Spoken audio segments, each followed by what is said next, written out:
Hello, I am the 14th World Chess Champion, Vladimir Kramnik, and would like to present you a big course on the Sicilian defense. I hope you've studied my courses on e4, e5, and e4, all other openings.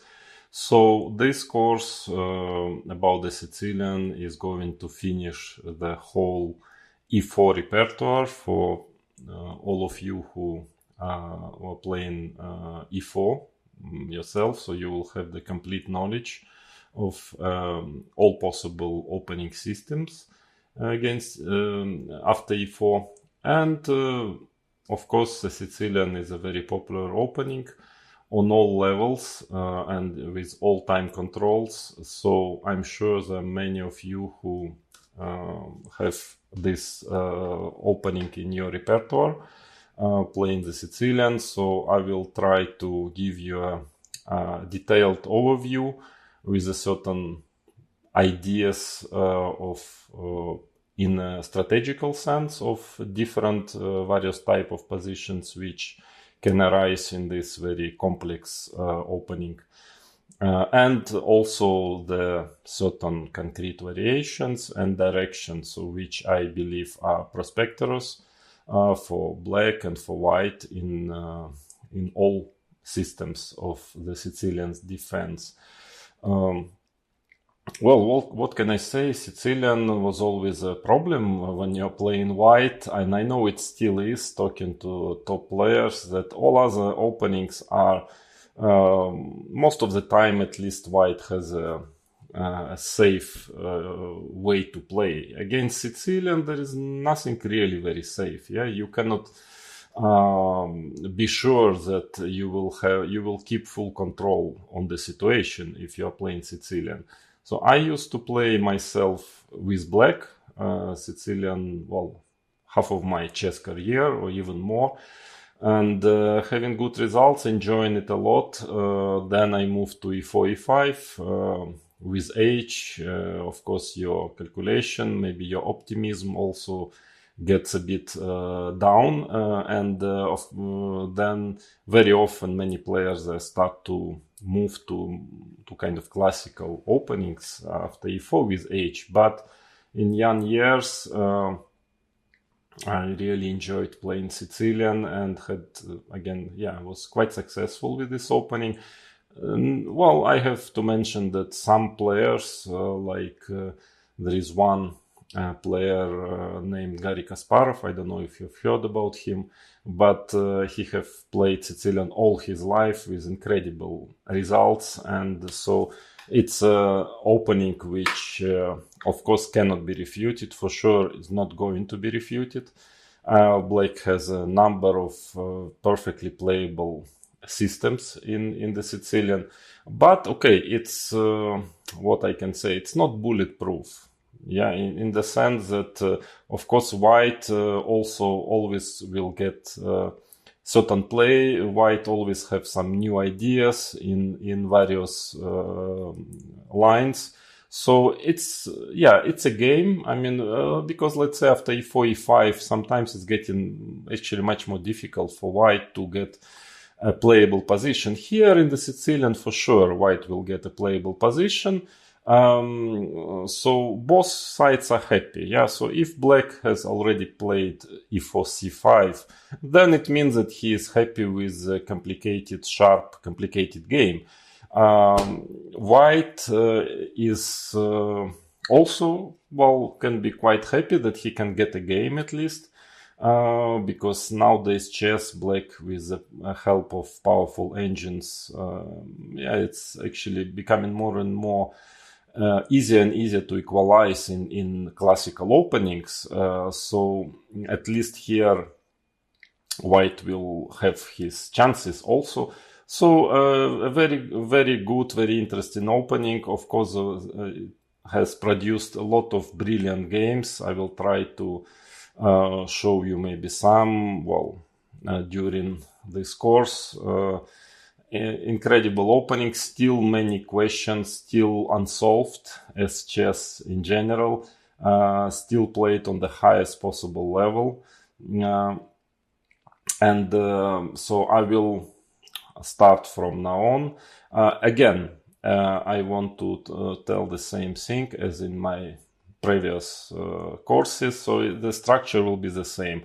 I want to present you material in such ways that you have first of all a general understanding of what is going on, move orders, which lines are playable, which lines are doing fine, or at least not refuted.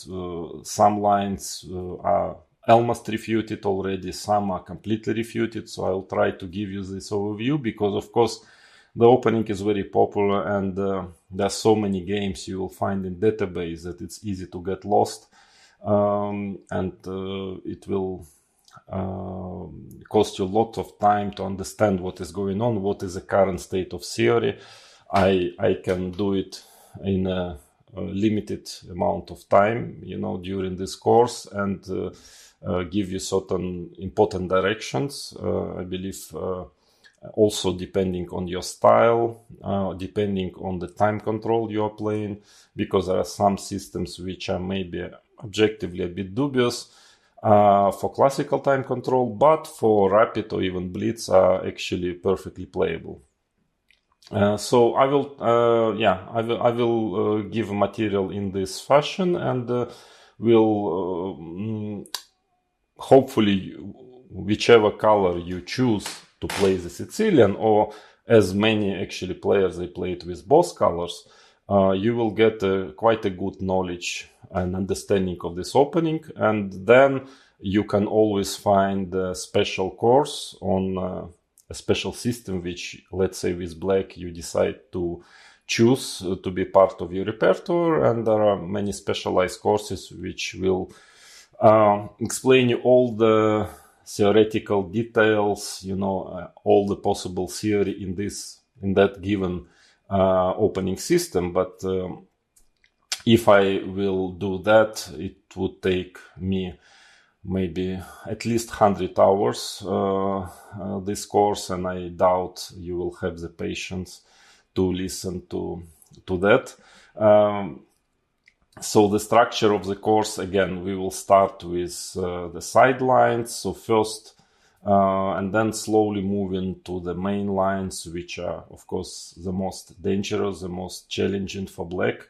And this is the first lesson. Let us start with side moves after e4, c5. I would say here, none of the moves I'm going to show you during this lesson are really dangerous for black. So still, maybe some of those moves can be playable with white, especially in short time controls. But in general, I don't really think that there is any danger for black in all those moves we are going to go through during this lesson. But again, it's good to know with black, good to know how exactly to equalize, or even in some cases to get an advantage with black against those moves. So let's start. e4, c5.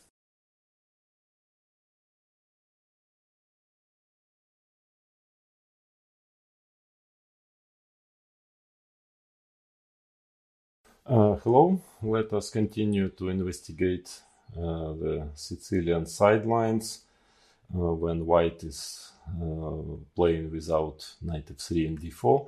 And so now we are going to check knight c3 move, so-called closed Sicilian. Pretty often it's white players choose to play like that because his play, especially if he's going as later g3 bishop g2, is pretty simple, and the first and next few moves are logical and obvious. But the minus of it is that actually it's also not too difficult to play with black if you know what you are doing, and I'm going to show you today how to play against knight c3. All in all, there are a couple of lines which might be interesting. You can definitely try with white. But all in all, I think that black has no problems really after knight c3. So now you have to choose, if you are playing black, you must choose the move. Yeah, it pretty much depends on what system you play against the main Sicilian, because white can try to continue with knight f3 and d4. Let's say if you are playing neither, which means you need to play d6 here, because in case of knight c6, white can already play knight f3 simply, yeah, and then transpose to the main Sicilians, and the knight is already on c6, so you cannot get your beloved Neidorf anymore. So that's why I will show you all three moves: e6, knight c6, and d6, depending, let's say, if you're playing Paulsen system, which of course we are going to check later in this course, then you need to play e6 here, yeah, because otherwise white will play knight f3 and d4. So let's assume that black is playing Paulsen or Taimanov system, so he would probably start with e6, and that is, by the way, perfectly fine, actually, perfectly fine move. But again, if you are not playing with e6, then you shouldn't probably play here e6, because white again can play knight f3 and d4, yeah. So if not knight f3, then, well, there are basically only two logical options. One is to play g3, so trying to play this close Sicilian again, but here black can at first simply transpose to the main lines, playing knight c6, bishop g2, g6, and so on. We will consider it later via the second knight c6 move order. But in fact, d5 is a perfectly good move. There is no problem for black after d5, because ed. Now the problem is that, d4, there is cd4, and white is forced to take with the queen on d4, because the knight is not yet on f3, and that leads to a very playable, very decent position for black. Let's say like this: knight c6, bishop b5, bishop e7, followed by castle, and black is doing perfectly fine here. And in case of bishop g2, knight f6, again the same story. If d4, there is c takes d4, and you must take with the queen, which already then white is losing tempest, knight c6, and black is doing very well. And black actually wants to play d4 simply, so that's why d3 white usually plays, but here black is perfectly fine, just playing h6. Let's say knight g2, knight c6, developing, and after castles you can already play d4. Here with a complicated, unclear position. Knight e4 takes on e4, bishop takes e4, bishop d6, then castle. Well, it's pretty equal, the position. Black doesn't really have any problem here. And after e6, white can also try to play f4. So already, again, black committed himself to play e6, but it's perfectly fine. You can whether play d5 first, and after knight f3, now you can play knight c6, which we are going to consider now via the third knight c6. But also d4 is playable, knight e4, knight c6, even though here maybe white has certain initiative. Let's say bishop b5, bishop d7. Again, nothing bad for black, definitely. But I think that knight c6 is fine, or d5, knight f3, knight c6. So knight f3, d5. This is a, very important actually position. We have many different move orders it can arise on the board. By the way, modern computers pretend that knight h6 is a very strange move, is perfectly fine for black, because then he tries to develop bishop e7, castle, and then play in f5 with black. Maybe just pretty unconventional, this way of playing, so I don't know. Somehow my classical chess education is against such moves, but maybe it's actually fine. But d5 is perfectly okay, because now, white can of course play d3, but that would lead to just a complicated equal position. So main idea for white is to play bishop b5 here to continue development, and knight g7. And I remember when I was playing f4, second f4 myself, I have told you about it during the first lesson. Then this position was considered to be in white's favor. So, but nowadays computers are not so worried here, because black wants to play a6 and just simply to take this bishop. So e takes d5. That was a trick, white's trick, which was supposed to make this line prosperous for white. Some good 30 years ago. But here, first of all, e d5 is also possible, is not so clear. Queen e2, that was the idea. So somehow white is blocking black's development. For instance, after g6, I remember my trainer at that time, when I was 10 years old or even less than 10, he explained me that then there is queen e5 move, which is strong, and okay, black probably has to play rook g8, even though still maybe it's not totally clear. But queen e2, bishop g4 is playable, and nowadays engines are saying that black is actually quite okay here.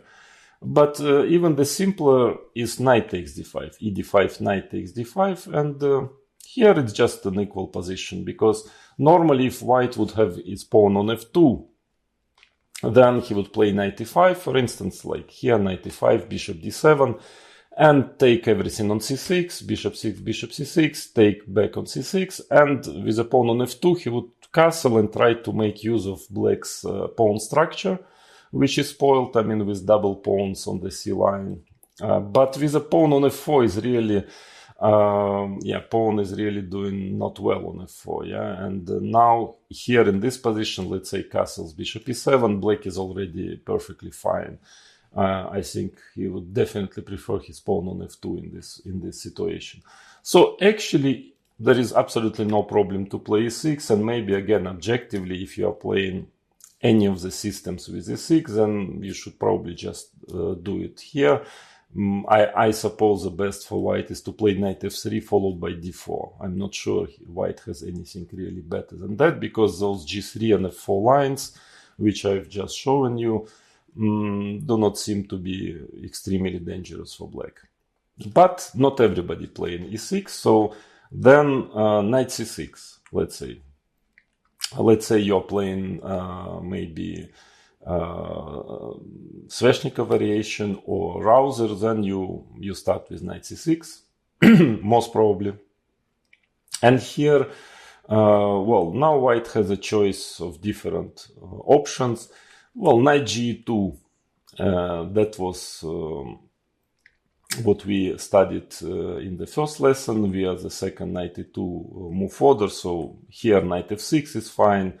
Again, if d4, white can transpose to the main Sicilian, but that is not a problem for black if he already played knight c6. And after g3, now, as I've explained already in the previous lesson, black can do different things. Actually, he can simply play g6, bishop g2, bishop g7 with a normal position. Then e6 is also possible. This position, probably white's best is to move to this Scheveningen, so-called, with bishop on g2, which if black haven't yet played a6, is pretty harmless, I would say. Let's say bishop e3, bishop d7, and it's perfectly fine for black. So it's another very decent way to play against it. Black can also try to play d5, which also, by the way, probably equalizes, but yeah, I don't know, here white maybe has some chances. At least the position becomes pretty complicated.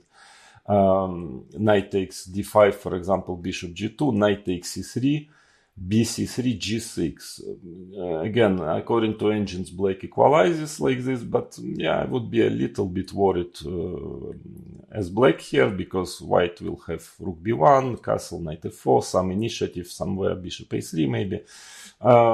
Even though probably black is fine, but I would at least pay more attention to this position if I was black in my preparation. But there is knight d4 move, very tricky, bishop g2, bishop g4. And now let's say if h3 is just nothing, bishop f3, and then takes king f1, knight comes back to d4, and then black is going to take the pawn back on d5 with a good position. So after bishop g4, white can castle, and here it's very, very unclear, complicated position, which requires additional analysis. For example, it's possible to take on d5 because of this pin with the bishop on g4, yeah, pin of the knight on e2. But here f3, bishop f5, d3. This position is very strange. Just to mention that the first line of the engine is h5 here. So very strange, unclear position. I guess playable for both sides. Or after castling, black can play knight f3 check, king h1. Yeah, if king h1, then h5 actually is quite dangerous because black simply wants to play h4 and actually start to mate white. So after knight f3 check, it's better to take on f3, takes, and d4. It doesn't look good for white. It seems like white is going to get mated soon, yeah, as a queen getting to h3, but it's not so easy. Yeah, in fact, and after c4, supposed to be the best move. Let's say queen e1, knight takes d5, knight f4. It's actually white who is fighting for something here, but maybe objectively black is fine. It's just a very complicated, sharp position. Okay, this is if black wants. I mean, all in all, knight g2 doesn't seem to be very prosperous because it gives black a lot of different options. Yeah, let's say after knight f6, g3, if you want, d5 is probably objectively fine. But otherwise, both g6 or e6 are also fine. So knight g2, I don't think it's so dangerous. Then what else? Bishop b5. This is a very tricky move. Actually, it can be a weapon. And I saw a few very strong players like Alexander Grishuk playing it in classical chess. Bishop b5, yeah, if your opponent doesn't know how to deal with it, yeah, you can really end up better actually with white here. So knight d4, I think it's almost, well, maybe almost only move to equalize in this position, because the difference is compared to e6 line or g6 line, yeah, that usually you have this position with a knight on f3 instead of knight on c3, and of course it's a big series. But here white takes on c6 and plays f4, and this is very, very important, and then followed by knight f3. And this already gives white a considerable, I would say, plus. It's very, very strategically very dangerous position for black. Same goes after bishop b5, g6. Yeah, if you're trying to play in the same fashion as knight f3, knight c6, bishop b5, g6 line. Here again, bishop takes c6 is very unpleasant. So dc6, again a fall already, and then d3, knight f3, and white having a nice plus here. And the same goes after bc6.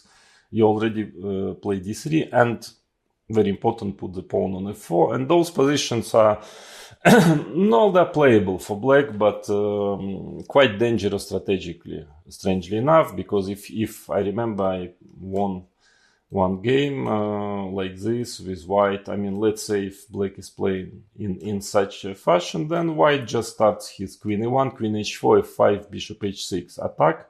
Sometimes here white can play b3 just to stop counterplay on the other side, b3, bishop d2. And it's very difficult for black to do something with this pawn structure, yeah, because if you cannot really play d5 often, because pawn on c5 is weak. Because if white would have pawn on f2 in such position, then of course black would have just played e5, yeah, and start to push pawns in the center. Here cannot do it, and this I would not recommend you to play like this with black. I think that after bishop b5 you really better play knight d4 here. But after knight d4 black is actually okay. Bishop c4 is usually played here. And now e6. g6 might be also okay, but here very important line is knight f3, bishop g7, and knight takes d4. C takes d4, queen f3, quite an important intermediate move, threatening mate. And the idea is that after knight h6, knight e2, there is quite some theory still in this position, but it's pretty dangerous. There were games of strong players. I remember Alexei Shirov played like this, and some other strong players with black. But yeah, there is a danger. I mean, at least if you play it, if you decide to play it with black, you really need to analyze it move per move very accurately, because strategically it can be, with a knight on h6, can be pretty bad, but hard to say if it equalizes or not finally. But it's clear that from the white side it's very possible to play like this. So after bishop c4, the best is, what I would recommend is to play e6. Knight f3 is logical already, knight f6. The idea is that after e5, actually e5, black has d5 move, and this is very good. I mean, black is probably already slightly better. Ef dc, so e5 is not an option. Then white usually castles, and now a6. This is also an important move, actually a6, and I think black is doing perfectly fine here. So the idea is that now, in case of a4, black can already play d5 if he wants, yeah, with a good position. He can probably also simply play d6 and bishop e7, but d5 seems to be good. So then what white usually do, again, if e5, if white plays e5, still not good because of d5. Still black is doing more than fine. So white usually plays d3 in this position, and now b5, bishop b3, and it's playable still. I mean, this position is playable for white, so it can be a repertoire, part of your repertoire, because black is probably equalizing, but no more than that. I mean, white has a healthy position as well. So I don't know what is better here. I think both knight takes b3, but also knight takes f3 check, queen takes f3, bishop b7 also makes sense. And with a complicated position, quite double-edged, because from one point of view, white has a nice development advantage. From other point of view, there is always this c4 idea, cutting the bishop is on the air. So playable, but I would prefer, with black, I would prefer to take, I like two bishops. I would prefer to take the bishop on b3, a b3, bishop b7. And, well, black just, of course, if black manages to develop simply d6, bishop e7, he will be slightly better, simply having two bishops. So white should probably hurry up a bit, you know, not to get worse. So e5. And this position has to be analyzed, but general practice and modern engines shows that black is fine here after e5. Even knight g4, by the way, according to engines, is okay for black. But that's a bit strange to play like this. Yeah, a little bit ambitious, even though maybe fine. But knight d5, let's say if you just play a healthy chess, knight e4, for example, bishop e7, then you just want to castle, and check on d6 is not really given much, because you take on d6 and you castle. The bishop on b7 is very strong potentially on this diagonal, so black is perfectly okay here. And white can also try to organize some kind of attack with knight g5. Again, black has more than one option, but let's say taking on c3 and queen c7 looks very logical and solid. Rook e1, and one of the possible options is to play h6 now. Queen h5, g6, queen h3, bishop g7, knight f3, and let's say a5, just trying to go a4 and to, yeah, at some point, okay, for now it's difficult to castle for black, but his king is pretty safe in the center, and one day black is going to castle, definitely. But for the moment, he's pushing his a pawn. I think black is definitely not worse in this position. I don't know if he is slightly better or it's equal, but in my opinion, no problem at all for black here. So that's what I would recommend you to play with black against bishop b5, because actually it might be the only way for black to equalize here, but I think it's pretty clear and straightforward way to have a good game with black, which is bishop b5, knight d4, bishop c4, e6. Another quite popular option for white, at least on the amateur and the semi-professional level, is f4. here in this position. But again, frankly, I don't think it's gives white anything special, because to start with, you can play e6, knight f3, d5, and if you remember, this position was perfectly fine for black.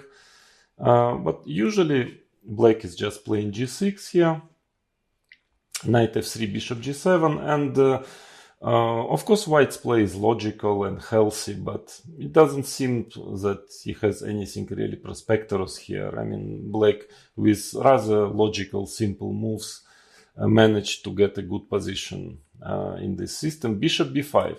Well, bishop c4 is possible, but that we will analyze via the knight c3, d6 move order later on, because black can just transpose with d6, but also makes sense actually to start with e6, maybe knight e7, trying even to win some half tempo. Yeah? But at minimum d6 is fine, and we will check it just very soon during this lesson. So quite often white is playing bishop b5, then trying to castle, and it's healthy, but if black is playing knight d4, again, you already know that here white wants to take on c6 very often, and then he will have a strategically nice position. But after knight d4, there is not much really white can do here, at least to gain an advantage. Of course, he can still equalize, but no more than that. For instance, castle, I guess it's logical to take on b5, takes, and now the most straightforward is d5 move. Actually, it's very direct move, even though simply playing like this is also okay for black.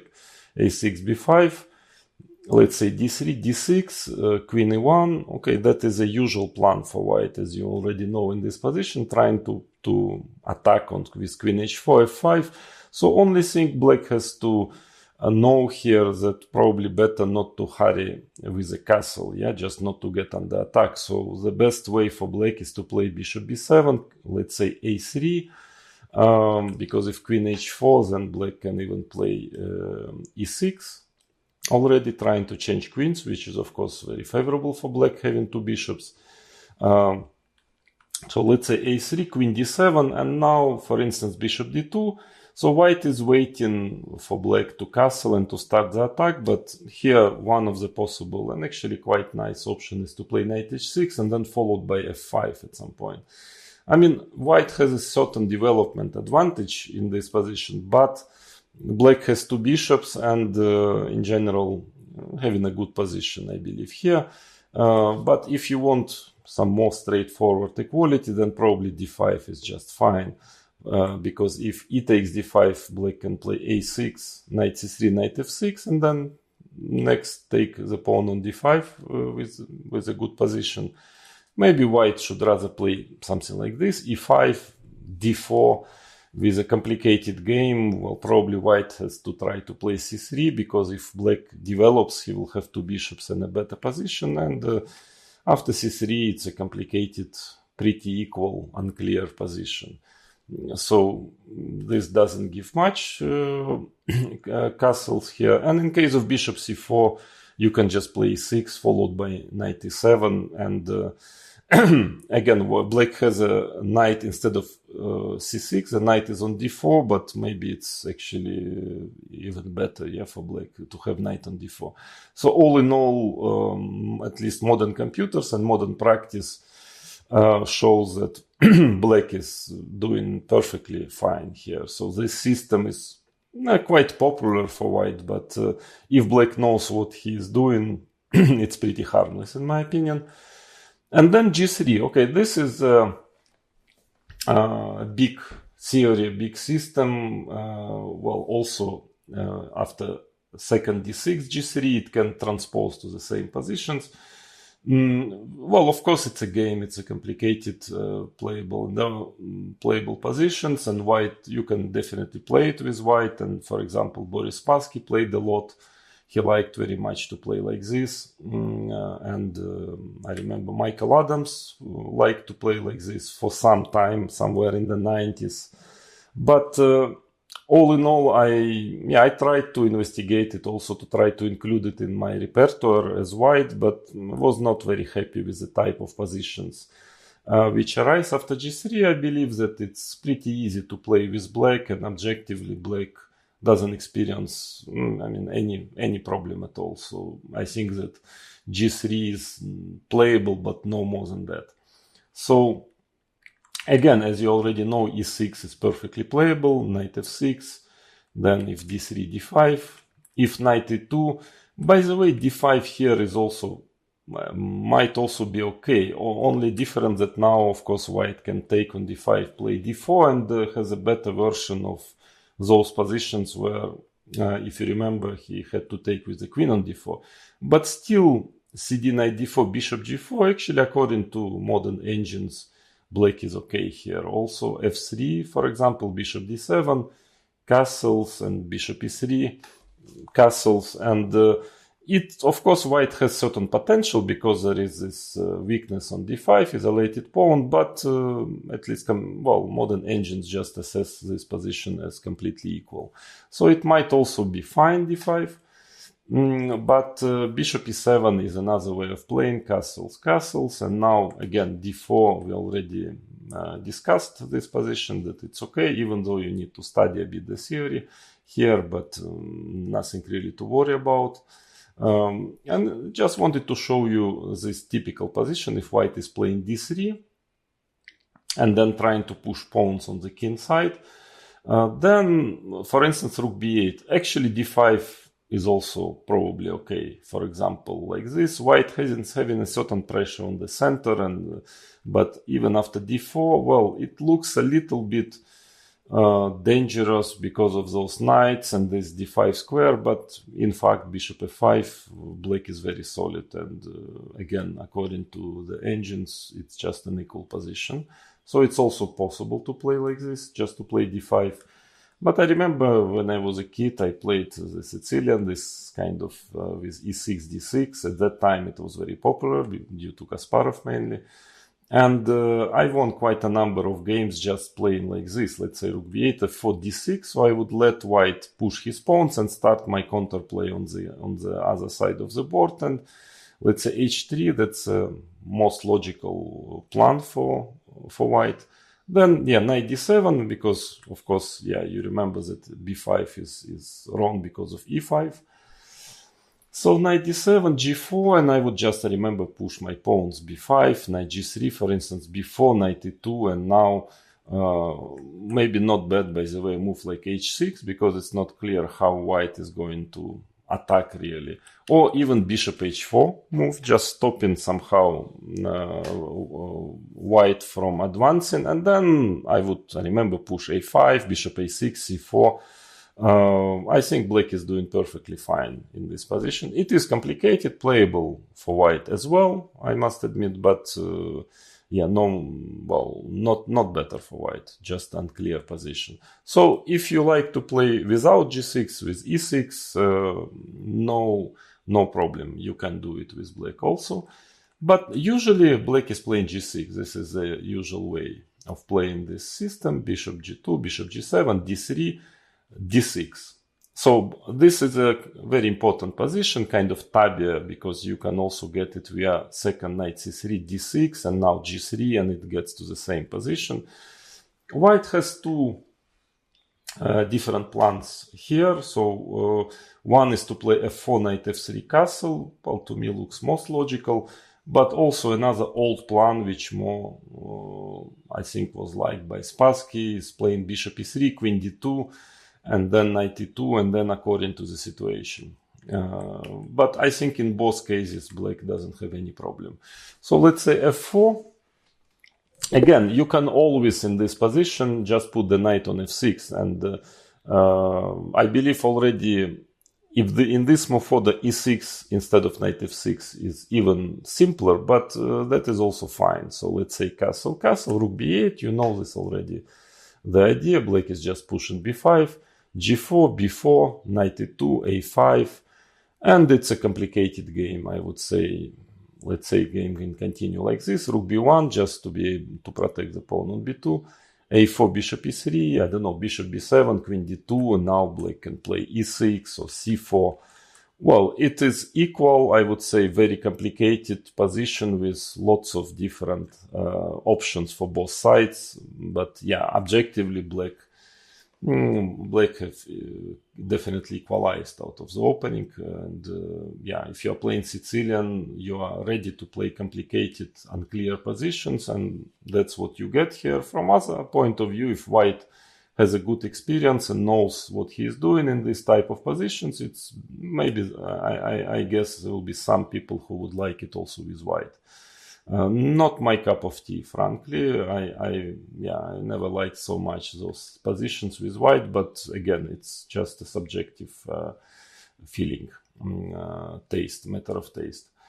So, but f4 e6 is actually, I believe, even simpler already once f4 is played, and knight f3, knight e7, let's say castles. And yeah, then here, for instance, well, again, White can try to push h3, g4. But yeah, in fact, the point is that after g4, there are not so many threats. Yeah, White sometimes can play f5 here under some circumstances, but pretty often it doesn't work. So, and Black has very important idea of meeting this pawn storm with f5, playing f5 himself. So, just to give you an idea how the game can develop, queen d7. Just in case, let's say if bishop b7, who knows, maybe White can start some f5 ideas. Yeah, so queen d7 is a bit safer, keeping the bishop for the moment on this diagonal. Well, just let's assume White plays knight e2, for example, and then f5. Yeah, that is quite a typical idea that you know. Yeah, it's important to know this idea once you have e6, knight on e7, and in some positions, f5 is working perfectly fine, perfectly well. Let's say knight g3, bishop b7, c3, rook e8. And what can I say? Equal complicated position. Well, I don't see any problem, neither for Black, neither for White. Just a game, just an equal complicated game. So usually White plays bishop e3 here, pretending that he wants to get d4 one day, even though it's not quite clear if he really wants, because, for instance, the main line here is knight d4, and it's a perfectly good move. But you can also play b6, because the point is that after d4, there is a very strong move d5. And actually, Black is doing very well, because you cannot take dc5, you're losing a piece after d4. So actually, d4 doesn't really work immediately. That's why usually Black just wants to develop in his normal fashion, bishop b7 and so on. So usually White is trying to play bishop f2. So the idea is that after d5, now you have e5. Yeah, I mean, that's the point, because if bishop is on e3, then after d5, Black already wants to play d4, obviously. So it's a prophylactic move, bishop f2, but Black can just go bishop b7. And in fact, becomes clear that d4 is not really a threat, yeah, because Black has a very nice move e5 here, and after d5, knight d4, actually Black is doing well, at least equal. Knight on d4 is quite strong, so b6 is completely playable, but the main line is knight d4. And now, okay, sometimes again White is trying to play prophylactic move bishop f2, maybe with the idea to play knight takes d4, cd4, knight e2 at some point. But there is a plan of e5 was played in few games, and it's okay, very unclear position. But maybe even simpler is just to take on f3, queen f3, maybe bishop d7, followed by bishop c6, b5. Well, to me, normal equal position. So after knight d4, e5 is a possible try for White. And now the only thing you need to remember, actually, there is a very strong move, bishop d7. Not the only move. Definitely Black is probably okay in other ways also, but bishop d7 is the best. So he just wants to get bishop on c6 at some point, and it works tactically well, because let's say after knight takes d4, cd4, bishop takes d4, suddenly after bishop c6, White cannot keep his extra pawn, because Black wants just to take on g2 and play knight c6, and then he's taken by force back the pawn on a5 with a good position. Or let's say if knight e4, knight f5. Everything works well tactically. Bishop f2, knight takes f3 check, queen takes f3, bishop c6, and again, white, well, is definitely not better. Well, probably he still can equalize, but no more than that. So I thought after f4 again, if you are lazy and want to play the same setup against everything, and you really like the knight on f6, perfectly playable. Another, I would recommend e6, and I think it's just perfectly fine for black. So then we move to bishop e3 system. This I like even less, frankly.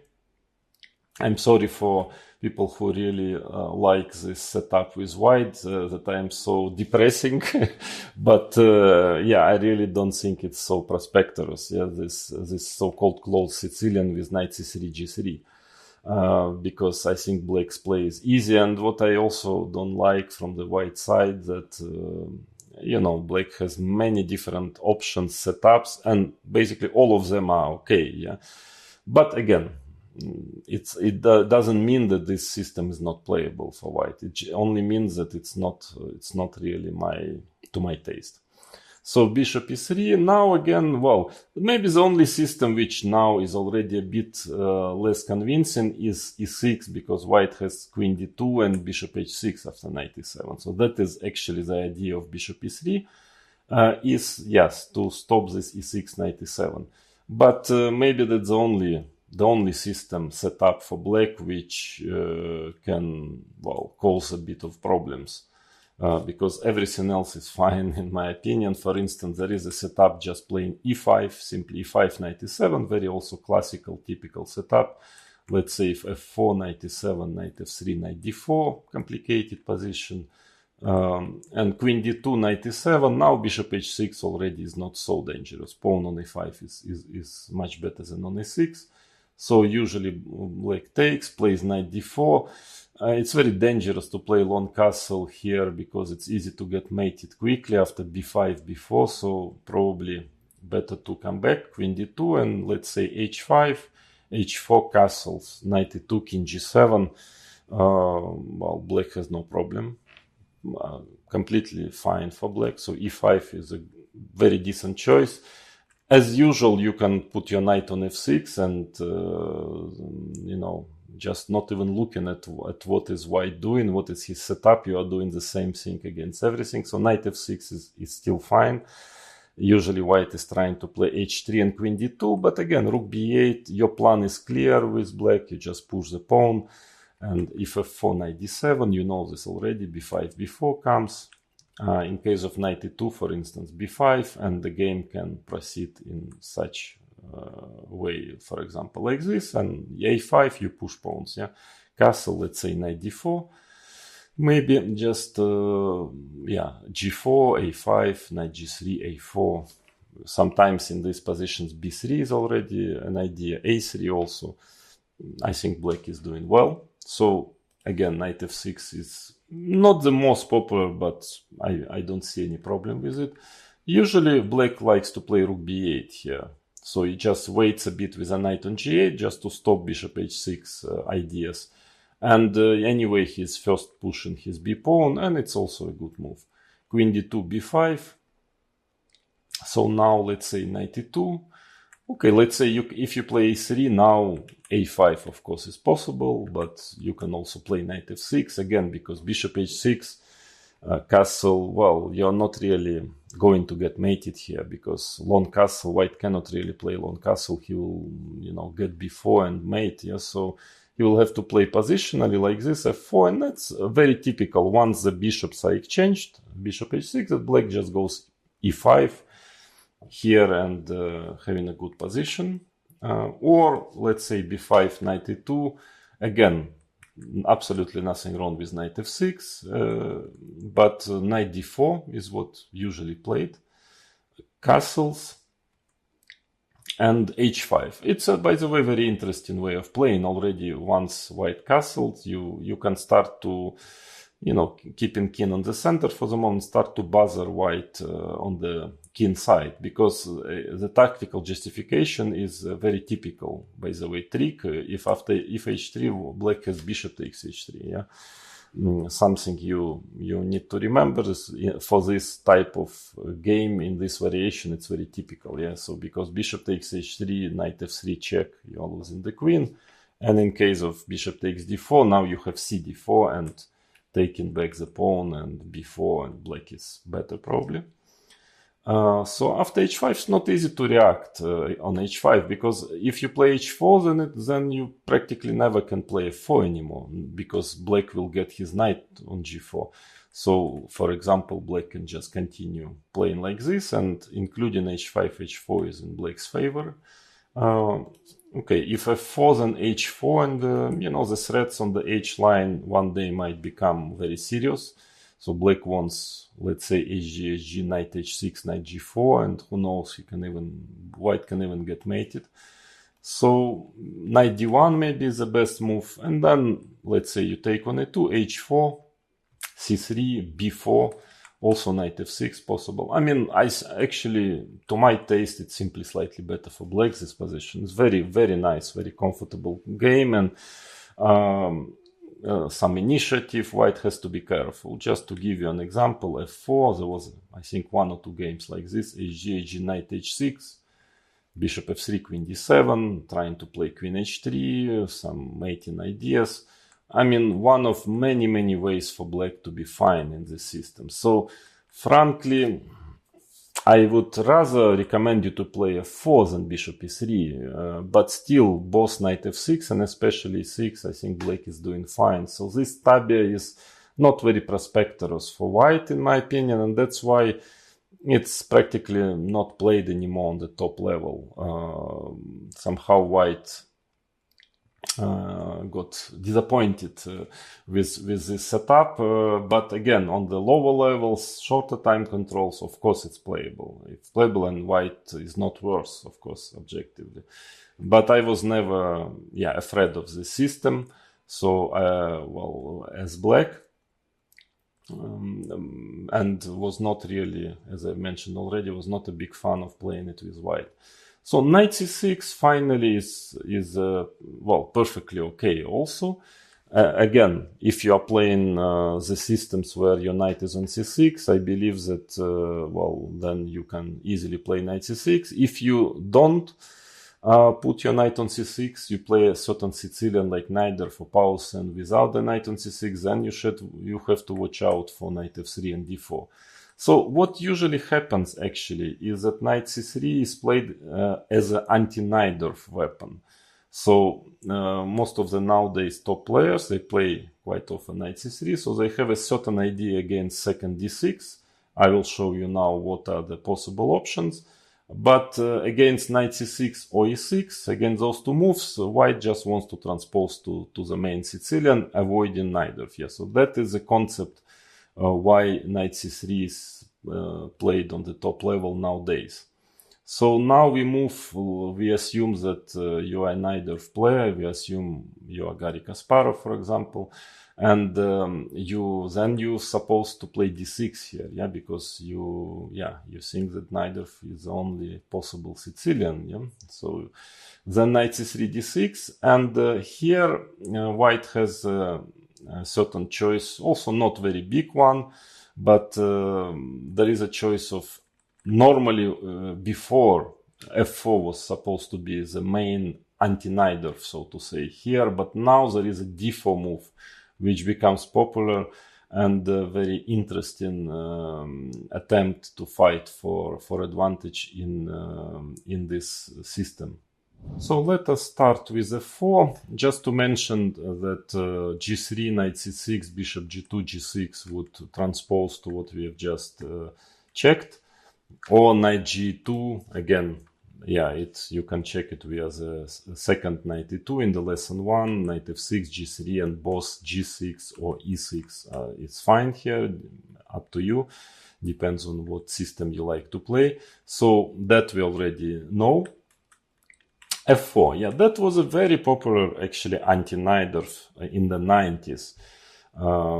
Actually, many games with very top players try to play like this, but now with engines getting better and better, somehow white lost all the steam optimism in these positions, and yeah, I really believe it's doesn't give anything to white.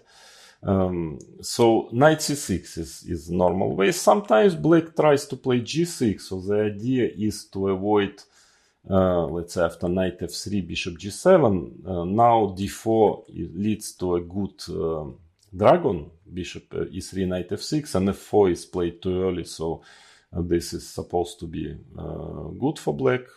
This position, it's perfectly fine. So the idea of this move order is to avoid bishop b5 check system, because here it's pretty harmless. You can just play bishop d7, even though this bishop b5 is not too dangerous anyways. Yeah.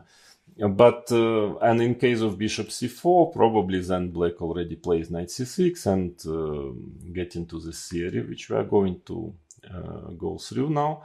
But maybe g6, white has the additional option of playing d4 if black tries this move order.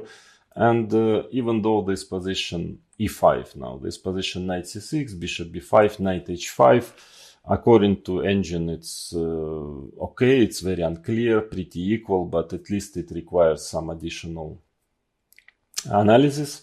So if you want to start with g6, but I don't see anything really dangerous in this knight c6 system. Knight f3, g6. And now, well, the idea is that bishop b5, I mean, that was the idea, to start with g6 to avoid the bishop b5 line, but frankly, I don't think it's dangerous at all. Bishop d7, let's say castle, bishop g7, d3, knight f6 now. Well, the main point is that compared to those positions when white was able to take on c6 and black had to take back with a pawn, if you remember, and those positions I explained that were quite dangerous for black. Here he cannot manage to do it because after bishop c6, black is taken back with a bishop already on c6, and that makes a big difference. And black actually wants to play knight d4 simply. So there were games I played myself with, I remember very well, with Sergei Rublevsky, a strong grandmaster in the junior championship of Soviet Union. I think 1989 I won playing queen e1. He played the correct move knight d4 at that time. It was not known, but he was already a good player. So he played knight d4, and this is the way to equalize for black. Takes on d7, knight d7. I played queen f2 and finally won the game, but the position is just equal here. So lots of exchange, and I don't see why black should be any worse. That's why white is trying to take on c6 here and then playing queen e1. So you already know this is a typical plan. And of course, if black on a certain level, it can be very dangerous, because what black is usually doing is he castles. Yeah, and if black doesn't know well this position, then he would castle and maybe play e6 and f5, and white can have a very dangerous attack in these positions. Even though, by the way, here computer says that queen d7 is still okay. f5 looks dangerous, but after gf5, computer doesn't see any mate here and thinks it's a draw. But in any case, what I would advise you here with black is just not, as you already know, just don't hurry castling here. Playing like queen d7 first, or even b5 simply. Queen h4, a5. Because as long as you haven't castled, all these ideas of mate are not working, and then you first start to push pawns, play queen d7, and you'll manage to castle. And this two bishops, especially the white square bishop, which potentially can become very powerful piece, is securing black a good position here. So I think I would again even prefer to be black here. I remember, by the way, it was a good game. Tivyakov, something similar in one of the similar lines, or maybe exactly this line, Tivyakov-Kasparov in Vaikanze, and Kasparov won it very convincingly. So also, I think using the same method of not hurrying to castle. But yeah, in any case, I don't think it's dangerous really. Just that you should really play bishop d7, because in case of bishop g7, white would take on c6 and play, let's say, d3, and this already might be an issue for black. It can be not so simple, not so easy to equalize. So, and normally white is playing bishop c4, bishop g7, castle.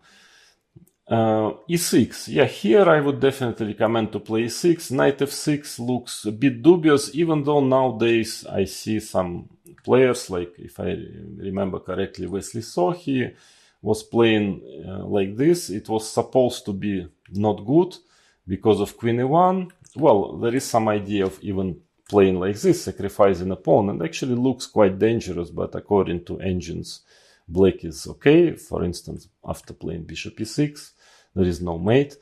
So white is playing queen e1, and okay, he wants to go f5, queen h4, bishop h6, and some strange move, bishop g4. According to, again, to modern engines, it's enough to equalize, but white has all those ideas with f5, e5 here.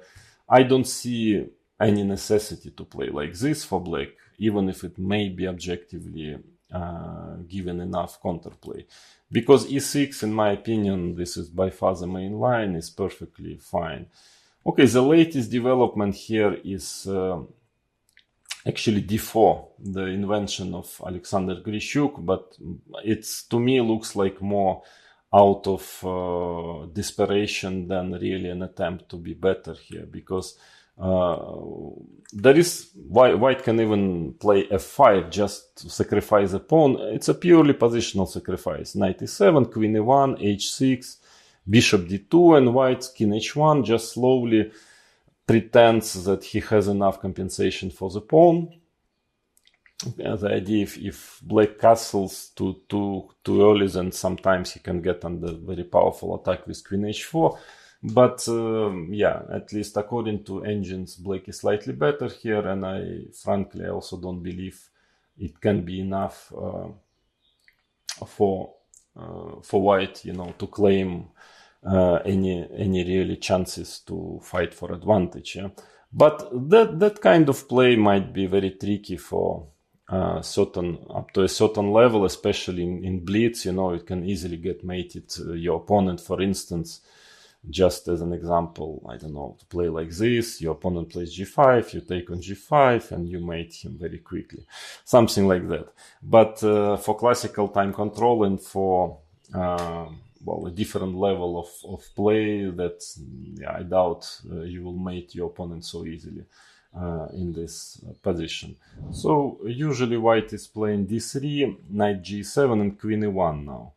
a3 is a bit too slow. Castle, bishop a2. Of course, it's securing the position of the bishop, but black can do knight d4, for instance, is okay, but also simply rook b8, very typical plan, which you know already, starting to push pawns on the queen side and organizing his counterplay rather quickly.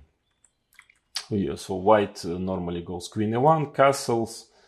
And now, yeah, the thing is that black also wants to get d5, so white has to be careful about about his bishop, his white square bishop. So bishop b3 is supposed to be the main move. Of course, with the same idea as I've mentioned already, that in case of d5, white can always push e5 here. By the way, also f5 might be already interesting, some kind of attempt like this. For instance, queen h4, maybe there is some play here. So at least d5 is, yeah, it's not clear if it's so good after bishop b3. Yeah, the point is that if queen h4, then simply d5, bishop b3, knight d4, black is quickly starting his play in the center and is at least equal in this position. Same goes after a3, d5, knight d4, and usually, well, white tries to take on d4 here, playing knight e2, and black takes on e4, for instance, and even maybe playing d3 in these positions. So very unclear, complicated, but well, whether d3, whether also I would say queen c7 looks logical, trying to attack the c pawn. Black is doing well here.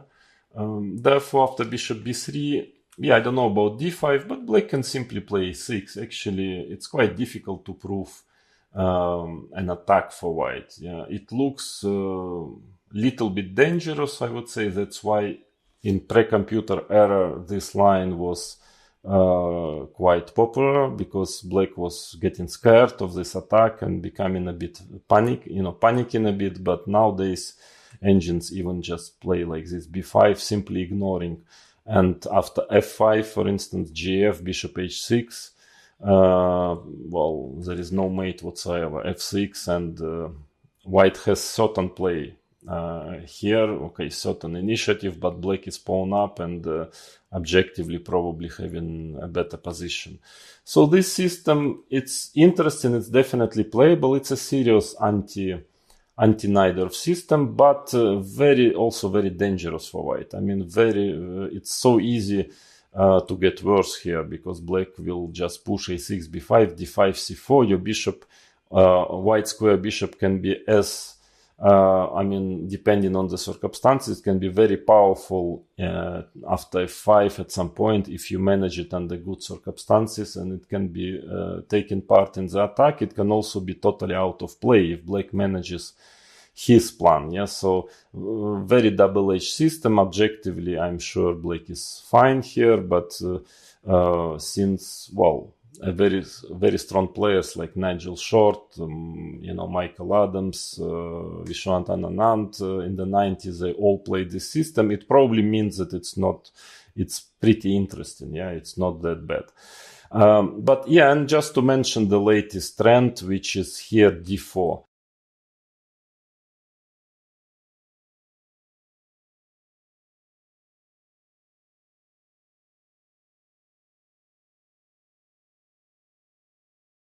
Hello, today we are going to analyze e4, c5, c3 variation, which, maybe the main person who played it for many, many years is Grandmaster Sveshnikov. He liked it very much, and actually maybe his input into the theory of this variation is the biggest.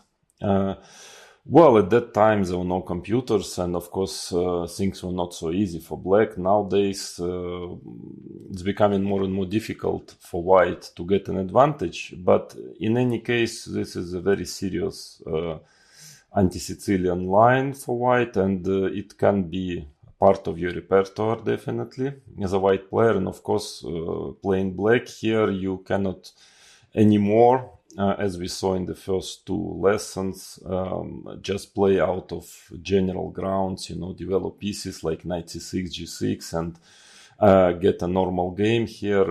You need to know really theory, and play becomes, well, pretty forced in certain variations.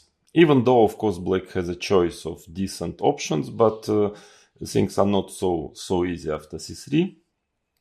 Why? Because c3 is a very logical move. White just wants to play d4 and to get the center, so it logically must be a serious option. So now first let's consider sidelines. Well, sometimes black is playing d6 here, but it's not extremely logical because of course white just gets the center after d4. Black is playing knight f6. Most of the time this is a way to play for a win with black. Yeah, let's say if you are playing against a weaker opponent who wants to play safe and knows the theory with after c3, and well, you want to get just a playable position, maybe slightly worse, but at least that it's a game. Yeah, but well, that's not what I would recommend otherwise, unless you really need to win and you are pretty much superior than your opponent, because objectively it's not extremely sound. I mean, normally white should definitely be slightly better having the center. So the justification is dc5, black has knight c6. That is an important move, and after f3 there is d5, because changing queens after dc5 leads to a slightly worse endgame, but after d5 situation is not clear. And in case of c takes d6, black takes on e4 and also seems to have a good game here.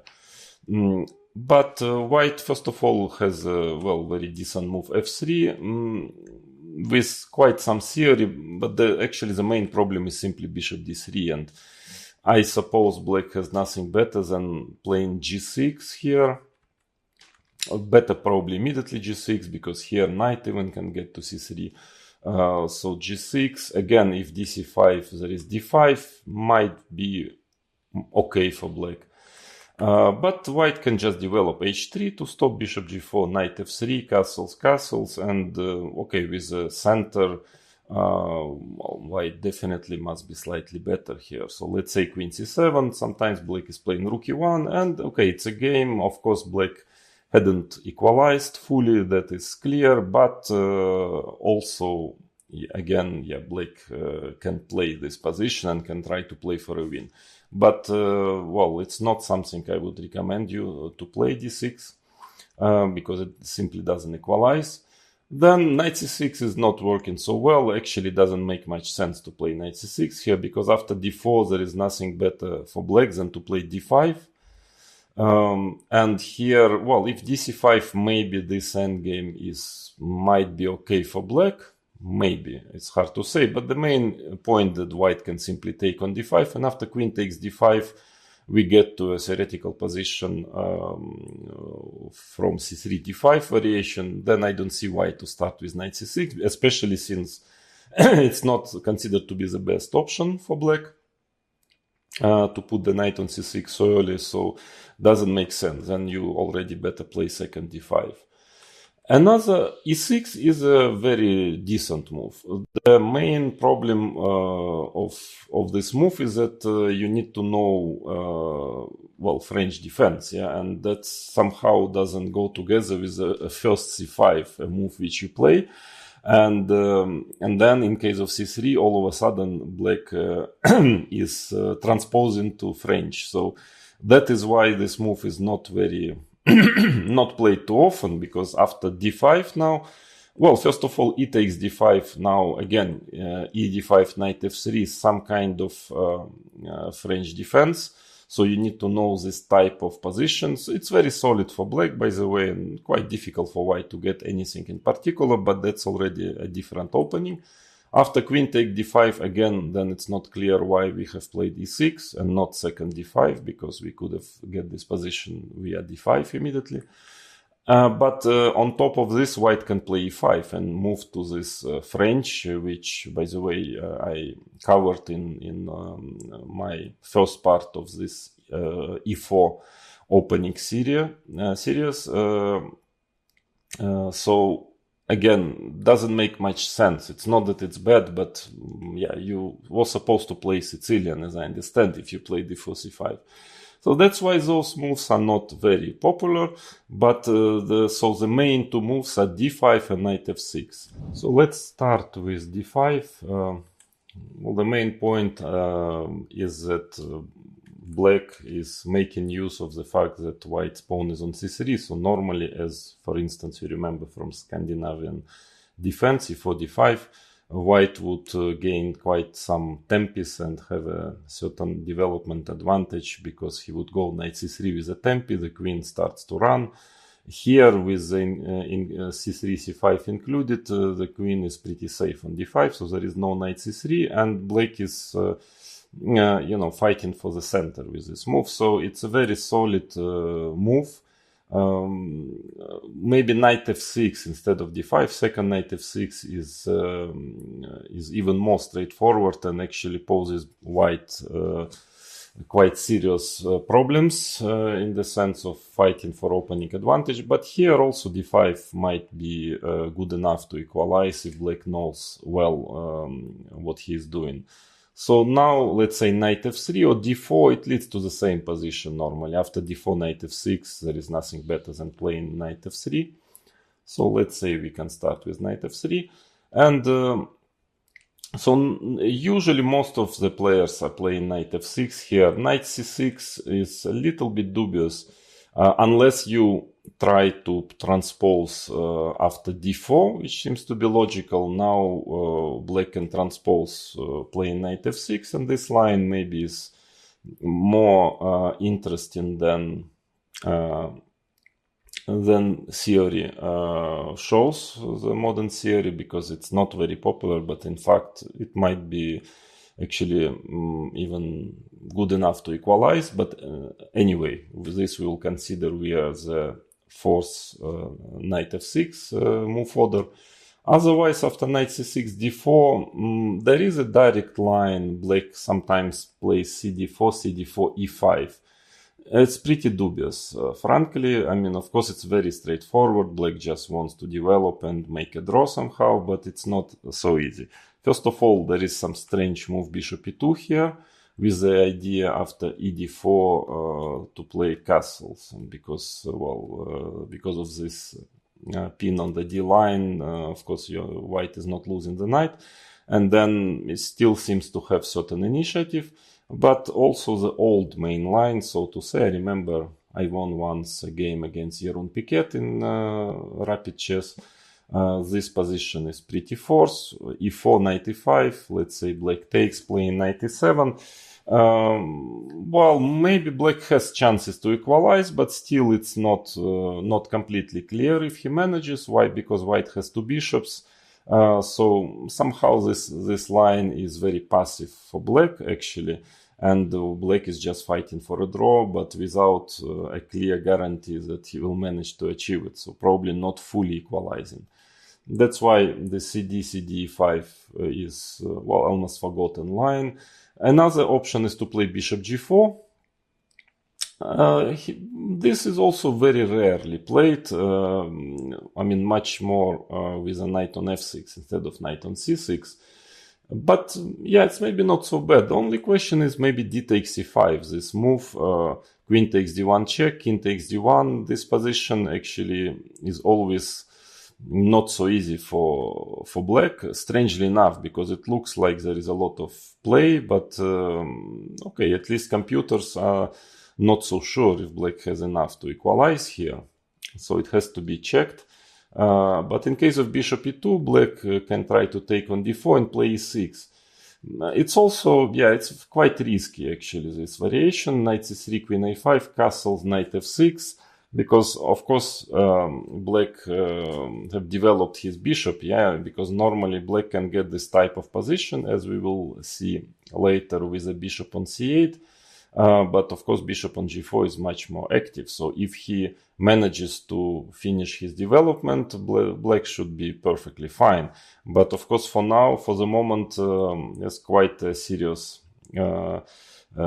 deficit of development. So let's say after h3, it seems that probably better to take on f3, because in case of bishop h5, white starts very active play like this, g4, queen b3, attacking the pawn on b7, queen b4, let's say bishop e3, bishop d6, knight e5, some very direct play, because as I've mentioned already, white must try to make use of his development advantage, and it seems, according to theory, that black is suffering a little bit, not in time to finish his development the way he wants and to equalize fully. So maybe that is slightly better for white. But actually, after bishop takes f3, rook d8, let's say in case of bishop e3, bishop e7, it seems that black will finally manage to castle and has actually good chances to equalize. Or let's say bishop takes c6 check, bc, queen f3, queen a6,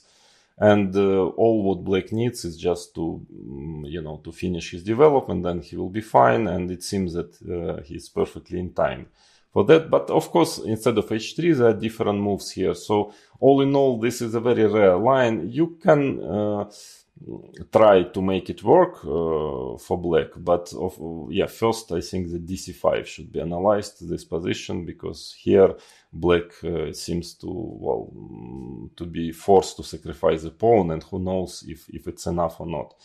In any case, knight f6 is much more popular in this position.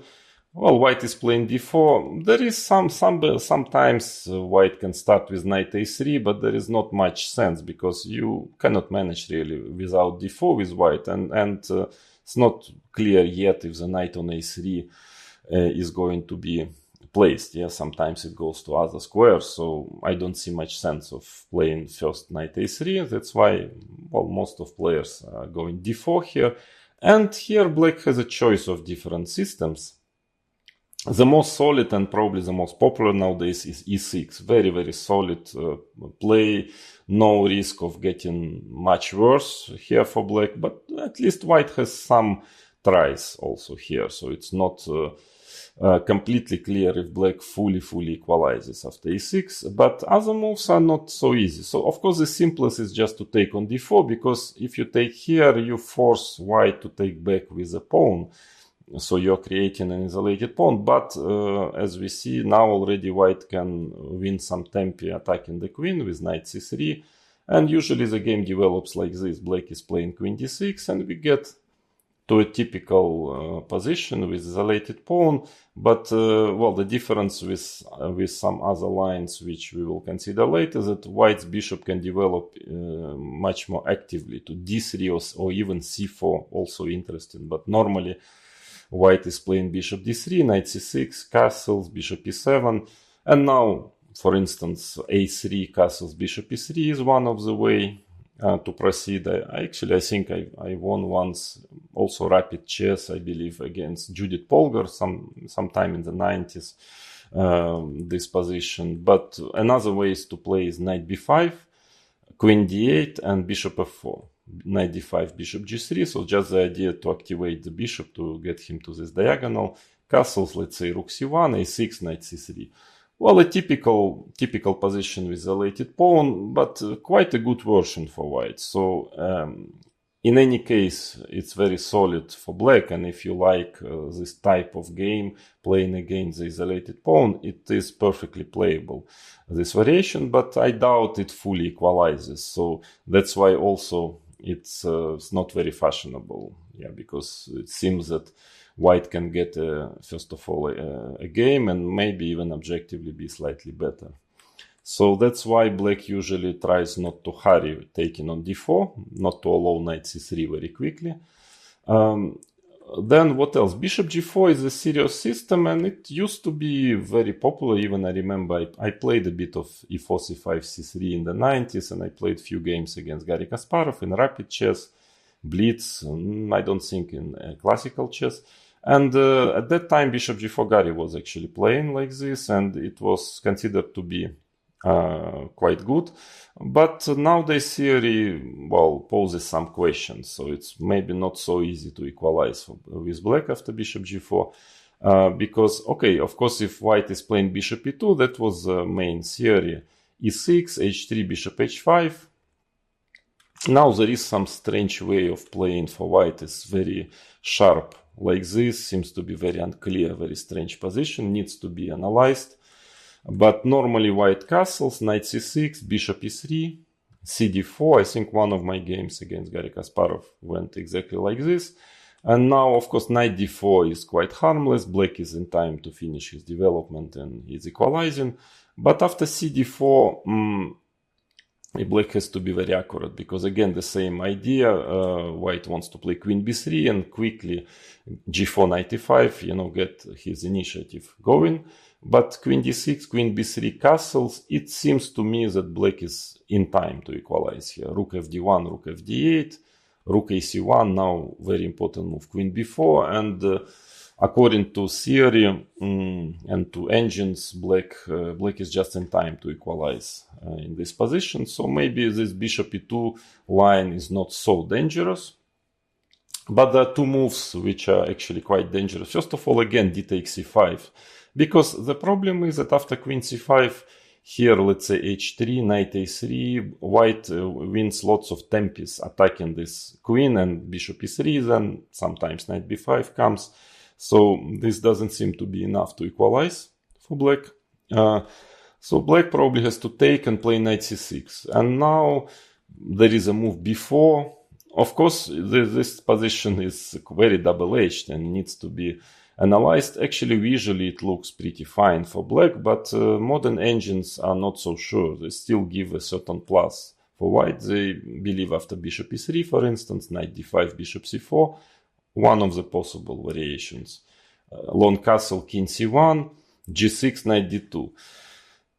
frankly, looks like black has a fantastic compensation for the pawn, but computers are giving a small plus for white in this position, so hard to say if after dc5 this compensation is enough for equality or not, but it might be because looks active. But actually the most annoying move is knight bd2. And actually that was at that time a novelty. I played in Blitz game against Garry Kasparov and won knight bd2. At that time there were no games on it. I think it was 1995 if I remember well, some Blitz tournament in Moscow.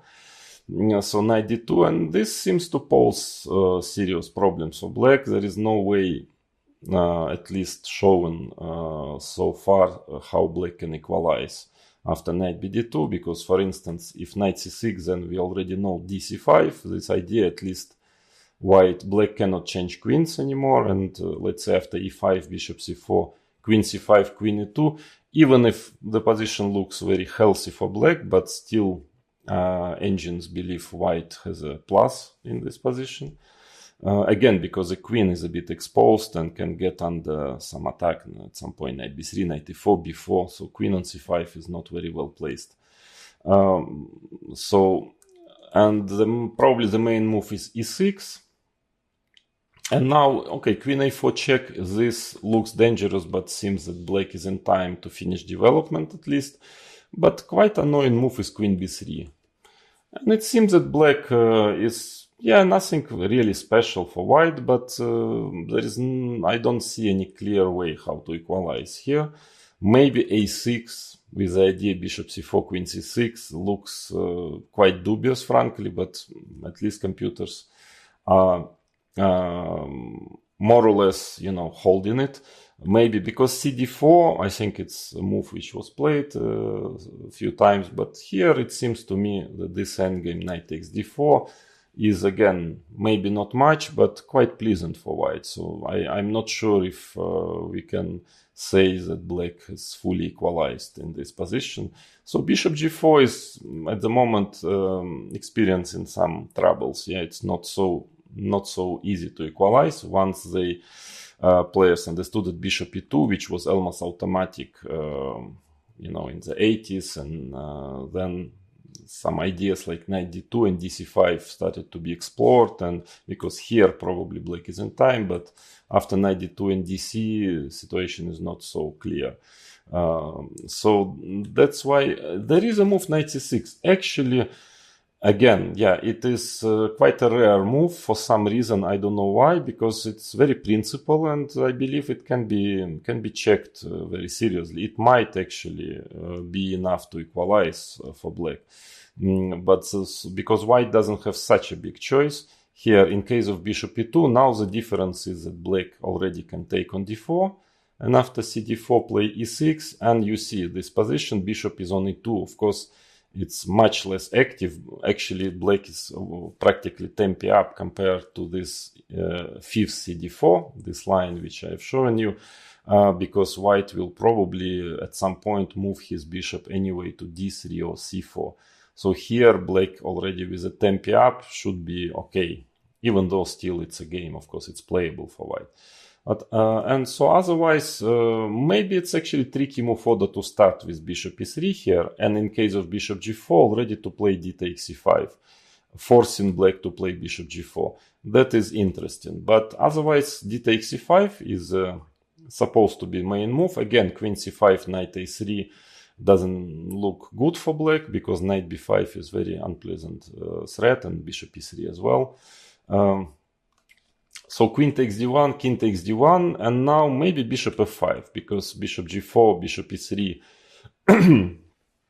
might be in white's favor, but here you can get the bishop on f5, and this position has to be analyzed. Actually, there is not much theory in here, but it might well be that black just have enough compensation for the pawn. So bishop e3, for instance, knight d5, king c1, e6, now you have to play b4, bishop e7, and then it's a game. I mean, seems to be, to me, looks again like black might easily have enough compensation and actually have a good game. Hard to say. Again, computer is still giving a small plus for white, but definitely playable. So at least knight c6 I can recommend you. This is a very rare move, but to me it's actually might equalize, but some more work analysis required. Otherwise, okay, then the main move is e6. That's the most popular option, and many top players were playing like this. For example, Fabiano Caruana and others. So here, what are the options? If bishop e2, then black can take on d4 immediately. It's probably better than to wait, because here, if black waits, taking then c4 and knight c3 might give white a certain small, not much, but small plus maybe. But again, as I've mentioned already, cd4 is pretty fine. So we get this or that way, we get to this position. Yeah, like white is playing in the same fashion, rook c1, but of course, bishop on e2 is very passive. It would have been much better to have it on d3 or c4. And but still playable position, queen b6, queen d2, rook d8, for instance, rook d1, bishop d7, then followed by bishop e8, at some point a6.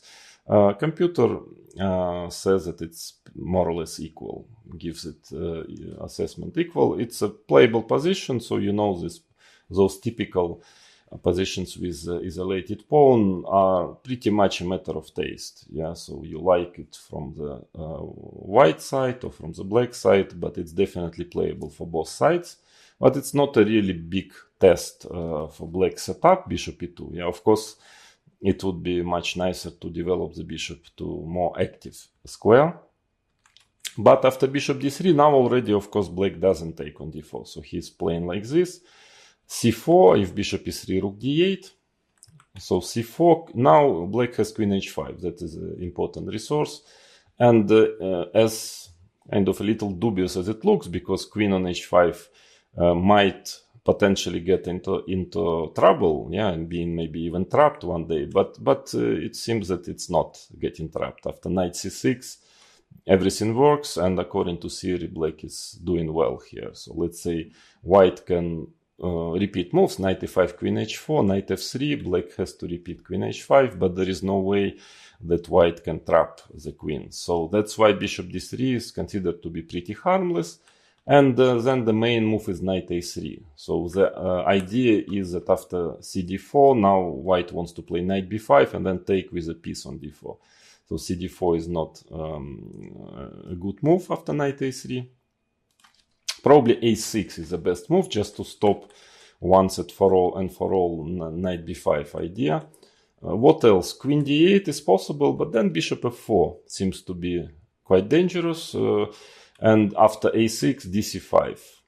So white is trying to make use of his development advantage. And yeah, the question is how, if black will be in time to develop his pieces, and then he would equalize, but it's not so clear. It's supposed to be not very accurate queen d8 because of bishop f4.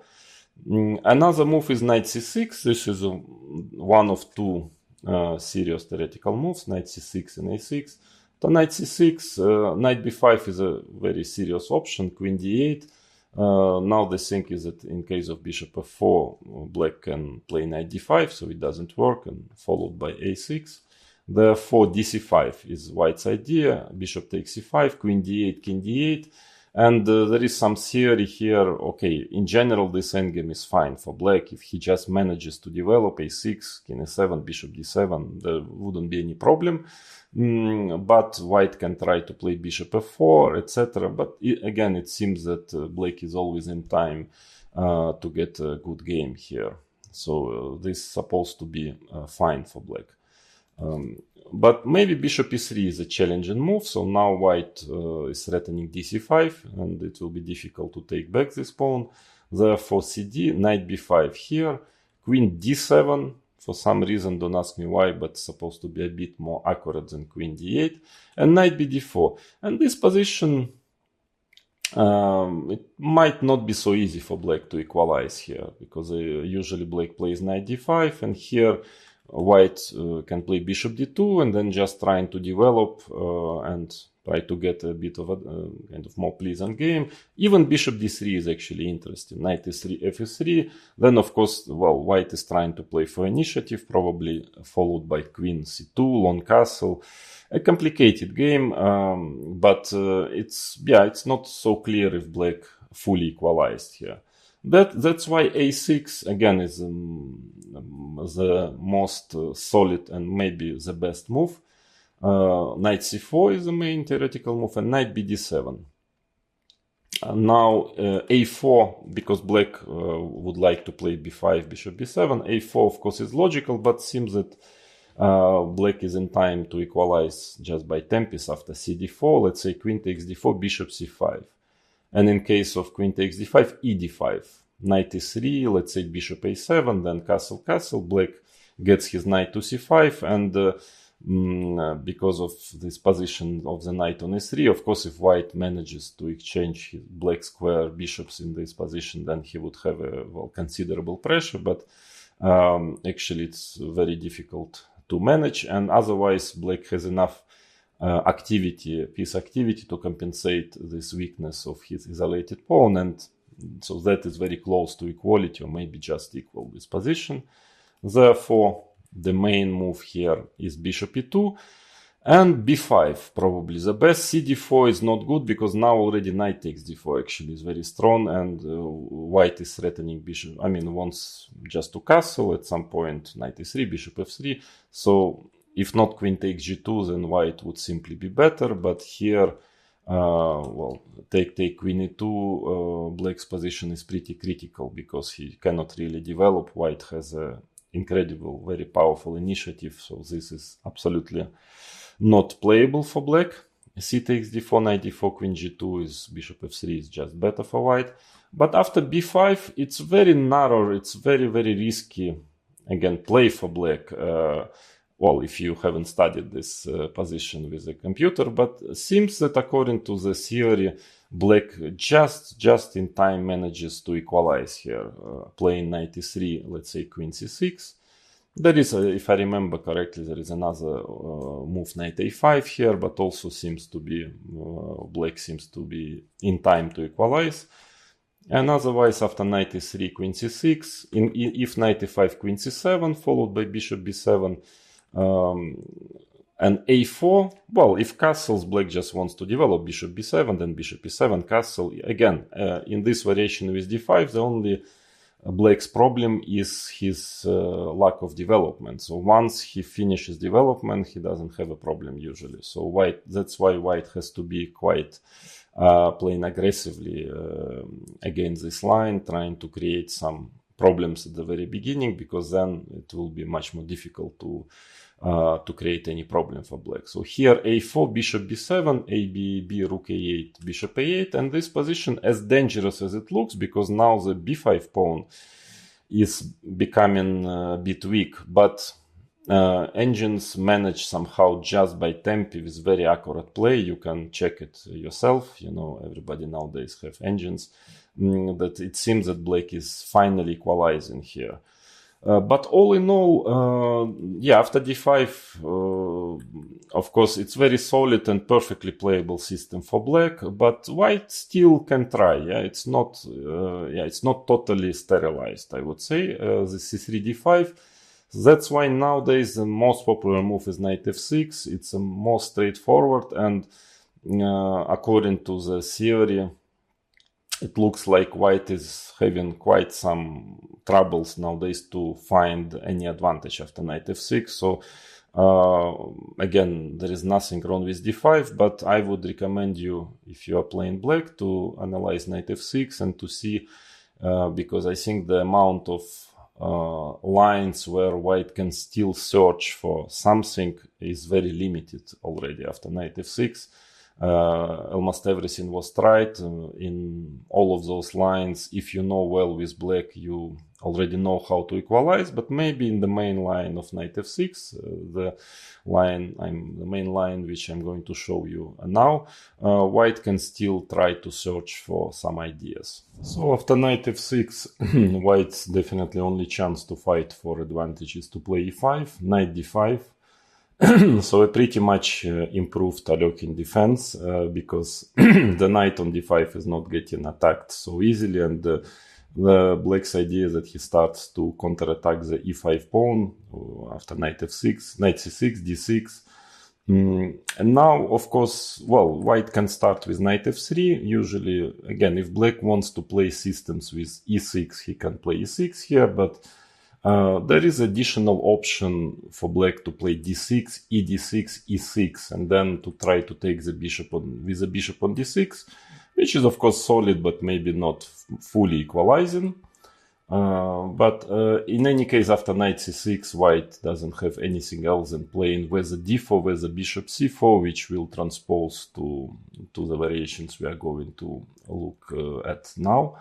So d4, of course, the most logical move, and definitely for many years used to be the main line, but it's becoming really difficult already for white to find ideas here, in my opinion, because after, well, it's really almost sterilized many lines. Seems to be that black actually equalizing here quite comfortably. So at least a recent state of theory is that white is really lacking ideas here to fight for advantage. I mean, basically all ideas were already played, more or less. So knight f3 is mostly played. Well, you can also take on d6, but take on d4 and then d6. Again, knight f3 is always possible, but it will transpose. So bishop c4. There is this line. Again, if black wants to play the e6 system, he can do it now. White has nothing better than knight f3, but I consider this system as solid, but not so straightforward. At least white has some chances after e6, but knight b6 is good enough. Here it seems that there is not much white can do, because in case of bishop b3, d5 works. Of course, if black takes on e5, exchanging queens, playing knight c6, if white takes on e5, queen d1 and knight c6, black is at least not worse. So white can try to play queen h5, e6, d, knight c6, but yeah, black has a good development, and let's say knight c3, for example, queen d3 is quite a nice move. Black is at least not worse. It's actually quite risky for white also, can easily get worse with white in this position, so not recommended. Otherwise, what else? Bishop b5 check. And here, at minimum, black can just play knight c6, which basically transposes to the line we are going to investigate later, knight f3, d5. Because d5 doesn't really work, black just plays a6, and actually, according to the engine, is already slightly better for black. So this is a minimum black has, but also bishop d7 is fine.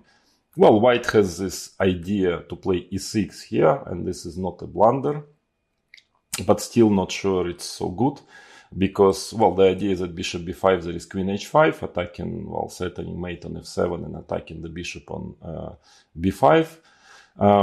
Queen c8, queen takes b5 check, king d8, and bishop e3. Then black takes back the pawn on e6, and white tries to develop his initiative. Well, he has compensation for the pawn, no more than that, I believe. Well, very sharp double-edged game, but at least it's playable.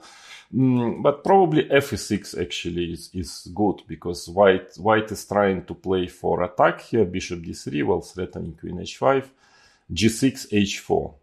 Yeah, but this pawn sacrifice is very risky for white also, because position is unclear, but probably objectively it's in black's favor. I have a feeling. For instance, bishop g7, h5, and now, for example, computer actually is recommending to play bishop c6, and in some lines is trying to get his king to d7, actually, where it's pretty solid.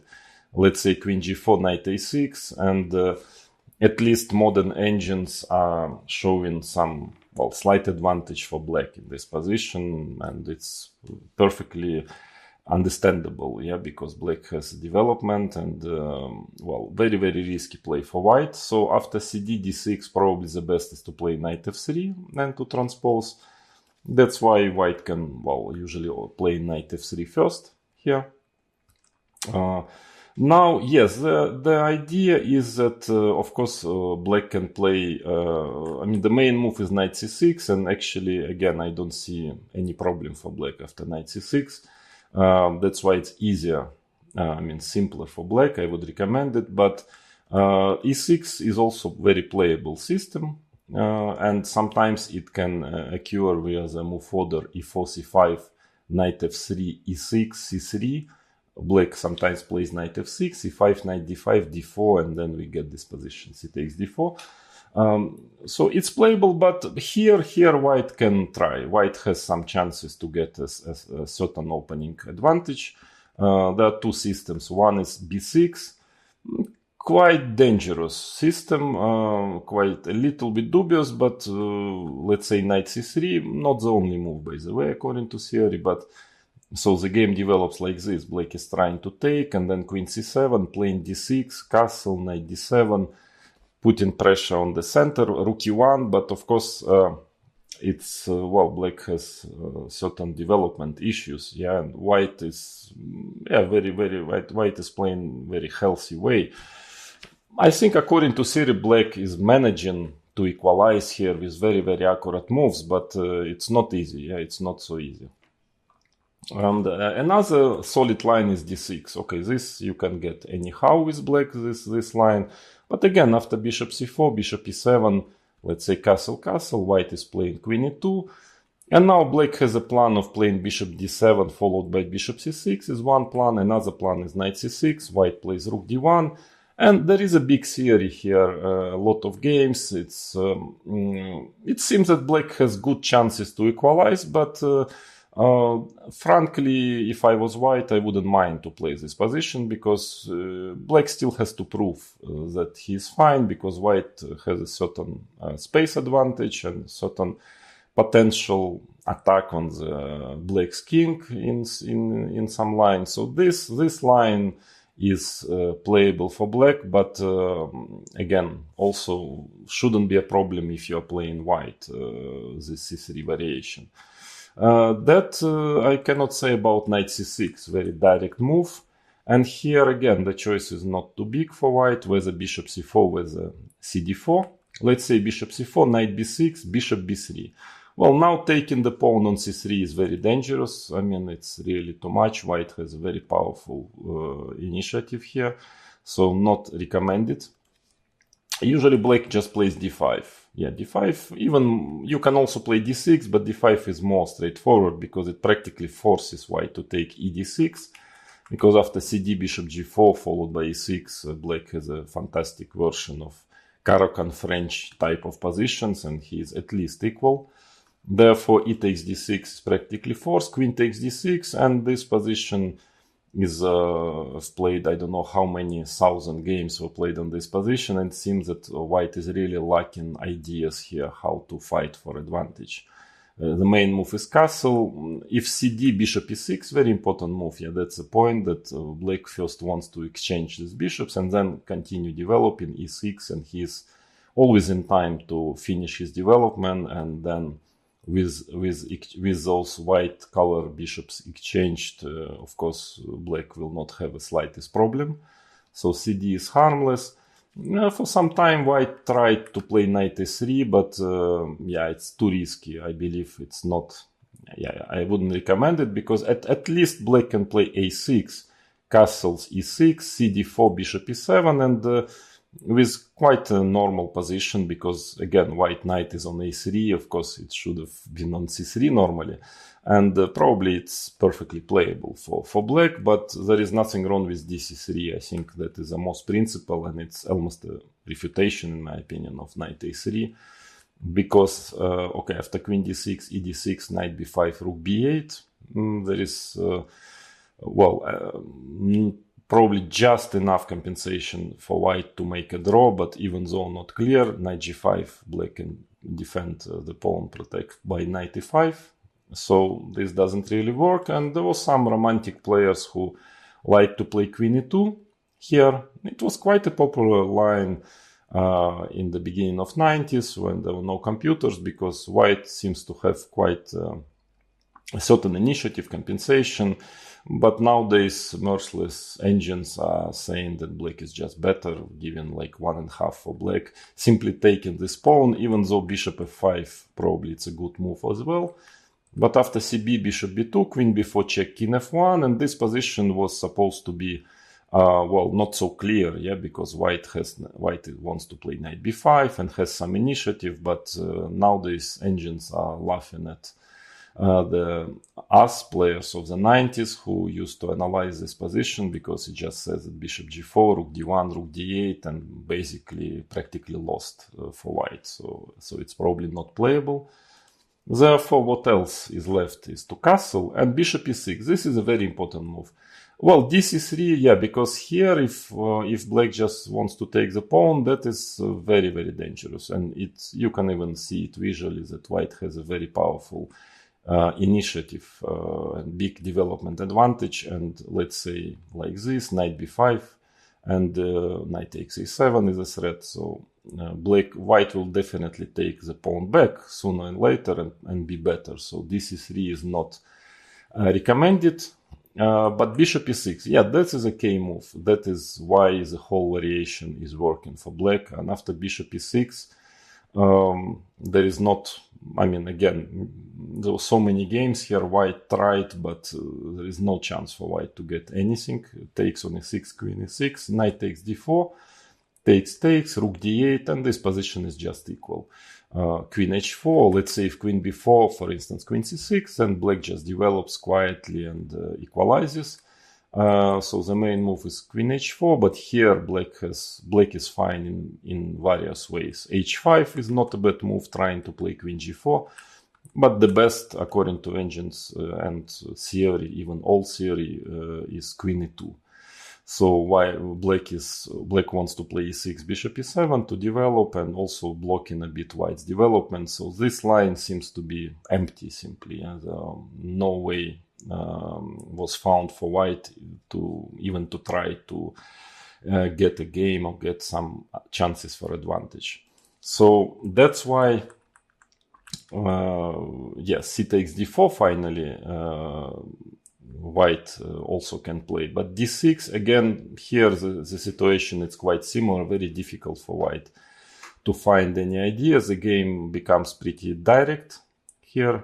So black wants to take probably d5, bishop g4, e6, and e5 pawn can become really weak.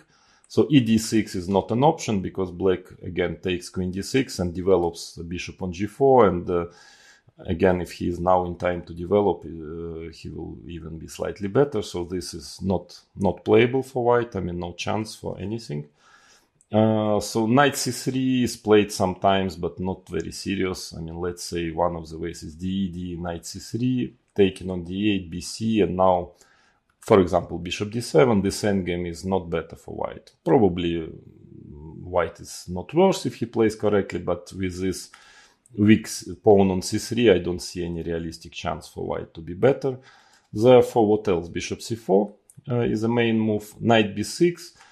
Black can try to force an endgame playing like this, but this endgame might be a bit better for white, because knight c3 has some space advantage. There is no more weakness on c3.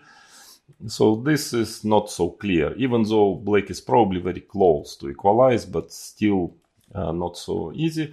But knight b6 seems to be really bulletproof nowadays. Yeah, it's very difficult to find something. So the bishop b3 is a possible move, but also quite risky.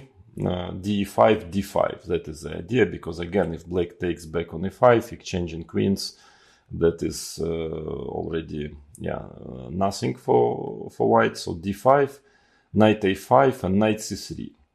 Well, very, very risky play. So black can now has an option to play f6, just protecting the pawn, but of course white is having certain compensation here. Take g6, bishop e3, bishop f5, and it's a very strange, complicated, unclear position. The computer assesses it as equal, more or less, whatever it means, because of course the position is just very unclear. Black is pawn up, but of course white has better development, so this is at least playable for white, even though risky. But I think knight takes b3 is a very clear-cut way to equalize. Queen takes b3, e6. So knight takes e5, bishop e7. Just simply finishing development. If black castles, okay, he has two bishops and slightly better. So that's why white is playing queen b5 check, and now king f8. And it seems, because after d6, bishop e6, black will manage f6, king f7 or something. He has two bishops, so black doesn't really have problems in this position. It seems to be pretty equal. Of course, the king is a little bit, if black would manage to castle, he would just be slightly better. So with the king on f8, cannot really pretend to fight for advantage, but yeah, it's not dangerous actually for black. So bishop b3 is a way to make the game complicated, but well, there are two options. One is that you can just stick to the pawn and try to play for a win. Another is trying to equalize like this with successfully actually equalizing. So knight b6, bishop b5 then is the main move, and now maybe bishop d7, by the way, is quite fine here, also probably enough to equalize, but d5 is a very direct line. So again, knight takes e5, bishop d7, and well, at least white gets two bishops here, castles, but all black needs, as usual, in this variation, is just to finish his development, then he will be fine, and it seems that he is in time. First of all, even a6 seems to be equalizing, bishop c6, queen c6. Despite this lack of development, seems that black slowly but surely manages to get out and equalize, but rook d8 is the main line, theoretical line, bishop e3, bishop e7, white is trying to play queen g4, but castles, but there were quite many games here, but finally it was always leading to equality, because once black manages to castle, puts knight on d5, the position is simply equal.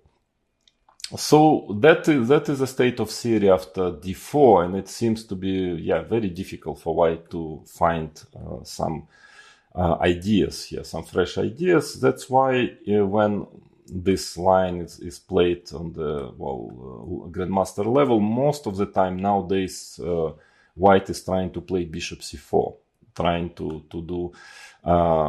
postpone d4 for the moment, or knight f3, knight c6, bishop c4. It's another way of doing it, like this, which would lead to transposition after bishop b3.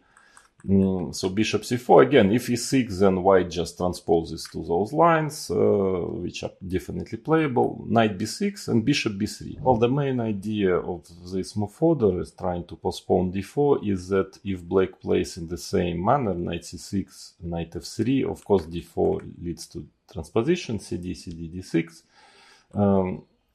knight f3, and now if black goes d5, ed, queen d6, castle, bishop e6, then white has an interesting option, and actually quite unpleasant for black, is taking on e6, queen takes e6, a4, trying to play a5, and so far black, it's nothing too bad, too dramatic for black, but it's suffering here, it's not able to equalize fully. So that is the idea, to play like this, but it gives black a chance to play c4, bishop c2, knight c6, knight f3, and now g6 is dubious, because then playing like this, white is attacking the pawn on c4, and not sure if black can fully equalize here. Probably black can, maybe better to play actually d5 here, because it practically forces white to take on d6, and after queen d6 we get to the main line, because in case of d6, white has this additional option, queen e2. I'm not sure it is so dangerous, but still, white to give it.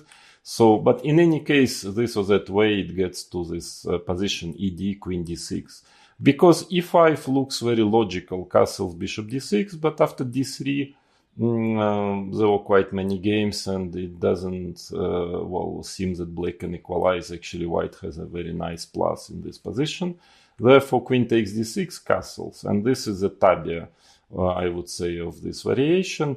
Most of the players are playing g6 here. It is clearly the main move in the position. But bishop g4 actually is quite interesting and has to be checked carefully wherever you play it, white or black, because h3, bishop h5, because the game gets quite sharp. Rook e1 and long castle. So black is playing very aggressively, and the position is very complicated. For instance, after b3, queen f6 is the best move. If white is trying to play a4, as you already see, a very typical idea, trying to push this knight with a5, then knight a5 is practically only move, and at least modern engines say that black manages to hold here, but you need to analyze this position more deeply. It's very, very sharp and complicated. But an interesting line, bishop g4, to try with black. But of course, much more solid is to play g6 here, and that is what is by far the most popular move in this position. And now, this typical a4 move doesn't work so well anymore, because bishop g7, a5. First of all, knight d7 seems to be also doing fine, but knight d5 is simpler. And black is just in time to protect his pawn on c4 and having a good game. For instance, after rook a4, there is b5. Important move, and here black is definitely fine.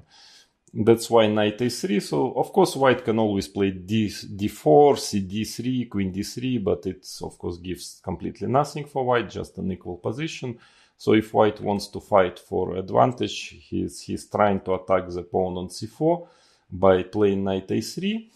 Here, by the way, most of players are automatically playing bishop g7, but there is a bishop f5, an interesting move also to investigate. It might actually be working fine in the sense of equalizing takes on f5, gf5, b3. That is the way white is usually playing, and now the idea is to play long castle. Okay, it has to be checked really. It might not work, I don't know, but at least there were a couple of strong players who played like this, and maybe this is at least the most, very direct way of playing like this, taking on c4, queen d3, rook e1, rook g8, and sharp, complicated position. Maybe it's okay for black, but has to be checked. So it's another interesting option if you are playing black, this variation. If you don't like so much the main line, which is bishop g7, those moves, bishop g4 instead of g6, or g6, bishop f5, might work also. But bishop g7 is the main move, b3. So now if taking on b3, ab castle, then white can play first of all knight c4. Let's say this position might give white something, but normally d4 is played. And here, white has a good center. Yeah, nothing too bad for black either. But at least I think black still has to prove that his position is fine. Yeah, so that is playable for white. That's why usually black prefers to play bishop e6 here. Now knight g5 is not giving anything. Bishop d5 simply. I think the main line is queen e2, pressing the pawn on c4, but here black already managed to find good ways to equalize, playing like this castle. And now, of course, it's always possible just to play rook d8, rook e8, but white has certain potential in this position. Sometimes can get some play on the king side. Even though computer is pretty happy with black, seeing that black is able to equalize here. But bishop d5, this plan is very direct, trying to push e5, and probably it's equalizing. Let's say if knight c4, then now black already just plays queen c7 simply, and in case of rook e1, trying to stop e5, black can still play rook e8 is possible, but actually there is also direct way of playing by taking on f3, e5, knight b5, queen d7. It seems that probably the game will there will be massive exchanges in the center, and probably black will equalize, and it would head to a draw probably here. That's why maybe what I would advise you is to have a look at rook e1 move, which is kind of tricky, has some tactical idea behind. I mean, again, if you take, then white plays d4, and rook e1 is definitely much more useful than queen e2. And here, for instance, bishop d5, computer plays h4 and actually starts to give certain advantage to white. So this might not be so easy for black. And in case of castle, then there is a tactics. bc4, knight takes c4, rook takes c6. This is the idea, just purely tactical play. And then it leads almost by force to this position, rook fd8.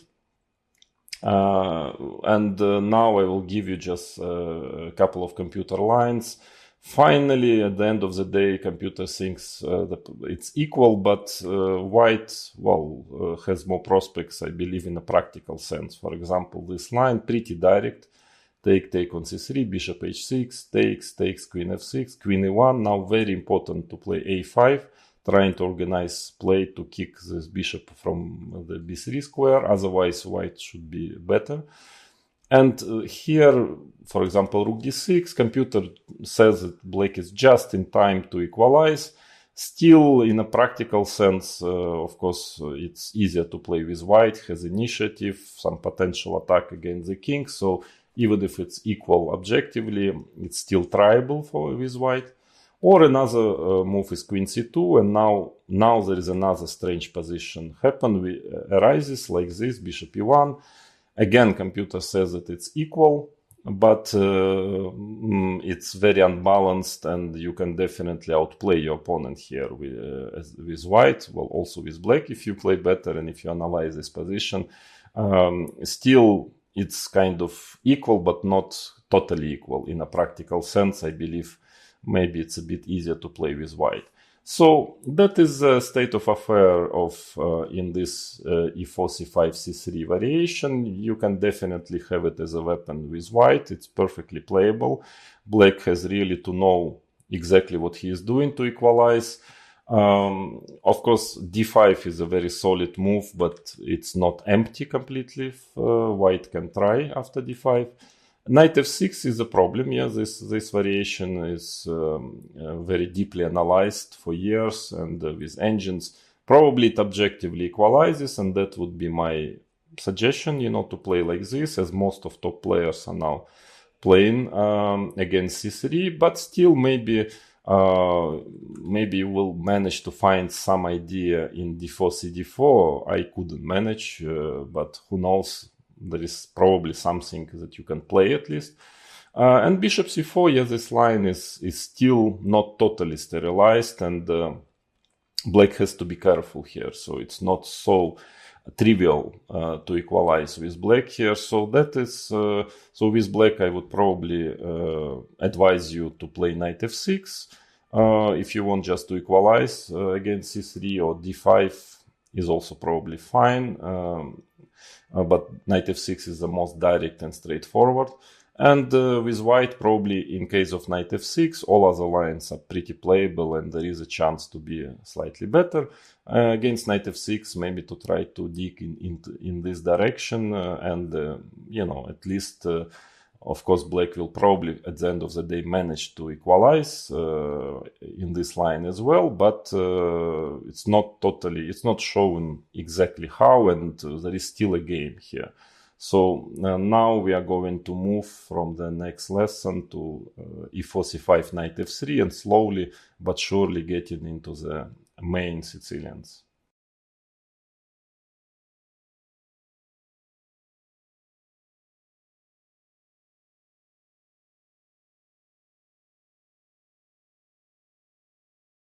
Hi, so let us start with knight f3 variations. We have just studied all other sidelines, all other moves in knight f3. As you can see, there is nothing really dangerous for black. Of course, there are a couple of maybe lines which white can try to fight for advantage. Black has to know at least certain theory, certain details, but all in all, definitely any other move than knight f3 will not cause you stop playing Sicilian. Well, knight f3 also will not, and I will do my best to explain you why during the next lessons, but still knight f3 is definitely the most dangerous move. White is trying normally to play d4 to fight for the center. So the structure of today's lesson will be, first I'm going to show you sidelines for black. I mean, black actually has three main moves here, which is knight c6, d6 and e6. I will show you all other moves black has in this position. None of it is really great, and white is actually better in in every other line. But anyway, you need to know, you at least for the white color, if you're playing white Sicilian.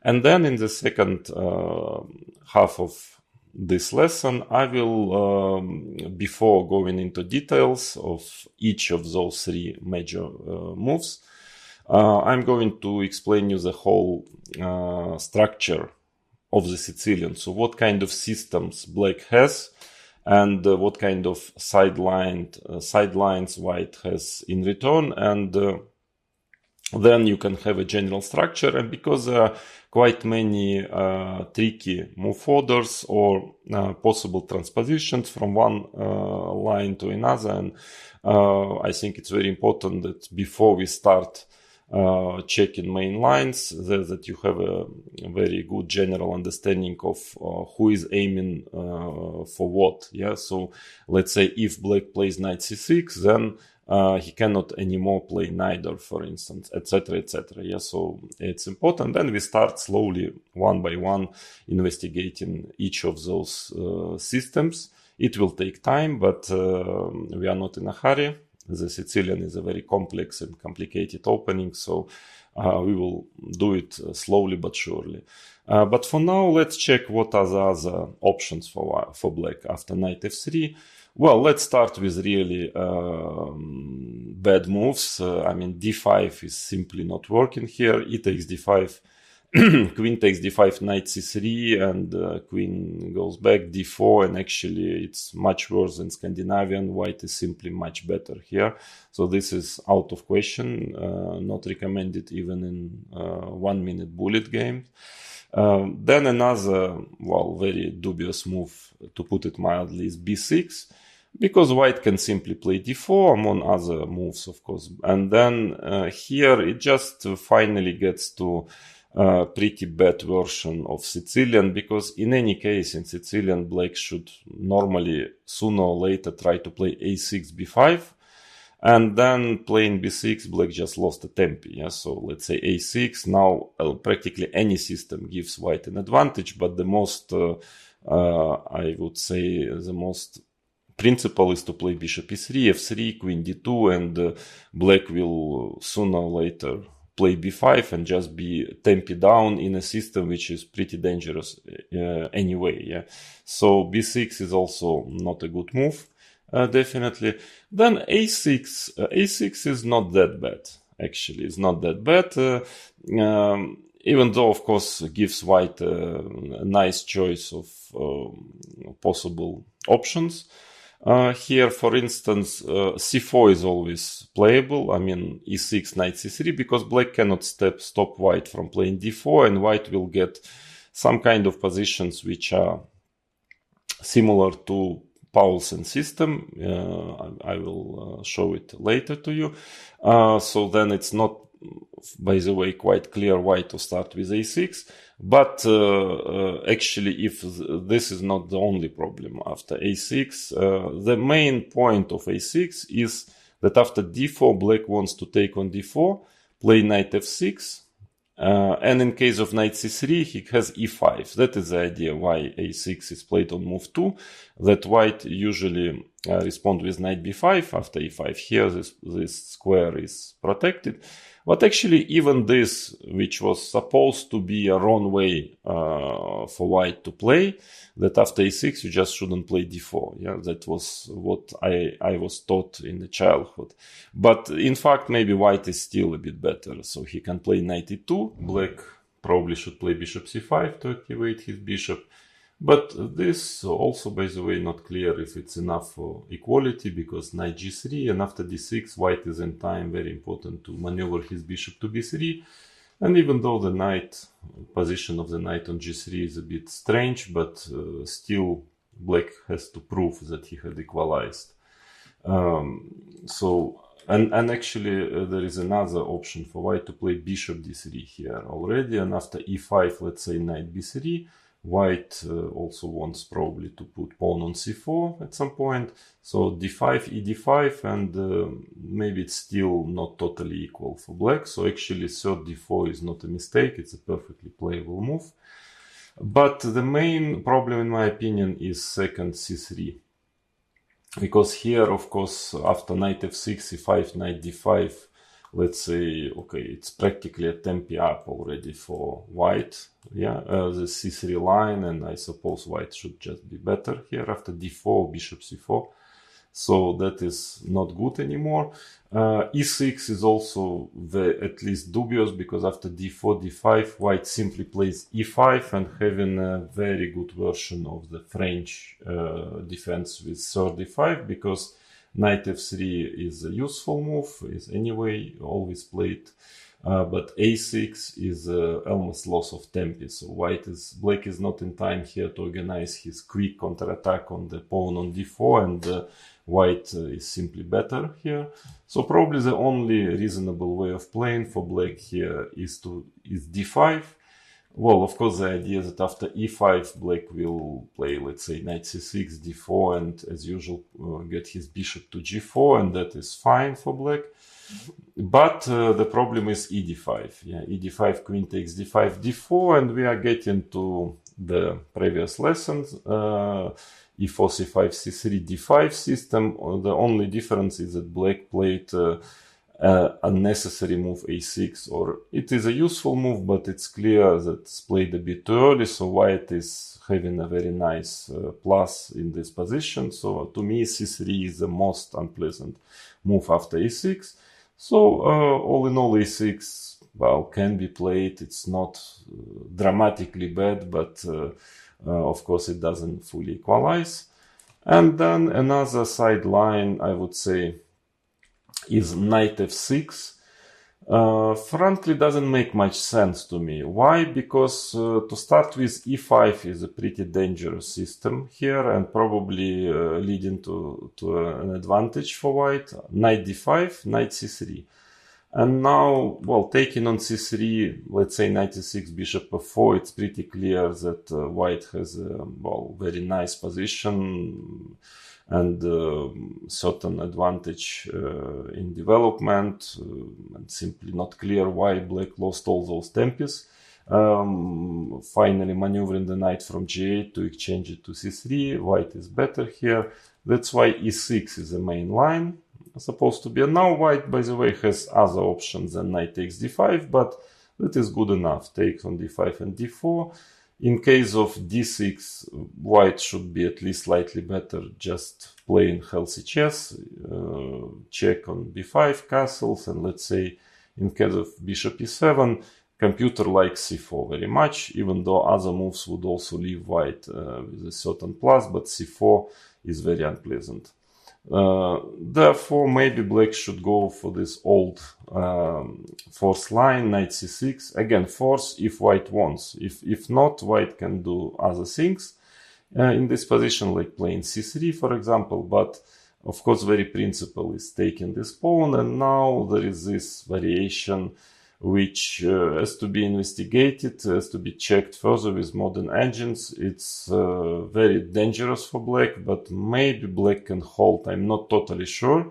For example, white has pretty safe way of playing is queen e4 check, bishop e6, queen h4 just protecting the pawn on f2. All in all, this is anyway not really playing for a win with black, because white is pretty safe in all those lines. So e5 is a very serious challenge, but the worst thing of which discourages, I think, all players of playing knight f6 is that if white just plays knight c3, there is probably nothing better for black than to play d6 and move to Najdorf or Rauser, whatever, to the main Sicilian. So white can, of course, go d4. Well, yes, maybe you removed certain sidelines like bishop b5 check after second d6, but you gave a very dangerous, so to say, sideline e5. So doesn't look like a great deal for black, because after knight c3, d5 was played earlier, more often, but now it's practically refuted. I think white is just better after d5. More than one way. The simplest is e takes d5, knight takes d5, bishop b5 check. If I remember well, Yasser Seiravan played knight c6 against me here in Amsterdam 96. But nowadays engine simply says that you can castle, knight c3, bc3, and already giving white quite a considerable advantage in this position. And bishop d7, there is a direct line, knight e5. Bishop takes b5, queen f3, threatening mate on f7. And after f6, knight takes b5. It's nice tactics, because if f3, queen takes d5, white is getting the piece back, and equal material in this endgame. He is much better because of the ruined pawn structure, which black has. Black have tried in pre-computer era to make some murky business with knight a6, sacrificing an exchange and trying to pretend he has some play for the exchange. Was much easier to pretend so when computers were not so powerful. Now, actually, well, according to engines, white is much better in this position. So ed5 is very annoying, but maybe even simpler is bishop b5 check. And now, in case of knight c6, ed5, knight d5, we transpose to a position which is simply better for white. And after bishop d7, e5 seems to be very, very unpleasant, because after bishop b5, knight b5, let's say a6, knight c3, wherever black goes with his knight, white just proceeds with e6, let's say castle, rook e1, and black's position is, well, pretty critical here. So again, knight f6, I wouldn't recommend really, because, well, e5 is quite dangerous, and knight c3, probably you just have to transpose to the main Sicilians. And then what else? There is a g6 move. A g6 move, which makes some sense. Well, black wants to play accelerated dragon, so to say. The idea is that after d4, cd, knight d4, black wants to play bishop g7, knight c6, and this position, this system, it's not really dragon because pawn is on d7. We will analyze it in depth in our next lesson, one of the next lessons. So black wants to get this, but to avoid the system, because normally black is trying to get this via knight c6, but trying to avoid bishop b5 system. But it gives white a choice of quite nice options. First of all, you can play c4, bishop g7, d4, and move into this typical Maroczy system, which again we are going to consider later. But in fact, d4, cd, already queen takes d4 is pretty unpleasant for black. Knight f6, and now knight c3. I'm not quite sure black fully equalizes after e5, knight c6, queen a4, knight d5, and so on. White has quite a number of moves here, but maybe still it's not so easy for black to equalize. But actually knight c3 move is very unpleasant.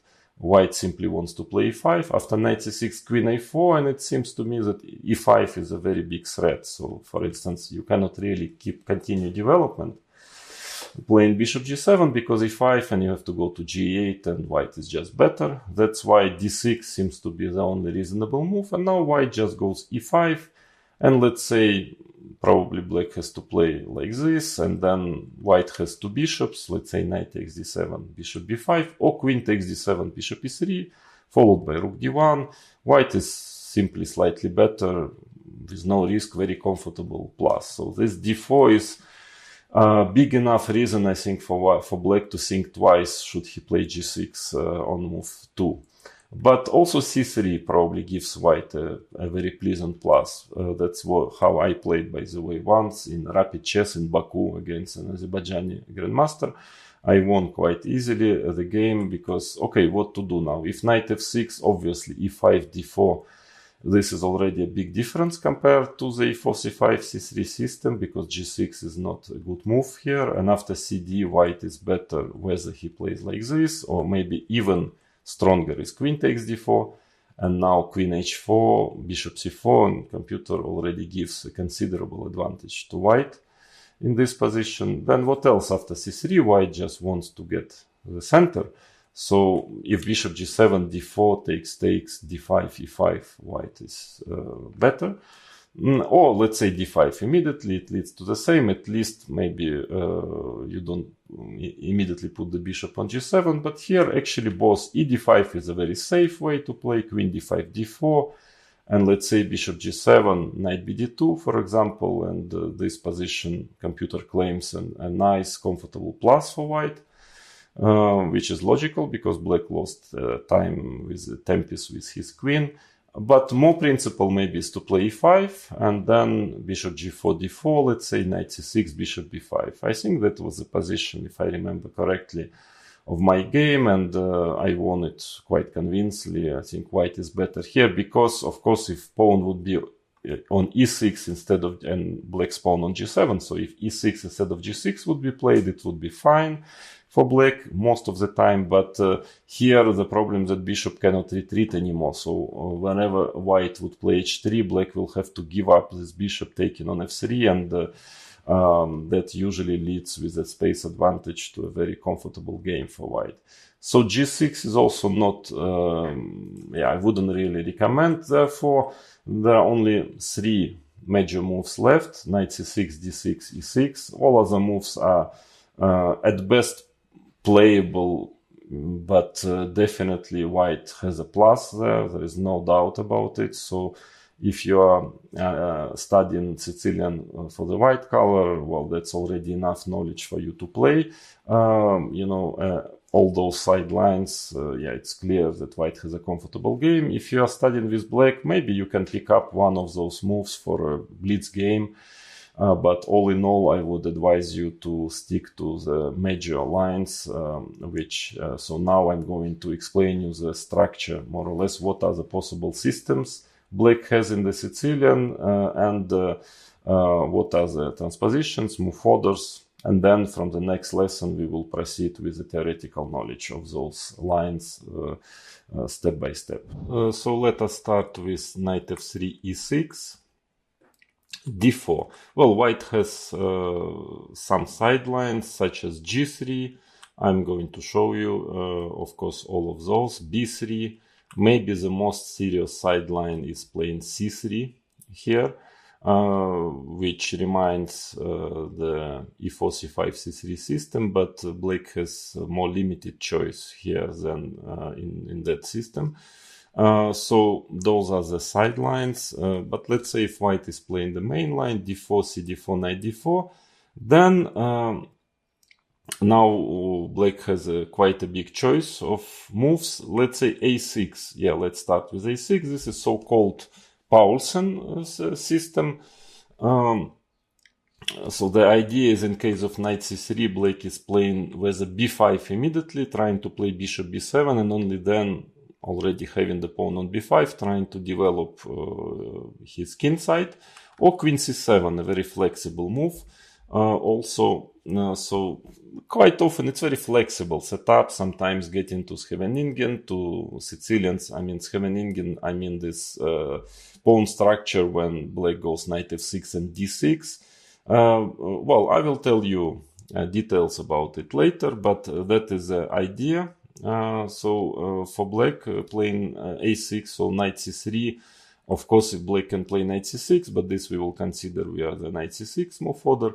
But a6, there are 2 moves which are considered to be quite dangerous for black. One is bishop d3, now already white is actually most of the time trying to put the pawn on c4. Yeah, and then because in general it's when in those quite rare occasions when white can manage to play c4, knight c3, it gives him more space, more control on the center. So bishop d3 is a very serious system. And another which became now very popular, I played myself quite a lot, c4 immediately. This system. So that move order gives white a chance to play with c4. The setups with c4, but it's a big sphere and it's definitely a very playable system, Paulsen. For instance, Caruana plays it from time to time, Peter Swidler. Yeah, a serious system with a lot of theory. So that is one option. Another option, you can play knight f6, knight c3, and now let's say both d6 or knight c6, we will, knight c6, we will consider it via the knight c6 move order. This is one system. Another system is to play d6, so-called, Scheveningen.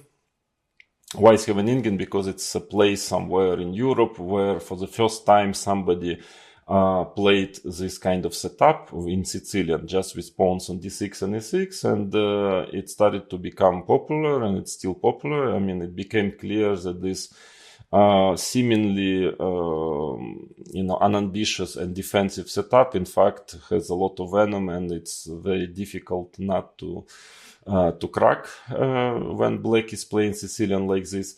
But in this particular move order, now it becomes not very fashionable because, well, white has as major systems. Again, white has many other systems as well, but the major dangers are bishop e3 system, then f3, let's say queen d2, long castle. And another, the most challenging and the most dangerous is g4. Keres attack, so-called. I think Paul Keres was the first one who started to play like this. At that time, it was pretty revolutionary just to start pushing your pawns before developing pieces. But nowadays, it's supposed to be quite a problem for black. And according to the state of theory, black is experiencing serious problems after g4. So this move order is not very popular nowadays. But then what else? Knight c6. Yeah, this is a very flexible way of playing. Of course, you understand that you can also play via knight c6, second knight c6. So let me start explaining you the move orders. Let's say second knight c6, and in case of d4 takes, you can play e6 here. The question, if you decide to play like this, so you need to choose what sideline is you feel more comfortable with, because after knight c6 there is, for instance, bishop b5, a very, very serious sideline, which now maybe becomes even the main line. There are much more people on the top level playing bishop b5 than d4 after knight c6. A very serious system. So, or let's say after e6, as I've mentioned already, white has different systems like c3 or b3. So it's, if you play like this, then how to get to this position, it's a matter of taste for black. But in any case, if we are there already, then normally white plays knight c3. Another big system is knight b5. Immediately here d6, and then white has an option to play like this, but I think black is doing fine here. And another option is to play c4 and trying to build the center. Of course, losing some tempis because, knight has to retreat to a3, but doing everything to stop d5, even though here d5 is still possible. As we know by the very famous and I would say evergreen game Karpov-Kasparov from the World Championship match in 1985, which Kasparov won in a brilliant style. Still, d5 is not winning by force, of course. But all in all, knight b5 is a serious line, but in general, black is doing fine here. So the main move is knight c3. And now black has a choice. He can play d6, and this is a better version of this Scheveningen. It's better if you're already playing d6 than to play with knight on c6 and knight on f6, because now g4 is still a serious move, but at least not threatening g5, attacking the knight on f6. So black is usually playing like this, a6, and then trying to develop knight to e7. Still, it's not clear at all if black is equalizing here. But okay, white has a big choice of systems. Of course, always possible bishop e2 castle, always possible to put bishop on c4 as well. And again, if white plays bishop e3, knight f6, f3, then we have this important position, which I'm going to analyze. We are going to study it later. Yeah, it's playable for black, but quite dangerous also. So that is about d6. One possible system. Another system is a6, playing like this. It's kind of mixture between Taimanov and Paulsen. So a game can sometimes in some line transpose to Taimanov system, which is queen c7 move as a main move in this position. Or it can get to separately, a separate way. Like, for example, take on 6 bishop d3. It's a position of the system, quite important theoretical position with lots of games, d5. All in all, I believe a6 is definitely playable. And, for example, Jan Nepomniachtchi played it. Again, Peter Swidler played a lot of this system and other strong players. It's playable, there will be no refutation of it, but white has quite a choice of interesting continuations here, so it's not so easy to equalize also with black. But the main move probably is queen c7, so-called Taimanov system, with a lot of theory here, and white has a big choice. Well, now already knight takes e6 obviously is not so good, because bc and queen c7 is much more useful than a6. Black will follow with d5 and having no problem. But white has a huge choice, so this here we'll have a long lesson explaining the situation on the queen c7. So this is probably the major system after e6. Yes, so now let's move to move knight c6. Here, as I explained already, well, most of the time, I think black plays knight c6 because he wants to play Sveshnikov system, which is doing pretty well now. It's quite difficult for white to get an advantage. So let's say if white is playing d4, cd4, knight d4, now black, of course, as we know already, can transpose by playing e6. There is another system, g6, so trying to play this accelerated dragon. It's called like this for some reason, at least it used to be called like this in my childhood, with a pawn on d7, which gives white additional possibilities, but actually the main point that black is trying to avoid the setup when white tries to play f3, queen d2, long castle, because now black will just play d5 straight away.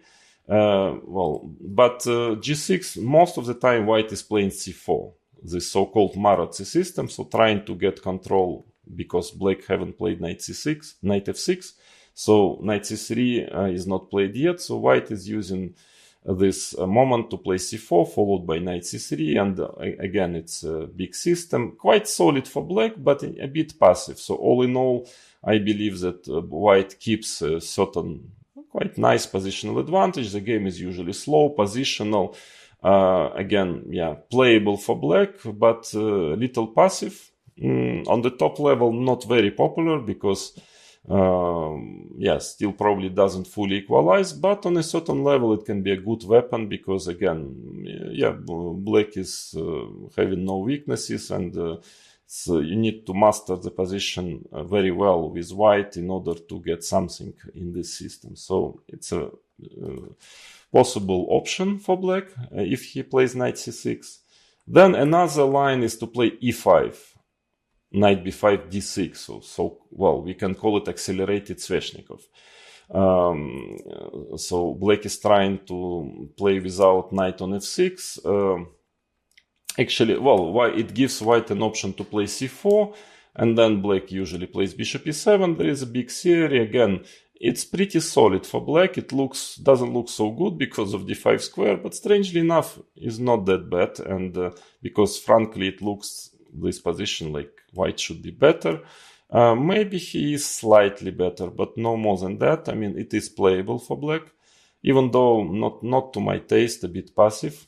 But also the problem, I think, that simply if white is playing knight c3 here, I'm not quite sure that black has anything really better than, to play maybe knight f6, because the idea was originally that black is playing like this, b5, and after knight d5, trying to play different systems like knight g7, but all those moves seems not to be working so well now for black. So e5 system is in a bit of a crisis now. Knight b5 d6, not only because c4 is a very serious move, but also that after knight c3, those ideas to have a little bit kind of special Sveshnikov variation might not work. So maybe black should simply move to Sveshnikov variation, then probably it's simpler already to play knight f6 first, not to give additional possibilities for white. So knight f6, knight c3, and now, well, e5, d6, this is a rouser system. The main line is bishop g5, even though, of course, there are other moves. I will explain you in detail. I used to play a lot rouser in the 90s. It's now, popularity of rouser is getting back, so quite many strong players are playing it back now. So very big theory. This is a very big serious system for black, perfectly playable, obviously, even though, maybe it's not so easy to equalize. White is, according to the state of theory, white is having some, there are some dangerous options from the white side, but a very big system, d6. Again, you can get it via the move order. If you want already to play rouser, you can start with d6, and in case of d4, you can play here knight c6. That is another way to get it. Again, it's about what do you fear more? Sidelines after d6 or sidelines after knight c6. Otherwise, it's up to black to choose how to get this position. After, let's say, this rouser, so-called rouser position. Another move is e6. Well, I will try to explain you the idea of e6. First of all, the idea is quite often is to get simply in case of knight db5 move. Because if bishop e2, for instance, it's not easy for white to get this bishop e2 classical systems, because black seems to be doing fine after bishop b4. And in case of knight db5, black can always play d6, and the idea is that after bishop f4, e5, bishop g5, we get to a classical Sveshnikov system. Only that black avoided some lines, like I will explain you later. So certain lines like e5, let's say knight db5, d6. For instance, there is quite a serious and fashionable line now to play like this: knight d5 takes. Knight b8 now played, or knight e7. So that is avoided, but it gives, and also, by the way, on top of it, bishop b4 move is not easy to refute. This bishop b4 system, well, was considered always a bit passive and slightly better for white. The main move is a3, takes d5, but nowadays engines are actually starting to equalize here with black, and it's quite difficult also to get an advantage with white. So after knight db5, black can move to the Sveshnikov variation or play bishop b4. The major move after e6 is knight takes e6, and this position bc e5, knight d5, knight e4, it's pretty forced, and it was always considered to be a bit dubious for black, but lately there are some new ideas computers, modern engines found, and there is still a discussion if white has something or black finally manages to equalize. So it's becoming quite a fashionable line, because if this line is fine for black, then of course it's a very, very serious system.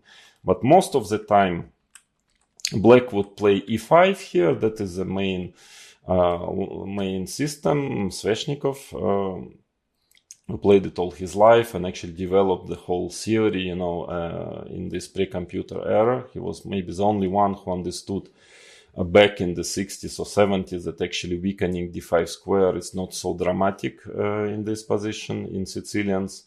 Now everybody knows it already. And the main line goes like knight db5, d6, and now, of course, it's a very, very big theory, knight d5, but main move is bishop g5, a6, knight a3 and so on, this big tabia, which we are going to, of course, to study as well. So that is another big system for black. And if black wants to play this Sveshnikov with e5, then he has to start with knight c6. There is no other move order he can get this position with second knight c6. And that's why, especially because in Sveshnikov now white is experiencing problems to get any advantage. There are two very serious sidelines white play, trying to avoid Sveshnikov, trying to play whether bishop b5. I cannot even anymore call it a sideline, because actually it becomes even more popular than d4 nowadays on the top level. And black is experiencing quite some troubles, equalizing here. It doesn't mean that white is better. Black has his chances to equalize, but bishop b5 is a very, very serious move. Now most of, main moves are e6 or g6, two main moves. A lot of theory here, we are going to study it, of course, as well. Another, way of trying to avoid this main Sveshnikov is playing knight c3. I myself played a lot. This move was extremely popular some 15 years ago. Because the problem is that knight f6, if black is trying, to get his Sveshnikov, if d4 now, then he wants to take and play e5. That is the idea. But now bishop b5 seems to be quite serious, and at the current state of theory, I think black is experiencing problems here. There is no way found for black to equalize after bishop b5 yet. Then there is a radical way of playing, which is just e5, stopping d4 for once and for all. Of course, at the same time weakening the d5 square, bishop c4, d6, d3. Lots of games I played with both colors and many other top players. Very big system. Play reminds more quite often Ruy Lopez than Sicilian. What can I say? Black is quite solid. Good chances to equalize here, but white has his also attempts, and it's not totally clear yet if black fully equalizes after e5. Very popular now, g6 becomes very popular, because in case of, let's say, bishop b5, bishop g7, knight on c3 is a bit premature. And black is doing fine here, according to theory. So probably white's best is to play d4, and now we get to seemingly dragon, but not dragon, not completely, because bishop e3, knight f6, it's a separate system actually, because if white is trying to do the same thing like f3, queen d2, now it doesn't work because black simply plays d5. The pawn is not on d6 yet, so black is just at least equal here. That's why white has quite many options here. We are going to study this position, of course, but that is one of the serious ways to face knight c3. So you see how both players are trying to trick each other, trying to make use of move orders. So white is playing knight c3, for instance, here, trying to avoid Sveshnikov, but in case of d6 or e6, he wants just to play d4 and move to the main Sicilians. But black in return now already playing g6, because if you remember, I've mentioned that in case if black plays g6 here, if knight c3, bishop g7, that would lead to the same position. But now white has c4, Maratzi system, which is considered to be very dangerous for black. Not easy to equalize. So that is why it's actually important to know at least a little bit all the Sicilians, that you can understand all those move orders and all those ways how one of the player trying to avoid one system but allowing another system. That's why I believe this general survey which I'm giving you now on before we study each of those lines in detail, it's quite useful that you have a structure in your mind why this or that move order is played. So that is about knight c6, I think. And finally, last but not least, d6 move. Most of the time it's played because black wants to play neither There are some sidelines like c3, other moves, but they don't seem to be extremely dangerous. Another sideline is d4, cd. Sometimes white takes with a queen on d4. Playable, but no more than that. Bishop b5 check here is maybe the most popular and serious sideline. Still, there is nothing dramatic for black for sure. Let's say bishop d7 was always the main line. Now knight d7 becomes more popular, actually. Here, white takes. By the way, knight takes d7 instead of queen d7 also possible. And white trying to play c4, knight c3, then d4, and well, fighting for a small advantage. Here, sometimes getting it, sometimes not, but it's pretty playable for white, even though definitely not a drama for black either, yeah.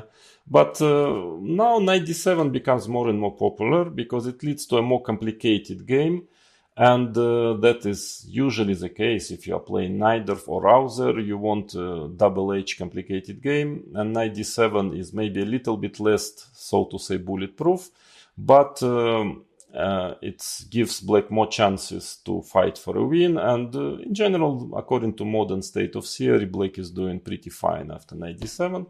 So there are no sidelines which are very dangerous after d6. I just would like to mention that knight c6 here, or as you understand, we can get this position via second knight c6, third knight b5, d6. It used to be quite popular, but now it's in trouble, I believe, after castles. Bishop d7 usually played rook e1. It's quite difficult for black to equalize here, so for the moment it's out of fashion. It seems that it's not the best way to face bishop b5 systems. So then after d4, cd, knight d4, knight f6, there is a certain move f3. You need to know what to do with black against it. It's quite serious, but black can equalize, I think, after f3. So the main move is knight c3, and now, of course, you can play e6, as I've mentioned it via the move order second e6. Nowadays not very popular, mainly because of this g4, which is very dangerous, and black is not doing great here according to theory. Then, of course, knight c6 is Rauser if you want to play. So this is another way, even more popular, to get to Rauser via d6 move order, because I think d6 bishop b5 check is less dangerous than knight c6 bishop b5. So if you want to play Rauser with black, you choose whether you start with knight c6 or with d6. Then, of course, there is a evergreen dragon, g6. This is a so-called dragon system. Well, it's not too popular on the top level now, although definitely playable if you know it well, definitely playable on the lower levels or shorter time controls. The most challenging, dangerous system is playing bishop e3, f3, followed by queen d2, long castle. Well, what can I say? I think objectively black experiencing some problems here. I mean, of course, the game is very sharp. Here, the knowledge of theory, very detailed knowledge, is very important, especially if you decide to play it with black. You really need to know it by heart. I mean, a lot of long lines, because, okay, white's plan is simple. He wants to play long castle and then h4, h5, and very often one inaccuracy and you just get mated there. But there is a lot of theory, and still it's not refuted. Let's put it this way. Dragon is not refuted, but very, very risky opening to play. So, and the main then a6, yeah, this is Najdorf, according to Vishy Anand. Once he told me a long time ago in a private conversation, we were talking about different Sicilians. And I remember he told me, you know, there are many playable Sicilians, but Najdorf is the best. Yeah. And, well, I don't know best or not best, but it's, well, the fact that Robert James Fisher used to play it, Garry Kasparov played it with a lot of success all his life, means that it's very serious. Najdorf is a very serious Sicilian. A lot of theory here. Of course, we are going to study it. I mean, at least in general, what are the directions, what are the possible continuations, prospectors for each side. So yeah, that is another system. That is the overview I decided to give to you before we go on and we study it one by one, all those variations of Sicilian, because I believe it's important that you have it in your mind, you have the structure of the full opening. That will make you, it will make it easier to, so to say, digest the material and understand when we start studying, each of the lines, to understand what are the move orders and who is aiming for what, who is trying to get this line to avoid another line, etc., etc. So I think that is a general knowledge I gave you. You need to have before studying with either color, especially of course with white, but even with black. If you decide only to play one system, still it's good to know the structure of all other possible variations in Sicilian. And from the next lesson, we will start to move to the theory. First, I would try to give you sidelines against each of those moves, knight c6, d6, e6. And then we move to the variations where white is playing d4 and playing the main Sicilians.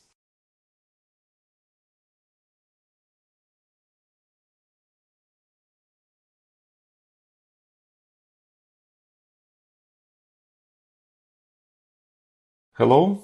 So let us start checking the main lines, but for the next few lessons we are going to go through the variations where white postpones at least or playing d4. In some of those lines actually white never finally plays d4. So everything but the main Sicilians. And so let's start with e6, knight f3, e6. As I've mentioned already in my previous lesson, so you play e6, you have to play e6 if, for instance, you are planning to play Paulsen system, then e6 is obligatory. Okay, if you play in Taimanov, then you can also start with knight c6. So it depends very much on what sidelines after each of those moves you feel more comfortable with as black. After e6, maybe actually it gives the biggest amount of sidelines for white, I mean, which makes sense. But from other point of view, as you will see during this lesson, I don't think they are so dangerous. I mean, quite a number of those sidelines are playable and dangerous in the sense that you should really be prepared. But if black is well prepared, black knows what he is doing, most of the lines are pretty harmless in my opinion. Maybe only this third c3, which we will consider at the end of this session. c3 is quite serious. Still, of course, it will not, stop you from playing e6 after knight f3. But anyway, here you need really to choose which system you want to play and to probably to make some more work to be sure that you are holding well after c3. Other lines, I think what I will give you today would be already enough for you to play it. Anyway, it's always useful to make a bit of more work on it on your own, check games and so on, but the directions and the main positions I'm going to tell you now. So e6, okay, one by one, let's start. There is a certain idea to play bishop e2. Well, not a very big deal, obviously, rather an ambitious move, but it makes some sense. So knight c6 castle, so white still is, so to say, hesitating whether he wants to play c3, d4, or maybe d4. Depends on what black is doing. I believe knight f6 is most logical way of playing. Knight c3, and now black has a choice between simply moving to Sicilian, but actually quite a good version for black, the main one with d6, or playing d5. After d5, white's idea is to take and then play d4. Maybe white can count on a small initiative here. I mean, yeah, I don't believe it's going to be anything special for white, but at least, you know, there is a chance to press a bit with white, even though if you are considering playing it with black, I think that checking it a bit more with engines will probably lead to a conclusion that black will actually manage to equalize here. But another very solid way of playing is d6. Now there is nothing else than d4 which can make sense. Takes, bishop e7, and actually we are moving here into a little bit different area, yeah, into the so-called Scheveningen system with bishop e2. Why Scheveningen? Because I think for the first time actually it was played in some European place. There was a tournament and somebody discovered that you can play Sicilian with d6, e6, and it's not that bad. Well, there were good times when you could discover still such things, and the place was Scheveningen. So since then, at least old school, we call it Scheveningen pawn structure. So here, well, actually there is a big difference, bishop e3 castle, because you know there is a huge theory in this position. Let's say if a6, a4 is played, castle f4, and queen c7, king h1, rook e8, and a lot of games. Kasparov was playing it all his life. But things are not so easy for black. I mean, it's not 100% sure if black finally equalizes. So that's why this variation was played by many top players, including Anatoly Karpov, of course, and so on. But the point is that in this particular move order, actually for white it's very difficult to get this position. For instance, okay, if white plays a4, I suppose black is not, well, doesn't have to play a6, obviously. Yes. So for instance, quite a typical way of playing for black is to take on d4 and play b6 or bishop d7, bishop c6. It's pretty solid for black, this kind of play. So a6 is definitely not necessary. Maybe also, by the way, e5 might be quite good here.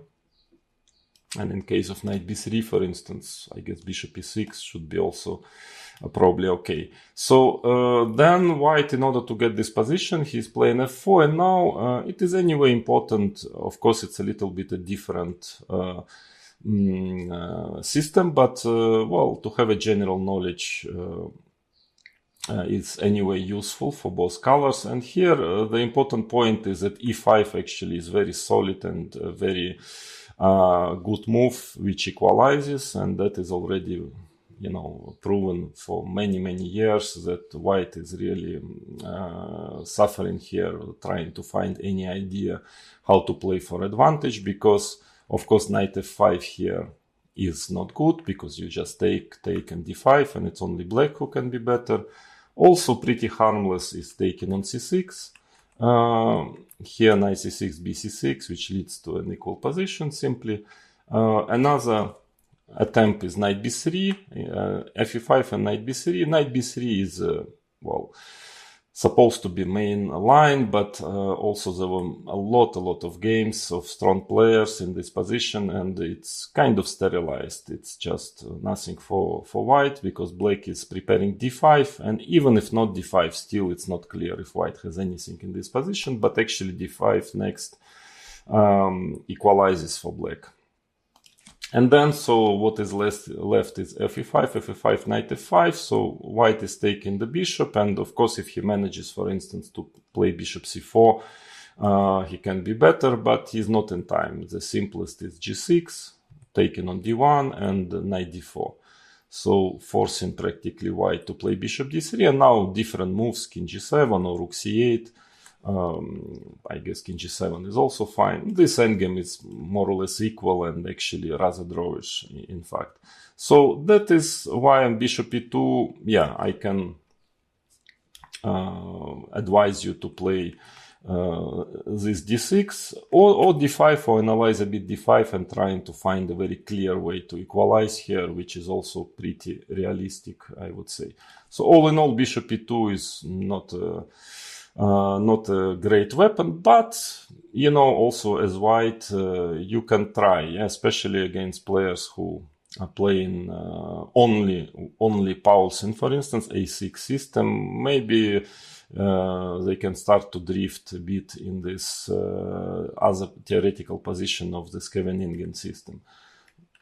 Then what else? G3. G3 is quite a serious move. Next, let us consider G3 move.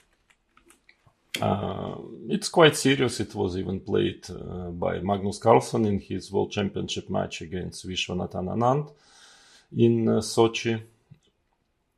I think that I made some work on this move, and I think I found a couple of quite solid ways for black to equalize. So I think that maybe the simplest is to play d5, the most straightforward and principle. But knight c6 is also fine. Well, only thing that white can transpose now, let's say after bishop g2, knight f6, knight c3. Of course, he can always play d3, but then it's just an equal position. So knight c3, and then finally d6, d4, and we get to this tabia, which I've discussed already earlier. Well, normal position. It's supposed to be pretty harmless for black. But still you need to know it. So that is a small minus of knight c6, but hopefully, I mean, it's part of your repertoire, this position, and then there is no problem. Otherwise, maybe white can try some tricky way of playing. Is d4, takes, and now the idea is that if knight f6, white wants to play bishop c2, and then to play c4. Before playing knight c3, using this move order, and after castles knight c3, it seems that black is not in time here to attack the c4 pawn, and if white manages to settle his pieces, castles b3, etc., he will have a certain plus, definitely. So, but here black can play d5, and that is very important. I think it is enough to equalize. So there are two ways of playing for white. If bishop g2, then de4 is fine. This endgame, okay, black has some weaknesses in the pawn structure, but the king on d1 and knight on e4 is, bishop on e4 is getting under attack. So next knight f6 coming, long castle with check, and black has enough dynamics to, I mean, not to worry too much about his prospects. I think the position is just equal. So another way of playing is d5, knight c3. And now maybe knight f6 already is the most accurate. And after e takes d5, actually computers even taken with the pawn on d5. And I think after bishop g2, playing bishop g4, and believe that the position is close to equal. But knight takes d5 is more solid, I would say. And it seems that, well, white can try to get maybe some small plus after bishop g2, but taking on c3, bishop d7, castle bishop e7, rook b1, queen c8. Okay, white has a certain pressure on the queen side, but his pawn structure is spoiled, and all in all, I think black with a few accurate moves should be able to equalize here. But still, white has some tries after knight c6, so in my opinion d5 is more principal. e5, e5. Now d4 probably has to be played, because in case of bishop g2, well, at minimum black can simply transpose to the line which I'm going to show you, which is the fifth d4. But there is also a good move, queen e7 check. Now, okay, playing king f1 is quite risky. This position with the king on f1, I don't think white can count on any advantage here. And of course, in case of queen e2, also knight f6, and queens will be changed, and the position is basically just equal. So that's why d4 is a better move here. And now black can simply play just develop pieces like this. Bishop e7, knight will go to c3. I think this position will appear on the board. And okay, under some circumstances, it can be a bit better for white because, well, black will end up with isolated pawn, obviously, but he has very active play here, and it's quite difficult for white to actually to manage blockade of this pawn and to get an advantage. For example, rook e1 is possible, maybe a move like h6, very typical move for this position, stopping bishop g5. Computer is pretty happy with black here. Or more principle is to try d takes e5. And now I think there are two ways for black to be okay. One is d4. Okay, if knight goes to e2, then bishop takes e5 will not, cause any problem for black. So knight a4, protecting the pawn. And now even this queen a5, b3, bishop takes e5, a little bit looking a bit strange, but computers pretend that black is in time to equalize here. Maybe simpler is just to play bishop takes e5, bishop g5, bishop e6, followed by h6, and also maybe black can play d4 next. At least according to the engines, this position is equal. Yeah, so white is not in time to attack the d5 pawn or to put the pressure on the black's position. I think this is a simple, solid, and healthy way of playing for black against g3. So probably enough to equalize quietly. Well, what else? There is a move order knight c3. As I understand, the only idea is to avoid Paulsen system, which is force a6 against d4 cd, knight d4. Because in case of knight c6, white anyway has nothing better than playing d4. So if you are playing knight c6, then you shouldn't be bothered at all with knight c3. But if you are playing only Paulsen after e6, then the white's idea is to play a6 and now to play g3. So to move to transpose to those closed Sicilians with knight c3, but black had played a6 already, so it's a little bit better version for white. So definitely those systems with g6, bishop g7, knight c6, which were very solid and doing very well against second knight c3, now already not playable. But still you can just play b5, bishop g2, bishop b7, d3, protecting the pawn, d6, castle, knight f6. So this position is it's playable. White, it's also playable for white. So in case if for some reason you are concerned as white about the Paulsen, this is an interesting way of trying to avoid it. It's definitely playable. There are different plans here possible. For instance, you can try to play knight h4, f4, and then push pawns on the king side. But objectively, black is also okay. I don't think it gives an advantage. Just it's a little bit, as I explained already, a bit of better version of the closed Sicilians. So all in all, the move knight c3 only concerned the Paulsen players. Then b3. Yeah, it's an interesting sideline, quite serious, so you need to know what to do about it with black. But and actually there are some problems in some lines, but I think that knight c6, a6 is a very good setup against it. So let's see. b6 is actually very popular, even was played by quite some top players, for example Caruana. I'm not so sure it is the best way of playing, because white can play, for example, like this, takes, knight f6, f3, and it's not so easy for black still to equalize, because I have mentioned already that actually in those kind of Sicilians, bishop on b2, it very rarely has a chance to be developed on b2, but it's not so bad. Then of course white is trying to play for long castle next, and even though probably it's finally okay for black, but it's not so harmless. So what else? d5 of course looks logical.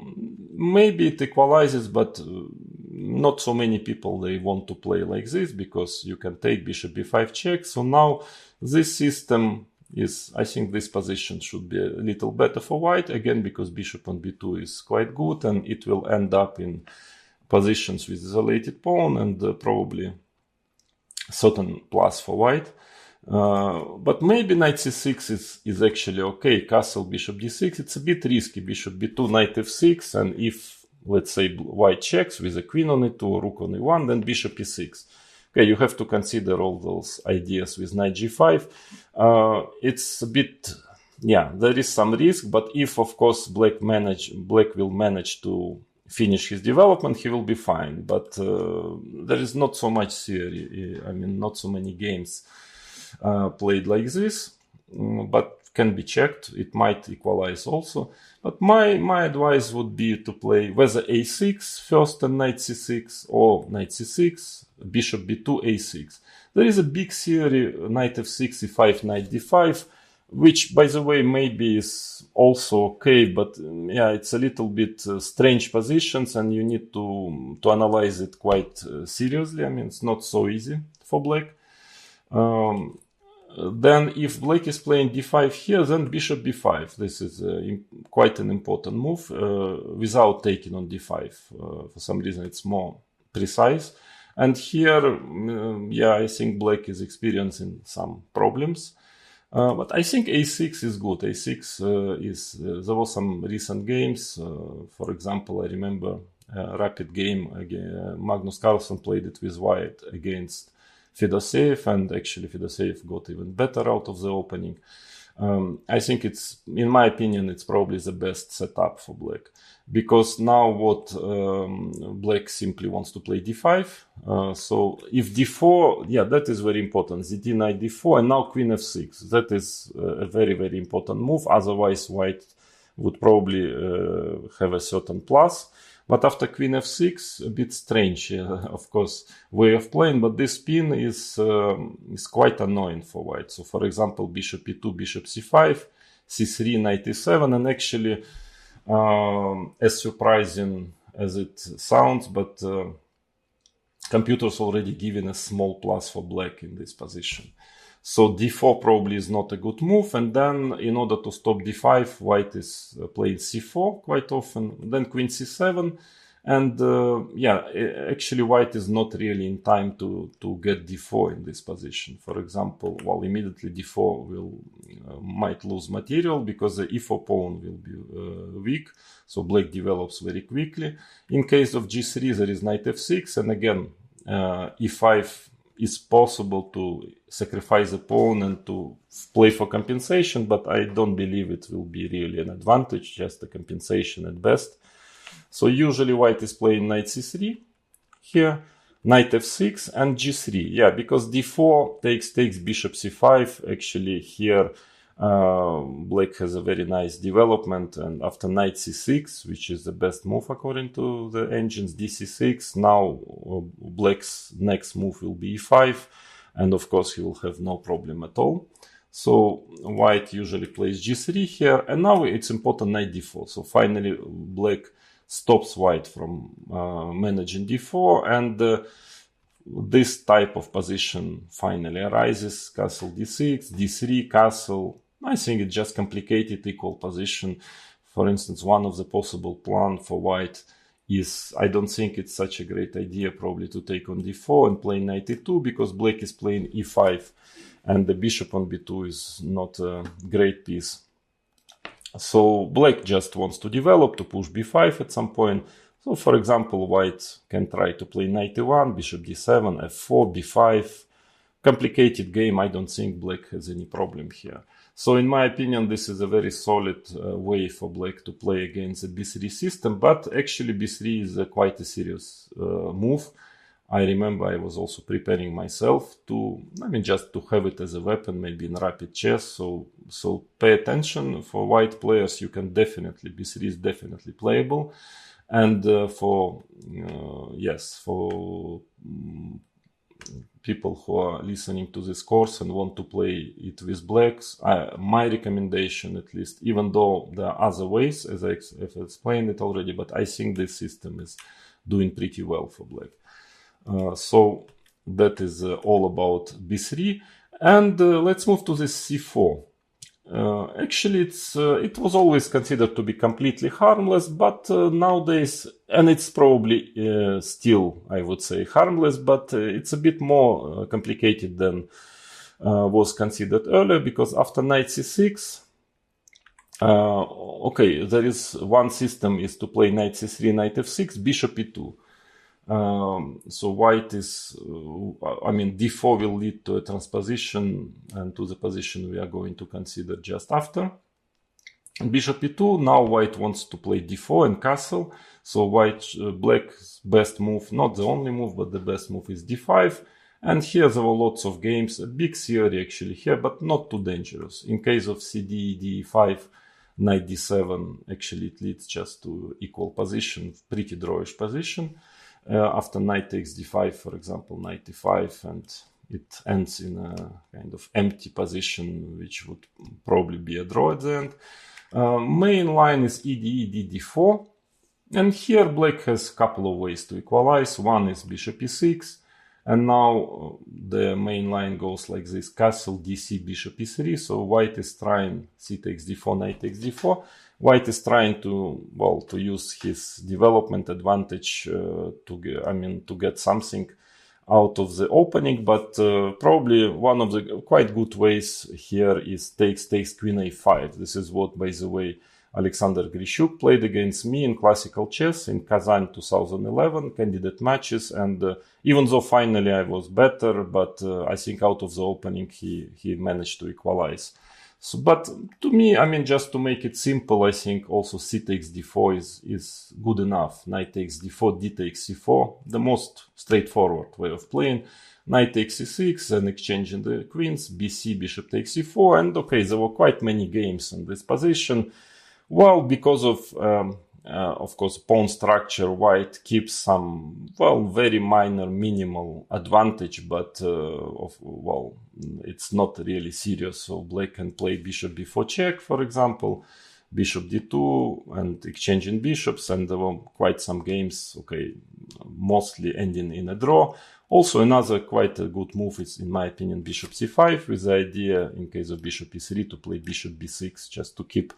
Well, it's really very little for white. I mean, actually, it should end in a draw. So this is a solid, simple way, bishop e6. You need to study a bit more, but also there is no problem really for black here. But then this d4 line, okay, immediately or after knight c3, knight f6. So this position was always considered to be totally harmless, because bishop b4 forces white to take on c6 with a knight. And now, okay, of course not dc, because this position taken on d8 and e5 is very unpleasant for black. I mean, whether this endgame, whether knight e4, very important that white has a3 move, with the idea in case of bishop a5, he can play b4. Now knight takes e3, ba, and the knight is in danger and white is better here, so dc6 is not recommended. But after bc6, now e5 doesn't work. After knight e4, black is just better. But white can play bishop d3. It looks very harmless, actually. Looks completely harmless, but it's, well, recently became rather popular, and many strong players started to play like this. So black has to be accurate. e5 must be played, castle, castle. Now, okay, in case of queen c2, for example, black, I think the best is to play bishop c5, just to get to this diagonal, then followed by d6, h6. In general, strategically, black's position is fine. It's just that he needs to be, well, to know some accurate moves. For example, white sometimes plays h3 with the idea, if in case of d6, maybe knight a4. Knight a4, trying to push pawns, trying to attack the bishop on b4. Black can play d5, usually white takes ed, cd, but maybe white can fight for a small advantage in this structure. For example, I remember I won once a game in rapid chess against Garry Kasparov in this type of structure. Okay, it's of course nothing special, but yeah, under some circumstances, white can get some small plus. Another way of playing is just taking on c3 after h3. Might be good enough, by the way. bc, d6, and f4, queen e7. and at least according to engines, black is capable of equalizing here. But again, another way is bishop c5. It's quite typical, logical, just in order to have bishop d4 after knight a4. And then black simply proceeds with d6, a5, h6, his, well, logical moves. But main line is bishop e3, actually trying to stop bishop c5. There was an important game, I believe, Mamedov-Grishuk. Grishuk took immediately on c3 because in case of d6, engines are given some strange move queen b3 and pretend that white has some chances to be somewhat better in this position. Hard to understand why, but okay, who are we to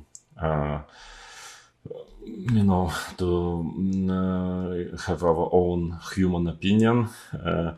But, well, I mean, seriously, I suspect that this should be also playable for black.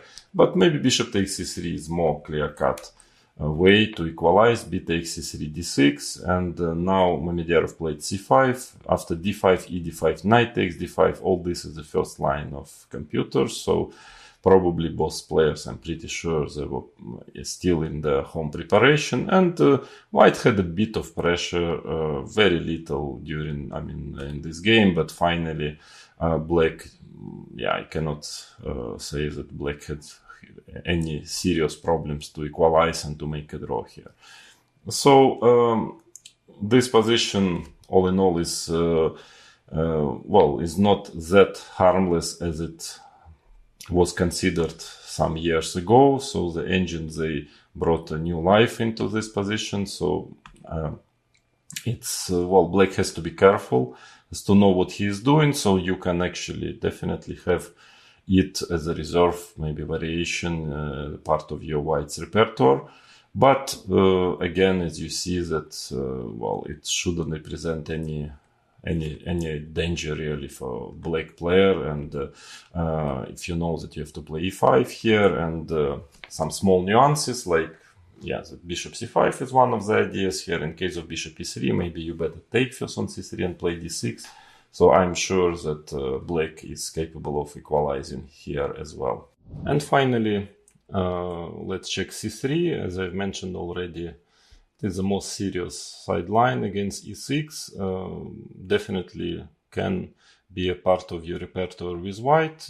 Sometimes you don't want to enter some theoretical discussions and you want to play a game, but still to have a chance for a certain opening advantage. Then c3 is definitely a serious try. So now white wants to play d4, so there is just a choice of playing knight f6 or d5. Well, after knight f6, e5, knight d5, d4, then we move to the Sicilian with second c3. But black had played d6 already, so equality is not so simple. Because with a pawn on e7, usually black plays knight c6, and this position has very good chances to equalize with a knight on c6 instead of e6. Here, cd, it's not so simple. Actually, it's playable for white, and black still has to be accurate and fight for equality in this position. I will give you a short overview. So the two major systems here, b6 or d6. d6 is supposed to be more solid, a bit more popular. b6 is very risky. Let's say the main line goes like this, knight c3, not the only move, by the way, but quite dangerous still. Takes, queen c7, just trying to get the bishop to d2, attacking the pawn on c3, bishop b7, bishop d3, d6, black cannot really do much, otherwise he needs to fight against this e5 pawn. Castles, knight d7, and this position has to be analyzed. You cannot really play it with black without serious analysis, because it is very dangerous. For example, there is a move knight g5 possible, with an extremely sharp position, d5, queen h5, g6, queen h3, bishop e7, and let's say rook a1, and black's king is in the center. Very complicated position. Computer assesses it as more or less equal, but it's very, very complicated and requires, of course, if you want to play it with black, you need to analyze it further. And the main line is rook e1. Now, for example, h6 is a bit too slow after bishop f4. White seems to be better. Bishop e7 is playable, but still engines are quite happy with white in this position. Now already playing bishop takes g5, because I guess in case of g6, queen h6 probably is becoming already really dangerous. So bishop takes g5, bishop takes g5, and same story. Black has some issues with his king in the center, and even though maybe it's defendable, but it's very dangerous position for black. That's why the main move is d5. Now knight takes e5. Again, knight g5 has to be checked, but main line is knight takes e5. In case of bishop d6, white can try to play f4 and has a very nice kind of initiative, because black will probably sooner than later castle short, and then he can really get under attack. Knight on e5 is quite strong. So that's why knight takes e5 is a main move. Rook takes e5, bishop d6, rook h5. And of course, black just needs finish his development, and he will be fine. But it's not so easy to manage, because after g6, white has a very annoying bishop b5 check. Because actually bishop c6 simply losing after queen f3, white is just winning according to engine. That's why you need to move your king to the center, king e7, rook h3, and let's say h5, c4. In fact, as dangerous as it looks, maybe the position is holdable for black. At least engines do not give a big advantage to white, but not to everyone's taste, to play like this with a king on the center. So b6 is quite a dangerous system, and in any case, you definitely need to make quite some work if you want to play it. d6 is more solid, but still this position after bishop c4, bishop e7, castle, queen e2, it's not so easy to equalize with black. Still here, even though of course you will not, for sure will not get a too bad position here, but white has chances for advantage here, in my opinion. For example, lately bishop d7 became quite popular, just trying to develop bishop on c6 and then knight d7 makes some sense, because the bishop on c8 is quite passive. Still, I can show this option for white. For example, playing knight c3, takes, bishop c6, logical. Now in case of bishop f4, strangely enough, after queen c7, it looks a bit dangerous, but according to engines, black can equalize. But maybe white can still be a bit better, just playing more positionally. E takes d6, bishop takes d6, and knight e5, just trying to take two bishops. Bishop e5, queen e5, knight d7, queen g3. And it's quite typical type of position. White has some initiative. Has two bishops. Hard to say. Black is close to equalize, but not like 100% sure that he fully manages to equalize. But maybe, at least bishop d7 is a serious option, because of course most logical is knight c6. And now again, there are some tries. White sometimes is trying to play knight c3. Little bit strange, I mean, creating a weakness, but just trying to play for attack. Bishop d3, b6, rook e1, then queen e4, queen g4. Quite a big theory here. It seems that black is holding probably, but it's also a very interesting option for white.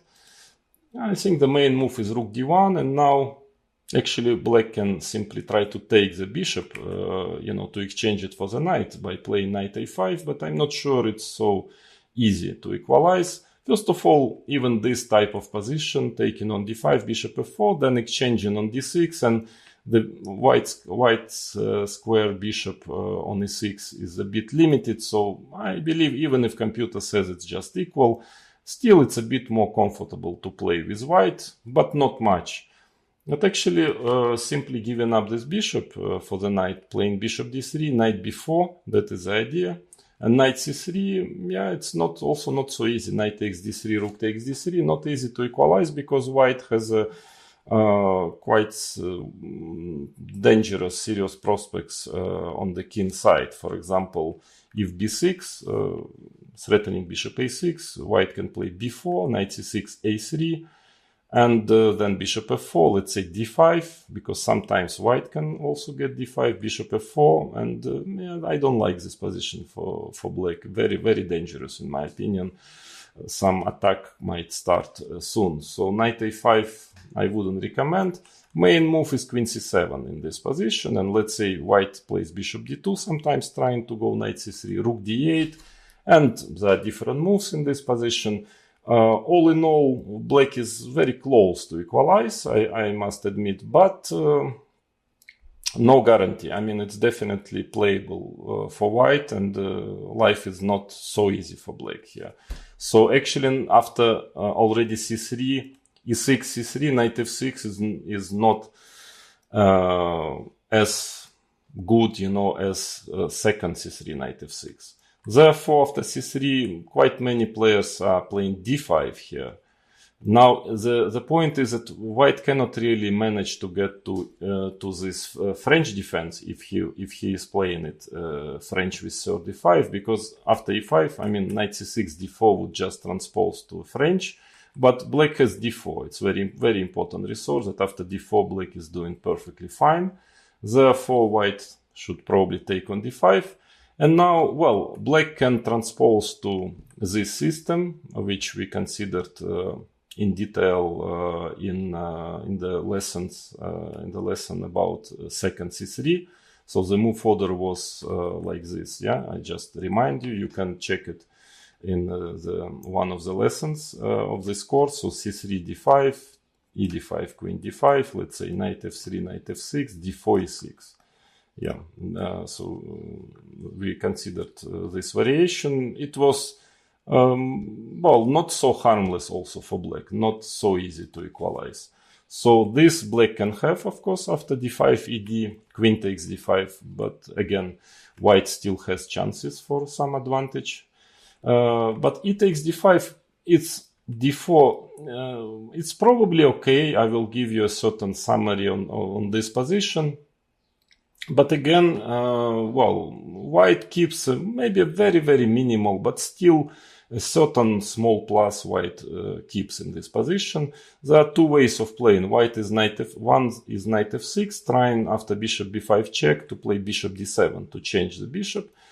Again, this position is, yeah, maybe it's the most solid for black in this system, because you can probably get it. And it is, well, white's advantage is really minimal, but still it's, you know, it's not 100% equal. You know what I mean? Yeah, it's almost equal, but a bit more comfortable for white. Bishop e3, I believe, is the way of playing. Knight d4, knight f5 looks active, but in fact, knight e6, yeah, it's computer, it doesn't approve it really. At least he thinks that knight is not doing that much on f5, and exchanging the bishop on e7 is also not enough to get any real advantage for white. So probably bishop e3 is a better way of playing. And now it's a typical position. Something like this is going on. Queen c2, knight d2. Very typical plan for black is to push his pawns, b5, a5. Maybe white can play knight b3, knight e6, knight d4. Okay, this is very, very close to equal. I mean, it's extremely solid with black for black, and if you are not afraid of playing with isolated pawn, I think I can really recommend it. White's advantage is well, almost, you know, it's kind of disappearing. White has a small plus. With accurate play, black shouldn't have any real problems, but still, again, it's a little bit passive, and it's fighting for a draw here. But frankly, with huge chances to achieve it. Another way of playing is knight c6. Then we get to these positions which are actually, yeah, takes, knight bd2. This is a classical knight d2, c5, ed5, ed5. Classical position of this French defense. There is a lot of theory here. Again, the same story. Black is very close to equalize, but I cannot say that he has a very clear, direct way, to sterilize the game. So white keeps a very, very small plus in this position. There were a lot of, I can recommend you games of Karpov. He was playing it very well. He played quite a lot with Viktor Korchnoi. In the games, this position, Victor was trying to equalize, but I remember then even in his book, later he wrote that he was not totally happy. He always felt that he was a little worse, and Karpov was very good playing these positions. So again, matter of taste, but it's definitely playable for both sides. I mean, for white, if you feel like you are happy with this tiny advantage in a positional game. For black, when you believe that you have a solid position, active pieces, and the only small minus is the isolated pawn, so you are not too worried about it. It's also a point of view and perfectly playable. So now black plays bishop d6 sometimes. Usually white plays bishop d3, h6, h3, just trying to stop bishop g4. And there is big theory still goes on. Or another way of playing is bishop b6. And then rook e1, bishop g4, let's say h3, bishop h5. And white is trying quite often then to exchange this bishop with bishop e3. It's not clear if white can count on anything special, but still black has to play some accurate moves to manage to equalize fully. So that is the situation of the sidelines after e6, knight f3, e6. Quite a big number of playable sidelines for white. Again, not too dangerous if you know how to play it as black, but I would definitely recommend all of you who is playing Sicilian with white to have one or two, especially c3, but maybe then b3 or g3 also in your repertoire, and to play it from time to time, because to check if your opponent is well prepared, because not everybody unfortunately is going to buy this course, but you did if you are listening to this, so you might have an advantage and get a better position out of the opening. And from the black side, its sidelines are serious after e6, but as I've shown you after listening to this lesson, you will not experience too many problems playing it with black either.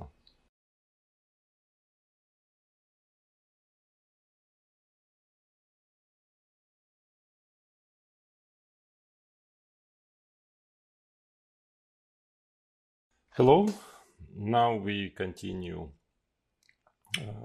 sidelines of Sicilian. I mean the sidelines already with a knight on f3 when white doesn't want to play d4, and today we are going to talk about knight f3, d6. So that is for players, for instance, who are playing dragon or Najdorf. They have to start with d6. There is no other way to get then your main Sicilian. Also, pretty often d6 is a move which rouser players are choosing. So people who play knight f6, knight c6 system. So after d6, white has, as usual, a big choice of sidelines, but I would say that only bishop b5 check, which is the most popular after d4 in this position nowadays, might cause some small troubles. I mean, at least black, I think black is doing fine there, but white is fighting for some small opening advantage. In my opinion, in all other sidelines, all other moves are quite harmless, and black is fine most of the time in more than one way, but anyway, you need to know it. And again, having maybe you will find something to your taste with white color after all other moves than d4, bishop b5 check.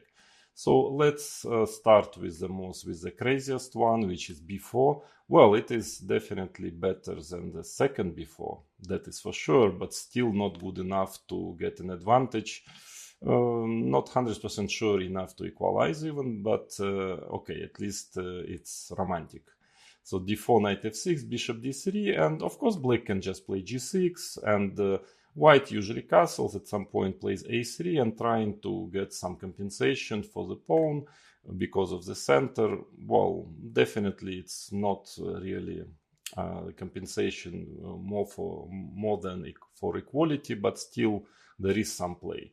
Anyways, g6, in any case, it's perfectly playable for black, but I actually think that e5 is a very straightforward and very unpleasant for white, because now he really has to prove his compensation. Castles, let's say ed4, very simple play, knight takes d4. Now bishop e7 is even maybe more principal, really trying to play for advantage. But knight c6 is good enough, and okay, white's best is probably to play queen e1, and well, at least black can simply play bishop e7 castle with a perfectly good position, equal position. So b4 is not too serious, frankly. I don't think it's a move I can advise you to play, because it's not even clear what are you hoping for after b4. Maximum you can get is barely enough compensation for the pawn, but no more than that.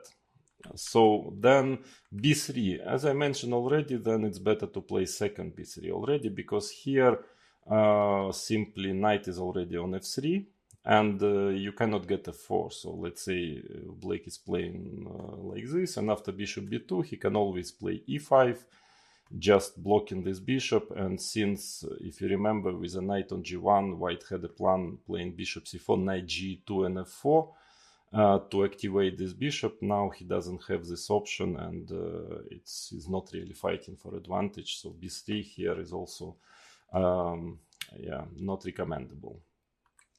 Then another possible move is g3. Okay, it's quite harmless also, but again, playable. Knight f6, knight c3. Well, I guess e5 is perfectly possible here. Quite normal move, but I believe it's better to play g6, simply bishop g2, bishop g7, moving into the dragon. But as I've mentioned already, that this dragon with g3 is pretty harmless for black. Castles, knight c6. And black has no problem whatsoever in this position. Let's say in case of knight takes e6 and e5, well, white gets a better pawn structure, but black is extremely active and wants to play bishop f5, and it's only black who can fight for advantage here. If white is playing knight b3, then bishop g4 is very unpleasant, f3, bishop e6. Bishop d7 is also possible, but bishop e6, knight d5, and now b5, starting to play on the queen side, a5, followed by a5. Black is slightly better already here. So the main theoretical move, because you cannot really play bishop e3 now because of knight g4, yeah, you also have a problem. So knight d2 is what usually played in this position. Now a very good plan is rook b8. I myself played it once against Vasily Ivanchuk in Horgen 1995, and pretty soon I was slightly better already. a4, a6, so black just playing b5, and it's difficult to stop it. Knight d5, b5, ab. Now, well, I think Vasily played bishop e3 against me, and actually finally couldn't equalize. I think the main move is bishop g5, but still knight g4 now is strong. c3, h6, let's say bishop d2, knight g5, knight is heading to c4, black can always play e6 in this position, so absolutely no problem for black. So g3 is, is quite harmless as well. Then another move I played myself once is bishop c4. It was favorite move of Mickey Adams in the 90s. He played quite many games like this, but yeah, it's, well, it's just to play, just to avoid Najdorf, I guess, by all means, but objectively it's not giving anything to white. Knight f6, it gives a game, yeah, white has a game, no more than that. d3, knight c6, let's say castles, and now both setups are fine. I think e6 is perfectly okay. So the game develops like this, more or less: c3, bishop e7, bishop b3, otherwise black will play d5 sooner or later. So now black can just push his pawns b5, rook e1, castle. Okay, white manages to get the center, d4, but not an advantage, yeah, because after bishop b7, black has very flexible structure in the center. He's actually better developed. And let's say h3, useful move, a5. It's a complicated position, but well, double-edged, equal complicated position, no more than that for white. But even more popular is g6 here. And then the game would continue in the similar fashion: c3, bishop g7, rook e1, castles, let's say bishop b3. And again, black is doing what he's usually doing in such situations, is pushing his pawns, let's say b5, h3 to stop bishop g4, a5, for example, d4, a4, bishop c2, knight d7. Okay, of course it's not forced line, but just showing how logically the game can develop. And here black has a good play. I believe he has quite some initiative on the queen side. White got his center, but it still needs to finish development, and black can start to push b4, e3 under some circumstances, having pressure on the center. So I believe black is perfectly fine here. So those moves are leading to equal position, complicated position like g3, bishop c4, but really not pretending for any opening advantage. So I would rather prefer than to play c3 on move 3, even though again it's also not too dangerous, but at least it's more logical. Yeah, white wants to play d4. Again, black has, in my opinion, more than one way to be fine after c3. Knight f6 is most logical move, actually trying to stop d4, because, well, as you hopefully notice, knight takes e4 is not threatening because of queen a4 check and queen takes e4. But of course, after d4, black can already take this pawn. So that is the idea. Knight f6 in such a way is stopping d4 move. The different setups now for white: mainly white plays bishop e2 here. What else? h3, then already knight c6 works. And let's say after, if bishop d3, that will transpose to force bishop d3 move, which we will just in a second consider. If queen c2, white wants to play d4, but even e5, I think now it's fine. Looks like a very good Ruy Lopez for black, because queen on c2 is not doing much. And yeah, the d5 square is not really weak, because knight cannot get there because of the pawn on c3. So black is perfectly fine in this position. Another option is to play bishop d3, let's say knight c6, and now h3 or bishop c2. Maybe bishop c2 can be checked a bit more, because most of the time white is playing h3, but bishop c2 is possible. Again, I'm not sure white has anything really after e5, but normally black plays bishop g4. Now h3, so white really wants to push d4, otherwise he will probably have nothing simply in this position. And now bishop h5 is very principal move, leading to quite unclear position, but if you want to play it more, I would say, safe or simple, you can take on f3. In this position it's pretty okay. Queen takes f3, g6, because it's not so easy for white to get d4.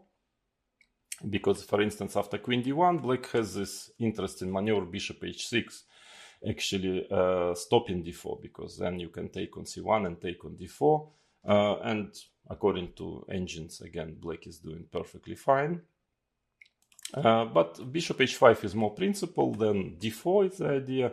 Takes, and now black has several ways to play. Well, maybe bishop takes f3, gf3, well, sad necessity, because otherwise the pawn on d4 was hanging. And now e5 leads to a very double-edged, complicated position. Let's say bishop a4, knight d7, which computer assesses as approximately equal, but very sharp and unclear, in my opinion. That's why usually, well, more often maybe white is playing h3, just start trying to stop bishop g4. But in this case, well, there is a move d5, which leads to a very complicated position e5, knight d7, and very unclear position. Perfectly okay for black, I believe. But maybe simpler is just to play e5 here, or first g6, then e5. Now, for example, just one funny, not necessary, but a funny line. If castle, computer actually quite like g5 move. Starting a direct attack, bishop e2, g4, hg, bishop takes g4. Let's say d4, rook g8, d5, knight e7 is a very unclear, complicated position, but white can really get under attack easily in this situation. But of course, g5 was not necessary. But that's why if I was white, I would rather play bishop c2 first, just to avoid this possibility. And now I guess black has different ways of getting a decent position. d5 is very principled, very unclear. For example, something like that. Of course, the e5 pawn is a bit weak, but probably it's still okay for black. I think the simplest really is to play g6, because white has nothing better than playing d4, and then here it takes everything, bishop g7, and actually white cannot really stop d5. After both sides castles, black rather quickly pushes d5 and equalizes here. So all in all, bishop d3 is not too dangerous, obviously. Then that's why bishop e2 mainly is played. But also, yeah, it's the idea is that now knight c6 is not good, because already now d4 can be dangerous. cd, knight takes e4, d5. Knight cannot really retreat from c6 because of queen a4 check and losing the knight on e4. So black has to play queen a5 check. But here after knight c3, yeah, the difference is that the bishop is on e2. So after taking on c3 and knight e5, white just castles. Is in time to castle, and this position is extremely dangerous for black. White has a very powerful initiative for the pawn, so knight c6 is not recommended to play here. I think I myself played bishop d7, and many other strong players played like this. I think white is usually playing queen c2, trying to go d4, and black tries to stop white from this, playing queen c7. Perfectly playable for black, of course, but in my opinion, g6 move after bishop e2 is even simpler. It's much more logical just to play g6, because white still cannot get d4.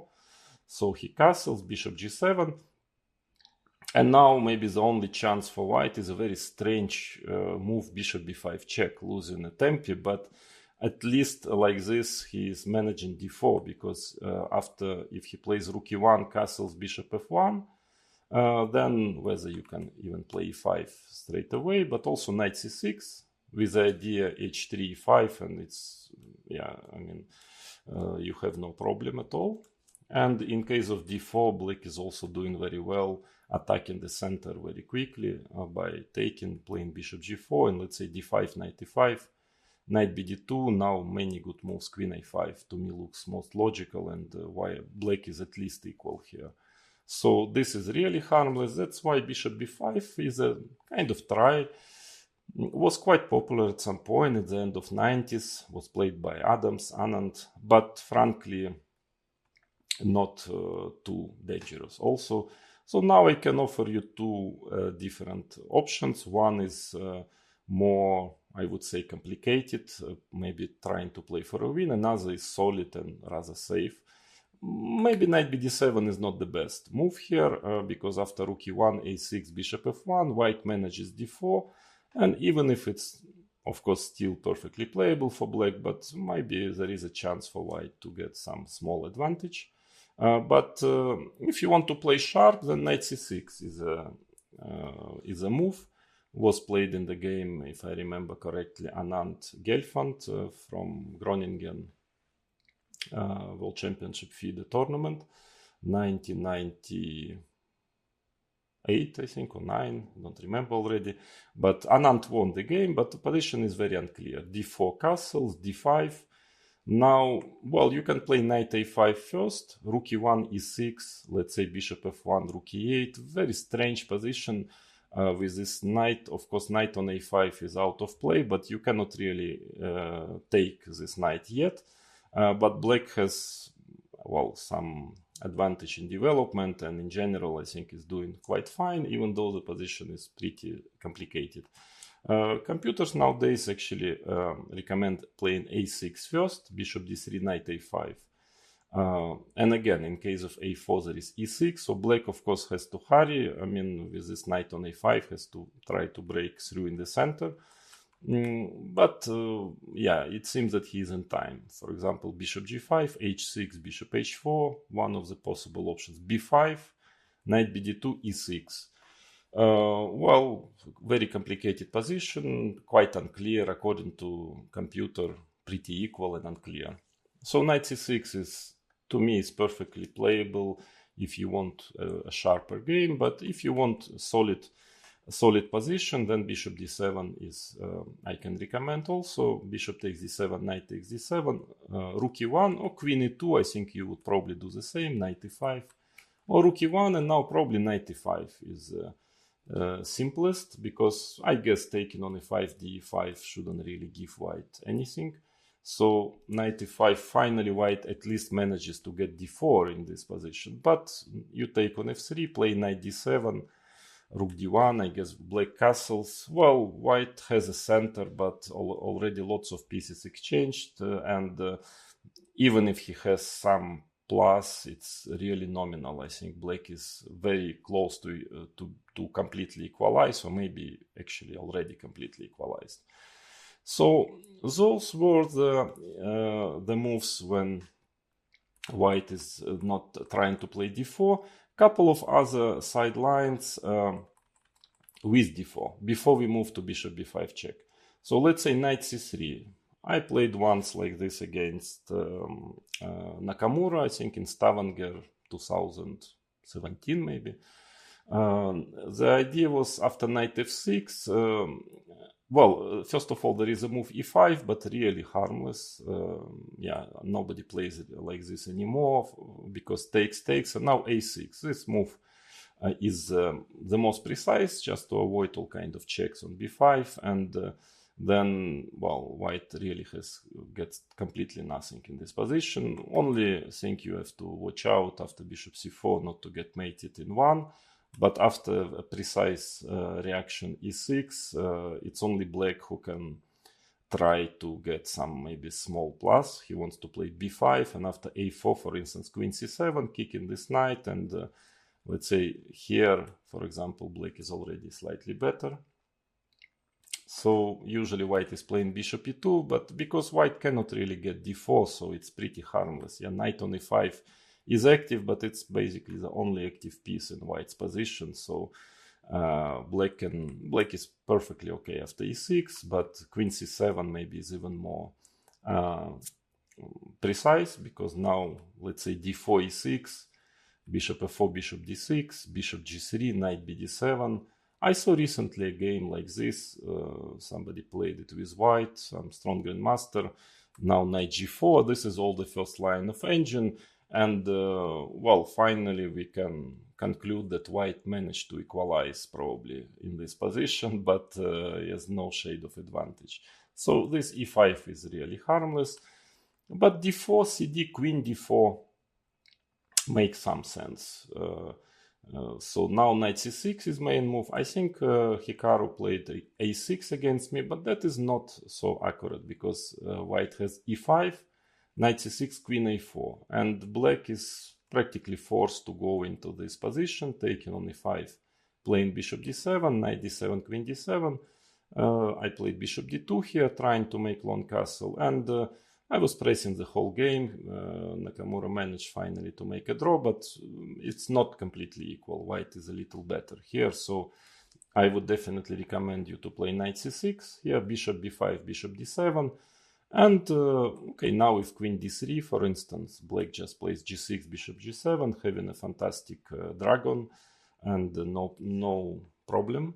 So the main line goes like this: bishop takes e6, bishop takes e6, because if you take with a pawn, then e5 might be unpleasant. So bishop takes e6, bishop g5, e6, long castle, bishop e7. It's a quite well-known theoretical position, but white is not really fighting for advantage here. Even more than that, it's probably black who can try to become ambitious already here. Rook h1, long short castle. Well, white can probably equalize by playing e5 and trying to change all pieces, but is not fighting for advantage.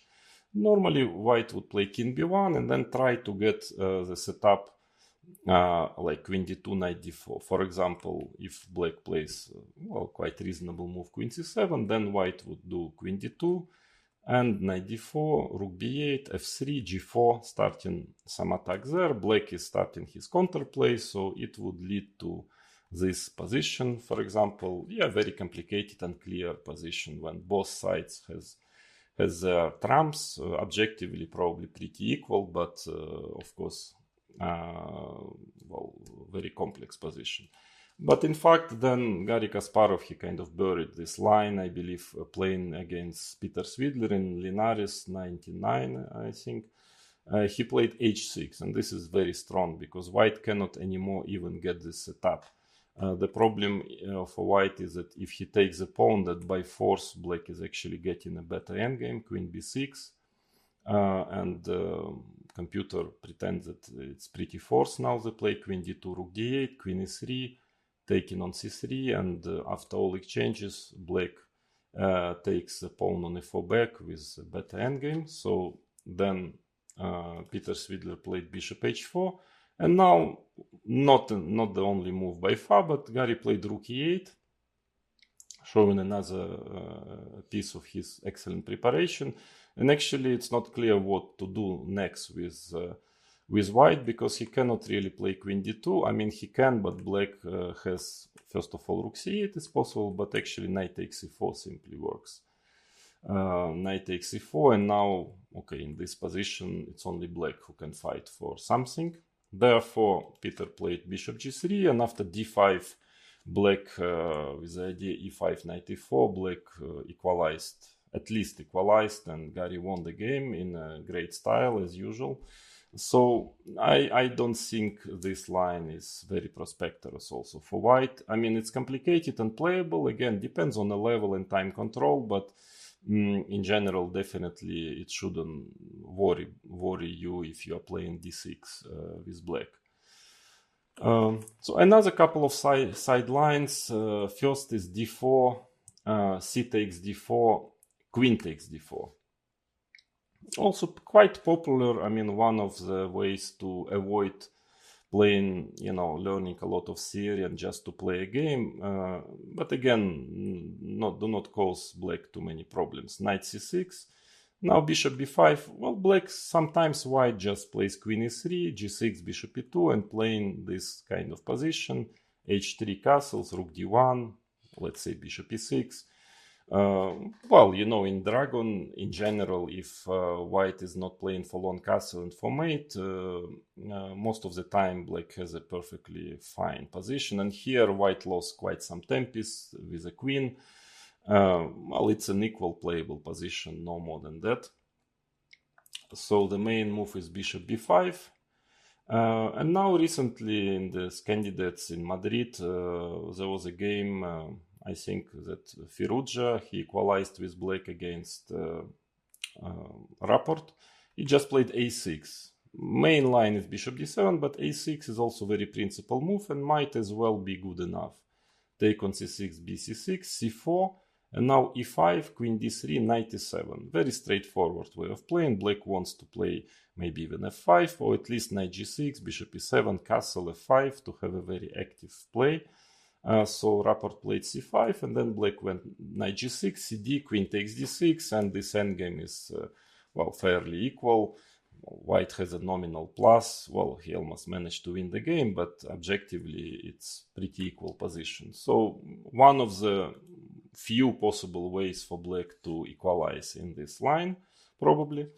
But normally black is playing bishop d7, bishop takes e6. Here b takes c6 is also possible, c4, e5, queen d3, only that knight e7 move is already not working, but after, let's say, bishop e6, it's not clear if white really has anything. Most of the players, they take with the bishop on c6, and now in case of knight c3, black can transpose to the variation we have just looked at, knight f6. So the other way of, that's why white is trying to play it before knight c3, just to have c4 option, and knight c3, well, playable, yeah, playable. At least you have a game here with white, but black can probably equalize. Well, the most simple is knight f6. Quite interesting is f5. Actually, a strange looking move, but you are trying to activate your bishop on c6. So after ef, queen a5 check, knight c3, queen takes f5, knight d5, black plays e5 here, queen d1, rook c8, followed by knight f6, and according to engines again, he is probably equalizing at the end of the day. But if you don't want to play sharp, and sometimes again this such sidelines, black just wants to develop and to get a normal game, that is definitely achievable after knight f6, knight c3, and maybe now g6 already. Queen d3, bishop g7, both sides castle, and there were quite many games in this position. Well, I think it's perfectly equal actually, but maybe a little bit more pleasant to play with white, but in general, well, that is not something I would be worried about playing black, yeah, this kind of outcome of the opening. So this is queen takes d4, another, well, small sideline, knight takes d4, knight f6, and now f3. White is trying to build up c4, knight c3, of course, to build up the center. Well, the main problem of f3 is that actually e5 seems to be quite a direct equalizer. e5, it's very forced. Of course, if you want just to play a game, you can maybe try to play knight c6, but first of all, at minimum, white can transpose to this big theoretical line after knight c3, but also it's not so easy to equalize after c4. So I would rather advise to play e5 in this position. Now knight b3 is the best move, because white have tried a bit bishop b5 check, knight d7, knight f5, this very aggressive approach, but actually it doesn't really work well, because black has a very important move d5 here, e takes d5, a6. And in fact, well, maybe white should really try to equalize very quickly here, let's say by playing bishop e2, knight b6, knight e3, but it's clear that black will just take the pawn on d5 back, and having, of course, no problem at all. But if he keeps on playing aggressive, bishop a4, trying to hold this pawn, I think it can easily be better for black. Knight c5, knight e3, bishop d6, then black castles, plays e4, and having a huge compensation, which is more than enough for the pawn. So it's very dangerous to play like this with white. So that's why after e5, usually knight b3 is played in this position. And now d5. Well, if you want a game with black, you can play in this fashion, like bishop e7, c4, that is the idea for white, and then a5. I think Garry Kasparov liked to play like this. It's a complicated position, bishop e6, bishop e2. Sometimes black has this a4, a3 ideas. It might not be objectively completely enough for equality, but it's complicated and pretty playable, I would say, for black. But that wouldn't probably worry white so much. Yeah, but what is worrying really white is the d5 move. And it seems to me that this move is actually just equalizing. Yeah, it's very difficult for white to find anything here. Bishop g5, that is the idea. e5 obviously is queen takes d5, gives nothing for white. So bishop g5. Now bishop e6 is a main theoretical move. But actually d4 is very interesting, extremely straightforward. So if it works, then it just kills the line, in my opinion. So c3, knight c6. Now, don't ask me why, but after bishop b5, very important move is h6. And computer says that black is at least equal after h6, because all other moves gives white some plus, but for some reason h6 is important. So that's why c takes d4, and now bishop b4 check. ed4 doesn't work so well. Here white seems to be better in this position, but after cd, bishop b4 check, bishop d2, now some crazy play starts. Knight takes e4, and here it goes, some very complicated line. Bishop b4 check, g3, takes, queen takes h1, the bishop is hanging, bishop c5, also bishop a3 possible, but for some reason to c5 is supposed to be more accurate. And now bishop h3, knight d2, lone castle, very direct play. Queen c2, there is a queen e2 also move, but queen c2 is the main move. Bishop takes f1, lone castle, the bishop is pinned, so queen h6, rook takes f1, b6 only move. And this very, very strange, complicated position finally, which is actually pretty forced, I think, after d4. Well, you need to analyze further, but computer assesses it as equal, whatever it means. But if it's really okay for black, then maybe this is the most direct way to equalize. But the thing is that bishop e6 is also pretty fine. I mean, if now e d5, queen d5 gives nothing, so white is taking on f6, at least forcing black to take with a pawn. ed, queen takes d5, exchanging queens, knight c3, bishop e6, lone castle. Yeah, well, this is position black can more or less, as you see, get by force in this f3 variation. And it seems that he's holding here, but you better know well what you do with black. You better check it a bit with the engines, because things are not so easy. Anish Girian, he is very, very good in preparation, so I'm pretty sure he made his homework. He preferred to play knight c6 here. And after bishop b5, rook c8, white has quite a number of options, but probably black is equalizing at the end. For example, if knight a5, king a7 works, you see some difficult moves black has to find. So again, better if you instead of finding it over the board, just memorize it, check it with a computer, and remember it by heart. Or let's say knight d5, f5. Well, it seems that black is also fine here. Maybe a bit simpler is to play knight d7. This is like old main line, so to say. And now the game goes knight b5, king e7. Otherwise, this unpleasant check was threatening on c7. So king b1, bishop h6. As you understand, you could have checked on h6, king b1, and only then play king e7. And this position, well, if bishop d3, nowadays engines are showing this move as the first line. After f5, white has some tries, but all in all, black is equalizing. And there were some games, earlier games, pre-computer era. White would play knight c7, rook d8, knight d5 check, takes on d5. And of course, now white wants to get control on the white squares, ideally to put his bishop on f5, and then he would be better. But black has this tactical resource, knight c5, using the weakness of the first rank. And bishop c4, taking on d5, rook d8. Well, white is having a very nominal plus, but basically it's a draw, of course.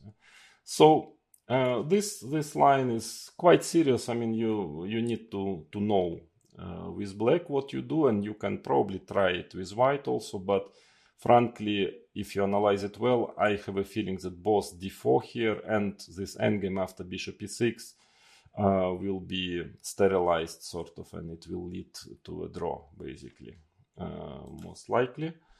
And at the end of this session before bishop b5, I want just to attract your attention on the move knight f6. Sometimes some players are playing like this, d4, knight f6. So the idea is that in case of knight c3, black just wants to take on d4. And like this, black avoids the lines cd4, knight d4, which I've just shown you, knight f6, f3. and at the same time avoiding force queen d4. Yeah, so I mean this bishop b5 and then playing c4. So some players, they decide that this is a correct move further, and it might actually equalize, but dc5 still, there are still some questions after dc5, because if knight c3, as I've mentioned already, cd4 is black transposes to main lines and without those couple of options I've just mentioned. Bishop b5 check, bishop d7 takes, queen takes d7 also seems to be harmless. But dc5, white can maybe still try to get some small advantage after dc5. Knight takes e4, c takes d6. Now knight c6 is the most accurate move. And probably the best try for white is bishop e3 here. And maybe white can be a bit better. Let's say if in case of knight takes d6, knight c3, g6, knight b5 is a little bit unpleasant. Some small advantage maybe for white. That's why e5 is the computer's first line. But still, I don't know, this position, bishop d3, knight takes d6, knight c3, bishop e7, queen e2. Well, computers give a very small advantage for white, 0-2 maybe. It's a position to analyze, but I guess if this position is fine, then you can easily also start with knight f6, even though, as we saw, both of those, queen d4 here or knight d4, knight f6, f3, both of those lines are perfectly okay for black. So it's up to you to choose. But anyway, most of the players start with c takes d4 just to make it simple. Yeah. So I think we have finished all the other moves than bishop b5 check and d4. So now we will move to this bishop b5 check, which is quite popular because it's a way for white to fight for a small advantage without much risk and without tons of theory after, of course, as in many lines of the main Sicilian. So let us move to bishop b5 check, probably the most popular anti-knighter, so to say, the line after d6 if white doesn't want to play main lines with d4. Now there are three ways, four, but we will not consider queen d7. There are three ways to play knight c6, bishop d7, knight d7. Let's start with knight c6. I think this line is really in trouble now, at least at minimum because of the simple main line, even though white has other options, but it seems that black cannot equalize here after castles, bishop d7, rook e1. So white simply wants to get his c3, d4. Now if black plays a6, then you take on c6, play d4. It just, there is too big lead in development for white. So after cd, knight d4, rook c8, c4, knight f6, knight c3, we have a typical structure. In some variations, let's say after queen takes d4, cd, queen takes d4, black can get the structure, but having 2-3 tempis up, and here the lead in development is too serious, and white should be simply better. So after rook e1, knight f6 is usually played. Then c3, a6, bishop f1. Well, now you have to stop white from simply playing d4 and get in a better position. So bishop g4. And I think the most principle is d4. Here it's a real try to get an advantage. Even though, let's say after h3, taking on f3, g6, now this typical idea in case of queen d1, black can play bishop h6, just stopping d4.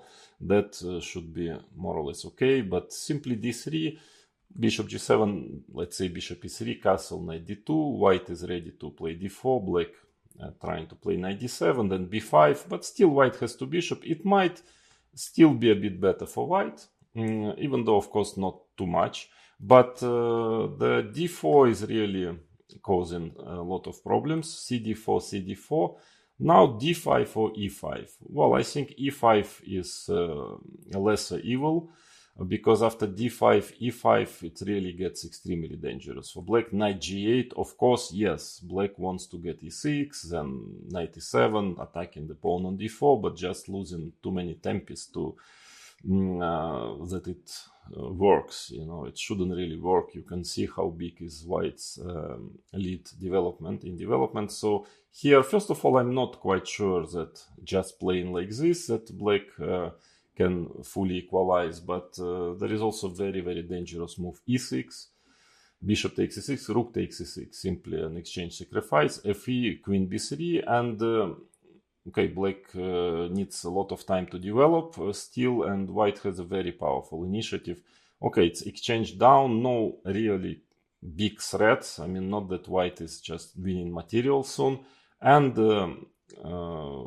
already engines can assassinate slightly better for white. So my guess is that it's in a practical game, it's actually practically unplayable for black, just very difficult to play, on top of the fact that probably objectively it's not good. Therefore e5, and now I'm not quite sure that after a very simple bishop e3 move black can fully equalize. Well, let's say just playing like this, and gf takes, bishop e7, knight c3, let's say castles a4. Also black has to, you know, to prove that his position is fine. But d5 is principle. Now it gets pretty forced played. Knight d4, bishop e3, takes, bishop d7. Of course, black has, I mean, very nice squares, f4 for his knight, etc. Of course, if he would develop, would just be better, but it's very direct position, and white is playing knight d2, trying to get knight c4, knight b6, and after b5, a4, very quickly attacking the queen side, and, well, black is suffering here. Maybe can manage to hold it, but yeah, this typical mating attack is not going to come very soon. It's not going to come at all, and white is already you know, starting to break through on the queen side. So I don't think that knight c6 is actually is a move I can recommend you if you play black, this variation. But actually both bishop d7 and knight d7. Well, let's start with bishop d7. For some reason nowadays on the top level knight d7 becomes much more popular, but there is no problem as far as I understand with bishop d7. So in my time, when 90s, you know, bishop d7 was much more popular, and then probably it's a matter of fashion. For some reason, well, knight d7 became more fashionable, maybe because black, you know, black players who play Najdorf, they like more complicated game. After bishop d7, white is pretty safe, of course, in most of the line, but also black doesn't, in my opinion, do not really experience any problems. I mean, there are certain dangers, strategical dangers, but if you are well prepared with black, if you spend a bit of time analyzing some positions, which I'm going to show you, a couple of critical positions in this line, I don't really think it's going to be any problem. But knight d7, by the way, also is doing pretty fine for the moment. Just that bishop d7 gives white much less options to fight for advantage. So bishop takes d7 check. Well, queen takes d7 was always supposed to be the main move. Now knight takes d7 actually becoming also quite popular, and seems that black also is very close to equalize here. Castles, knight f6, queen e2, e6, well, g6, c3 should be a bit of, well, advantage for white, is getting d4, but e6, and now white has two main options. One is just to get the same type of position as we will consider after queen takes d7. So let's say d4, cd4, knight d4, bishop e7, c4. Of course, if white is just developing his knight on c3, black plays a6, castles, and have no problem at all. So c4, and okay, those moves are very logical. Everybody is, you know, developing. Queen a5, rook ad1. There were some games in this position. Rook f8. Let's say king h1. white plan is probably to play f4, knight f3, e5, but as usual in these structures, he has to be very careful about black getting d5, b5, so it's not so to realize this plan and to make use of this space advantage is quite difficult here. And for instance, if bishop f8, I think maybe it's not the most accurate. f4, queen h5, knight f3, again there were games. It's probably with a very accurate play black can manage to equalize at some point, but white wants to play e5 already. Black has to be careful. I think that probably queen h5 is more accurate. Now exchanging queens. I think there was a game Anand-Carlsen. Anand changed queens, but this shouldn't be really. In this endgame, it's very typical. Black usually is fine. And then, okay, queen h5 is stopping this f4 idea, f3. And now, for instance, quite interesting move, bishop d8, trying to get, also pretty typical for those structures, maybe trying to get the bishop to c7, then d5 might start to come, also to b6 sometimes. Well, it's a game, yeah, it's a position, playable for both sides, but yeah, nothing really to worry about with black so much, but also playable with white. Well, actually c3 was supposed to be quite dangerous for black, but now computers found this a bit strange, but hard to fight against idea. Bishop e7, d4, and if cd, d5, this is a typical way to counter this c3, d4 plan, but here I'm not quite sure if it works, because white has knight e1 idea. I mean, you really need knight on c6, yeah, in these positions. So after bishop d7, queen takes d7, this type of position is usually fine for black. With a knight on d7, I'm not so sure already. Or even knight d2 might be a bit better for white. So this I wouldn't recommend, but simply castle. Strangely enough, just giving up the center. Well, nowadays engines pretend that black is doing quite fine. For example, after e5, he's playing knight e8. Doesn't look great, I understand, but very difficult to find anything for white here in case of dc knight c5, so probably just equal. Another logical move is rook d1, then queen c7. Then queen c7, so black is just developing, maybe one day thinking about d5. And e5 never really works in the sense that, you know, it's not crushing or giving an advantage. For instance, here looks a bit dubious, black's position. I mean, not that I like it so much visually, but again, engines are nowadays quite powerful and pretend that this is just equal. So knight takes d7 also actually playable for black. But queen takes d7, yeah, I don't actually even understand really why it's gone out of fashion. I mean, definitely white has some tries here, but very few. In fact, I think the only way for white to really try to get a slight plus is to play c4 in this position. Because if white is playing castle, knight f6, let's say queen e2, okay, rook e1 is even is even more harmless, because knight c6, c3, just e6, and now simply d5, e5, knight e4 is completely equal. So if you already want to play this c3 plan, then maybe queen e2, better with a queen on e2, c3, e6, d4, takes d5. Now already you see the knight is on c6, and that makes a big difference. e5, knight e4, because the pawn on d4 is under pressure. Bishop e3, bishop e7. Of course, white can always exchange the knight, playing knight d2 and just with an equal position. But if he wants to fight for something, he should go knight e1. Here, trying to trap this knight, but f6, f3, knight g5. There were quite many games in this position. It's just fine for black, no problem. Simply equal. So then the only way for, to fight for something is playing c4. Here, and that's the way most of top players are playing, and trying to pretend that white is slightly better.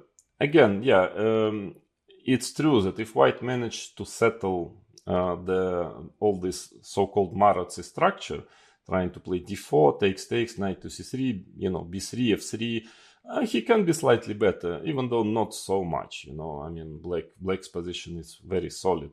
But it's very difficult, in fact, to manage it. So if you are black, if you want to play this line, you need to pay a lot of attention here on about different move orders, how exactly to play. For instance, knight c6 and knight f6, there is quite a significant difference.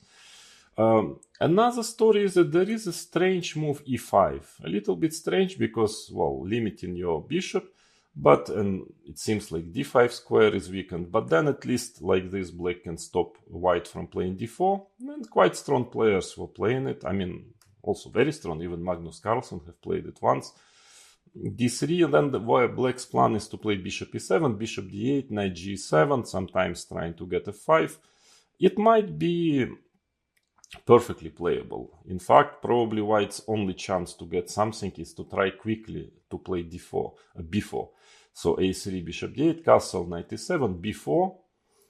Well, if black takes on b4, then white gets bishop a3 and well, very big initiative. So probably black should just ignore it. Castle, maybe trying to play b6 makes some sense also, has to be checked. And now white probably should play knight d5. Actually, in the game, I think Carlsen, Kovalyov totally outplayed Magnus, strangely enough, and well, he had a completely winning position, but probably Magnus, whether he was played for a win, trying to complicate matters, or it was just not his day, but the position shouldn't be too bad for black, because maybe he has these ideas to play in f5 one day. Maybe it's still a bit better for white, but it's worth investigating, because if you find equality here, then, well, it's very difficult to, to get, any idea for white in this bishop b5 check, bishop d7 variation. Then again, most popular, for quite a long time, the most popular logical move order was to play knight c6, while white playing d4, takes, then g6, knight c3, bishop g7, and now, well, of course, if white plays bishop e3, knight f6, this position we will consider later. We have the knight f6 move order instead of knight c6. Here white can play f3 or h3, just stopping knight g4. So, but maybe via this move order there is a bit original, maybe a little dubious, but quite interesting plan, which is to play knight h6, and after logical move f3, then to go f5. I don't know how to assess this position. Let's say queen d2, knight f7, white should probably take on f5, gf5. Maybe it's a little bit better for white, maybe not, because black has his own play, potentially on g line. Hard to say, but it's possible to play like this. So this is a plus to start with knight c6, that you have this knight h6 plan. But the minus is that white already can play knight d2 in this position, and that would lead probably to a little bit better version for white than if you start with knight f6 instead of knight c6. So now still knight h6 is possible, but a bit dubious already, because you don't have this knight g4 idea. So white bishop is on c1 still. I have my doubts it's enough to equalize already, but again, playable. Normally black is playing knight f6 and white is going f3, castles, let's say a6, a4, and this is a very typical position. A lot of games were played. I think I've played it in my candidate match against Boris Gelfand back in 1994, very long time ago. It was just the popularity of this variation was just starting to rise. I mean, it was one of the very few debates in this line on the top level. Now it's becoming, now all top players have this bishop b5 check in his repertoire. The repertoire with white, also with black playing this position. That is playable for white. I mean, it doesn't look like it's a big deal, but for example, he always liked, Boris Gelfand, to play immediately queen d8, queen a5, something like this, rook b1, rook c8. White is usually trying to play b3 here. But even if this position looks pretty harmless and almost equal, but it has a venom. I mean, at some point on, if white manages to stop all black's counterplay, and black's counterplay usually is connected with b5 sometimes, or e6, d5. So one day, if he manages to settle it, b3, bishop e3, queen d2, slowly, then black is kind of running out of play, and white can really get an advantage here. Actually, I won one of those games in this match, in this variation.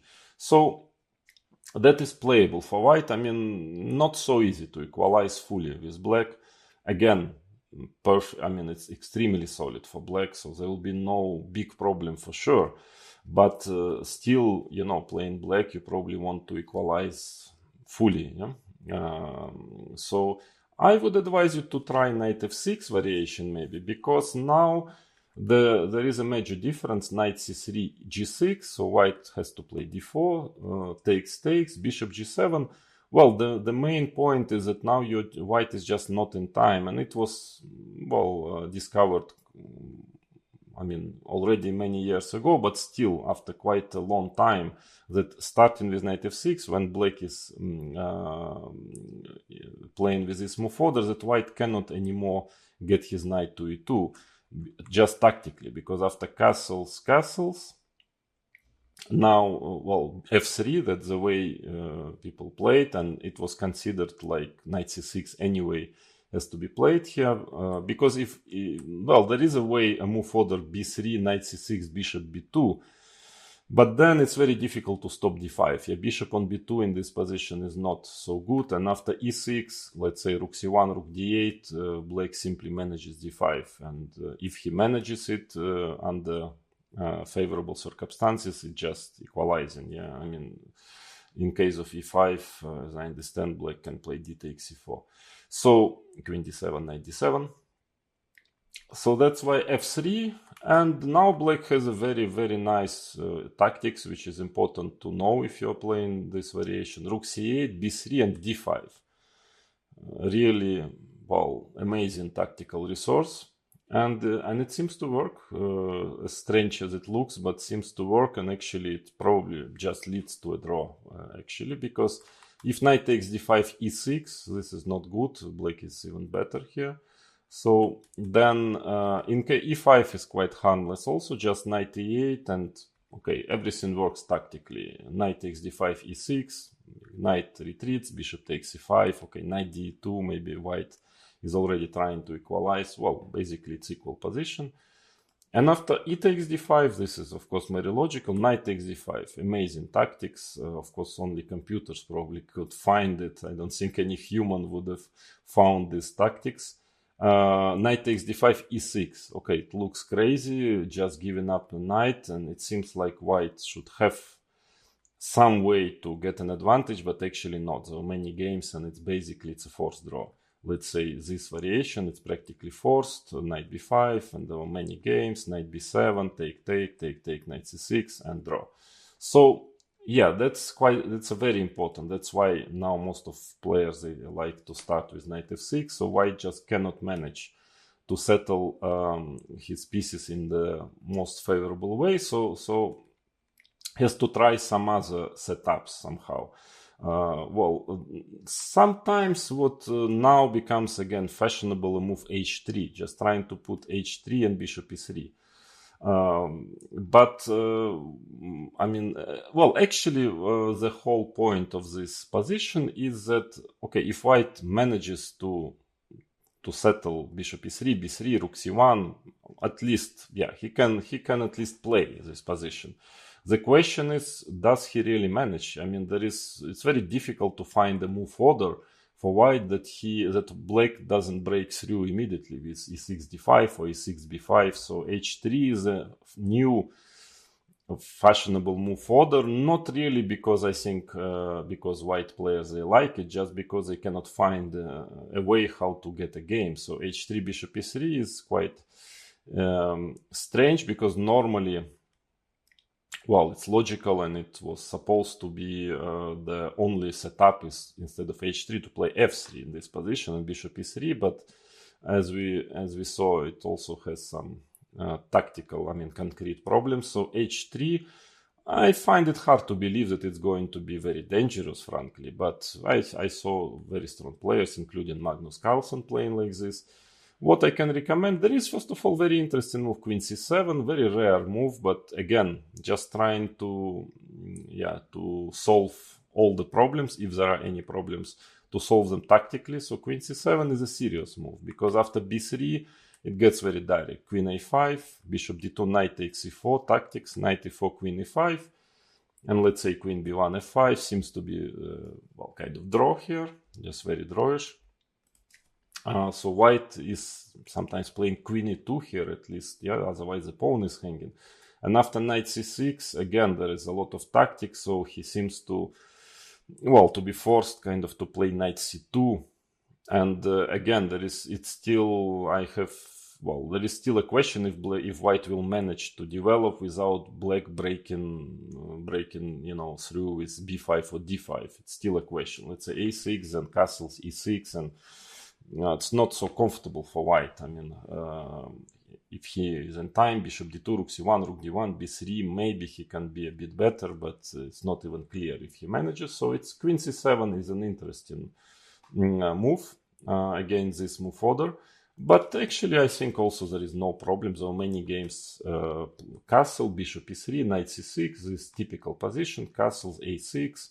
Well, black wants to take on d4 and play b5, so let's say a4.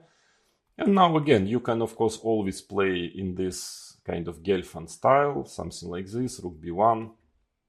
At least here maybe white is a bit better, he manages. But e6 is quite direct here, and again, it's always this d5 is hanging in the air.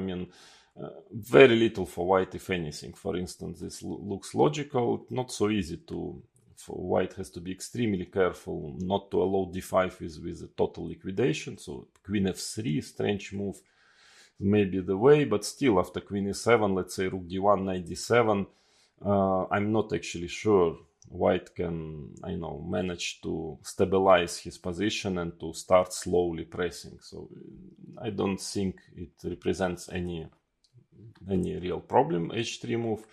And then, then there is only one thing left, which is f3, castles. Again, now castles will transpose. If white is trying to be clever to play knight d2 first, and after rook c8, b3, then black has b5 simply, and everything works. So bishop e3, now this is the way how white is trying to at least to get a game. Not maybe it would be too strong to say that he's trying to fight for advantage, but at least he wants to get a playable position. Castles a6, and now queen d3.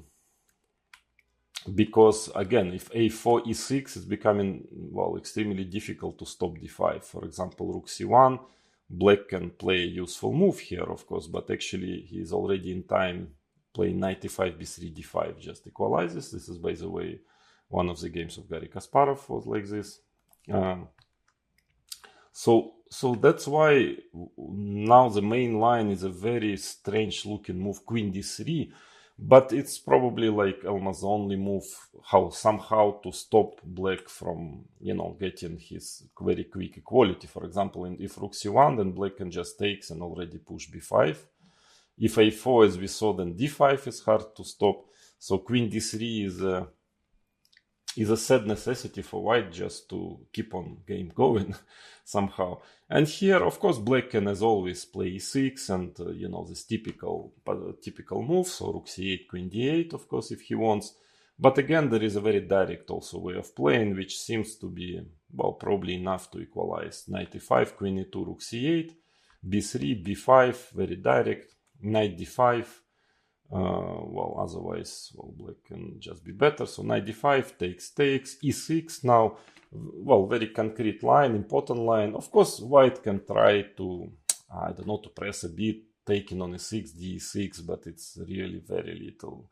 It's actually very drawish. And in case of f4, ed5, that is tactics, takes, knight f3, d4, knight e1, very unclear position, but should be okay for black, I believe.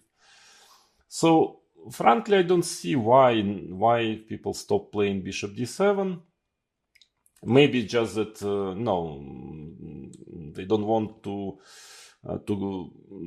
get confused in all those move orders, but it's more, I think, white who has a chance of getting confused there. And I'm not sure. It has to be analyzed maybe deeper if you're playing on the top level, if you're a top grandmaster.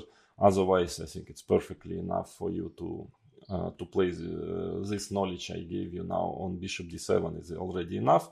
But it might easily happen that white simply doesn't have a way, actually a way to manage to at least to get a game with, to settle this position and to play. Another question is already if there is any real plus in this position, if he manages his b3 and so on. But for the moment, I'm not quite sure there is a way actually, for white to manage anything here. So a little bit strange why nowadays knight d7 is played like 2 times more often than bishop d7 on the top level, because I don't really see any problem with bishop d7. But now let's move to knight d7. So this is of course much less straightforward. I mean that after knight d7 at least white will always get some position to play, but objectively it's also doing pretty fine, at least in the modern state of theory. There is no real advantage for white after knight d7, but the game is more complicated, and white can probably has more chances to achieve his goal, is just to get a complicated playable position. So bishop b5 check, knight d7. Now obviously the most logical, the main move is castles, but let's check other options. c3 is actually playable, well, no more than that, but perfectly playable for white. Knight f6, well, has to play queen e2, that's the minus of starting with c3, you cannot play rook e1 anymore. a6, bishop a4, and black has at least two strategically different way of playing. One is to try to play e5, so the positions remind Ruy Lopez. Here, let's say castle, bishop e7, d4, b5, bishop c2, castles. Now maybe the best move is d5. Black has quite comfortable type of Ruy Lopez, because in this Chigorin system the knight is on c6, and then after d5 has to go to a5 or b8. Here it's already on d7, but still it's playable for white. Actually white has pretty good statistics here.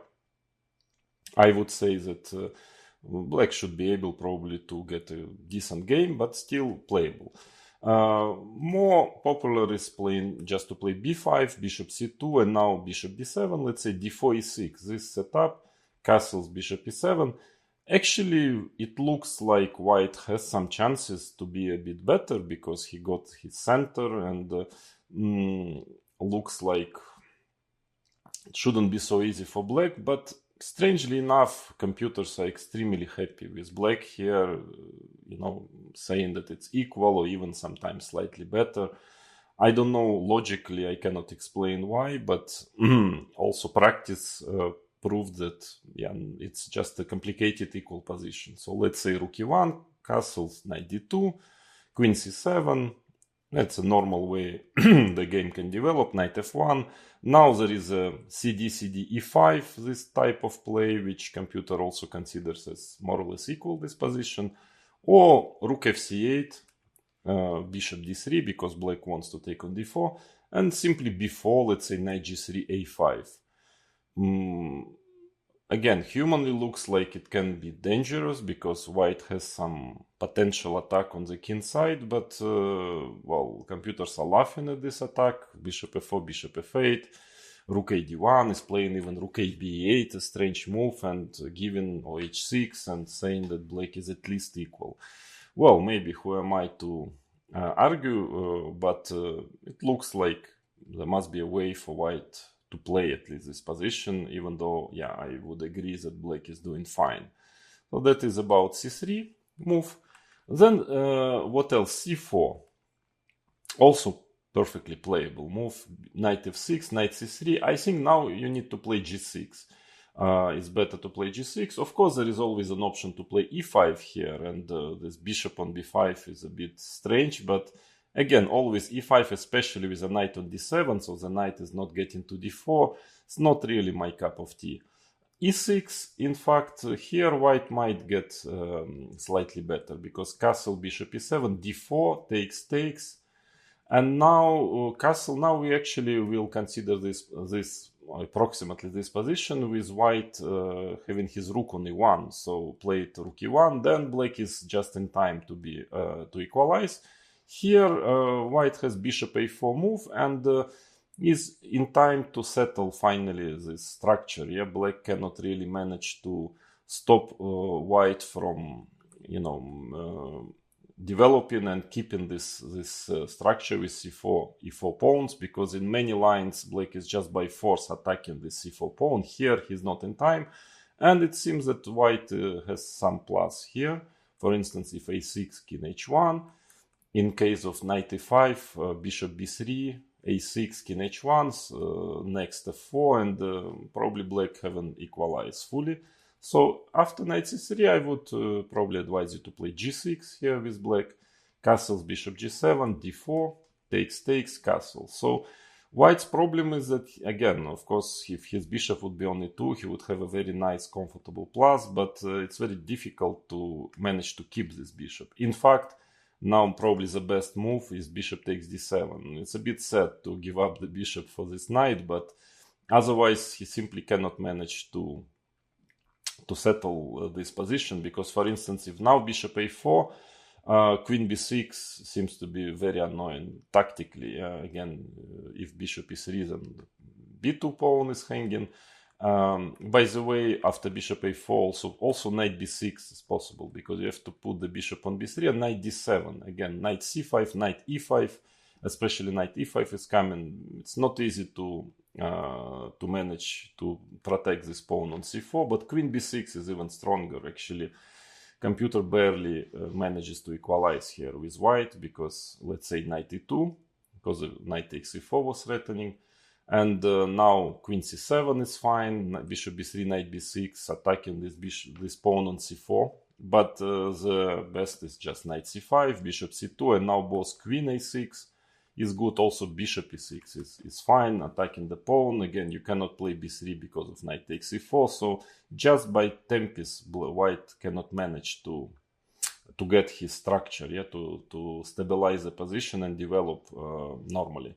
So that's why bishop takes d7 is played, bishop takes d7, queen d3. Well, that is one of those playable positions white can get in this system. a6, a4. Quite a number of games was played here, but frankly, I don't really see why it should be anything for white, because, of course, I mean, it would be much more useful to have, I mean, not to exchange the bishop for the knight. So here, let's say knight g4, knight f3, rook c8, it must be okay for black. I don't think, even if white gets maybe some tiny plus here, it will not be very serious, but it's, again, probably he will not get even that. So c4 is not too dangerous, but maybe, yeah, it's important to know that you have to play here g6. Then another quite serious move already, popular move, is d4. There is an option to play knight f6. Here I wouldn't recommend it, because it's a bit it's complicated, it's a bit risky, and I don't see why actually to play like that, because with the logical normal moves black can get a very decent position instead. So the idea is that if e5, there is some cd, some very strange position can happen like this. Queen b5, take, knight d4, queen a6, I think, and computer says it's just equal, which is probably true. There is another move, knight c3, takes, queen takes d4. Now if a6 is not so great, because you take bishop g5, and if you remember, we had something similar position with the bishop on c6 already, so here white has some chances to get an advantage. Usually e5 is played here, queen d3, h6, because white wants to play bishop g5, and this is complicated position, not so easy for black. I mean, quite dangerous, but according to engines, at least here, bishop b7, it's pretty direct. a4, queen a5 is very important move, and maybe here black is equalizing finally. But all in all, yeah, after knight f6, white has chances for some advantage. So I think CD is much more played much more often. Now there is some strange way. Knight takes d4 recently people started to play knight f6 castles, and let's say a6 bishop d3, trying to play like this. Frankly, I don't really believe in it, but has to be checked. But the main move is queen takes d4, and now a6. Probably bishop e2. This is a move which is now most popular, because bishop takes d7 check, bishop takes d7 is quite harmless probably. I mean c4, that is the idea. Normally that white again wants to get this Maratzi structure. If knight c3, then e5, queen d3, rook c8, also quite a typical position. Yeah, there were many games on this structure, pawn structure. It seems that black should have enough to equalize here. And after c4, actually both are fine now. You can play slowly, simply, like knight f6, knight c3, g6. Maybe white has a slightly better version than in this line after force c4, which we have checked. At least black played a6. You know, white didn't take on d7 on his own, so black has a pawn on a6. Still, yeah, it probably leads to more or less the same, and this position is probably just fine for black, normal playable position. More principle even is to play instead of knight f6, e5 here, queen d3, b5, and probably it just equalizes actually. Knight c3, b c4, queen c4, bishop e6. Okay, there were many games ended in a draw in this way. But queen d3 if white wants to keep on playing, and h6, castle, knight f6, so black just develops. White has to try rook d1, bishop e7, probably knight e1, trying to maneuver the knight to via c2 to e3 to d5, but it's a long way, and in the meantime black manages to equalize. Quite some games here, and it seems that it's just equal. So that's why now more fashionable is bishop e2, but still it just leads to a complicated game, no more than that. So knight f6. Now if c4, well, at least after g6 it's playable, because at least white managed to keep his white square bishop. Castle, queen e3, b6 with a pretty typical structure. h3, I think that black is okay. I mean, it's a matter of taste. Yeah, so whether you like to play it with black or with white, but objectively, of course, white got not the best version of this structure, because he has his queen is on e3, knight on f3, pawn on h3, not really. Okay, if you get knight on d4, pawn on f3, bishop on e3, it's a different story. Yeah, here, black, in my opinion, should be okay, completely fine, but even more direct is e5 here. Actually, it's a computer is playing like this, and after queen e3, now d5. Very strange, but seems to work. At least computer is very happy about it. Don't ask me why, but is giving this line, and black has quite some play in this position. So therefore, usually white is trying to castle first, and now again you can play g6. Probably white, well, most likely will play c4 and get to this playable, complicated position. But again, e5 is possible. Queen e3, and now knight c5, trying to not to allow white playing c4, knight c3. Yeah, so let's say if black starts with bishop e7, then white can get c4, and after knight c5 he has knight c3.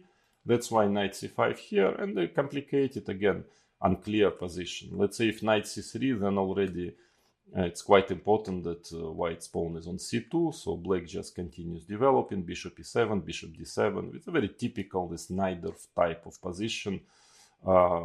Well, I don't think neither players would be worried here. It's just unclear, complicated and unclear. Another way to protect this pawn is knight fd2. Because again, if white, of course, playing knight bd2, then c4 doesn't make so much sense already. You need the knight on c3 in these positions. After knight fd2, already black just continues, bishop e7. So white finally managed his c4 knight c3 setup, but of course this knight d2 move is not ideal, to put it mildly. So black just goes bishop d7, a4, rook c8, and well, okay, of course, strategically white is doing well. I mean, if you imagine he will transfer the knight from d2 to d5 and settle his pieces in the best positions, but well, it's easier said than done. It's clear that it's impossible to get the second knight on d5, and white has a very strange setup with this knight on d2, queen on e3, very disharmonial. So I believe black should be really just fine here. Again, complicated and clear position. So all in all, yeah, d4 is also not too dangerous, just leads to a complicated game. That's why castles is most popular. Now, actually both moves are okay, a6 and knight f6. I would advise you to play knight f6. I think it's simpler. a6 also playable, by the way. There is nothing really wrong with a6. Bishop takes d7, bishop d7 is just okay for black. Let's say c3, knight f6, rook e1, e6, d4. From time to time white is playing like this, but here once white gave up his white square bishop, black can even just play bishop e7. I mean, in this modest way, castles with two bishops probably must be quite okay. Also, there is nothing really wrong playing d5 and knight e4 here. So that is quite harmless. That's why bishop d3, this strange move, is played, at least to keep the pawn protected, then trying to go rook e1, etc. Now the idea is that in case of b5, maybe it's a bit premature because white is playing c4 and having a good game. I mean, here black has to solve his problems with the b5 pawn. So bishop d3, knight f6. Now, yeah, well, nothing really wrong with this position for black. I mean, it's perfectly fine. So rook e1 or c3, two logical moves. c3, then again, here black has quite a number of options. Even there is some strange move, knight e5 possible, bishop e2, knight g6. There were some games probably playable. I would, as a classical player, I would prefer to play in more logical, classical way. b5, bishop c2, bishop b7, rook e1. And now there is an interesting move, c4, a4, e6, which might also be completely fine for black. But even playing in the same fashion, e6, d4, bishop e7, as we already saw. Okay, the only difference was that queen was on e2 instead of rook e1, probably. It's a bit more favorable for white to have rook e1 instead of queen e2. But anyways, position is perfectly okay for black. Just a complicated position. So rook e1 is more popular. The idea is that in case of e6, white wants to play c4. I mean, to get this structure. Knight c3, castles, bishop f1. Still, here b6 takes bishop b7. It's a typical position, but rook e1, bishop f1 is really not the best setup for white. So I wouldn't, being black, I wouldn't mind to play with black, because we assume anyways that knight d7, when black plays knight d7, he wants to play a complicated position and to have certain winning chances. So this is exactly the situation. Okay, maybe it's a bit more comfortable for white because he has more space, but in general, it's perfectly playable for black. I think it's just a complicated, long game which can end in black's victory as well. Yeah. So that is a minimum after rook e1 black can get. So perfectly playable. Quite an interesting move is queen c7. It's just trying to be very direct, so the idea is after c3 to play c4. Maybe white can try to get c4 himself. That's another question. Why not? But most of the players are playing c3, and then there is a strange way, b5, a4, b4, even like this. Modern engines are pretty happy with black. I don't know, this looks a bit too much to my taste, to my human old-fashioned taste. But c4 is possible, bishop c2, b5, again. Of course, there is a lack of development, so playing like this, you have to be very careful that you don't, that you are in time to develop, but it was played, for example, by Karyakin, and b3, e6, a4, rook b8. Probably black is in time. At least computer engines are, do not see any way for white to get some advantage, using the lead in development. So maybe again another way of playing is g6, also very normal. So just leading to this type of position, as we already know. Bishop c2, d4, it's very logical. Queen c7, by the way, has quite good statistics. It's queen c7 move. Of course, if you're playing black, you have to be very careful about all those e5 ideas, but seems that here black is in control. Or also cd, b5. Getting to this kind of typical position. Now only different that bishop is on g7.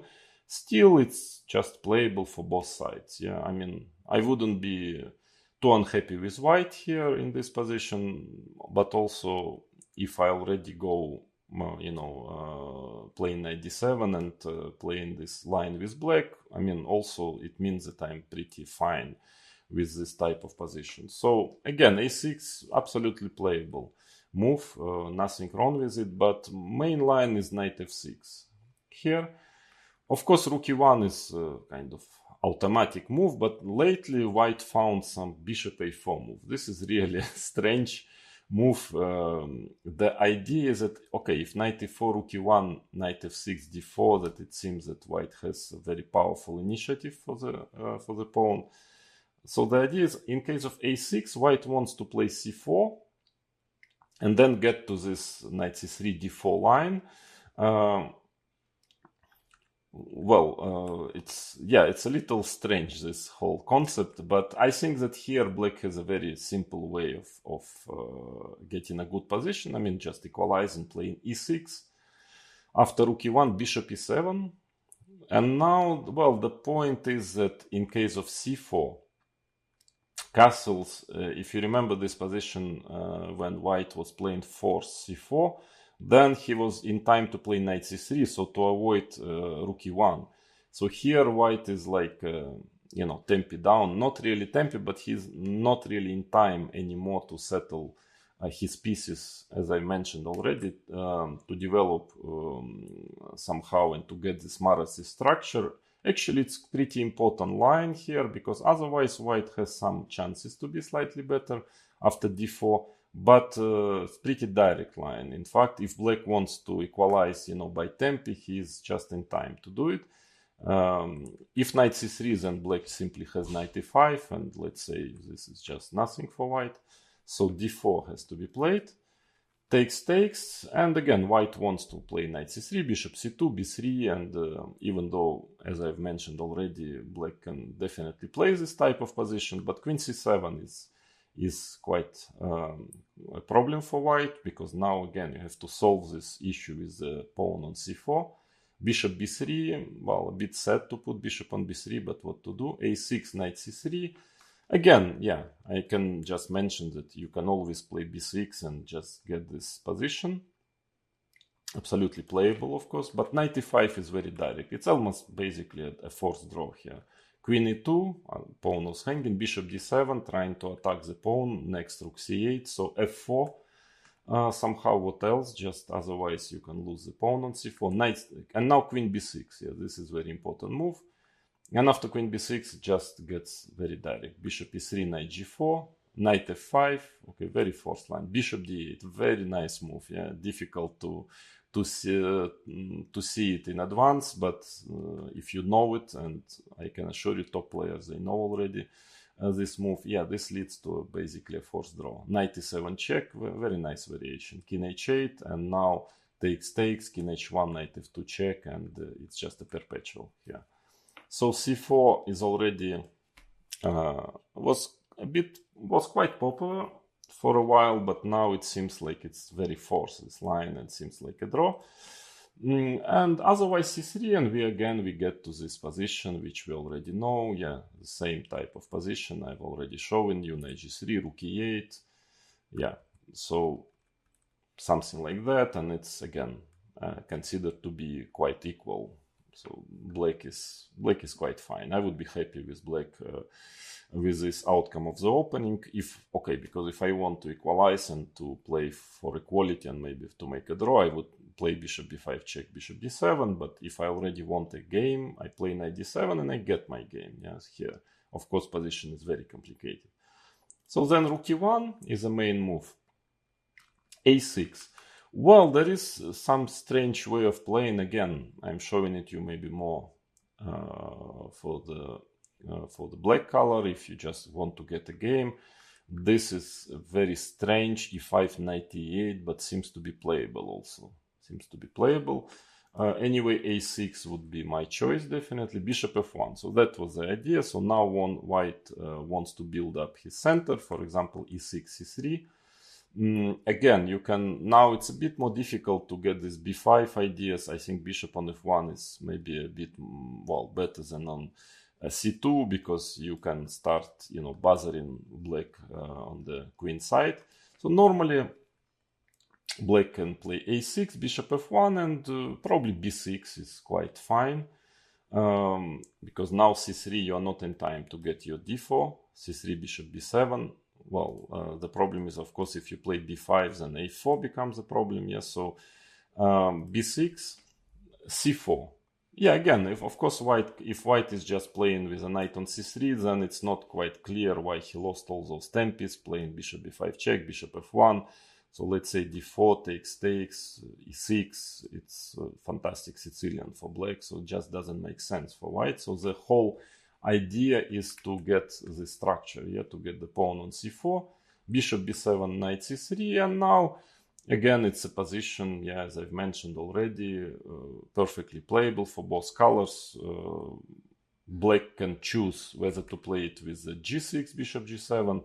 So this type of position, castle, bishop e3, e6, also very, very typical play. Because white setup rook e1, bishop f1 is not perfect in this position. Normally white should try to play on the king side. So if he has bishop on e2, rook on f1, so he has few tempes. So white is trying to push b4, e4, e5 very quickly. In this position. But here he's just not in time to manage it. And to me it's an equal, normal position. I wouldn't mind at all playing black.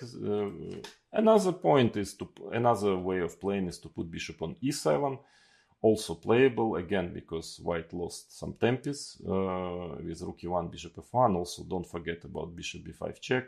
So lost a couple of tempes, and then this typical structure is already, I wouldn't say harmless, but it's already probably just equal, because rook c1, rook c8, again, typical play here. Not so easy to find the plan, in this position. Black has, usually what black is doing is having his queen on b8, rook e8, bishop f8, sometimes g6, bishop g7, and then always trying to find the correct moment for d5 or b5 push. It's extremely difficult. I played quite a lot this type of position. Extremely difficult for white to improve. And black has always some kind of counterplay. Whatever white is doing, black has his own chances. So just a complicated position. For instance, one of the possible plans maybe to get the rook on d2, rook e8, but still not clear what is white's next. In this situation, of course, you need to like this type of positions. You need to know how to play, the typical plans here. But all in all, it's not a bad outcome of the opening for black. Maybe also for white, because anyways, playing bishop b5 check, the main goal for white is to get a playable position with a bit more space. To have at least some chances for a small plus, and avoiding main Sicilians, which he also manages by playing like this. But in general, as you've seen, to summarize all those lines, and especially bishop b5 check, I don't really think it's very dangerous. Yeah, it's just that it's quite difficult for white to find any very, line against this second d6.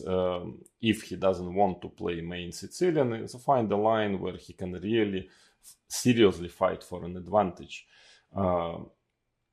So probably if you're a Najdorf player or Rauser player, I think, I would advise you to start with second d6, because the sidelines after d6 are, in my opinion, much less dangerous than after second knight c6, which we are going to consider in the next two lessons. I just can only say that after e4 c5, knight f3, knight c6, actually it's not even clear if d4 is the main move anymore. If after second d6 or second e6, it's pretty obvious that d4 now is the most popular and the main move. After knight c6, white has very serious options instead of third d4.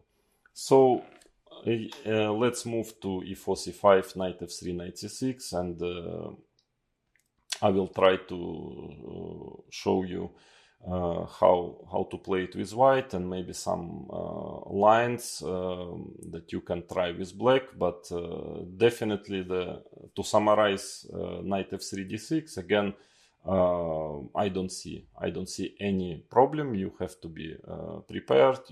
I think that this was already quite a good survey. I mean, you know quite a lot already playing black after knight f3 d6.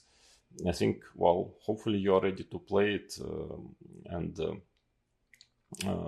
you can be sure that you will not get into the problem out of the opening.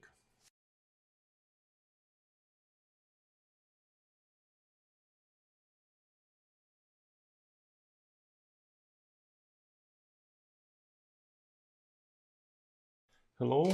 So today we are going to study knight f3, knight c6, bishop b5. A very serious line, as I've mentioned already.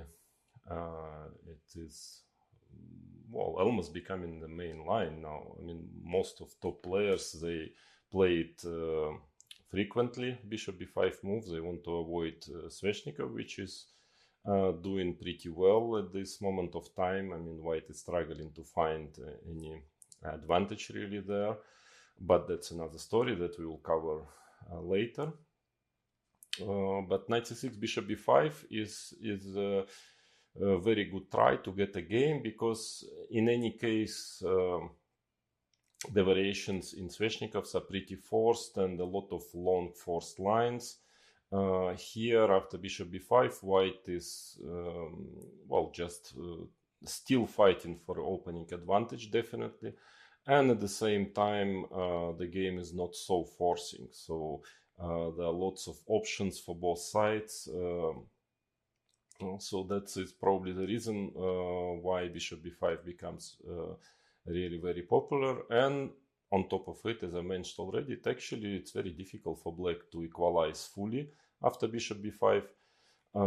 So the main moves are e6 and g6, definitely two main moves. Well, d6 is also possible, of course, but that we already checked in the lesson about knight f3, second knight f3, d6, bishop b5 check, and now knight c6. So you can come back to the beginning of this course and check this particular lesson. I think that black is struggling to equalize here. So after castling, white castles, and then bishop d7, rook e1. Well, I don't see how black can equalize after this third d6. So that I have already covered.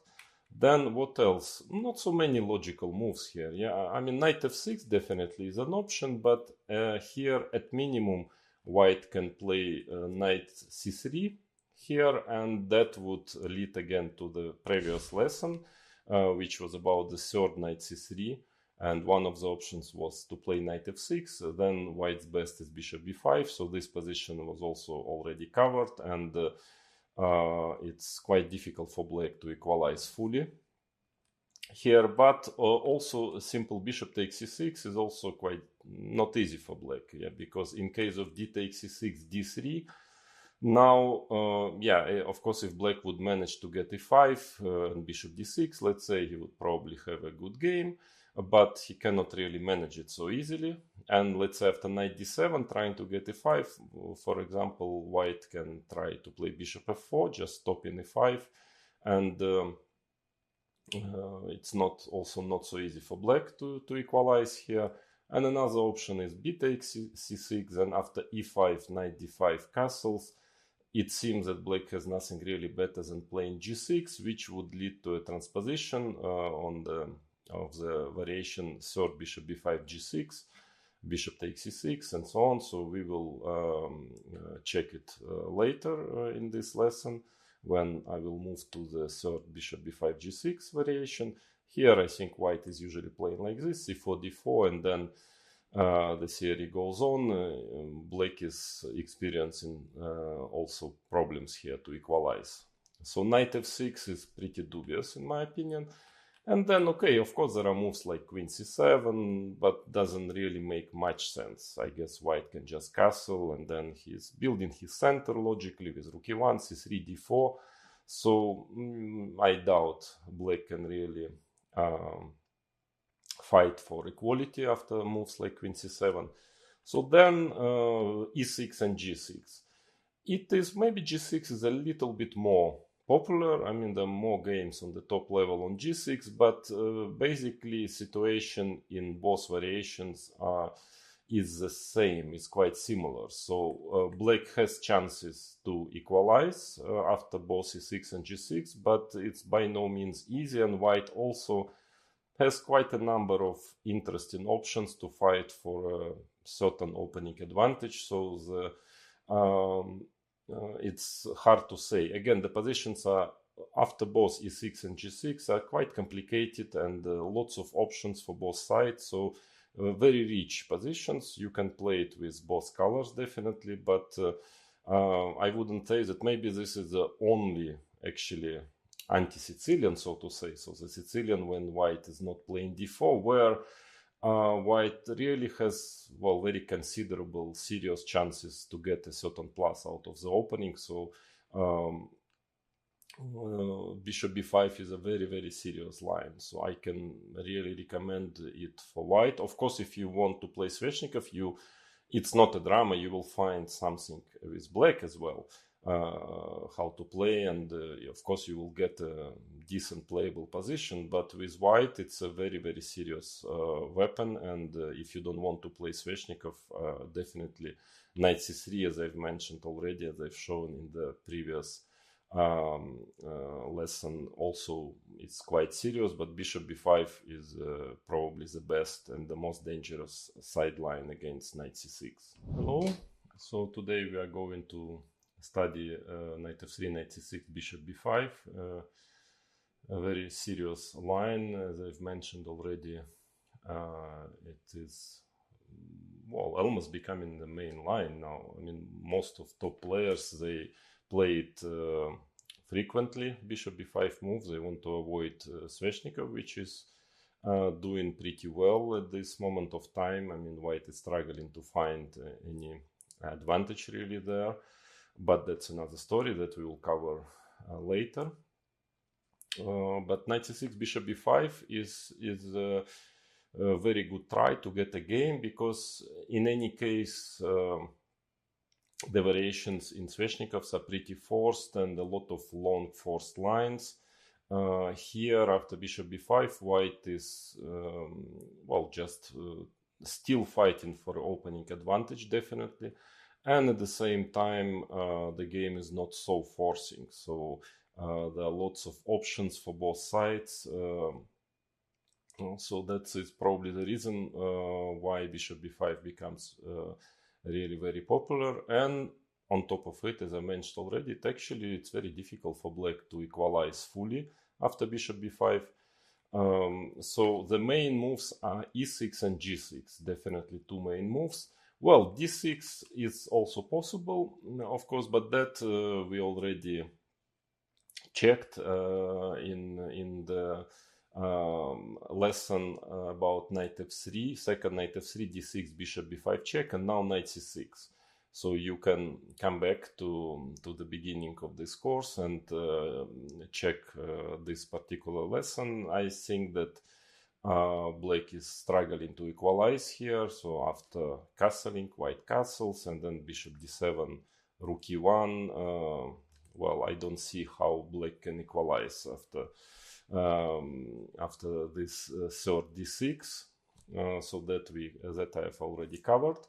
Then what else? Not so many logical moves here. Yeah, I mean, knight f6 definitely is an option, but here at minimum white can play knight c3 here, and that would lead again to the previous lesson, which was about the third knight c3, and one of the options was to play knight f6. Then white's best is bishop b5, so this position was also already covered, and it's quite difficult for black to equalize fully here, but also a simple bishop takes c6 is also quite not easy for black, yeah, because in case of d takes c6, d3, now, yeah, of course, if black would manage to get e5 and bishop d6, let's say, he would probably have a good game, but he cannot really manage it so easily. And let's say after knight d7, trying to get e5, for example, white can try to play bishop f4, just stop in e5, and it's also not so easy for black to equalize here. And another option is b takes c6, and after e5, knight d5 castles. It seems that black has nothing really better than playing g6, which would lead to a transposition of the variation third bishop b5 g6, bishop takes c6, and so on. So we will check it later in this lesson when I will move to the third bishop b5 g6 variation. Here I think white is usually playing like this, c4 d4, and then the theory goes on. Black is experiencing also problems here to equalize. So knight f6 is pretty dubious in my opinion. And then, okay, of course there are moves like queen c7, but doesn't really make much sense. I guess white can just castle, and then he's building his center logically with rook e1, c3, d4. So I doubt black can really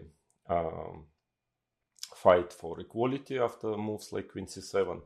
So then e6 and g6. It is maybe g6 is a little bit more popular. I mean, there are more games on the top level on g6, but basically situation in both variations is the same, is quite similar. So black has chances to equalize after both e6 and g6, but it's by no means easy, and white also has quite a number of interesting options to fight for a certain opening advantage. So it's hard to say. Again, the positions are after both e6 and g6 are quite complicated, and lots of options for both sides. So very rich positions. You can play it with both colors definitely, but I wouldn't say that maybe this is the only actually anti-Sicilian, so to say. So the Sicilian when white is not playing d4, where white really has, well, very considerable serious chances to get a certain plus out of the opening. So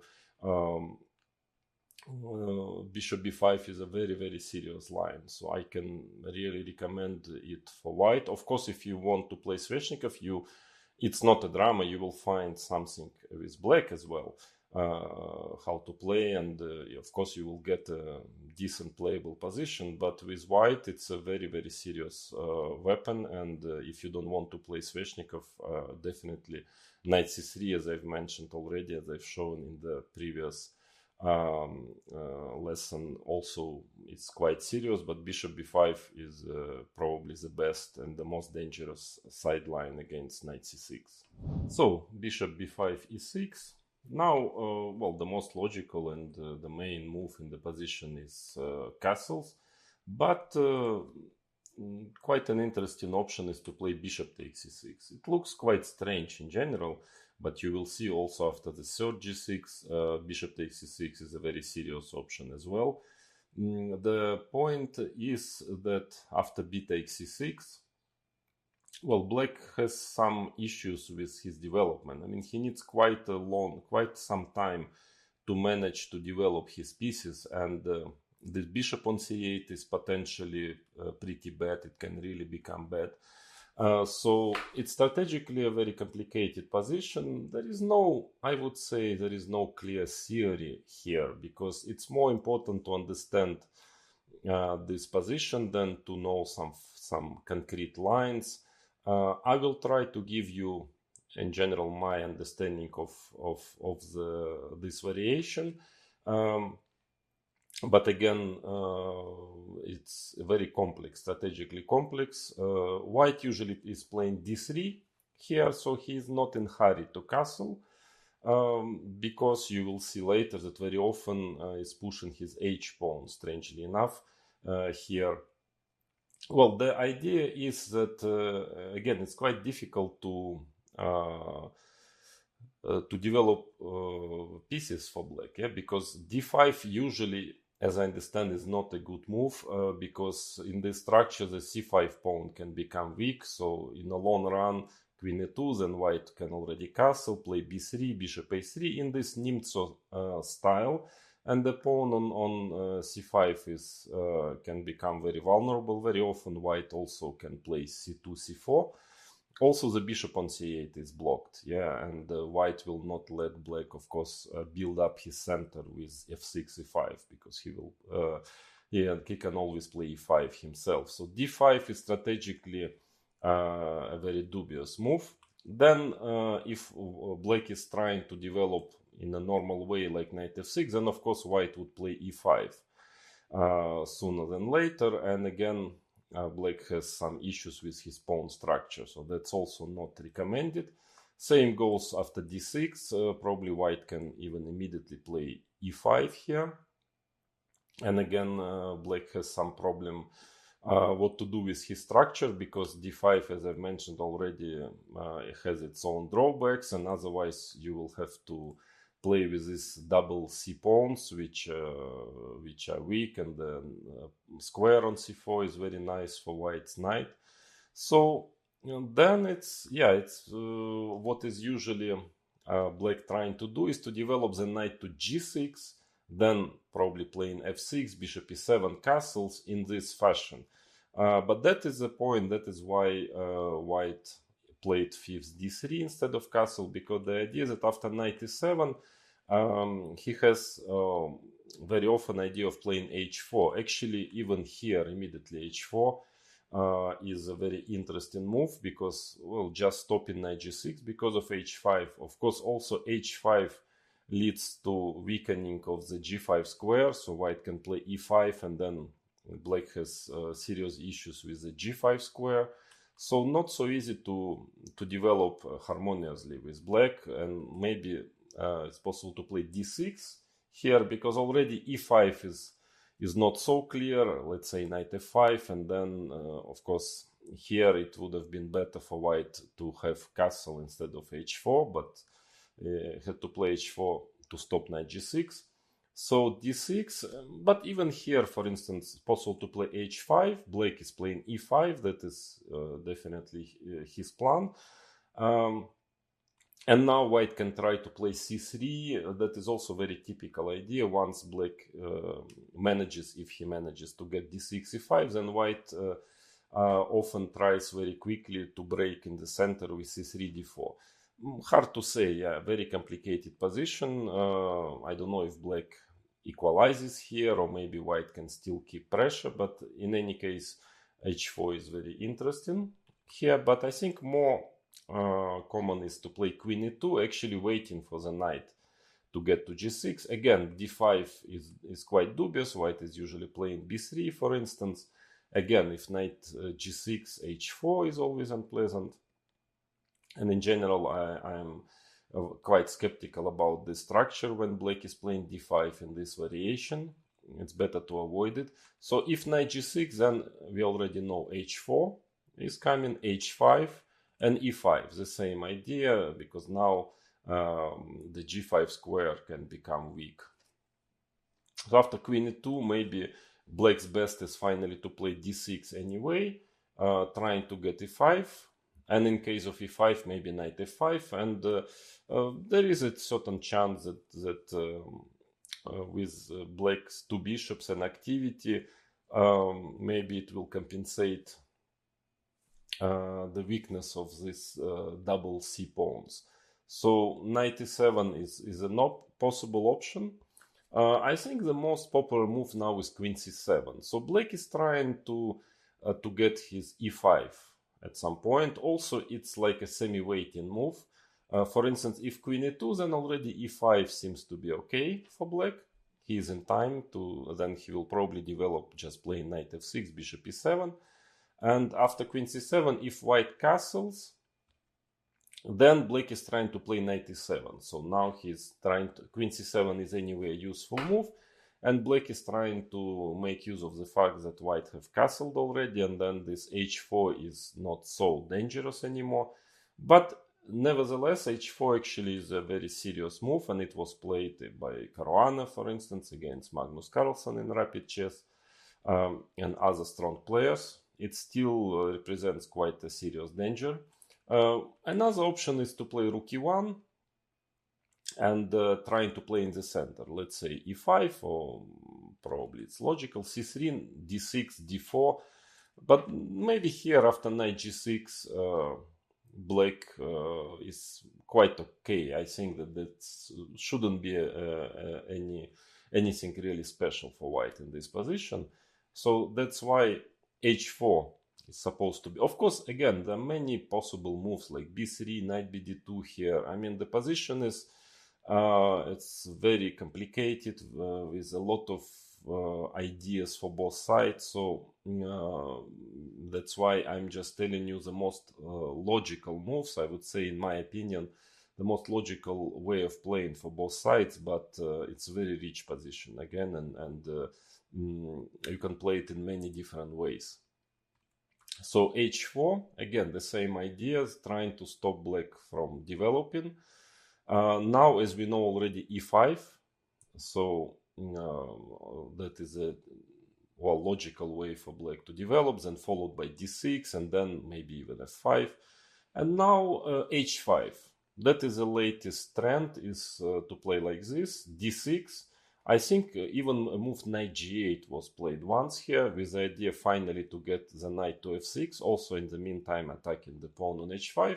But still white can try to play knight h2 and then quickly following by f4, because obviously white has a certain advantage in development here. But more logical seems to be d6, and in any case, anyway, knight h2. So white is trying very quickly before black managed to develop his pieces. In any case, I guess bishop g4 here was a very unpleasant threat.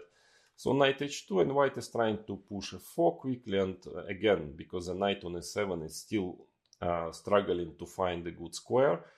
And now the game can develop like this: h6, f4, ef4, bishop takes f4, g5.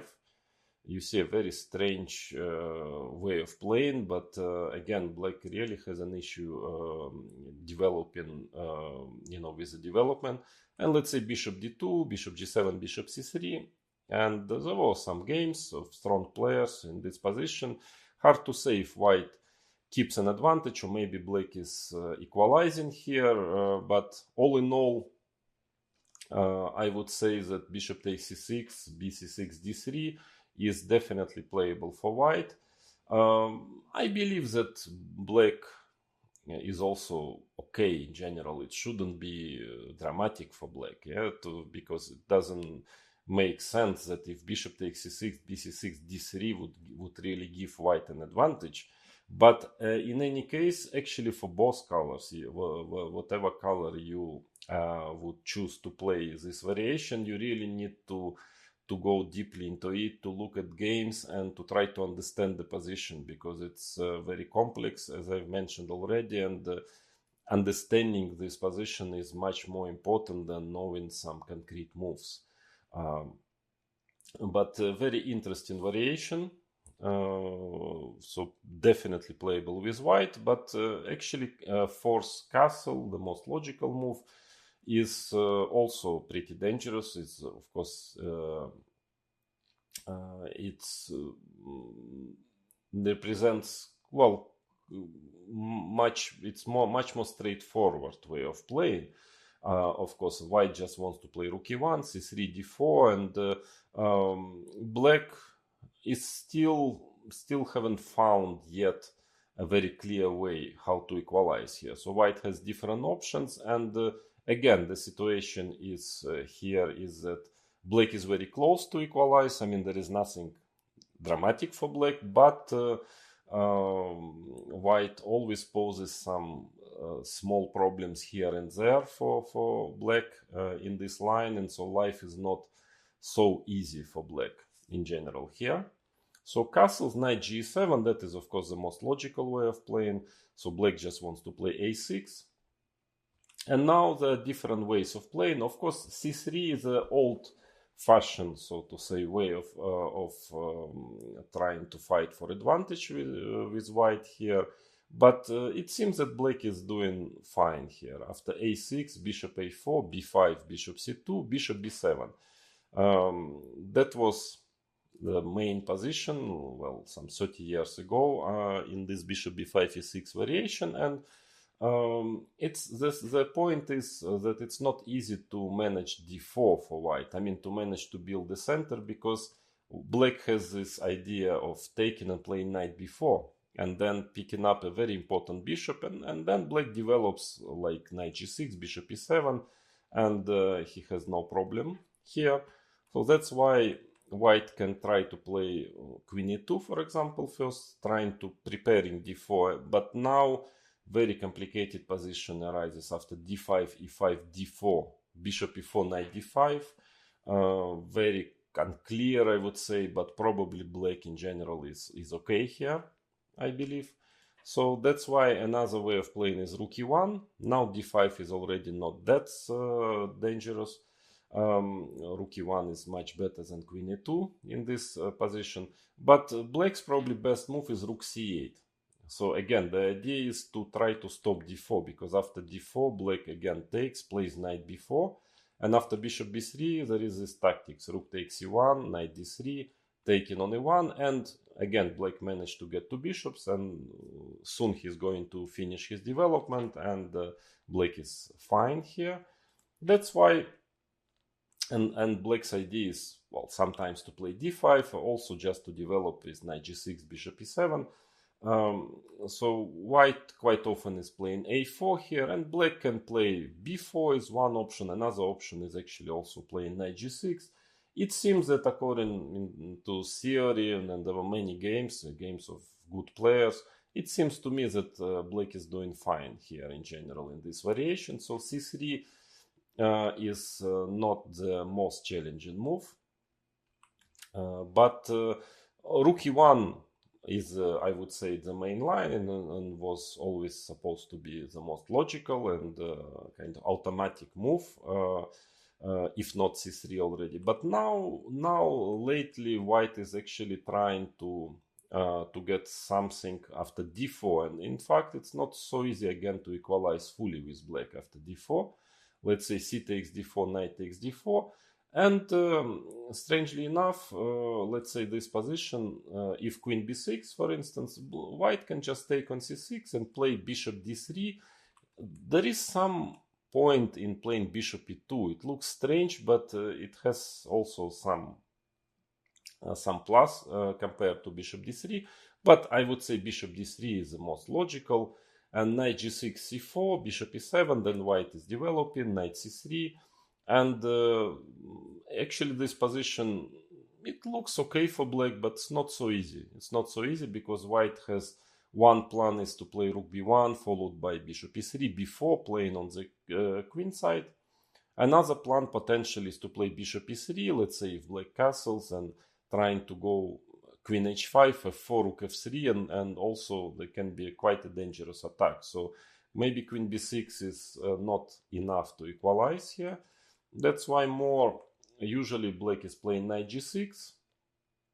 So it's a strange Sicilian with this knight on g6 and bishop on b5, but in general it's a typical position of the Sicilian. And now white actually is trying here and quite successfully to get a small advantage. in different ways. For example, it's possible to take and play bishop d3. It's probably a better version for black than the line we have just checked now with queen b6 instead of knight g6. But still white can try here. Another option is to play bishop e3. Here bishop e7, bishop e2, castles. And now you can, of course, play c4. Here, this we will check via 7 bishop e2 move order. Lately, also white is trying to play c3, followed by knight d2 and then f4, with certain chances. I mean, it's a normal Sicilian, a little bit unusual because knight is on g6, white's knight is not on c3, but in general, a typical Sicilian structure where still black has to prove that he had equalized fully. Or another way is to start with bishop e2. It's, well, you can start with bishop e3, it's probably the same. And then white can just play with c4, knight c3. Usually black is playing b6, bishop e3, bishop b7, and we get this typical, maybe now knight b3, a typical so-called hedgehog structure with the knight on g6. Normally the knight is on f6 in these positions. Hard to say where it is better, on g6 or on f6. All in all, it's definitely playable for white. I mean, white can really, well, white position is more comfortable, of course. But the players who play these structures with black, I don't think they would be so disappointed also with the outcome of the opening. It's perfectly playable position. But again, as you see, it's not so easy to equalize fully with black. I mean, you can get a very playable, complicated position, but most of those positions we are looking at now, they're still objectively a bit more comfortable for white. So another way of playing is a6, bishop e2. Now b5 is probably premature because a4, very typical move after in the Sicilian. So white is trying to break through on the queen side using the fact that black hasn't developed yet. So probably better to take on d4, queen takes d4, knight c6. If I'm not mistaken, there was a rapid game Firouzja Carlson here. And okay, white has different options. It makes some sense to play queen c3, just trying to stop bishop on f8 from developing, yeah, at least for a short while. But normally I would say most logical is to play queen d3, queen c7, c4, and then white is trying to build this center with the pawn on c4, knight c3, and it's a slow play.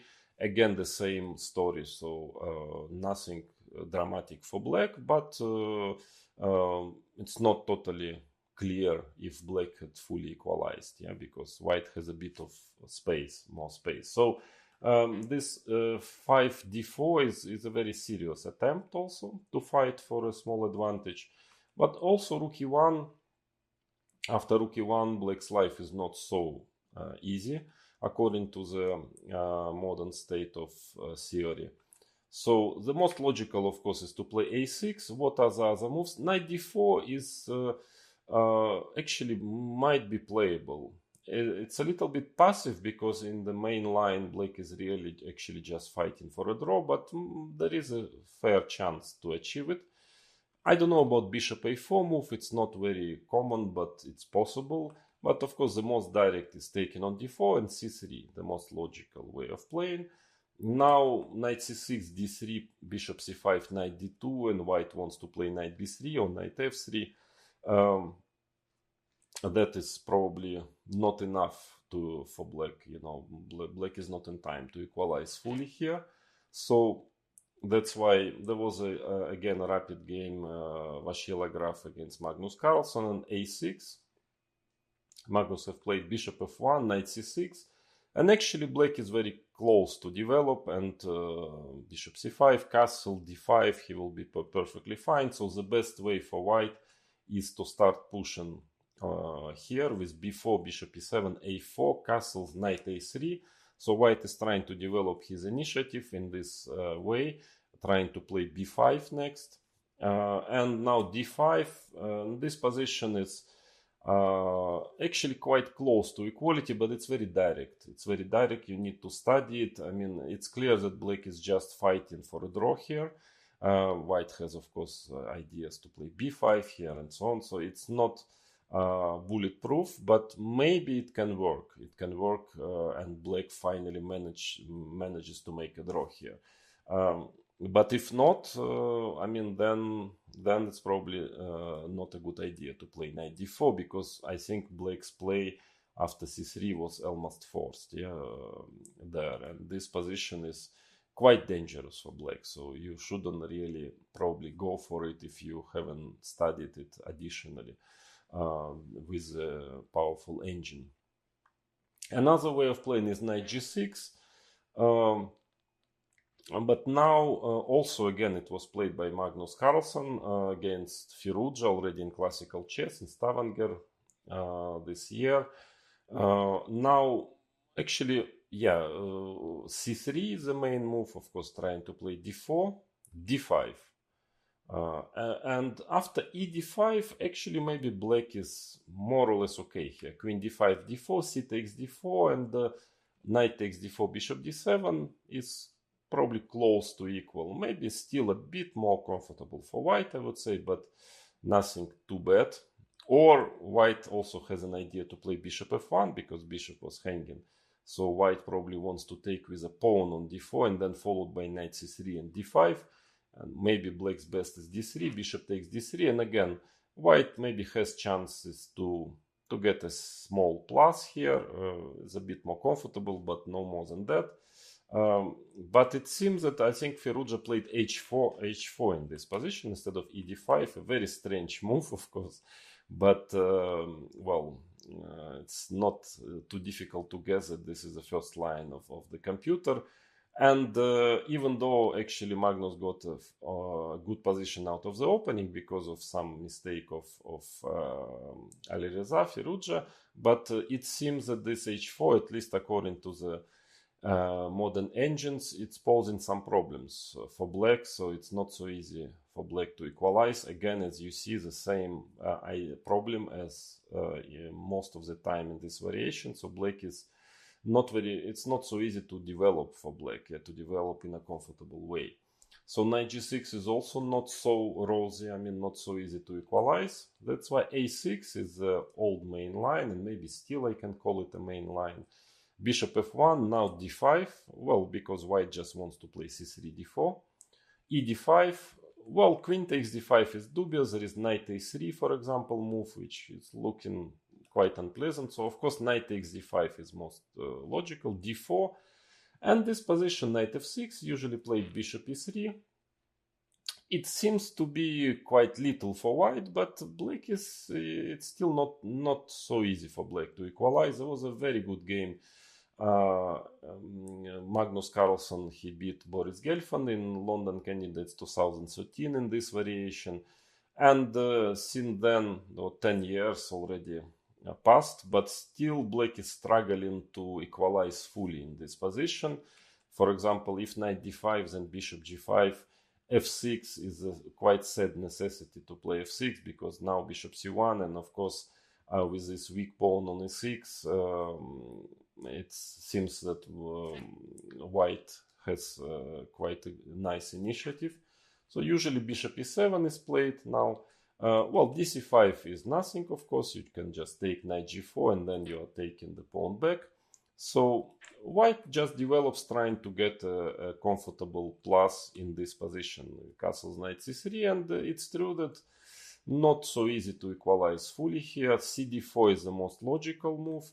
Actually, not long ago, Boris Gelfand played against Pragdananda here a move b6.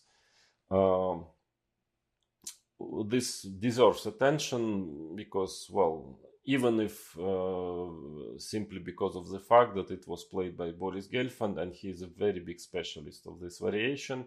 He is also a very well-known theoretician. I mean, his opening preparation is always very profound. So if he had played b6, it means it's really a serious move. So maybe it is the best chance to equalize, but it needs to be analyzed. Because after cd4, knight takes d4, In case of bishop d7, now white can just start to push his pawns, a3, b4, but also knight f3 makes some sense, trying to stop knight takes d4, bishop c6 maneuver. So let's say queen c7, h3, and maybe then white is just trying to play a3, b4, and his position is still somewhat more comfortable, I believe. That's why maybe black's best is to take on d4 first, and now to play bishop d7. And what is white usually doing here is playing a3, b4, and then sometimes even next b5, a4, trying to push those pawns. It shouldn't be much for white, of course, but still engines are given, well, certain plus to white. I mean, they don't show equality, and the games, especially the games which I've mentioned, Carlsen, Gelfand, also showed that this variation is not so easy for black. So it's definitely must be playable, and with a very accurate play, I'm absolutely sure that black will manage to finally to equalize, but it's not trivial here. So that is a situation in very roughly in this bishop b5 e6 line.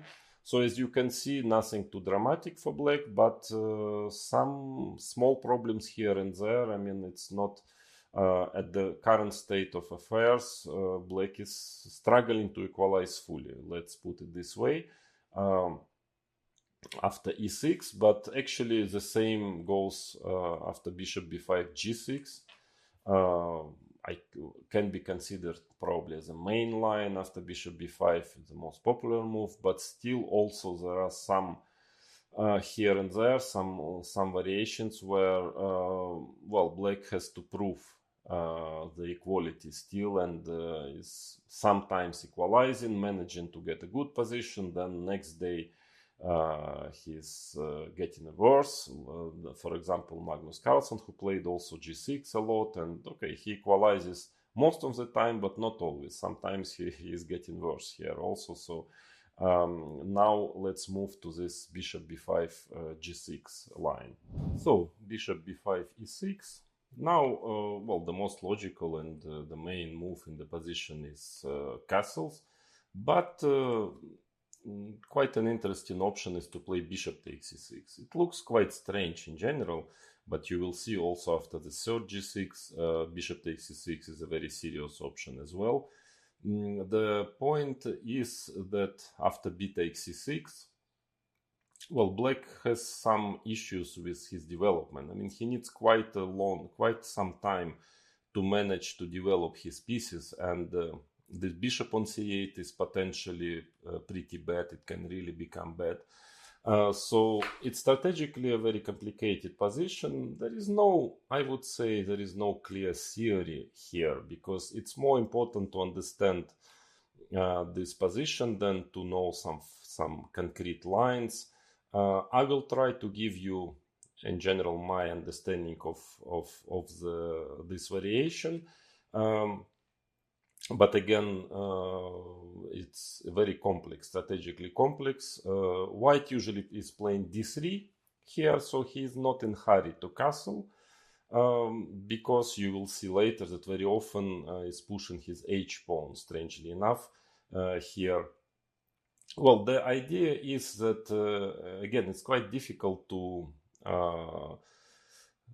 develop pieces for black, because d5 usually, as I understand, is not a good move, because in this structure the c5 pawn can become weak. So in the long run, queen e2, then white can already castle, play b3, bishop a3 in this Nc3 style, and the pawn on c5 can become very vulnerable. Very often white also can play c2, c4.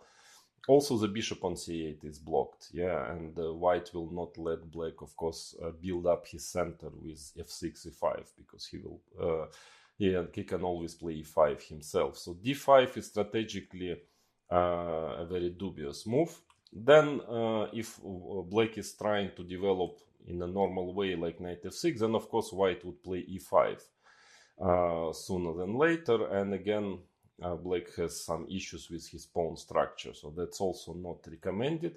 Same goes after d6. Probably white can even immediately play e5 here. And again, black has some problem what to do with his structure, because d5, as I've mentioned already, it has its own drawbacks, and otherwise you will have to play with these double c pawns, which are weak, and then square on c4 is very nice for white's knight.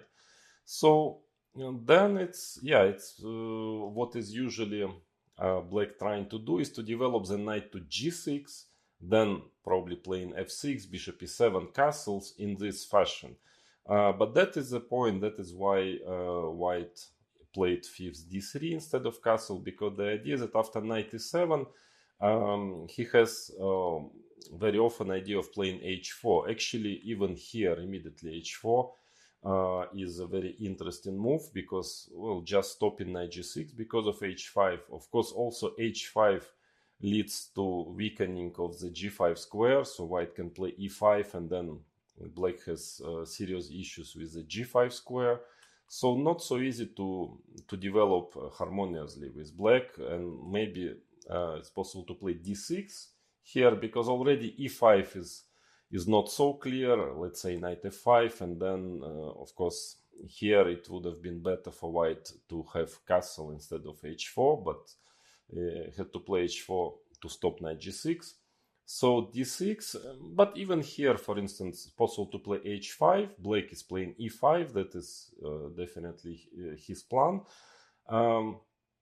And now white can try to play c3. That is also very typical idea. Once black manages, if he manages to get d6, e5, then white often tries very quickly to break in the center with c3, d4. Hard to say, yeah, very complicated position. I don't know if black equalizes here, or maybe white can still keep pressure, but in any case, h4 is very interesting here. But I think more common is to play queen e2, actually waiting for the knight to get to g6. Again, d5 is quite dubious. White is usually playing b3, for instance. Again, if knight g6, h4 is always unpleasant. And in general, I'm quite skeptical about this structure when black is playing d5 in this variation. It's better to avoid it. So if knight g6, then we already know h4 is coming, h5, and e5. The same idea, because now the g5 square can become weak. So after queen e2, maybe black's best is finally to play d6 anyway, trying to get e5. And in case of e5, maybe knight f5, and there is a certain chance that with black's two bishops and activity, maybe it will compensate the weakness of this double c pawns. So knight e7 is a possible option. I think the most popular move now is queen c7. So black is trying to get his e5 at some point. Also, it's like a semi-waiting move. For instance, if queen e2, then already e5 seems to be okay for black. He is in time to, then he will probably develop just playing knight f6, bishop e7. And after queen c7, if white castles, then black is trying to play knight e7. So now he's trying to, queen c7 is anyway a useful move. And black is trying to make use of the fact that white have castled already, and then this h4 is not so dangerous anymore. But nevertheless, h4 actually is a very serious move, and it was played by Caruana, for instance, against Magnus Carlsen in rapid chess, and other strong players. It still represents quite a serious danger. Another option is to play rook e1, and trying to play in the center. Let's say e5, or probably it's logical, c3, d6, d4. But maybe here after knight g6, black is quite okay. I think that shouldn't be anything really special for white in this position. So that's why h4 is supposed to be. Of course, again, there are many possible moves like b3, knight bd2 here. I mean, the position is it's very complicated with a lot of ideas for both sides. So that's why I'm just telling you the most logical moves, I would say, in my opinion, the most logical way of playing for both sides. But it's a very rich position again, and you can play it in many different ways. So h4, again, the same ideas, trying to stop black from developing. Now, as we know already, e5. So that is a logical way for black to develop, then followed by d6, and then maybe even f5. And now h5. That is the latest trend, is to play like this, d6. I think even a move knight g8 was played once here, with the idea finally to get the knight to f6, also in the meantime attacking the pawn on h5. But still white can try to play knight h2 and then quickly following by f4, because obviously white has a certain advantage in development here. But more logical seems to be d6, and in any case, anyway, knight h2. So white is trying very quickly before black managed to develop his pieces. In any case, I guess bishop g4 here was a very unpleasant threat. So knight h2, and white is trying to push f4 quickly, and again, because the knight on e7 is still struggling to find a good square. And now the game can develop like this: h6, f4, ef4, bishop takes f4, g5. You see a very strange way of playing, but again, black really has an issue developing, with the development. And let's say bishop d2, bishop g7, bishop c3. And there were some games of strong players in this position. Hard to say if white keeps an advantage, or maybe black is equalizing here. But all in all, I would say that bishop takes c6, bc6, d3 is definitely playable for white. I believe that black is also okay in general. It shouldn't be dramatic for black, because it doesn't make sense that if bishop takes c6, bc6, d3 would really give white an advantage.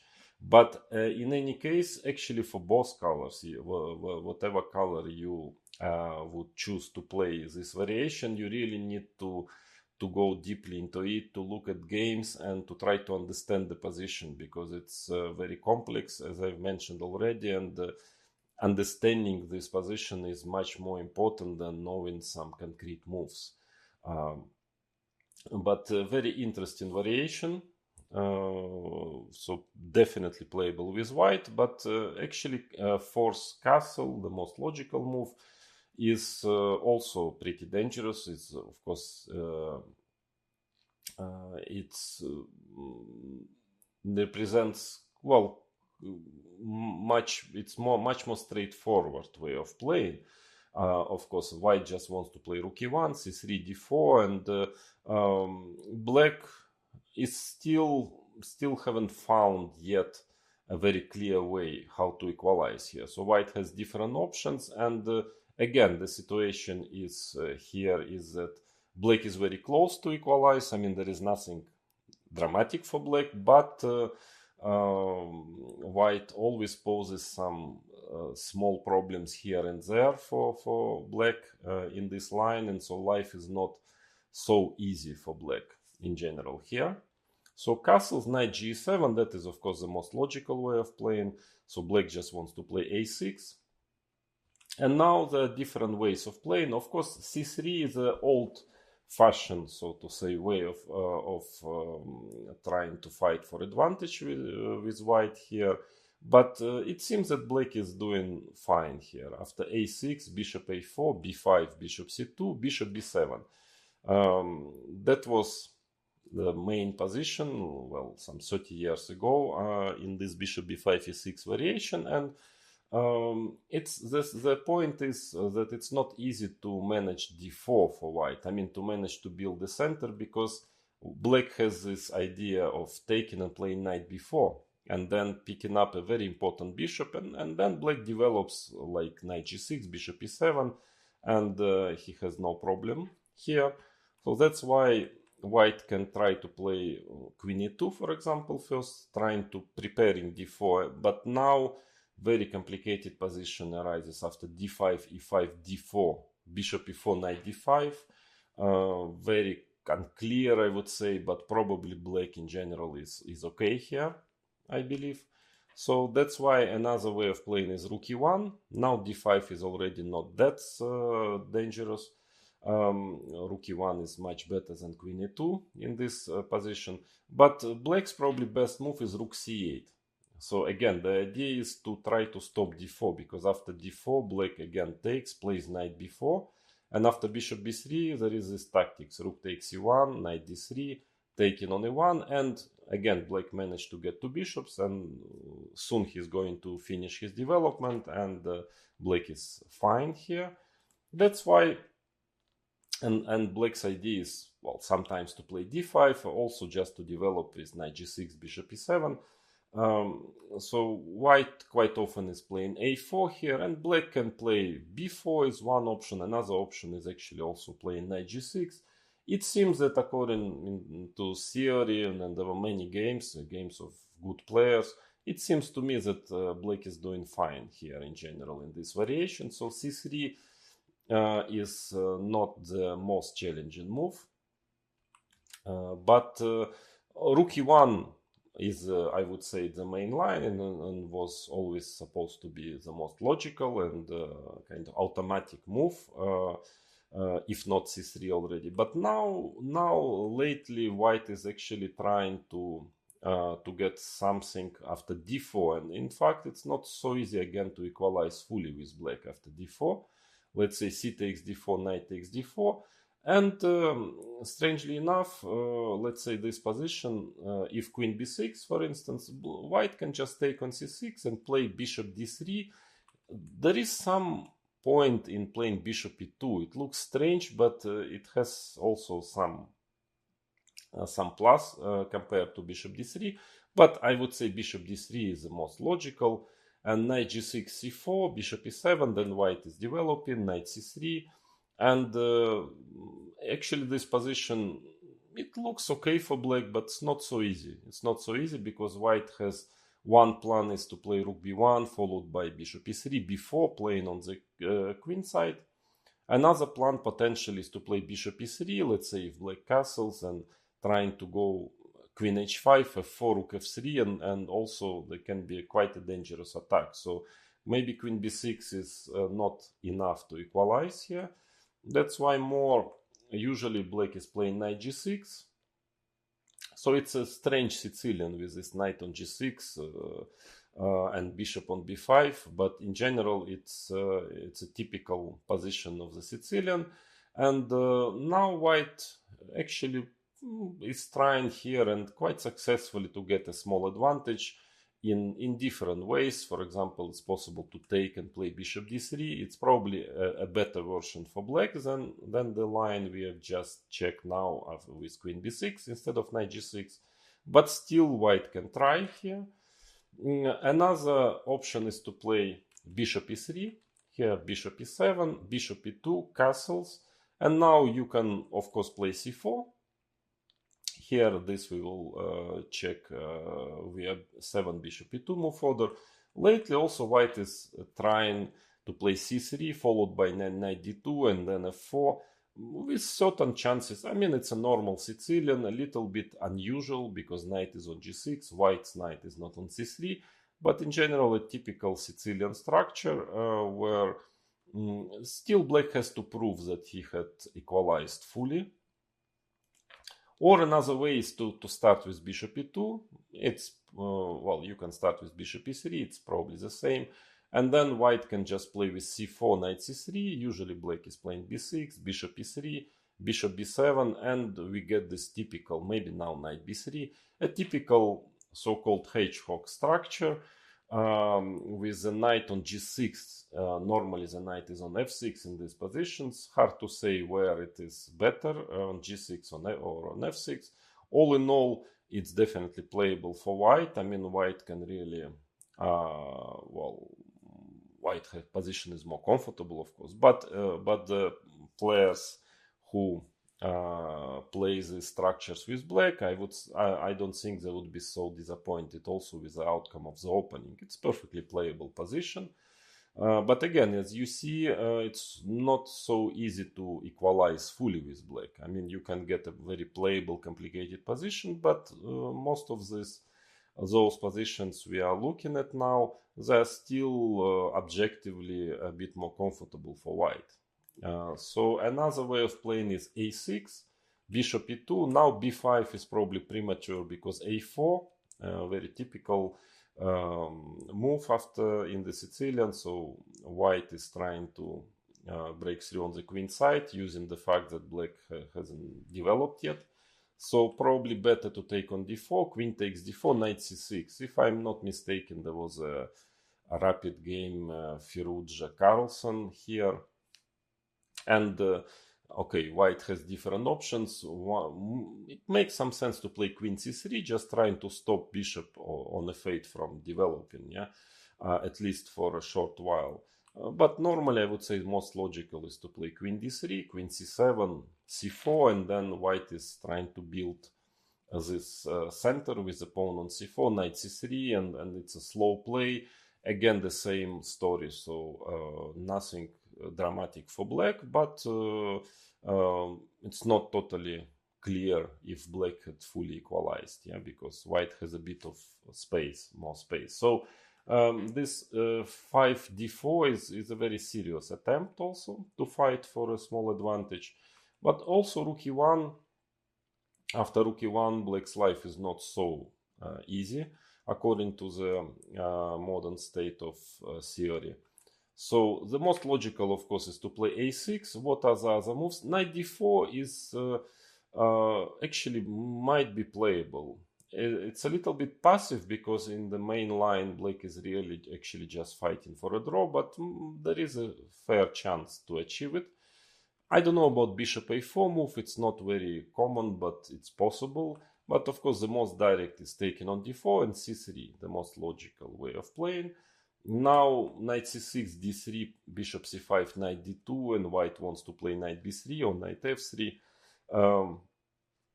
That is probably not enough for black. You know, black is not in time to equalize fully here. So that's why there was again a rapid game, Vashila Graf against Magnus Carlsen, and a6. Magnus have played bishop f1, knight c6, and actually black is very close to develop, and bishop c5, castle d5, he will be perfectly fine. So the best way for white is to start pushing here with b4, bishop e7, a4, castles, knight a3.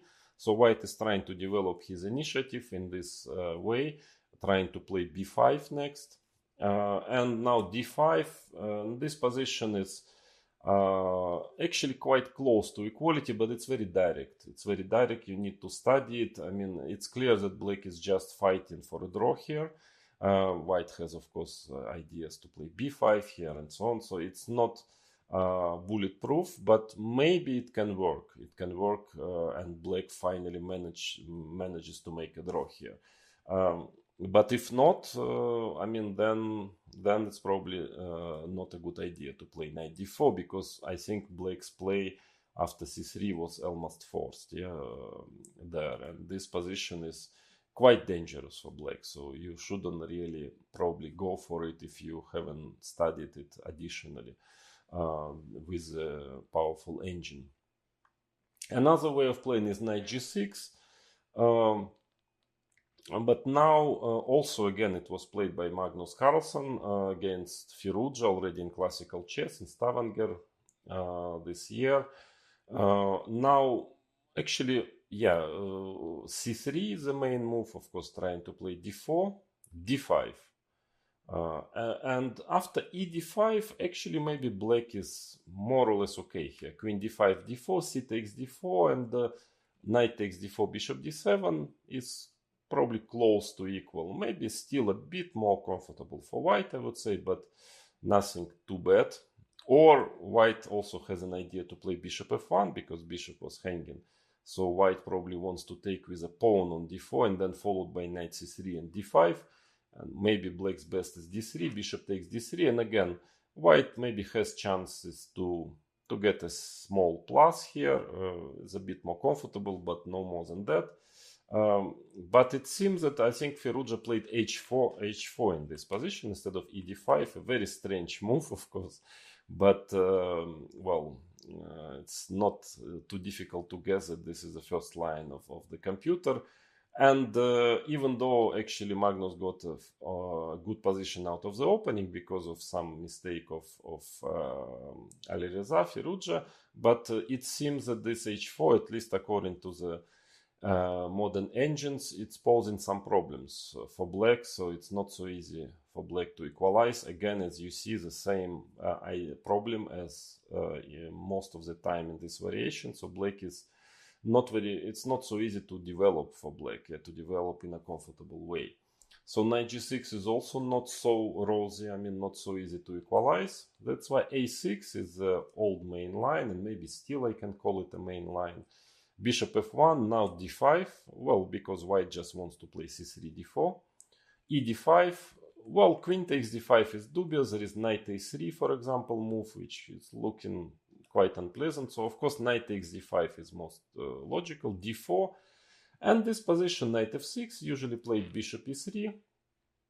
It seems to be quite little for white, but black it's still not so easy for black to equalize. It was a very good game.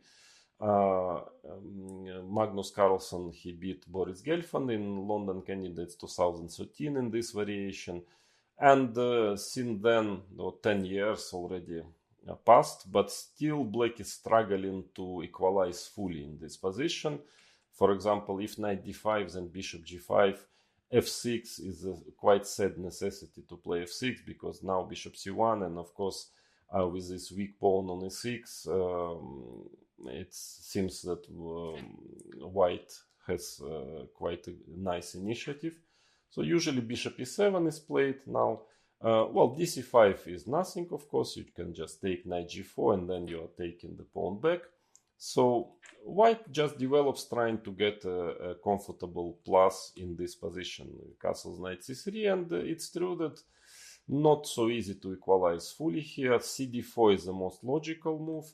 Actually, not long ago, Boris Gelfand played against Pragdananda here a move b6.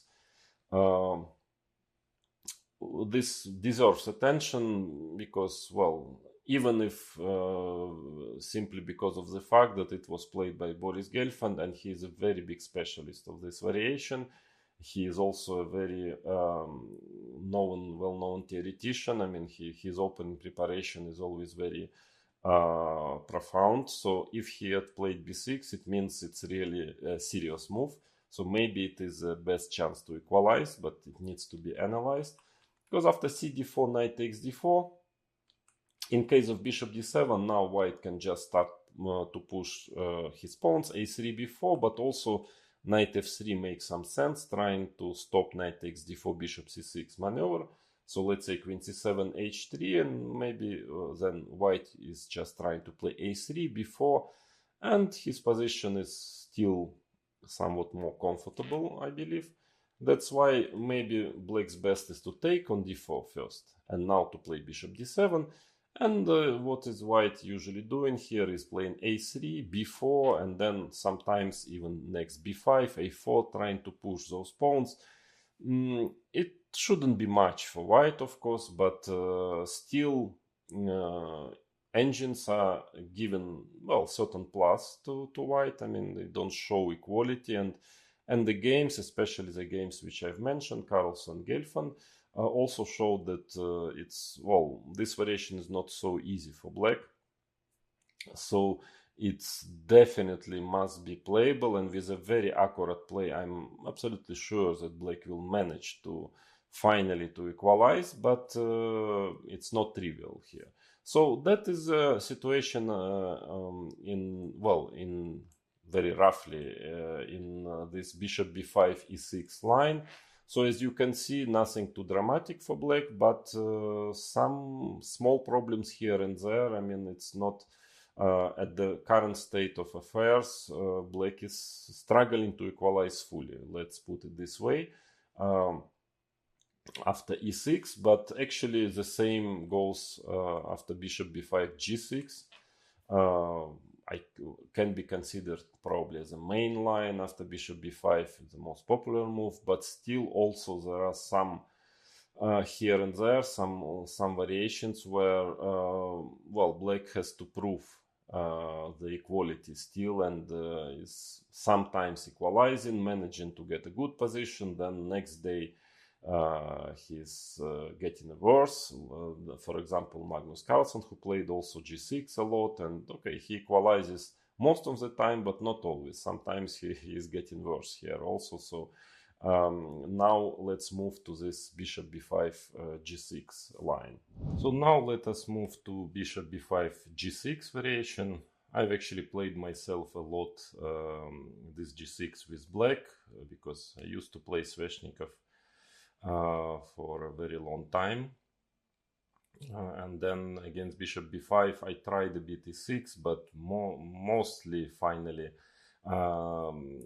decided to move to g6 and played many games, actually with quite good results, but frankly was never easy for black in the opening sense. Was always suffering, was always not sure if I can equalize or not after g6. So here, well, it's the same type of play conceptually than e6. It's very similar idea that white is ahead in development, and so black is suffering a bit to manage to finish his development in a logical way, because if he manages, most of the time he can equalize. But it's not so easy, yeah? And white is having again the same choice between taking on c6 immediately or castling and then trying to build up his center with c3 d4 or first rook e1. So let's start with bishop takes c6. A very strange idea, of course, if we look at this. Okay, white have just played bishop d5 and suddenly just taking on c6 next move. Frankly, it looks like this kind of opening approach shouldn't really give white anything, but strangely enough, it's much more dangerous than it looks, and still I think this bishop takes c6 started to be popular sometime in the beginning of 90s, and still after many years, 30 years, there are discussions, and still it's not so easy for black to equalize after bishop takes c6. So a very serious option. And now black has obviously two moves, taken with a d pawn or with a b pawn. bc6, it's hard to say what is now the main move, because some time ago, at the beginning of this of the popularity of this bishop takes c6 move, b takes c6 was supposed to be dubious, and I would say 80% of the games on the top level were played with d takes c6.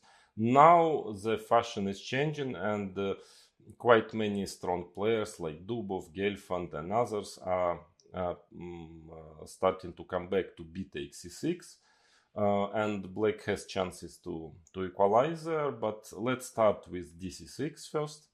dc6, d3, bishop g7 is a logical move, and now actually h3 is a tricky move. That is the most popular move order, because the point is that if white castles, then black can already play knight f6, and even though it's still not so easy, but then he wants to play knight d7 followed by maybe e5, knight f8, knight e6, etc. And that is the reason why h3 is played first, because now knight f6 is also, of course, a serious move, but white is trying to play actually in such a way that he keeps an option of castling long. So now white is playing knight c3, knight d7, because black needs to manage e5 in this position, bishop e3, sooner or later e5, queen d2. So white keeps his king in the center and still leaving the option to castle long or short side. For the moment, bishop h6 seems to be quite an unpleasant positional threat. I mean, not that it's so bad. Let's say if black plays queen e7, bishop h6, f6, but still it's a little bit annoying. Take on g7, queen e3. You see actually the concept of white b6, knight d2, for instance, and white wants to get knight c4, f4 at some point. So white has a more flexible pawn structure. Also, you have to consider a4, a5 ideas. So this is probably defendable for black, but rather unpleasant. I wouldn't advise you to go for it with black. That's why after queen d2, black is playing h6. But then after h6, he has some problems castling, yeah, because the pawn on h6 is hanging. So white usually castles. Queen e7, okay, logical way of playing. Black wants to get knight f8, knight e6, knight d4. Of course, this is the main strategical idea in this position for black. But white is here in time playing knight h2 to start his initiative. And there were many games. It was quite an important position, theoretical position. I've tried to make it work with black, but somehow couldn't really manage. I remember in the 90s, because knight f8, it's very logical way of playing for black. He just wants knight e6, but it's a little not in time. After f4, ef4, bishop f4, knight e6, bishop g3, let's say knight d4. So black managed to deliver the knight to d4, but the point is that after rook e1, there is very annoying positional threat very often that white is playing e5 next, followed by knight e4. And then knight goes to d6 or f6. Another idea is that white can play knight d1 and then kick this knight from d4 by playing c3. So all in all, yeah, again, many games were played here, and it seems that life is not easy for black in this variation. So that is why h3 exactly is played again, that after knight f6, white can be in time to put queen on d2 and threaten bishop h6. Because after castle knight f6, it is much less dangerous already. The same plan is already not so dangerous for some reason.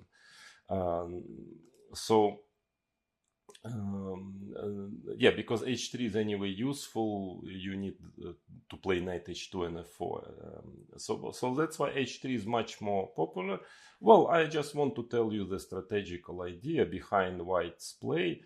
It is a very much Capablanca style. Yeah, because I think in his book Capablanca Teaches Chess, that he explains that basically you need to put pawns on the squares which are opposite to your bishop, and this is also limit the bishop of your opponent. So that is what white is doing. So he gives up his bishop for the knight, taking on c6, and now then he's having this pawn structure. Most of the pawns are on the white square. So actually black has a certain issue with his white color bishop, which cannot really find a good diagonal here. And also because of this double pawns, so the pawn structure, white's pawn structure is a bit more flexible. Of course, in exchange, black has two bishops. But again, as I mentioned already, this bishop on c8 is not a great piece, at least in the meantime. I mean, it will take, black needs to open up the position at some point to make use of these two bishops, but it's very difficult to manage actually in this structure. Black can of course try to give up his bishop, I mean, to exchange it for the knight in return, but then it's also a bit dubious, for example, like this, because now white simply has, black doesn't have this problem with the bishop on c8, but also black doesn't have his advantage of two bishops. Yeah, and then white is simply enjoying a slight edge due to a better pawn structure. So dc, bishop g7, h3, the best is considered to be e5 here.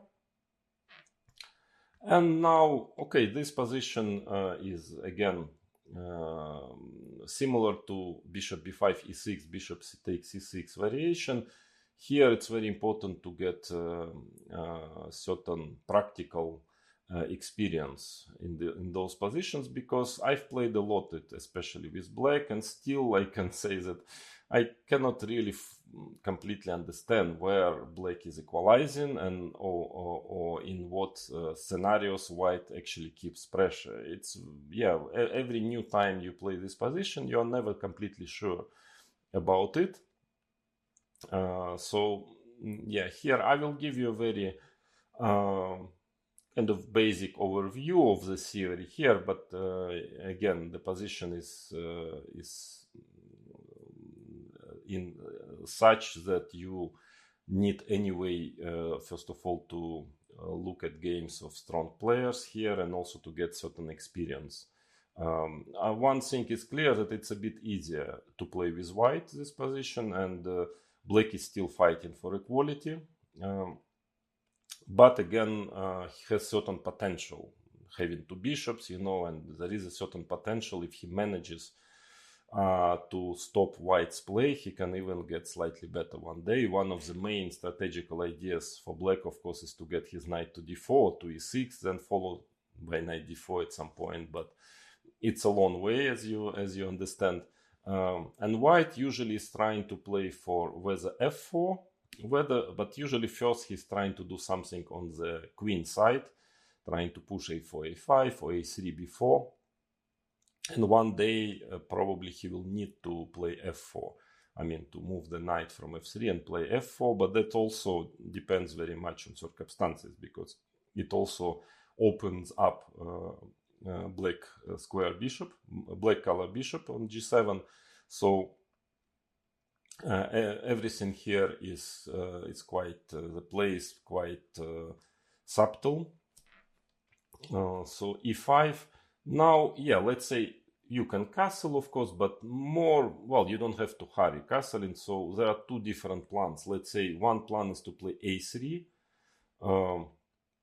After castle, this position we will consider actually in the main line of g6. Instead of bishop takes e6, castle, and then white can get the same position with rook e1 instead of h3, which is probably a little bit more favorable for white. So, but basically play is very similar. Normally black's plan is to play queen e7 and then followed by knight f6, and again trying maybe to go knight d7, knight f8, sometimes actually knight h5, knight f4. So castle is possible, but this type of play again we will consider later a bit via rook e1, castle, bishop g7, rook e1 move further. So for now, let me just show you how the game can develop in this variation. So let's say one plan is to play a3 b4, actually very logical to start some play on the queen side immediately, but probably black is quite okay after queen e7, knight d2, knight f6, and now b4. Of course, it's very dangerous at minimum to take on b4, because you will take cb, ab, queen b4, bishop a3, and then black has a real trouble with his king. But probably knight d7, also very typical plan, by the way, typical idea for black in this variation, to meet a3 b4, just having the knight on d7, then you castle, you play b6, rook e8. I think this plan is not so dangerous. I mean, after bc5, black can always take with a knight, then getting the knight to e6. Playable for white, but all in all, probably not enough for advantage. Maybe more interesting is to play a4.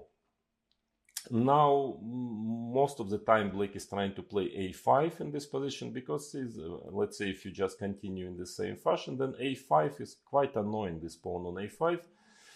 Because in the long run also the c5 pawn becomes weak a bit. So let's say knight f6, possible also to play, but let's say knight d2 and then knight to c4, for example, is one of the plans. Usually black is trying to avoid white having his pawn on a5 in this position, because then there is certain issue with the flank. It's not so easy to develop. And it's quite an unpleasant pawn. So most of the time against a4, black is meeting a4 with a5, not to let white advance on the queen side. And then, let's say, quite a logical way of playing is, let's say, knight a3 or knight bd2 leads to the same. b6, for example, knight c4, queen c7, castles, knight e7. And maybe quite logical idea for white is to play knight h2 here. Okay, now already, especially with the queen on c7, you see that f4 is becoming a threat, because after e4, bishop f4 will come with a tempi. And here, well, according to engines, I check this position a bit. Bishop e6 seems to be the best move. And let's say in case of f4, which is still quite dangerous. Now computer takes and plays f5. Not an easy move to play over the board, but after f5, it seems that black is in time to equalize here. Or white can keep on playing slowly, let's say b3, just with the idea that after bishop takes c4, white wants always to take with a b pawn on c4.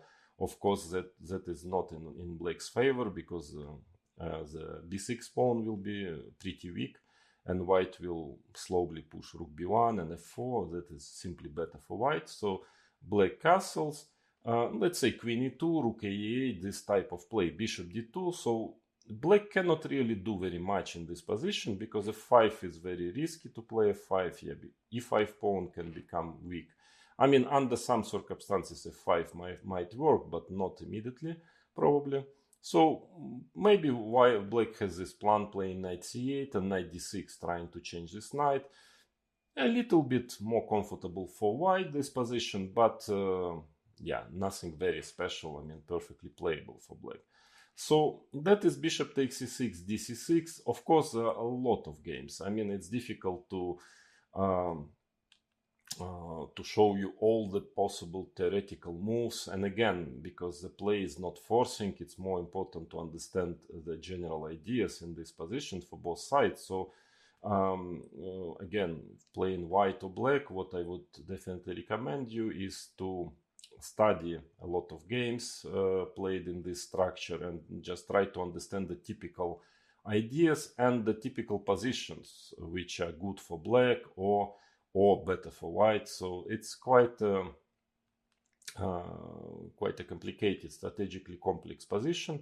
But all in all, I would say that I believe black should be able to equalize normally at the end of the day with a very accurate play. But it's clear that white, you can try it with white. I mean, it's definitely playable with white, and things are not so easy for your opponent when you're playing white. If you know exactly what you are doing, the correct move orders and the correct setups, I mean, things are not easy for black. I can tell it to you because I know well. I've played many games in this position. So that is about bishop takes c6, d takes c6 variation. But now bc6 is becoming quite popular, and I can understand. After bc6, first of all, it's very logical, frankly, to take with a b pawn, because you keep a center. Yeah, your pawn structure is more flexible. It's quite logical, and it's more, I would say, more interesting, so to say, play. Yeah, it's less strategical, more dynamic, tactical play after bc6, because obviously now doesn't make sense for white anymore to start playing moves like d3, because black will just play bishop g7, d6, e5, knight e7, and get a very good position. So now white has to castle bishop g7, and now has to play in the center. Yeah. So again, black has a bit of a problem with development still. So rook e1 is clearly the best move in this position, because if white starts with c3, then black can already play knight f6, because after e5, knight d5, the c3 is not a good move. I mean, probably there is nothing better than playing c4 anyway. And after knight c7, black is simply tempi up and has no problem in this position. And in case of rook e1, castle, h3, for instance, d6, here black has no problem, because the knight is on f6. As you will see, after 6 rook e1, the knight quite often goes to h6, and it makes quite a serious difference. With a knight on f6, I don't think there is any problem for black. That's why rook e1 is definitely the best move, and the only try actually for white to fight for advantage. Now again, black has the same issue as he usually has in this bishop b5 variation, is how to develop the pieces. Yeah, because let's say in case if black is playing d6, then there is e5 move. e5 is quite unpleasant, and then black again has this problem of trying to understand what to do with the pawn structure, how to avoid those two isolated weak pawns, c6, c5. So that is not recommended.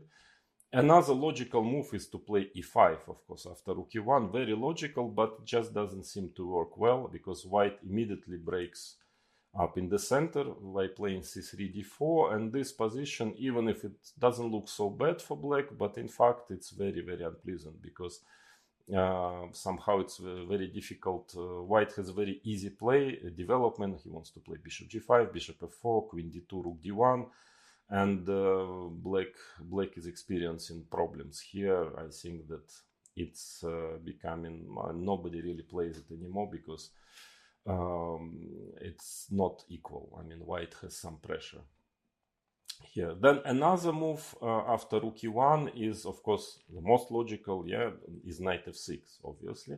Knight h6 actually is the main move, strangely enough. Knight f6, but then white is developing his initiative very quickly by playing e5, knight d5, c4. Knight probably should go to c7, and now let's say, yeah, you can start with knight c3 or with d4. There are small nuances here. If you start with d4, then black can try to take, queen takes d4, and maybe to play knight e6 right here, queen h4, and now instead of castling there is a move d6. It's well, there is quite some theory in this position. Maybe it's black has chances to equalize here. That's why most of the time white starts with knight c3 just to avoid this line. But then black has an additional option of playing knight e6, and after d4, cd4, knight d4, and now let's say take on d4, queen takes d4. Actually, he managed to exchange his knight, but still things are not easy, because well, white has quite a nice position in the center, certain initiative. He wants to play bishop f4, rook d1, and still, let's say in case of d6, there is bishop f4 always possible, yeah. So still, it seems that black doesn't fully equalize here. That's why usually after knight c3 black is playing castles, but then d4, c takes d4, queen takes d4, knight e6, and queen h4. This is a tabia. Actually, it's well, black's position is extremely dangerous, but because white wants to play bishop h6, rook d1, and again, there is definitely a certain problem with the bishop on c8. But after f6, the game gets extremely direct, and actually, maybe at the end of the day, black somehow miraculously can hold this position. But well, it looks so bad that I find it difficult to analyze, because in any case, black's only hope is to make a draw in this position.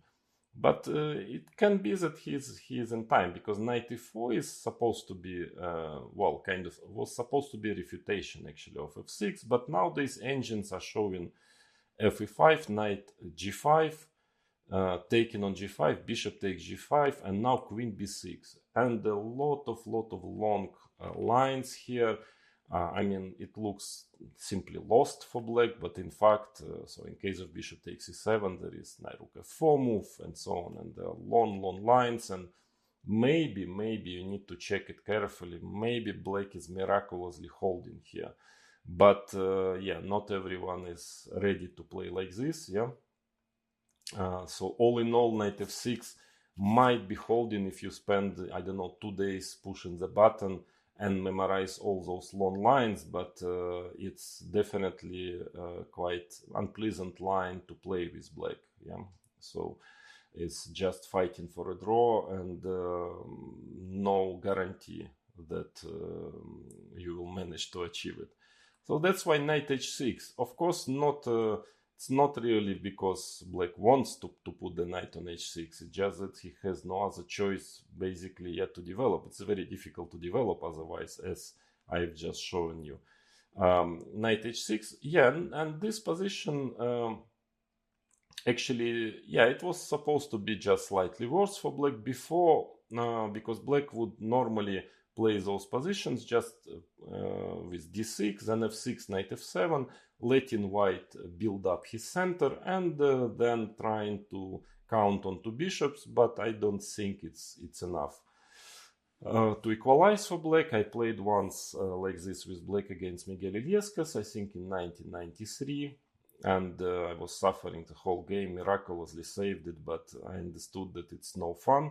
But lately black started to have in mind some other ideas after knight h6, so I'm going to show you now. Well, now already, of course, d4 doesn't make so much sense, because take on d4, black haven't lost tempest, and this knight takes d4, this just gives nothing, because black just castles and maybe simply goes f5 or c5, bishop b7, f5. I mean, knight on h6 will manage to get into the game, and here black shouldn't have a slightest problem.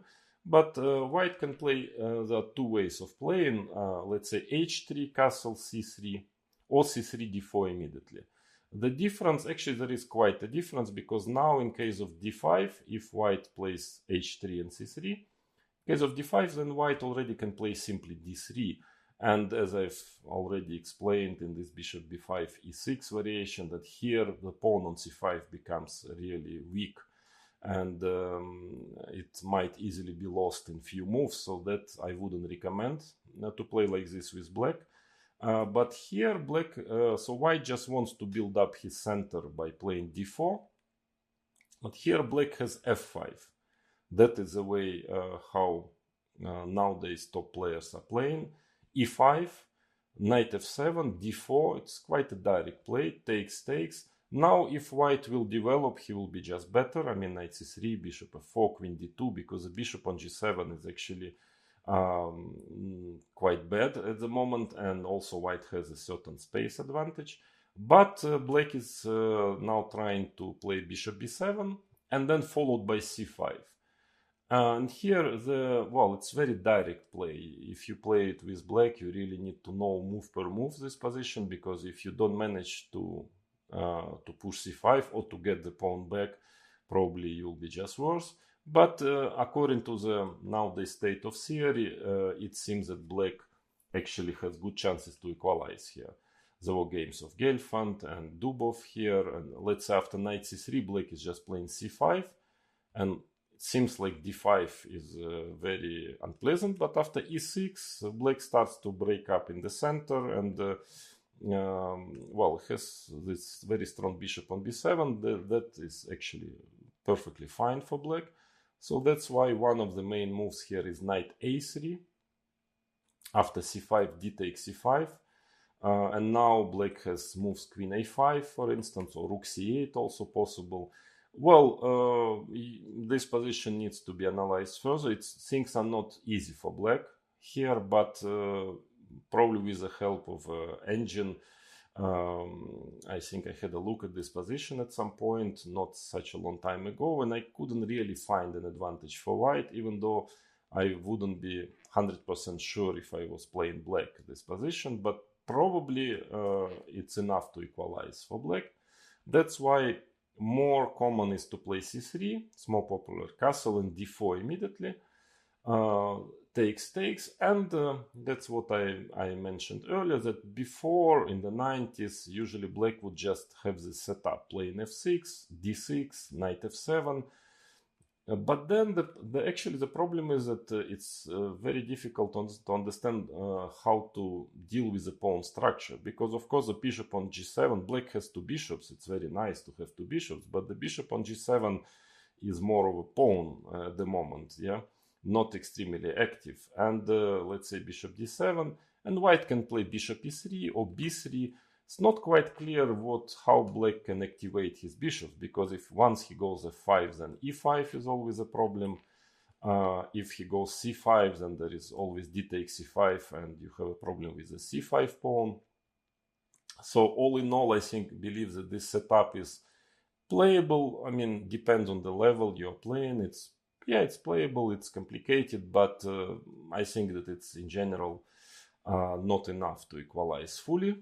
And but then quite recently, maybe a few years ago, then black computers found that d5 actually is playable. Very risky, very strategically, a lot of risk, of course, because white is playing e5, and now, well, you have the weak pawn on c6, c5 square, also your bishop on g7 is out of play. But so if white just manages to develop here, he will just get a big positional advantage. But again, computers, mighty computers, they found some very direct way of playing, like f6. So black is trying very quickly to attack opponent's center. Bishop g4 is not enough for equality. White is just playing knight d2, f6, h3, and that is probably better for white. But after f6, as dangerous as it looks, again, you need to study this position carefully if you are playing it with black, because yeah, it's very, very risky strategically. But tactically, it seems that for the moment, white is kind of close, but cannot really find a clear way to get any advantage after f6.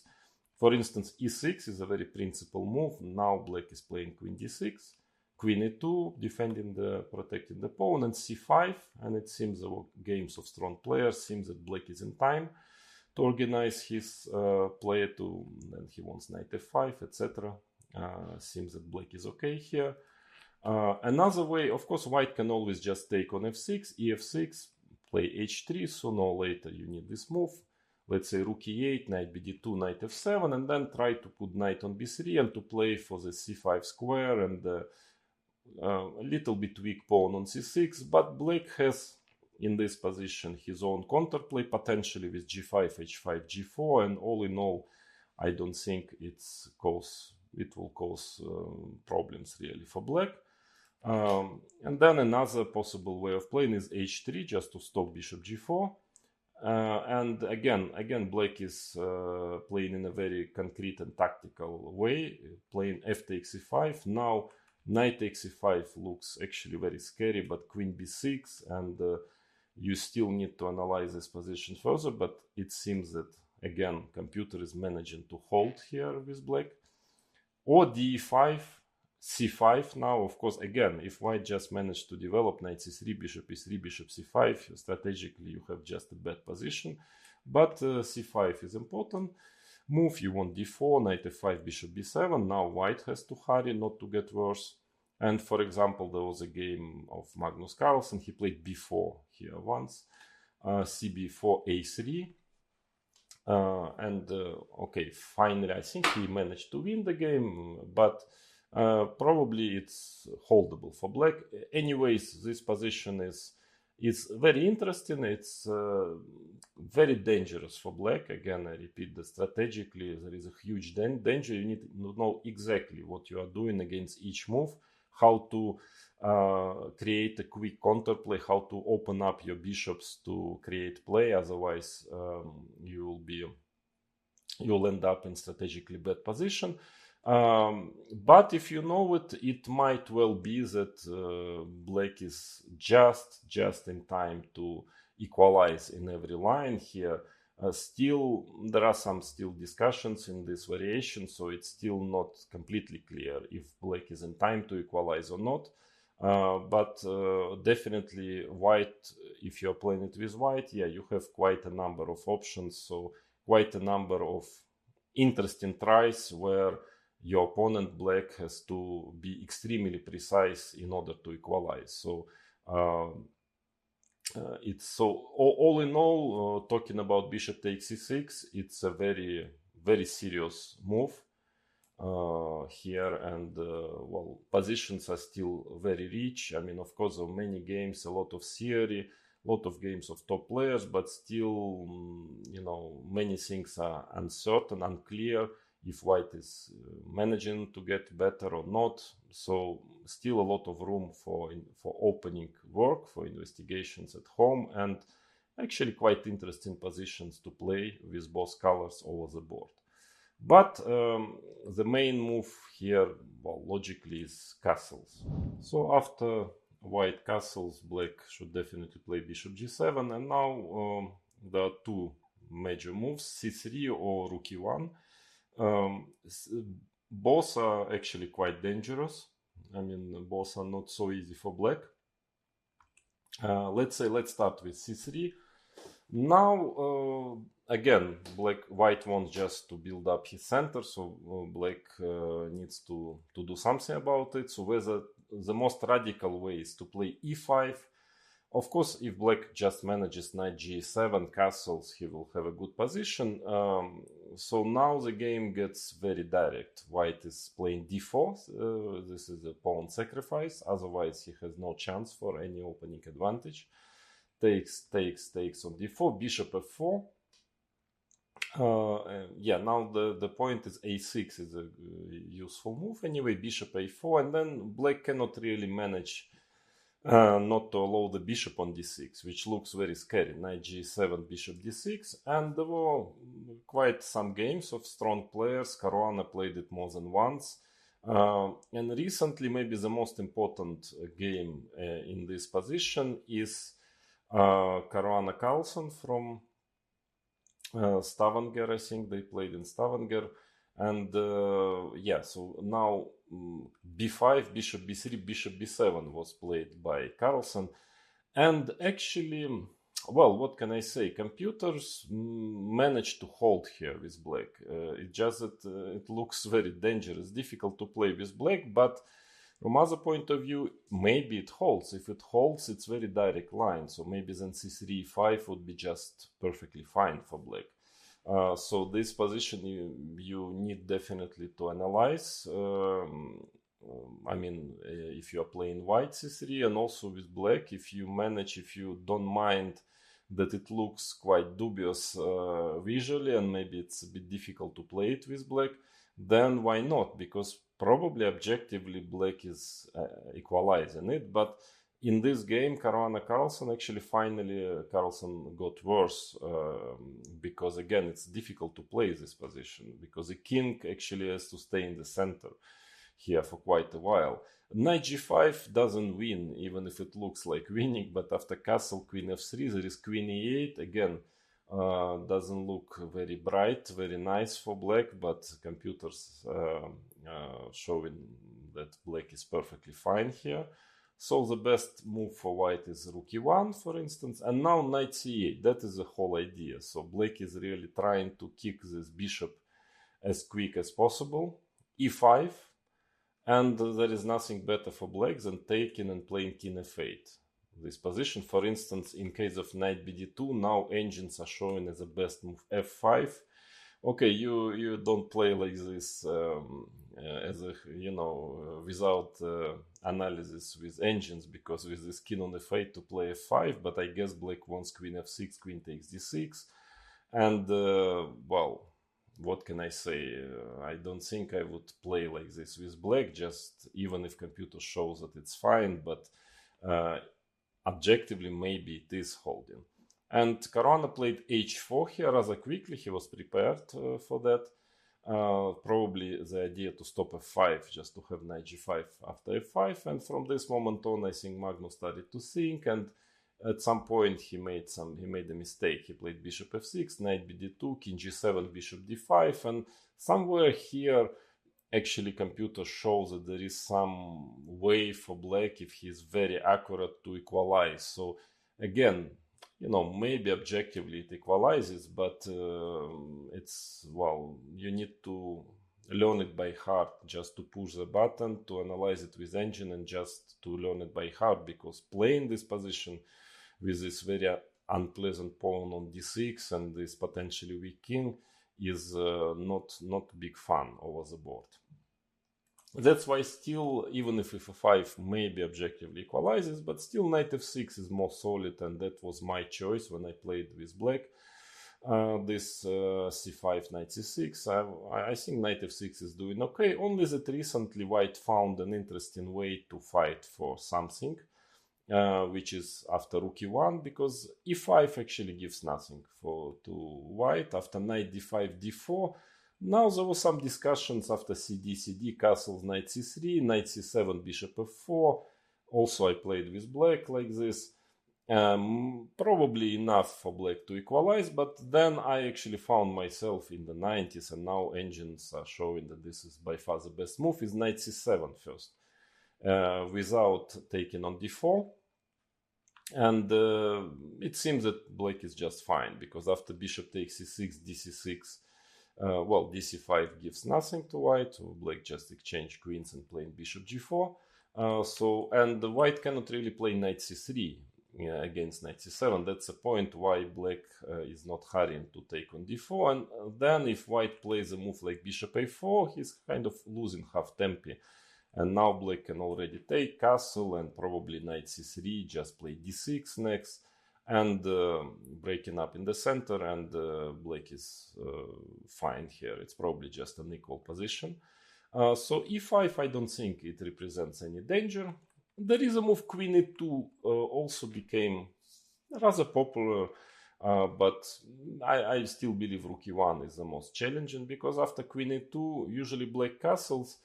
I don't know why, but don't ask me why, but for some reason nowadays engines, quite powerful engines, are showing knight h5 as actually equalizing move. Well, I mean, I can understand black wants to stop d4 somehow, but still, well, quite a strange move to play, but might work. Who knows? Yeah. So just wanted to attract your attention on this knight h5 move. e5 also might be working, even if it also looks a little strange with a knight on f6. But for example, this line has to be checked. Knight d5, let's say knight to e7, and might be that, okay, of course white has quite some initiative, but analyzing it with engines might lead to the conclusion that black equalizes. But there is no real problem, in my opinion, after castle. So the white's idea is to play d4. Now, first of all, even takes an a6 already might be okay, because bishop d3, d6 is, well, playable for black, or taken on c6, bc, knight c3, d6. You see, very important, the difference that the knight is not on h6 but on f6, which makes it much more playable, black's position. And let's say rook d1, a5, b3, knight d7. Yeah, knight is already, instead of f6 and knight f7, bishop is working on g7, and knight is better placed instead of f7 on d7. So I think even if it's probably still playable for white, but no big deal. But the main move is d5 here after d4, and now complicated position arises after e5, knight e4, bishop e3, cd, cd. Now white wants to start attacking the knight on f4. For instance, after bishop d7, white wants to play knight e1 and then f3 becoming a threat. That's why probably black's best is immediately to attack white center by playing f6. Let's say knight bd2, bishop f5. A very complicated, strange position. Well, again, not clear if white can claim any advantage here, even a small advantage or not. But in any case, seems to me that after queen e5, black has quite a number of interesting options, and I don't believe it will be any real problem for black. But the main move is rook e1, and that is the most challenging. Now, strangely enough, queen b6 has to be checked. It's not often played, but a4 d6 like this, but it might actually be enough to equalize. But most of the time black castles here. d4, the most logical move. Another attempt is to play h3, but it looks a little slow. I mean, of course, if black just plays d6, well, first of all, here, obviously, you can still play queen b6 and d6. But if d6, then, of course, white wants to build up his center with d4. But after h3, probably e5 should be good enough to equalize. And now, if white wants something, he needs to play d4, takes, and I'm not quite sure, first of all, after the move d5, white has really something. d4, d5, knight e4, knight c3, and bishop e6 might be enough also for black to equalize. Or knight takes d4, maybe even simpler, knight takes d4. There is an interesting move, queen b6 here, which actually computer likes and thinks that it's enough for equality. Also, I don't know if after ed, queen d4, in case of a6, bishop a4, d5, e5, knight e4, knight c3, takes, if it's really anything special for white. So all in all, h3, I'm sure that if you work on it a bit with black, you will manage to this or that way to get to equalize, to get a decent position. So d4 is the main move, and now d5, e5, knight e4, bishop e3. It was considered as quite harmless in the 90s when this variation was getting pretty much developed. You know, a lot of games were played. I played myself again quite some games, quite a number of games here, and it's supposed to be harmless. But now it seems that white is posing some problems to black, even though I think already black managed to find a way how to equalize, but it's not easy. I mean, queen b6 is supposed to be the best move in this position. And now queen e2 actually is playable, very rare move, something like this, cd, bishop d7, and now bishop a4, very strange position.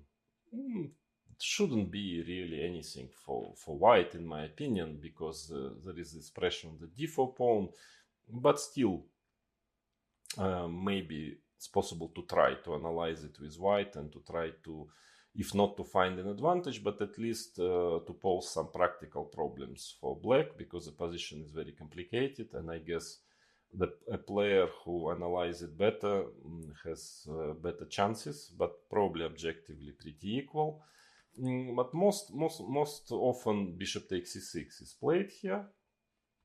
B takes e6. Actually, queen takes e6 is not considered as a good move because of dc5, but bishop g4, I just wanted to attract your attention that it's probably better than computer assesses this position. Computer first believes white is just better, but then starts to understand that maybe it's black has chances to equalize. Here the game is pretty direct, so if you want, you can analyze this. This queen takes e6. It's not popular because, again, computer engines are not very positive about this move, but in my opinion it's better than its reputation. But normally b takes e6 is played, and now queen c1. Okay, very computerish play, strange play for white, yeah, but of course white strategically just wants to fight against this bishop on g7, which is very limited, and then trying to use some to play against weaknesses on the queen side. Now, yeah, if rook b8, then b3, c4, computer first likes it, but it's strategically very dubious in my opinion, this position, bishop f5, b3, bishop d3, and maybe white just starts to play on the king side. Again, there is a certain problem with the bishop on g7. Yeah, I don't like this position, even if computer actually is pretty optimistic for black. It doesn't show any serious advantage to white, or just a very, very minor advantage, but I don't like this type of position. So that's why most of strong players are playing cd4 now, c takes d4, a5, just wants to play a4, rook b8, to stop white from, getting his knight c3, knight a4, b3, this setup. And after knight c3, because if b3, then black is already in time to push a4, that is important. On knight c3, now taking on c3, queen takes c3, and now there are moves a4, bishop f5.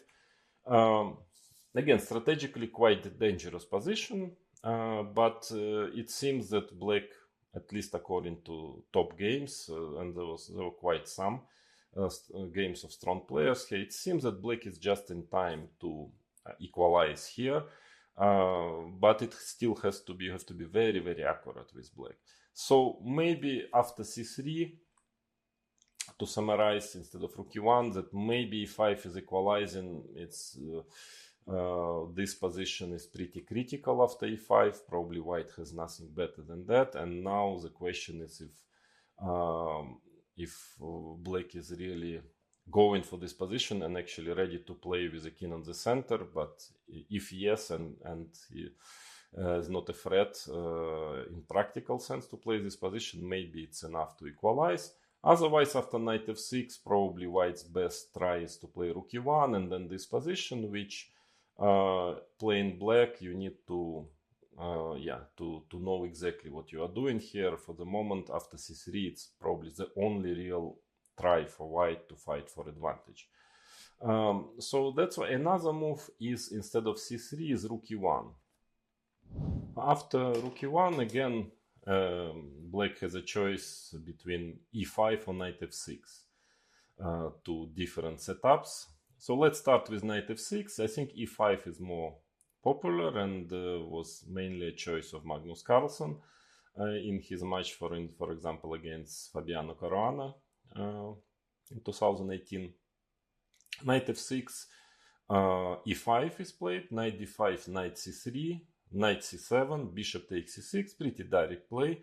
Now, well, in case of b takes c6, d4, I think white gets even a better version of this variation of force bishop takes c6, bc6, because c4 is not played, so white has a extra half tempi, and here it seems that black really cannot equalize. Knight e6, queen h4, white wants to play bishop h6, and that is not recommended. But after dc6, actually the reputation of this variation is not great. I mean, it's supposed to be quite comfortable for white, but maybe it's not so easy. In fact, plays, if you analyze it deeper, plays rather direct actually here. Knight e4, I think this is the main try, because black wants already to play bishop g4 and then knight e6, and getting rid of this bishop, which is quite often becomes a problem in this structure. So quite logical for white just to stop it by playing h3, but actually it might be that it's quite an important tempi, h3. Castles d3, that actually, white is losing half tempi, which might lead to the situation that black is in time to equalize. Let's say d3, knight e6. The game is quite direct, because if black just wants to play knight d4, then probably, just play f6 at some point, and you'll have a very healthy position. So knight e4, attacking the pawn on c5 in case of knight d4, so black has to prepare knight d4 by playing b6. Let's say a4, a5. And now if white proceeds with the logical move bishop e3, just starting to go queen d2, bishop h6, then black has this idea of playing f5, takes, queen d2, and rook a7, actually a nice maneuver. The rook develops via the 7th rank, and black is fine. Here, I think I've played the game actually already with white in the 90s, rapid chess against Garry Kasparov, and here black is just okay. Actually, engines are playing knight eg5, a very strange move. He's just trying to prevent f6 or f5, mainly f5. And somehow still maybe white can play like this, h6, knight e4, a strange play, but still bishop e6, knight fd2, maybe some chances still to be slightly better, but it's no big deal. So actually h3 is like automatic move here, to play like this. But in fact, maybe black has good chances to equalize after h3. Therefore, knight e4 is much more principled. And now I remember I had a very interesting game against Jan Timman in the 90s. Here, at that time, the theory was not really developed of this line. So I played b6. Well, the idea is that now if black is playing knight e6, then already d3, then white saved the tempi by not playing h3. And after bishop e3, b6, queen d2, it's practically an extra tempi. So, for example, in case of f5, white can take and play h4 already, followed by bishop h6. And it's quite an important tempi, even immediate bishop h6. Well, I think here black is experiencing some problems in this position. But I remember I didn't like this f5 position. I remember I analyzed in the 90s this knight d4, a very direct move actually, takes. Well, here bishop f4 shouldn't be really a big problem. c5 and maybe still playable for white again, because it's always this bishop on g7, which is quite limited, but it shouldn't be much. So bishop h6, and I remember very well analyzing this position actually on the board, even without engines at that time. And I didn't like this c5 takes, this type of position. I found quite dangerous, because white is just trying to play h4, sometimes f3, knight f2, h4, h5. So he has a free play. It looks pretty equal, looks like should be nothing, but I remember I tried to make it work. I didn't like it, this position. So I wanted, finally I was thinking about this exchange sacrifice. Bishop takes c5, bishop f8, queen f8, but I don't believe it's enough for equality. I think white should still be better here. So knight e6, I couldn't find a way to equalize after knight e6, and that's why my idea was to play b6. So the point is that I still want white to play h3, because black wants to play bishop g4 at some point, yeah. And now, okay, I want to get this position with the extra tempi, which I already considered as perfectly fine for black. But after b6, very principal way of playing is knight f6 check, king f8. Well, there is nothing better than king f8. Now knight has to retreat, bishop g4, and d3. And now, yes, I remember that during this game with Jan Timman, I was not sure what is his idea after bishop takes e5. So after a long reflection, I decided to take on e5. I thought maybe he wants to play knight takes e5 or something like that. But then once I played it, I immediately realized how dangerous is knight takes e5. And that is what Jan Timman played. And actually, it's pretty bad for black. Very nice queen sacrifice. Bishop takes d1, bishop h6 check. Well, you have to go to g8, because in case of king a8, knight takes c6, there is a threat knight f6 mate. So king g8 is only move. Knight takes c6, and now, yes, in case of queen e8 or queen d7, it's the same story. Check, queen e7 check, takes, knight d5, rook d7, and then you see this rook on h8 is packed with the bishop on h6. White gets back his piece and he's just winning. So I think I played bishop takes c2 here. And now knight takes c5. Very, very powerful idea. bc5, knight d8, rook d8, rook takes c7, knight e6. And simply here, I think Jan Timman, he didn't find this very powerful move b3. I think lately there was a game, quite recently, white won here. And this position, strangely enough, black is piece up, but I managed finally to make a draw in that game, very old game. But now, of course, people, they have engines, they analyze it already with engines. And after b3, it seems that black is in serious trouble again, because of this terrible position of the rook on h8 and very powerful bishop on h6. So black cannot really get out with his pieces. So that is really not recommended, bishop takes c5. But actually knight e6 might be holding, in fact. This is something new, nobody knows it yet, so I'm telling it to you now, because I couldn't actually find anything very clear after knight e6 in this position. Even if it looks, not very nice, but in case of h3, bishop f3, queen f3, there is queen d5, important move. It's just very tactical, because of course if white just manages to develop, and with this king on f8 will not be much fun for black, but here it's difficult to protect the pawn on e5. And let's say after bishop d2, a logical move, queen knight d4, queen d1, and now queen takes e5. And brave way of playing, but computers cannot find anything here for white. Well, he has maybe enough compensation, but no more than that. And in case of knight, maybe knight eg5 is possible. Shouldn't be also very dangerous like this, and now rook e4.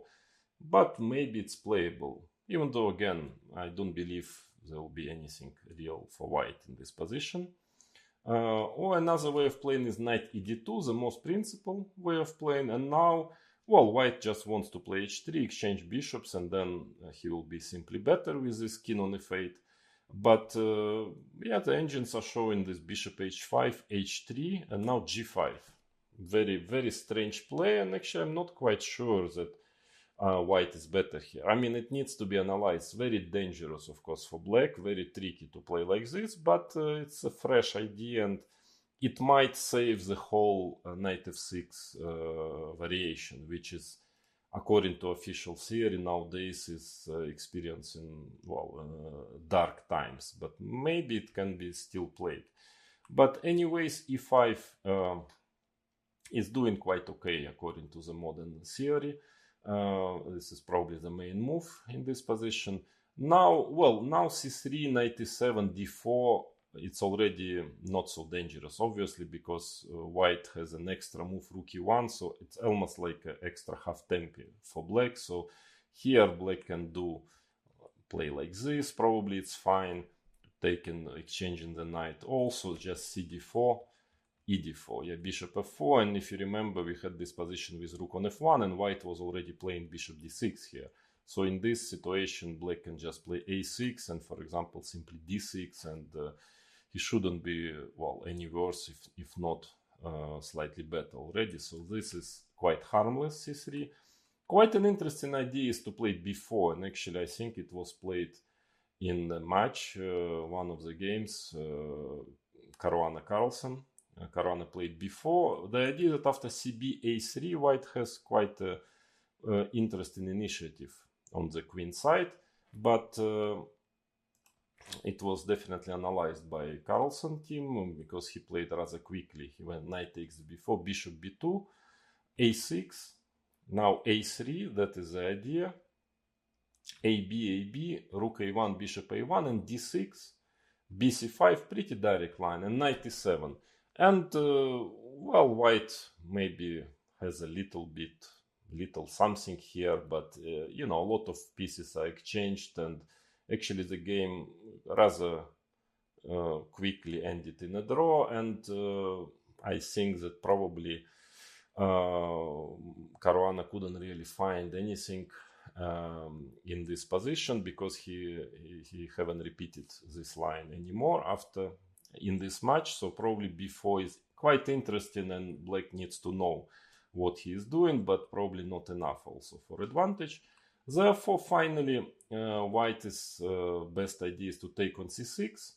Now dc6. Well, again, bc6, c3, even with the rook e1 already played.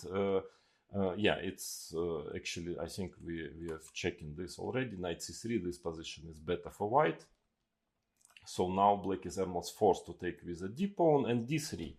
Well, it is a rook is on a1. I don't know, maybe it's not the perfect position of the rook, but from other point of view, black already played e5, yeah, because he had quite often this plan of playing knight f6, knight d7, knight f8, knight e6. And here, well, this position is now quite an important position in the whole variation of bishop b5, g6. Again, black has many different options.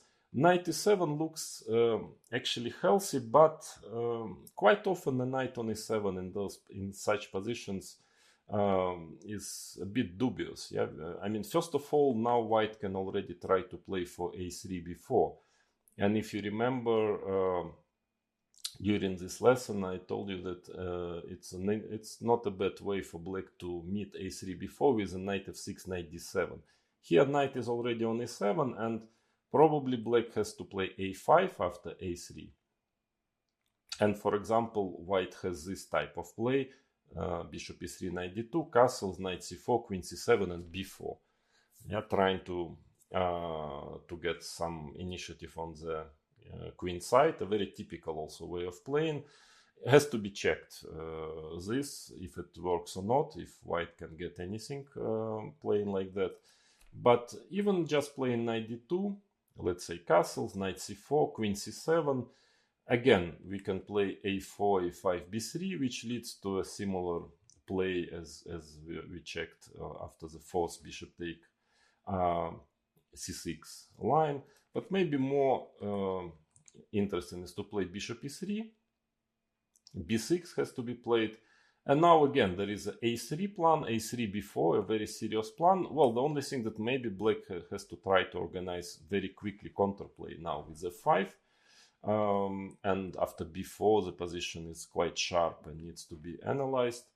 Or another way of playing, yeah, is a4. And actually, I think this is what I didn't like so much with black here, because the idea is that in case of a5, white has b4, a very typical and actually very dangerous move, because in case of cb, the pawn on b6 is hanging, and after ab, white has a5, and after ba, bishop takes c5. Actually, yeah, here's a very powerful initiative. Bishop d6 is threatening, or bishop b6, and I'm not completely sure if black can manage to equalize in this position. So usually black is trying to avoid putting the knight on e7 here.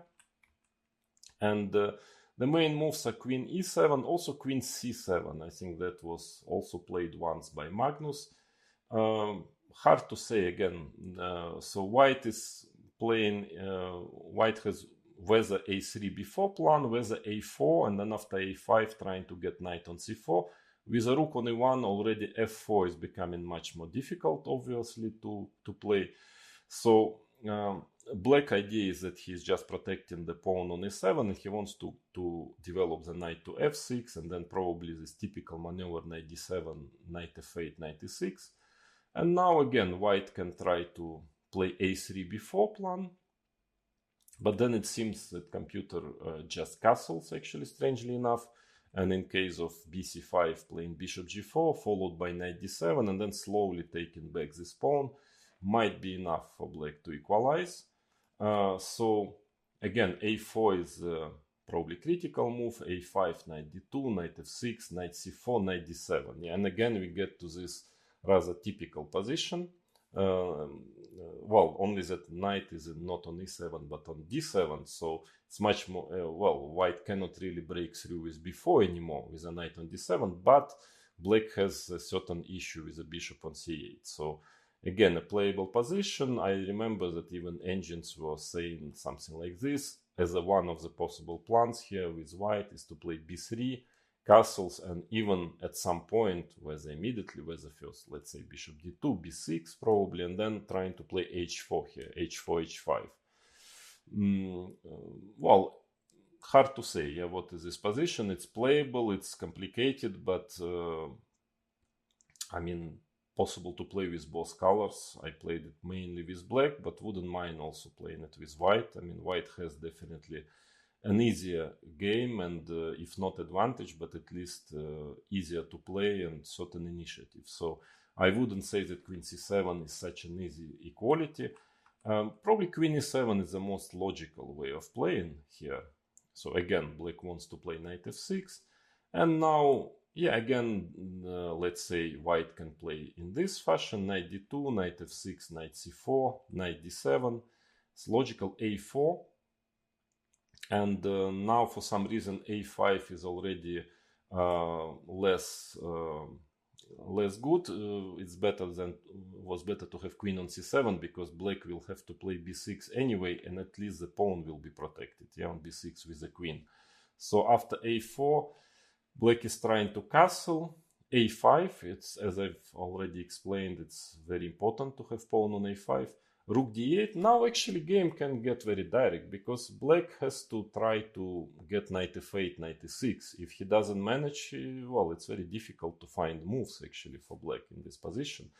For example, bishop d2, knight f8, and that is probably okay for black. Computers, engines are saying h4.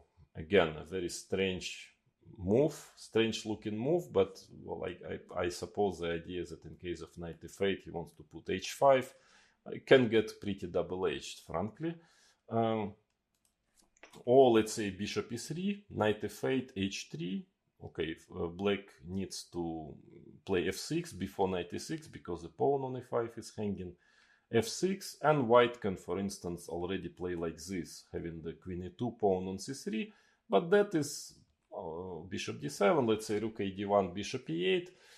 Probably white will get d4 sooner than later.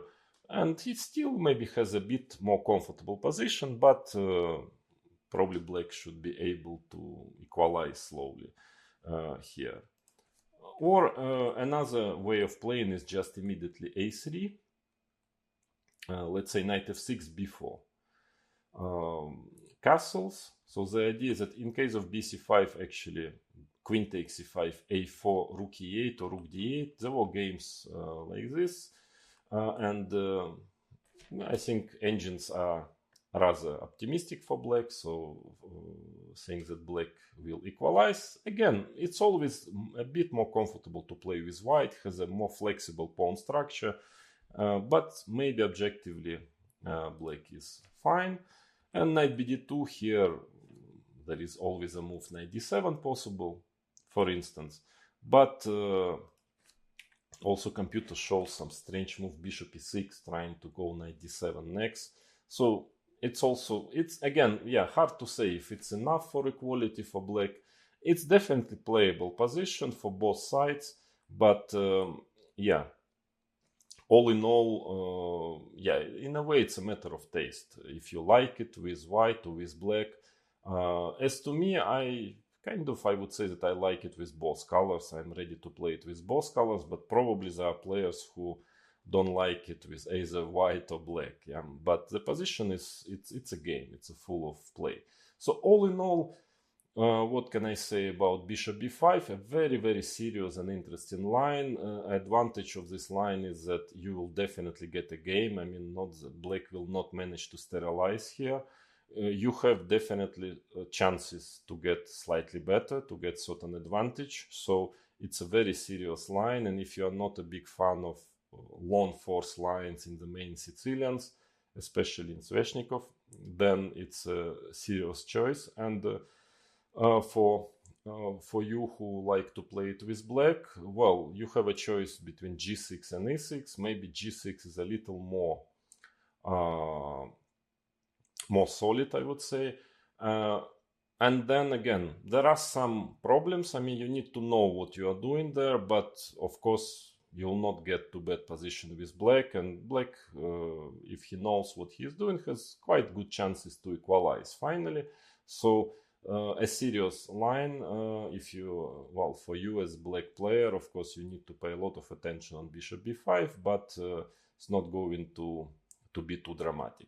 So with this lesson, a long one, because knight c6, bishop b5, there is a lot of Sicilian. It's a very important variation of Sicilian.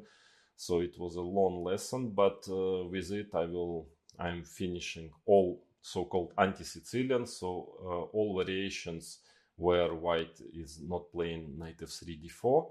And now we move to the main Sicilians.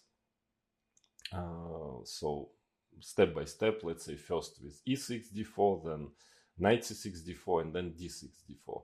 So we are entering from the next lesson on, we are entering main Sicilians, which are, of course, very rich, interesting, and it will be an interesting and enjoyable journey for you.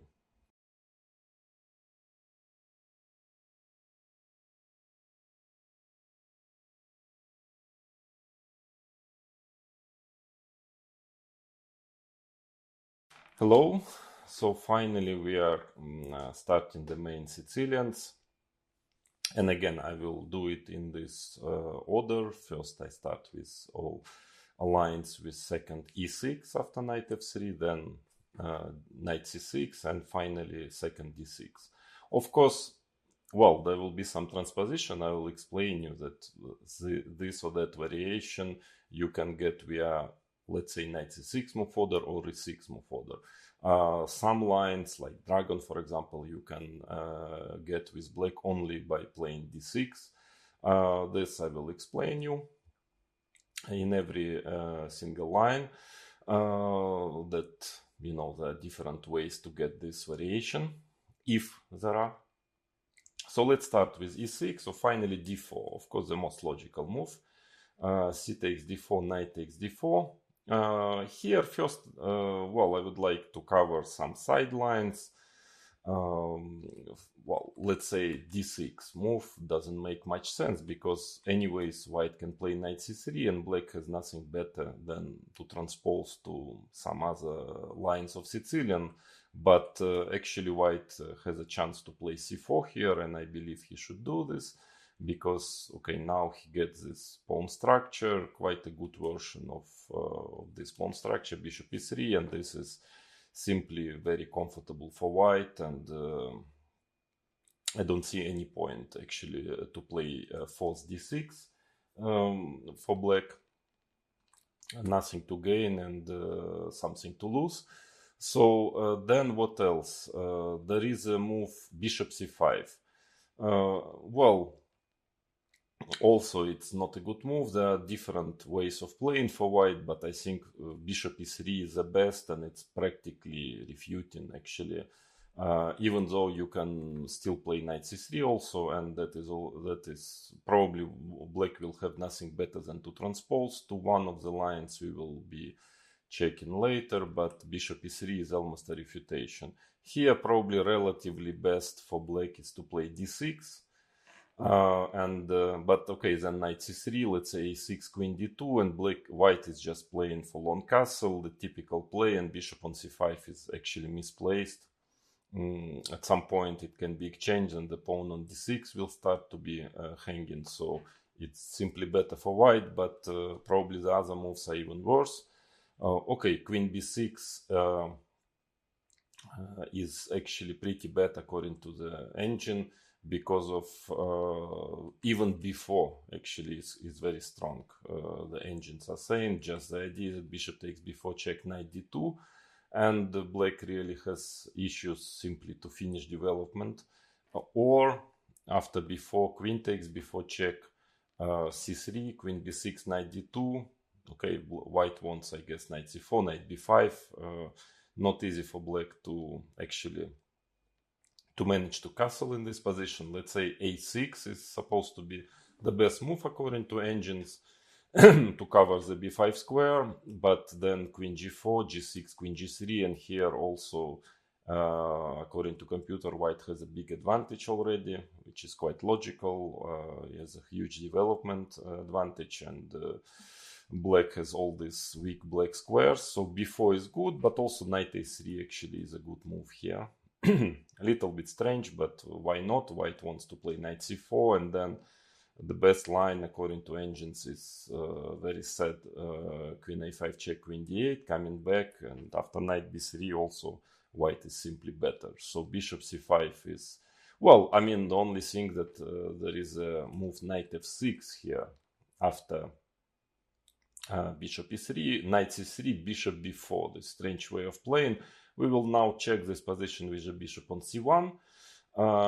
There is a certain point to have bishop on e3, because after e5, knight d5, at least white doesn't have, it's not so strong already, queen g4, but actually he can also simply play bishop d2, and this position we will consider later.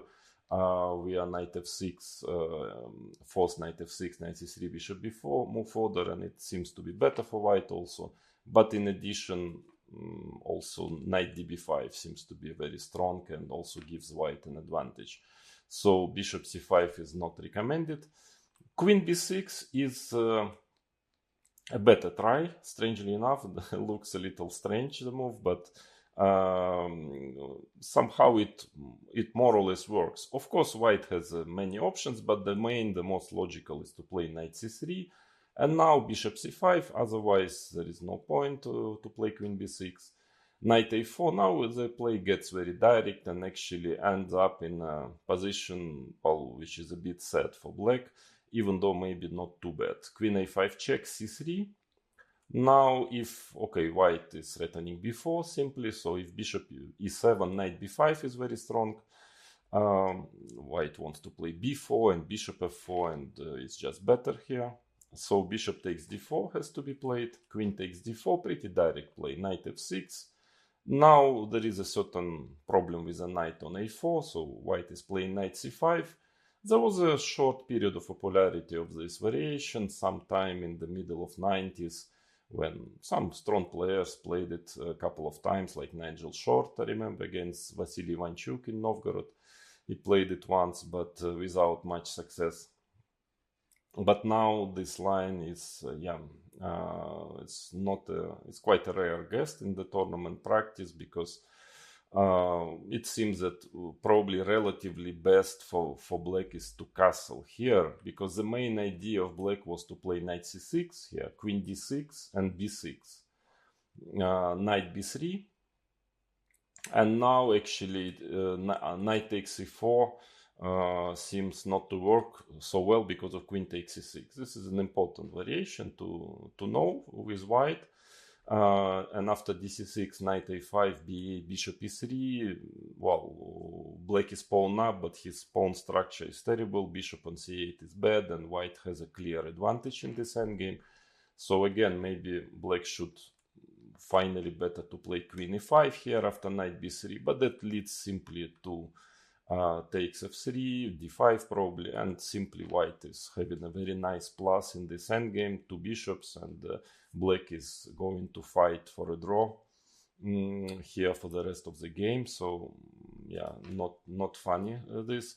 Probably castles is the best. f3, knight c6, queen f2, and now d5. Well, it's clear that if white will just develop, he will have two bishops and a better position, so black has to hurry.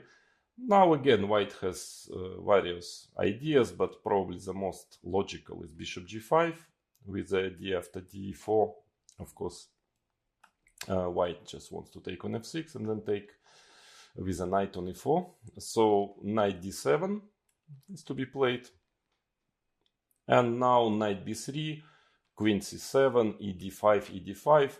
And probably white can play long castle or bishop e2. Well, it's not too bad for black, but it's clear that white has a nice plus here. And that is, well, I wouldn't say refutation of the line, but if white knows this variation, then somehow it becomes very unattractive for black to play it.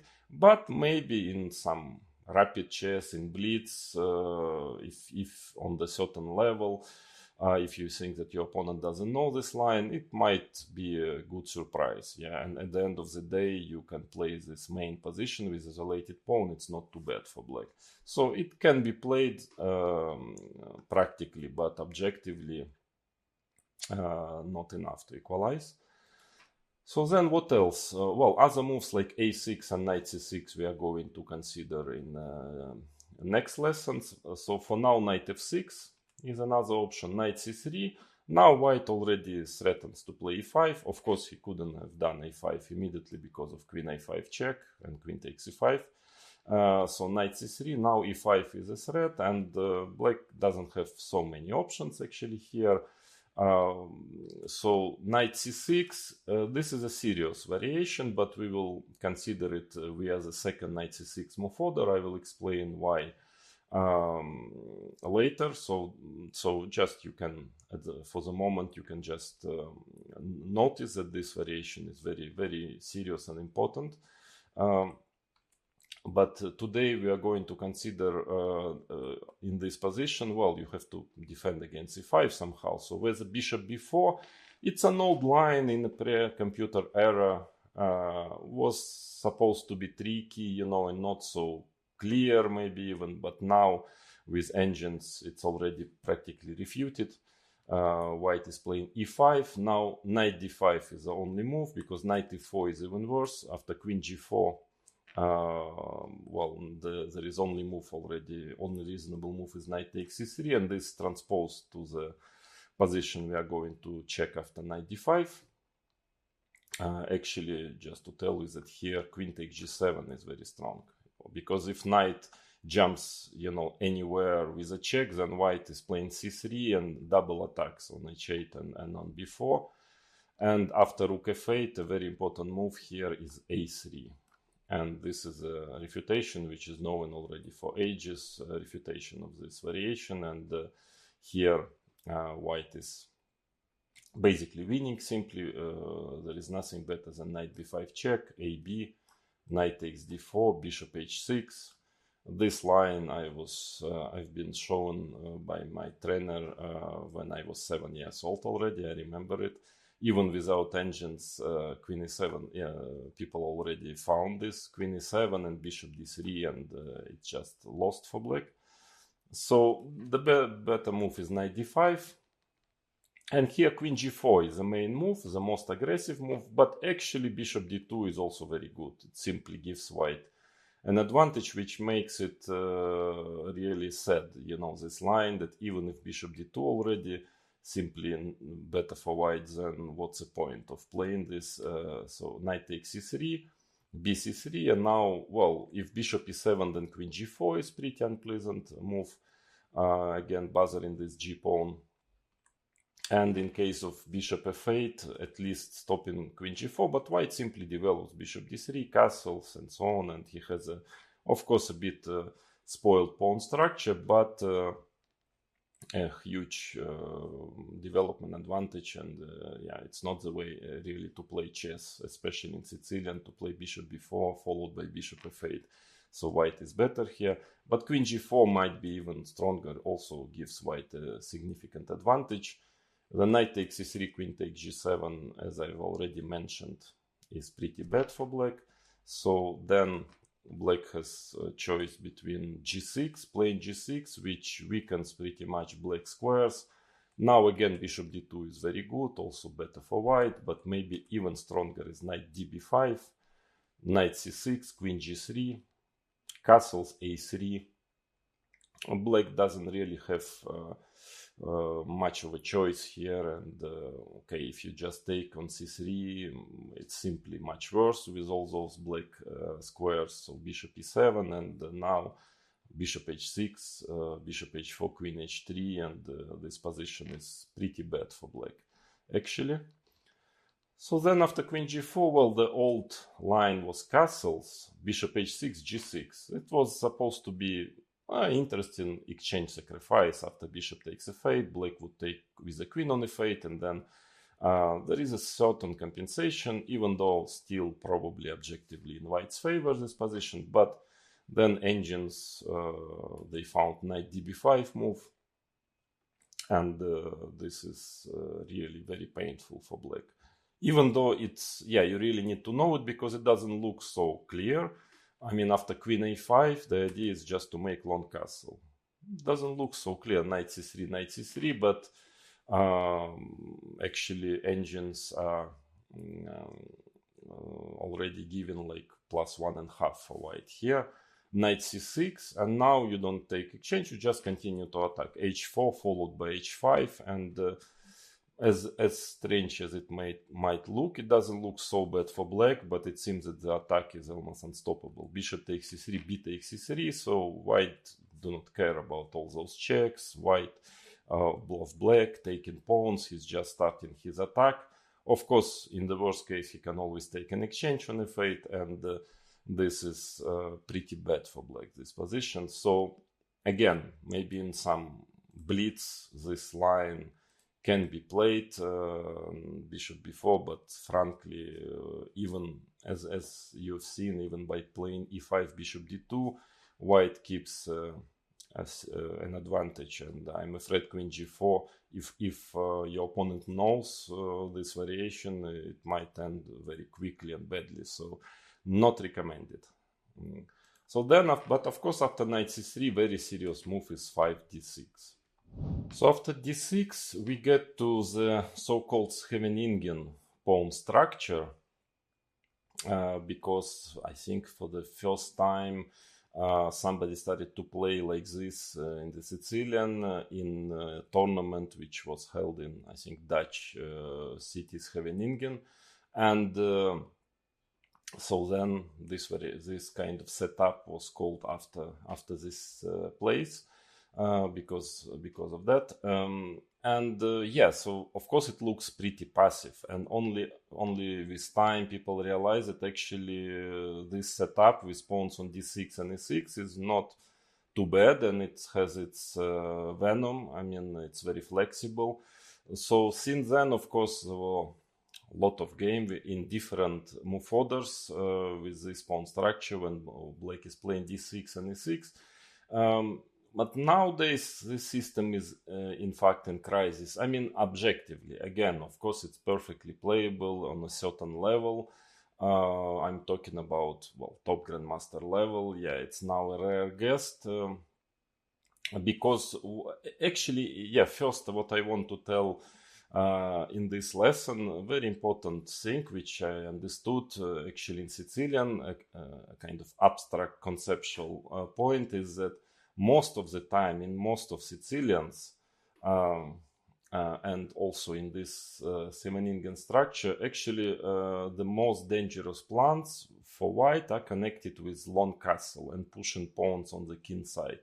I mean, once white plays for short castle, most of the time, I mean, doesn't mean that it's totally harmless, not at all, of course, it also makes sense, but in general, black is not in such a danger, yeah, if white is playing for short castle. So, and you will see in most of the Sicilian lines, I mean, the main systems, the most popular and the most dangerous systems are connected with long castle. So that also took quite some time for people in the era when there were no engines to understand that actually, the most dangerous systems are connected with very sharp and aggressive play with white. That's why quite often white would just play bishop e2, you know, knight c6, bishop e3, bishop e7, castles. Okay, of course there is a huge theory there, but I will not cover it here because I think that objectively, well, if you want to play it, you can have a look yourself.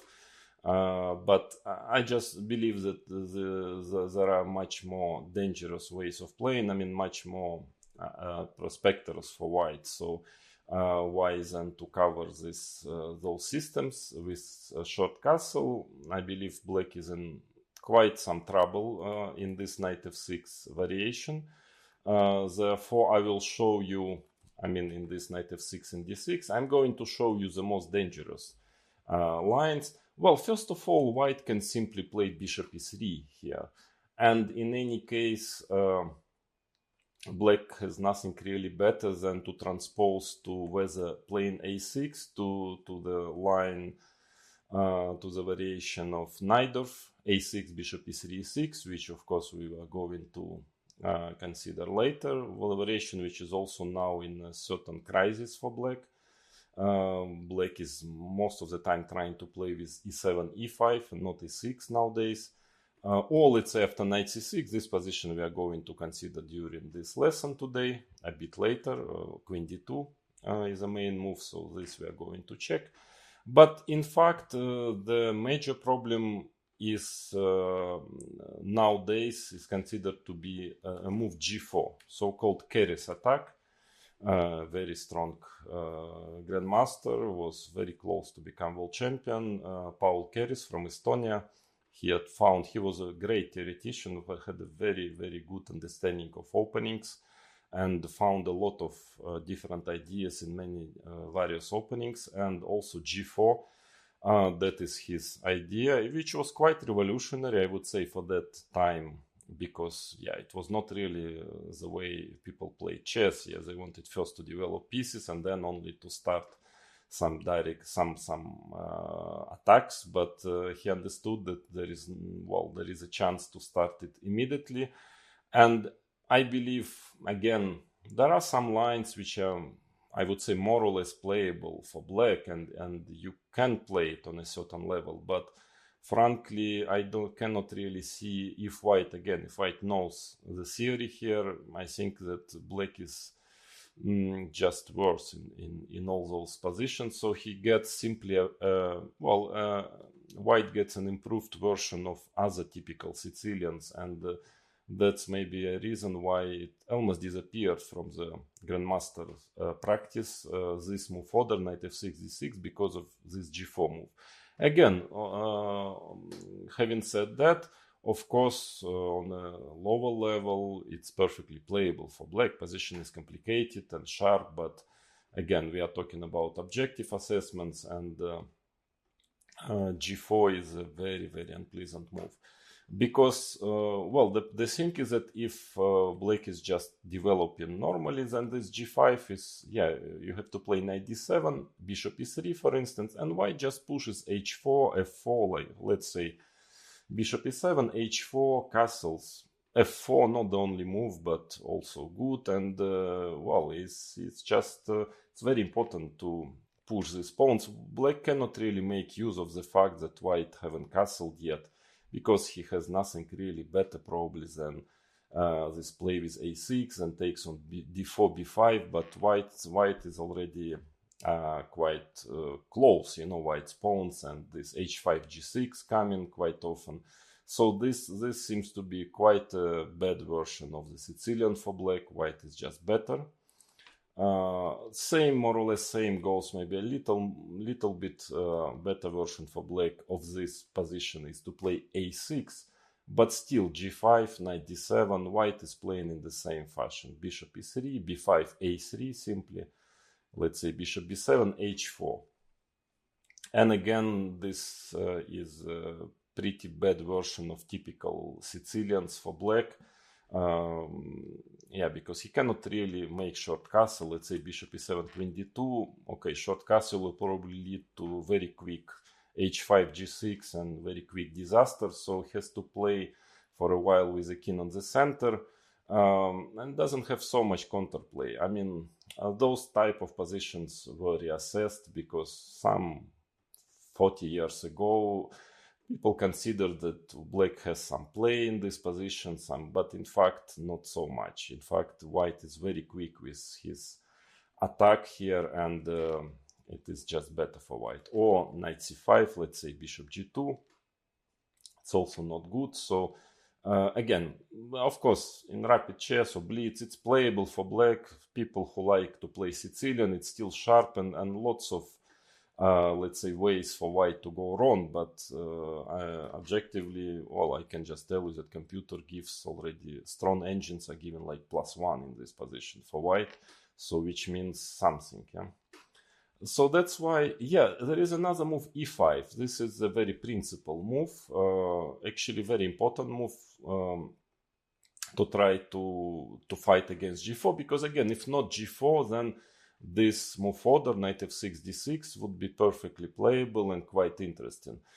So that is a way for black to equalize, playing in a very straightforward manner, but I think it fails to equalize. Well, first of all, the old line, bishop b5 check, bishop d7, it takes on d7, queen takes d7, knight f5. Of course, strategically, black has weakened d5 square, and his position is pretty bad strategically. White wants just to play bishop g5. But the point is tactical, is to play h5, and the idea is that in case of g5, black wants to take knight takes e4, and there was some theory here, knight takes g7, bishop g7, knight e4, and so on, but seems that black holds here. That's why after h5, white just takes gh5 here, and knight takes h5. This position is actually not too bad for black. Maybe still white is a bit better. Knight g3, g6. Theory goes, you exchange on h5, bishop e3, followed by knight d5. Well, black has a, well, kind of better pawn structure, but still the d5 square is very tasty for white's knight, and again, computers give some minor plus for white here. Still, maybe white is still slightly better, but that can be analyzed, and this doesn't look like a refutation. Yeah, doesn't look too bad. But I think then knight f5 is more principal move for white, and here black's position is pretty dubious, I would say. Again, the same idea is h5, because, yeah, otherwise, why did we lose tempi with the 6 e5, weakening the d5 square? So the idea is to play very direct way. h5, and now bishop g5, hg, knight d5. Very direct, again, yeah, very aggressive way of playing. And this position seems to be in white's favor. It's not so easy, but better for white. After bishop takes f5, now it's bishop takes f6, important intermediate move, takes, bishop h6. Actually, now black wants to play bishop g5 and then rook h4. If queen takes g4, it might be not so bad. So For instance, if white wants to take with a rook on g4, then bishop g5, this position is not bad. So here, a very important move to be sure that white is better. Maybe not the only one, but a really very, very strong move. And quite a move which is difficult to find, in fact, over the board, which is h4. Also, it's the first line of the engine, of course. Yeah, so this move is, white is just trying to stop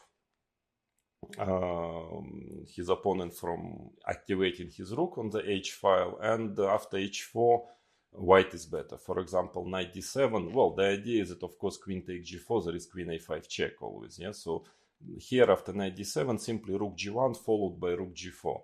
I mean, white has a very strong control on the white square, so once he takes back the pawn, he just will develop c3 and so on, and having this white square control, he will be better.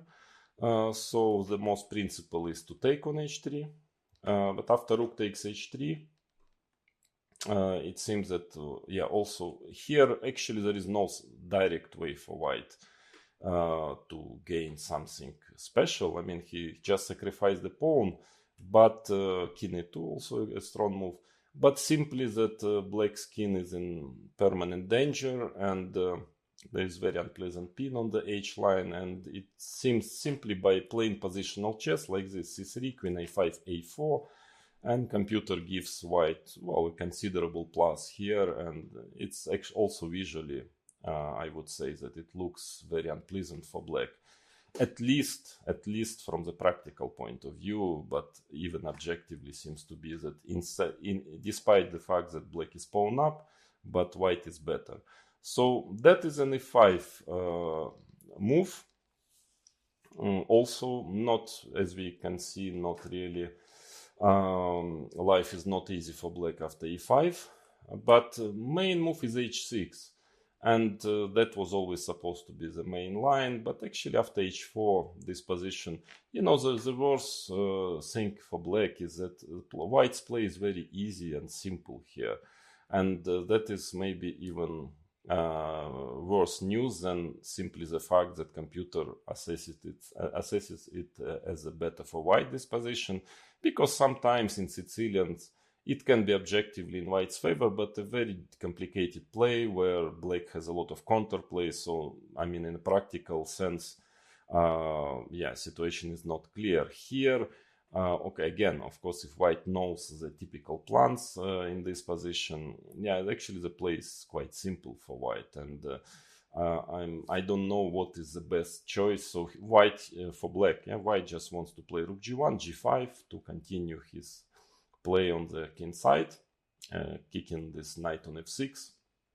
Now, okay, what to do? If a6, rook g1 followed by g5, then let's say if bishop e7. Main move, actually main theoretical move here is rook g1, and after d5 it's still slightly better for white. I mean, ed, knight d5, but it at least may be playable. But nowadays engines are actually given queen f3 as very powerful move, and it seems to be true, just protecting the rook on h1, and white wants to play g5 next, and again here the engine assessment is very depressive for black. It gives, I think, more than +1 already here, strangely enough. After knight c6, he just takes, plays g5, knight d7, g8, and simply bishop d2 followed by long castle. And there is not so much play on the b line in this position, and black's king is in the center, very unsecured. And it seems that it's really, well, really not good, black's position. So then knight c6 was always the main move here, rook g1. You see white is doing the same thing all the time. Now, objectively, maybe the best move is d5 here. Even if it's pretty sad to play like this, black is just fighting for a draw after d5. e d5, knight d5, takes on d5. Now queen takes d5, bishop g2 is possible, because of course in case of queen takes d4, white has bishop takes e6 check and winning the queen. Bishop g2, and which leads to, let's say, check, bishop d2, queen e5 check, bishop e3. Pretty sad position for For black, it's just bishop d7, I think, in the theoretical move, and black is just fighting, trying to fight for a draw in this position. He's definitely worse, and but some chances to make a draw, but okay, you don't play Sicilian to end up in a worse, positionally worse, because white is just taking on c4, I think twice playing queen d4, and most of the time it end up in some worse endgame for black, which he sometimes manages to save, sometimes not, but in any case, not to your taste, I'm sure, as a Sicilian player.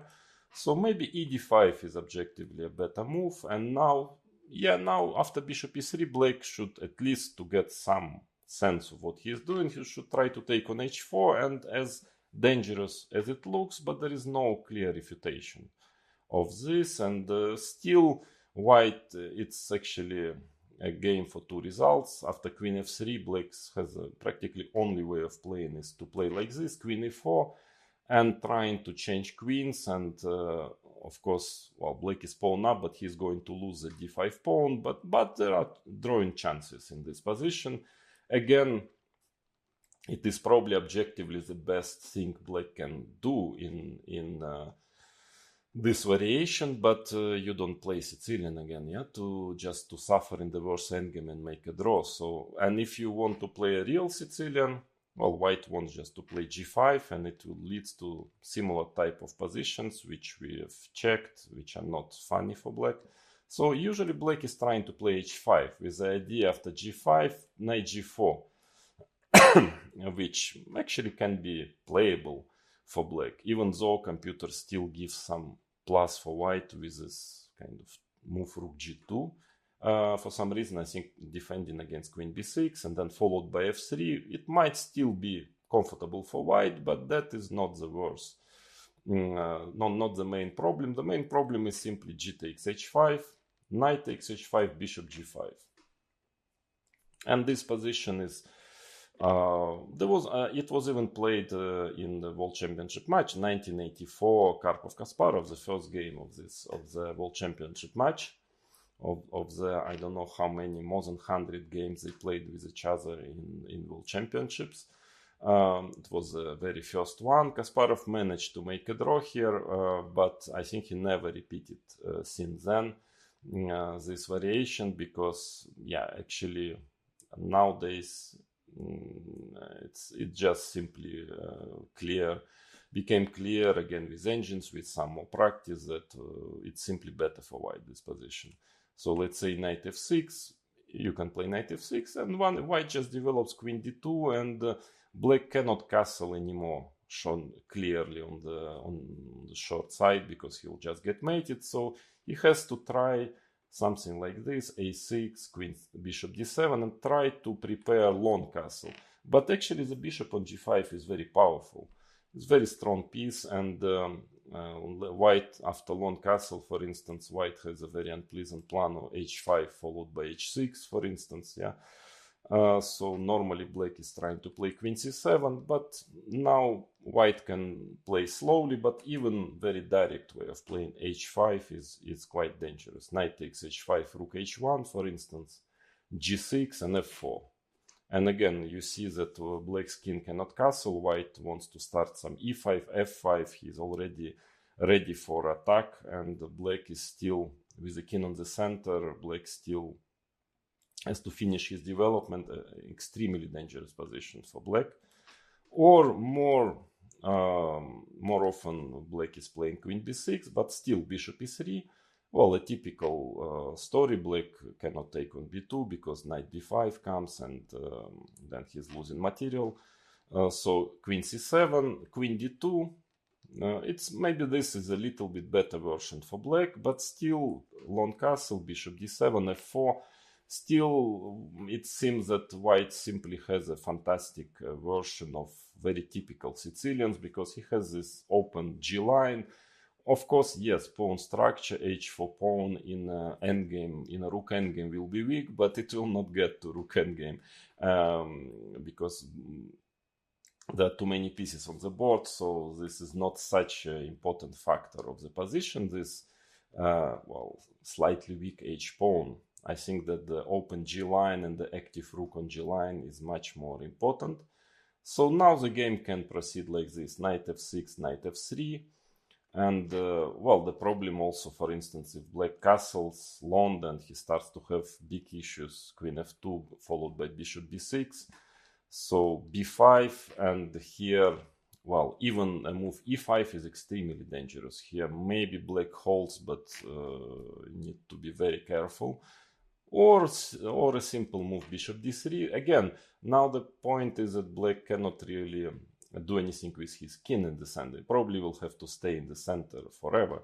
And white is very well developed, so b4, an attempt to create counterplay. Even knight a4 is not bad, but even simply knight e2, let's say knight d4, a4, king b1, it's very far from mate. I mean, white is very, very powerfully centralized. Again, the rook is very active on g1, and first of all, it's simply even computer-wise, so to say, it's better for white, but also in a practical game, it's very easy just to get crushed in the center now with black.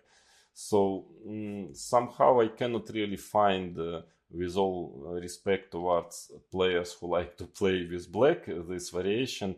I don't really know what to advise you after g4, because all positions are whether you are just playing some direct variations like e5 or d5, but they are also pretty sad and most of the time just fighting for a draw in a definitely slightly worse position. Or if you want to play in a Sicilian style, just a complicated middle game, well, it's not that complicated. I'm afraid it's just objectively better for white. So that is why, and again, for the white players, I would definitely recommend you to play against this move order g4. I think it's very prosperous for white, and there is absolutely zero reason to avoid playing like this with white. So that is knight f6 d6 move order. And since we are already investigating this Scheveningen systems with d6 and e6 in this position, then I would also like to show you knight c6. Let's say knight c3. We will consider other moves later, and d6. So this is another way of playing this structure. This is maybe a little better, because at least g4 is not so powerful now. But still, I believe that this system is in crisis now. If white knows how to play, I think that it's more difficult for white here. But again, I think after just studying this course, this lesson, I think would be enough for white player to play this variation. And I believe objectively black is experiencing problems here as well. So let's investigate this move order, knight c6 and d6. Actually, I've played myself this system with black a few times in classical chess against top players, and not that I was so happy about the positions which I was getting, but it is playable, or maybe it was playable, because of course stronger the engines are, more problems they started to show for black in this position, and finally I gave it up. I couldn't really find a way how to solve all problems with black. I think the main move is bishop e3 here. That's what I would definitely recommend you to play in this position.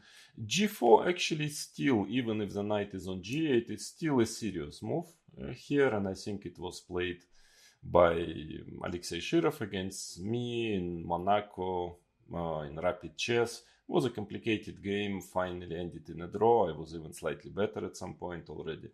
Here, black is usually, the big difference is that black already put the knight on e7, sometimes on g6,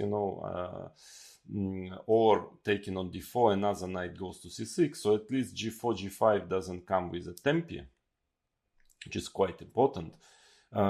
Bishop e3, a6, and this position is definitely playable for black.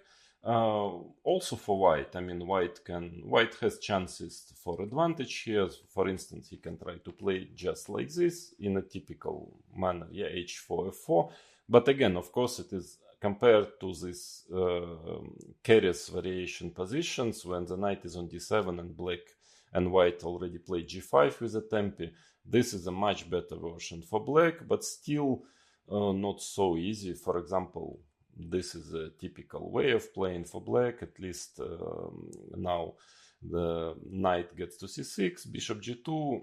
Okay, complicated position, probably quite favorable, slightly more favorable for white, but it's a game. It's a game. If you like the structures with black, you can definitely play like this. Or another way, sometimes white is trying to avoid the exchange, playing knight b3, let's say b5, f4, bishop b7, and now again there is a move h4, queen e2 makes sense also, maybe followed by bishop g2, but yeah, it's definitely not so easy for black, but it's pretty playable. And I remember, for example, there was a very beautiful game. Judith Polgar beat Alexei Shirov with black in this variation. You can have a look at it in a very nice style. So g4, I wouldn't be so worried, and I was not when I played this variation. I was very much concerned about bishop e3 move. So now knight f6, sooner or later you have to play it, because of course now this play with knight e7 doesn't make much sense already, since white haven't played g4. He would just quickly play for castle, queen d2 castle, and just be better, or at least remove his knight to avoid knight takes d4, knight c6. So that was not the idea. Okay, you can start with a6, but even after queen d2 anyway, probably knight f6 will be played, so sooner than later. That's why knight f6 usually the move. And this is the position. I mean, actually the problem of this variation for black is that white has quite a choice of very serious, dangerous systems here. For example, he can try to play bishop c4 in this position, and this leads to let's say bishop e7, queen e2, to this very famous Velimirovich attack with a lot of theory. Very dangerous for black, really dangerous. Probably black is holding there, but you need to know really a lot because white gets a very direct play. I will not go into it because I believe white has even better options than that, but that is one of the problems that, if you want to play this variation, you need to learn lots of systems. Most of them are quite dangerous. As a move 7th f4, I played myself once like this as well, or at least once. Actually, I've won a very beautiful game against Vasilin Topalov in blindfold chess, Monaco. Also advise you to have a look at it just from the aesthetic pleasure, especially the final position. Also a very serious variation. I think Vasilin played a6 against me, queen f3, bishop d7, but I think that should be in white's favor because he makes long castle and then has a very active position.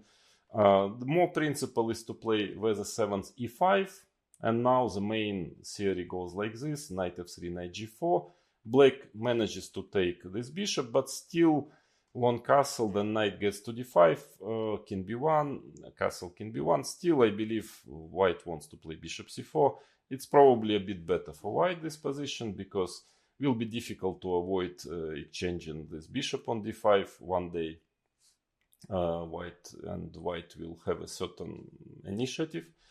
The main line is bishop e7, and now white's idea is to develop like this: queen f3, long castle, and then it's actually would be quite a nice development, very active. But now probably e5 is a very critical variation. I'll just give you the main line, the most important line in this system.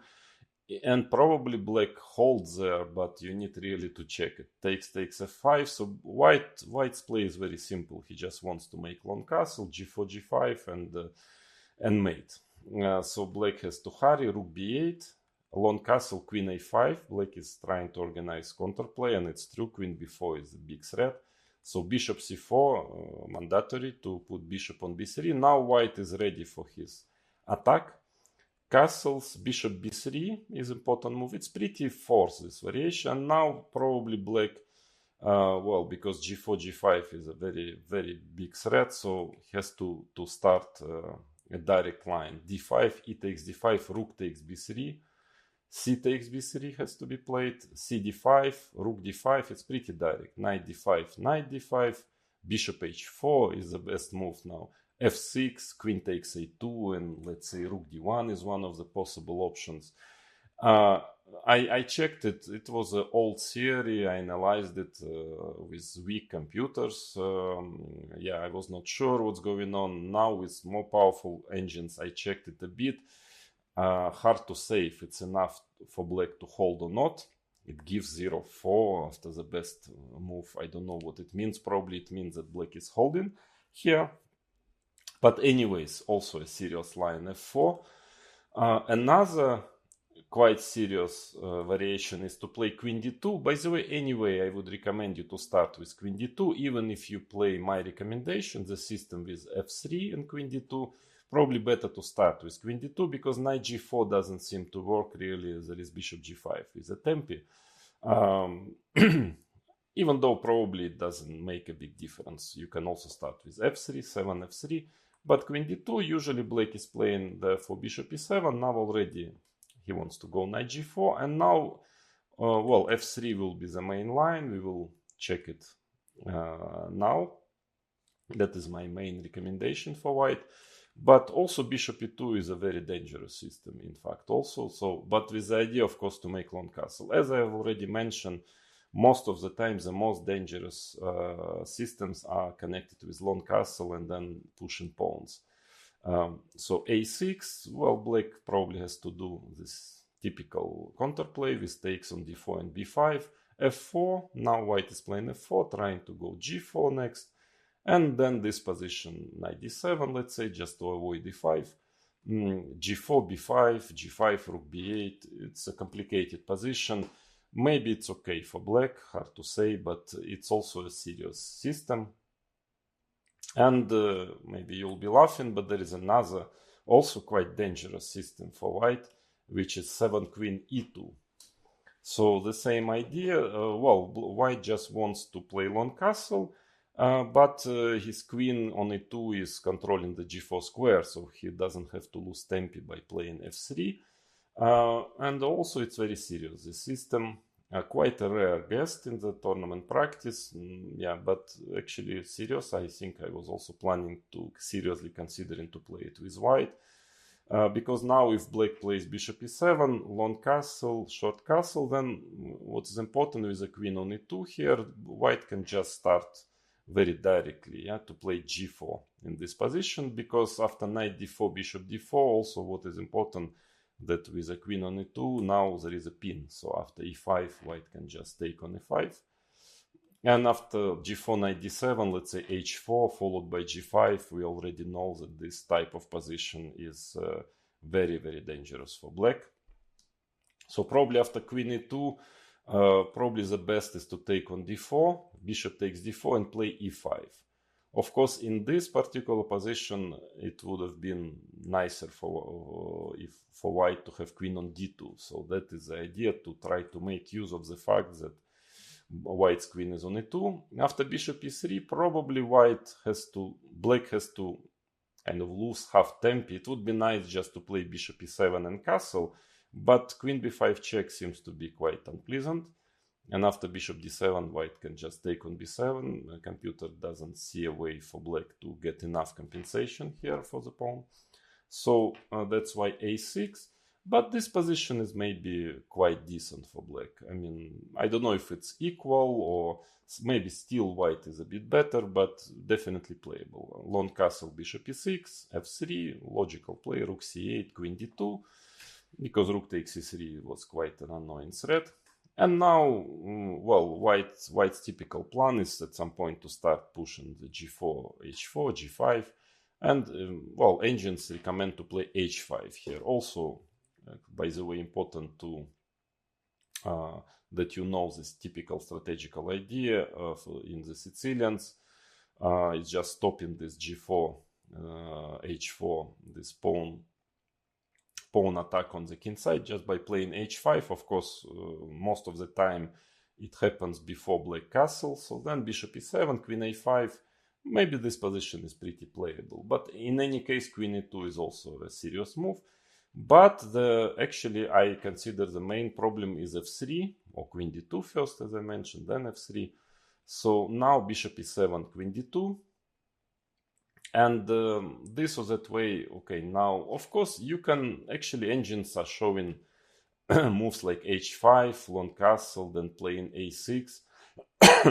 Well, white would probably go king b1, and according to engines, it's not too bad. But I personally am not a big fan of it, because the problem that after h5, probably it will be very difficult to castle already. So black is trying to play with the king on the center, bishop d7, followed by b5. We will also, by the way, consider this type of position via Rouser later, during later lessons.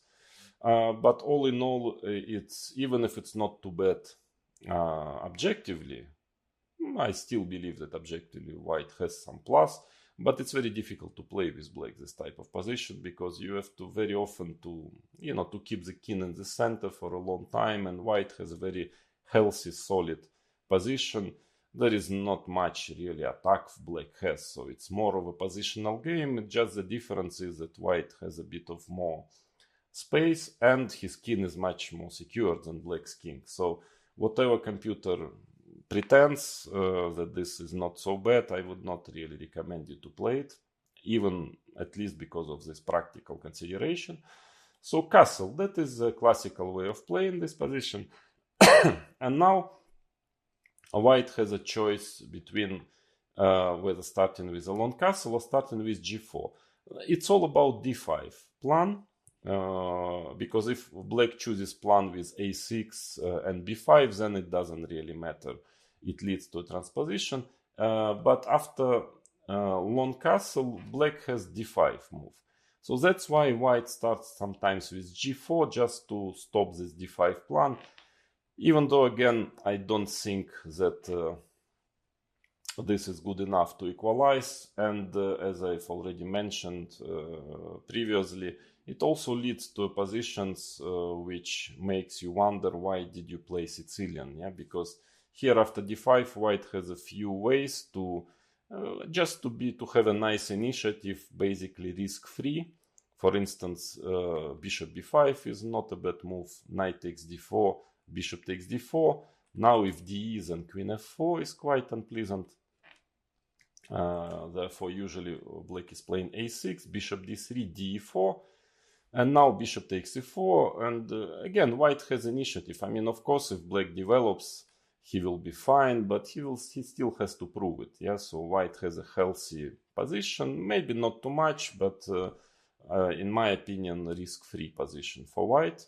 Another way of playing is after d5. Strangely enough, king b1 is not so easy. Now, and after d4, knight e4, even this position takes again. There is a development issue. Of course, structurally, black has a good position, but he needs to finish his development, which is not so easy. And let's say if he takes in queen c7, trying to manage it like this, followed by rook d8, bishop d7, then even queen c3, forcing black to change queens. And this endgame, yeah, white has initiative. Black still has to prove that he can hold this endgame. Probably with very accurate play, he can manage a draw here, but zero winning chances, so just defending. And last but not least, actually maybe the most unpleasant, is just ed5. And this position, which was considered to be takes. Okay, once of course black takes with e-pawn, he's just slightly worse positionally with isolated pawn, a very typical position where he's just suffering for no big reason. I mean, again, slightly worse without real winning chances, so no point. So it was considered to be queen takes d5 was considered to be fine for black, but actually nowadays engines are not sure about it. Just taking on c6, bishop d3, and in fact it's still, black still has to, it's quite a long way for black to equalize here. And again, the most annoying for any Sicilian player, I suppose, if you are playing black, that you have very few winning chances. So you just play trying accurately to equalize. Let's say bishop d7, bishop d4. White has a nice initiative, more active pieces. It's 3 against 2 on the queen side. And even if it's probably holdable, but again, fighting for a draw. Yeah, so frankly, I don't see a reason for white to avoid castles d5, and actually not so much reason for black to play it. But he can start with g4, and again, black can play a6 here. Then white would probably play long castle, and we will come to the main theory, which we are going to consider now. But sometimes black still tries to play d5. And actually, also, it's not clear if it's good enough, because g5, knight h5. Now, after long castle, knight takes d4, queen takes d4, bishop takes g5. Probably it's enough to hold for black. Now the best move is considered to be king b1, because if white immediately takes back the pawn, then bishop e6, this is probably okay for black. So king b1, and now, yeah, it's g6 is the best move in this position. Of course, white can always get back the pawn and is in no risk at all, but maybe it's not clear if it's enough really for advantage for white. But f4 is quite a dangerous move here. Actually, after f4, I don't like very much black's position, because the main line goes like this, takes on d4, d4, queen e4, g6, okay, trying to activate the knight via g7 to f5 somewhere, but again, still bishop g2, you have this unpleasant diagonal. White has initiative, engines are happy with white here, still do not find a clear equality for black. So all in all, you see that with white you can choose whether to start with g4 if you find that here it's too little for white, whether to start with long castle if you are happy just pressing in a slightly better position.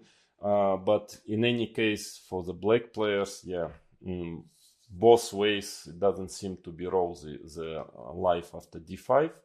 That's why this is what usually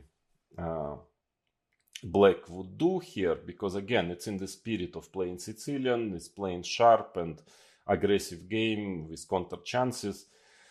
And I played myself with both colors this position. It was very popular, I remember, beginning of 2000, sometime between, I don't know, 98 and 2005. There were some theoretical discussions here. Things were seemingly not so easy.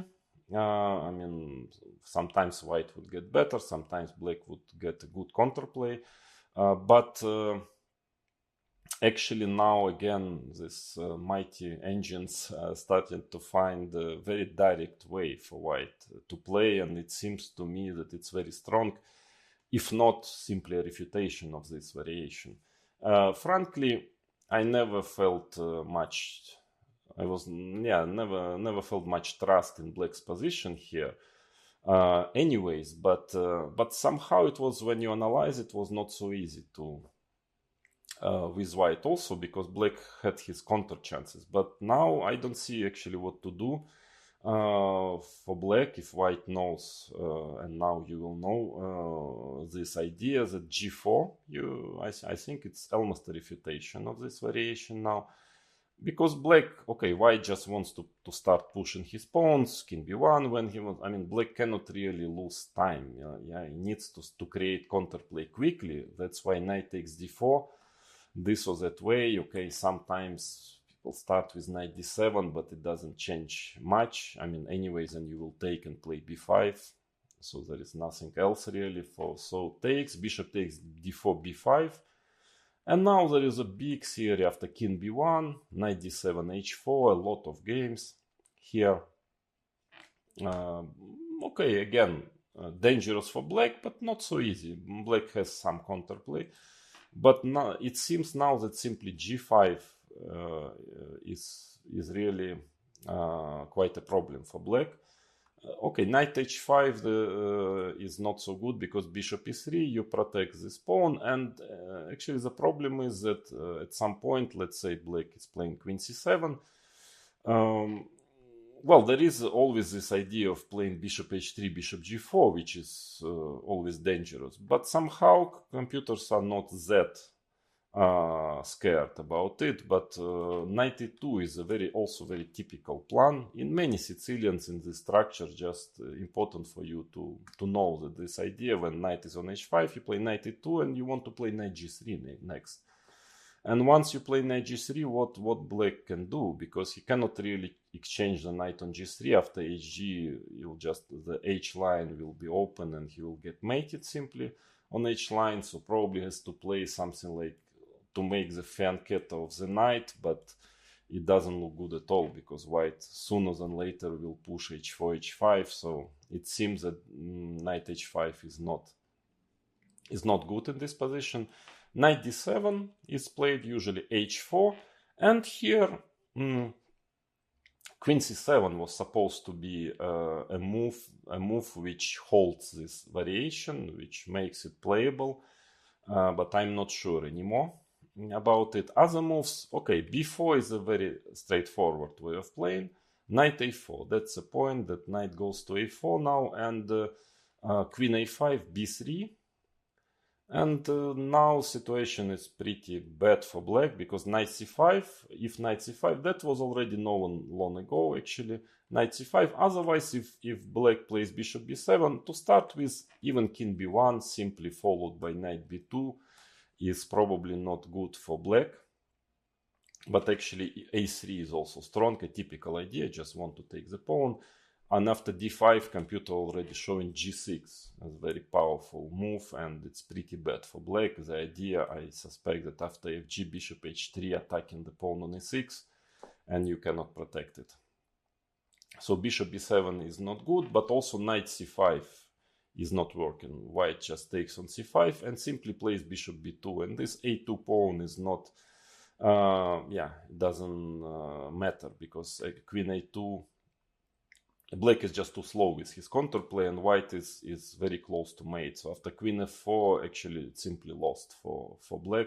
White has a decisive attack. To start with, white wants queen c7 just to trap the bishop, strangely enough. And after rook a7, bishop c4, and white is going queen e5, rook g1 is going to mate quickly here. It's just bad for black. So the best is rook d8, white can just play queen h2, and again, black is not in time to pick up the a2 pawn, and is just much worse. I mean, now he will not have much counterplay. White has a very comfortable c4 square for the bishop. He's positionally better, plus potentially having a very dangerous attack. So this is not playable for black. Rook b8 is a typical move, but here it's losing important tempi. For instance, after king b1 is very useful always. Now b4, why otherwise we play rook b8, knight a4, and actually white is an important tempi, because after bishop b7, b3, let's say bishop c6, knight b2, actually you need rook on a8 now, because black's plan is to play a5, a4 to try to create some play on a line, but you lost a very important tempi, so white will be definitely quicker in this position with his play, pushing maybe rook g1, h5, g6, or sometimes even direct g6 works. So this is pretty bad for black, this position as well. Then what else? Bishop b7, makes a lot of sense, of course, bishop b7, but then white already plays a3. That's why, he was not hurrying with king b1, because once bishop b7, a3, and you don't have this typical plan, which is after, let's say, if white plays a3 before bishop b7, then usually black is trying to play rook b8 with a bishop on c8, and push b4 to organize counterplay on the b line. Here he doesn't have this plan already. And also, let's say after queen a5 doesn't change, because king b1 and b4, of course, already I can just go and take the pawn on b4 because of the pin. So he has to lose tempi playing bishop c6, but this position is okay, black is very close to get mated also. So this tempi might be decisive simply. After rook g1, rook b8, h5, well, white attack is already very powerful. And the problem is that still black is still not in time for the moment. He cannot still play b4 because AB rook before knight d5 tactics is very strong. Yes, because the rook is hanging. And in case of rook takes d4, there is intermediate knight e7 check, yeah, and white is just winning. So, and g6 is coming, so knight e5 is almost only move, and this position is actually just bad for black. Both queen e3 is strong, and queen f2. I'm threatening bishop takes e5, and also f4, g6. White is just one tempi quicker, and after queen a5, black wants to play b4, and the last maybe very accurate move, knight a2, just stopping b4, and f4, f5, g6 probably will lead to a rather quick demolition of black's position. So bishop b7 is also not good. That's why queen c7 was actually the move which was supposed to hold the line. But now, okay, a3 is still quite dangerous, but at least black plays rook b8 and then knight e5, and quite often at some point playing b4. So it's also not so clear if black has enough here. But that is definitely playable. Most often white would play king b1 in this position, a very typical, also in the Sicilian, very important yet to know this very typical move. Most of the time you need to play it in such structures, and this is a very, very rare occasion when it's better, it's maybe simpler not to make this very important prophylactic move. So again, the idea of bishop b7, as we know already, a3, we are winning tempi, because black has to play bishop c6 and only then rook b8, and white in the meantime will push h5, g6, so not good. That's why b4 is almost obligatory for black.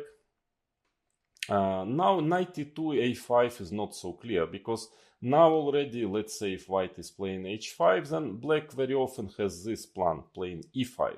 It's much more difficult to mate with this structure, because of course the knight kicked out from the d5 square. It's on e2 now, not on c3. And okay, this position is actually not so clear. Black has his own play also. But so that's why before knight a4 is important. Again, in general, it's very important question in such positions. With knight on a4, usually it's strange enough, it stays pretty well in those positions, because then followed by b3, in a way it first of all takes away some squares, but also it stops black from kind of attack a5, a4. So it's always knight a4 usually is good only in the case if black immediately attacks this knight, like bishop b7 here. For example, if white is playing b3, bishop c6, knight b2, then a5. And you see that the rook on a8 is quite important, that black haven't played rook b8. So now he can start a4, sometimes e5 again, and some counterplay on the a line. So this is very unclear, this position. Black might be in time with his counterplay. So that's why after bishop b7, white's best, strangely enough, is to take this pawn. Simply queen takes b4, bishop c6, knight c3. And I remember I analyzed a lot this position. I mean, it looks quite scary for white, yeah, to open up this b line. For instance, the best for white is after, let's say, rook fc8 or first rook b8. It's the same.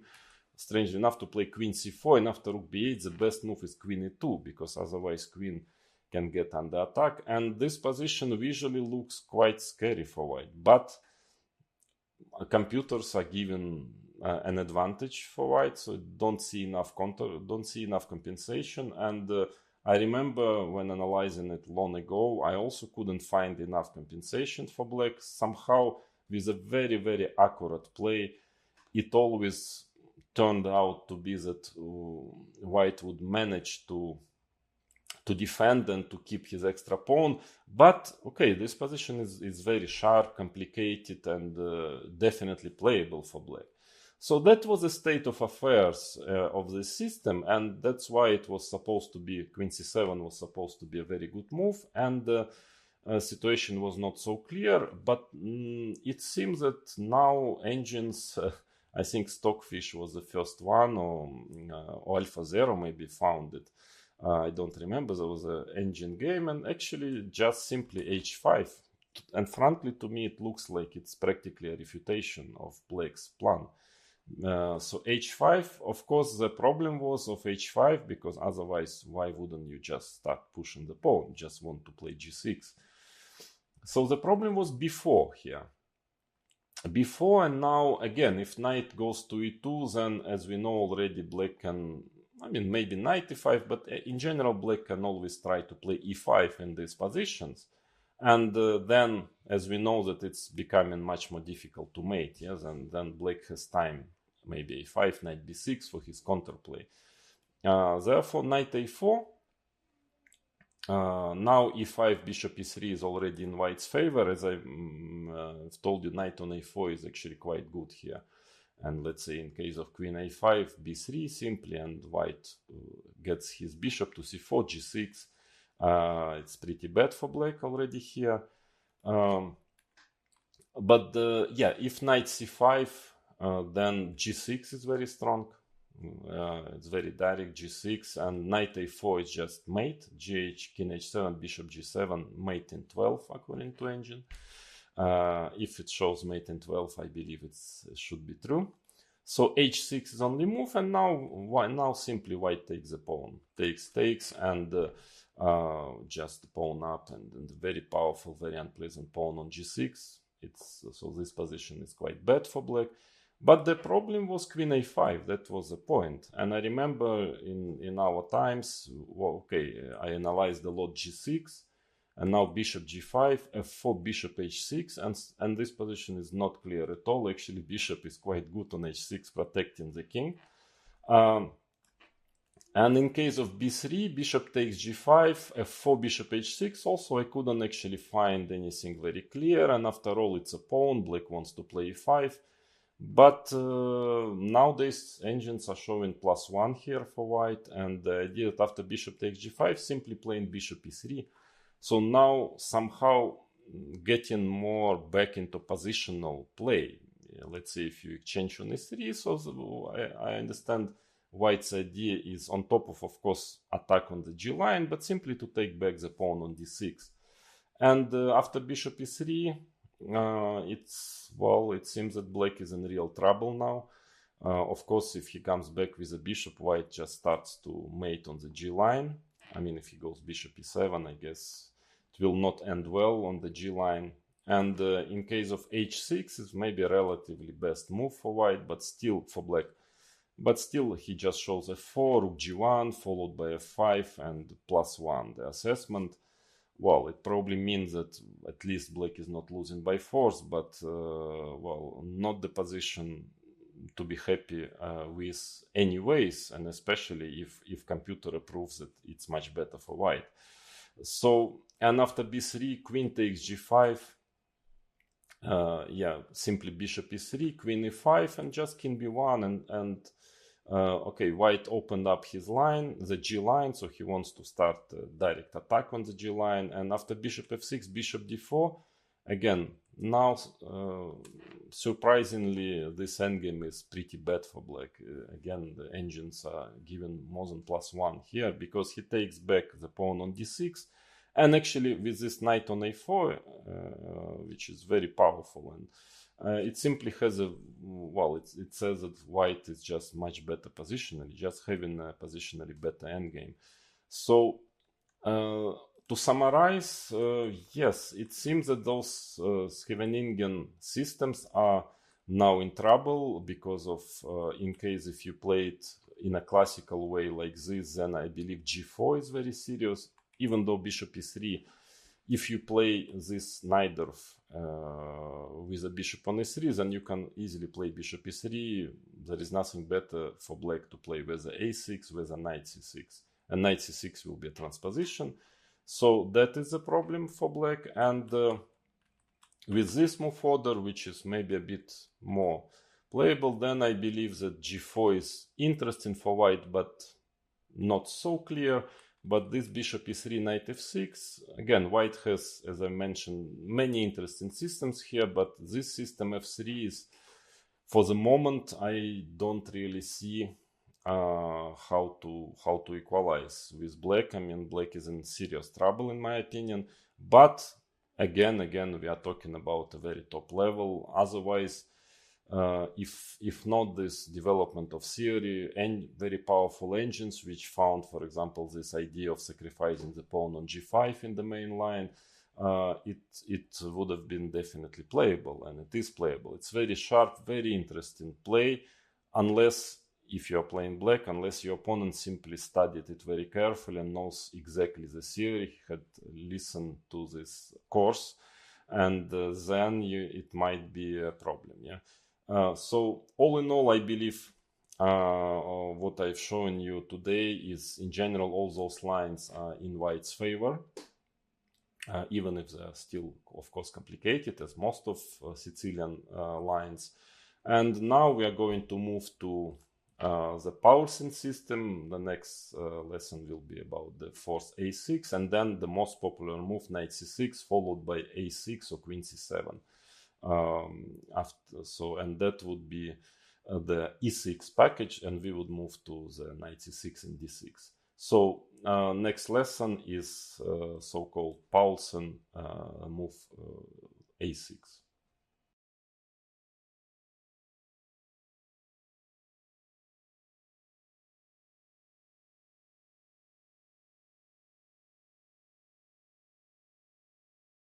Hello, today we are going to check the Paulsen system, which is knight f3, 6, d4, c takes d4, knight takes d4, and now a6.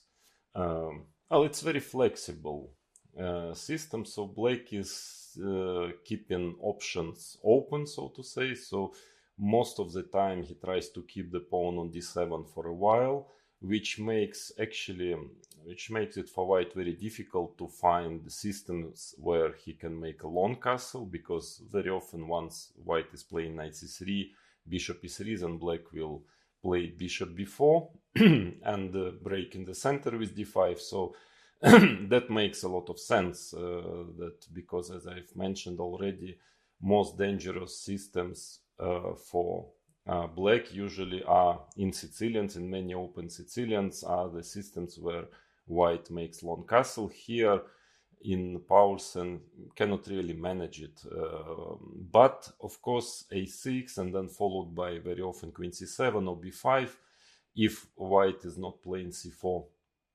Of course, it's also black has most of the time a certain issue of development, so white is better developed, and that gives him decent chances for an opening advantage. But all in all, it's a very playable system. There are not so many forced variations, and I will show you now the three major moves: knight c3, bishop d3, and c4.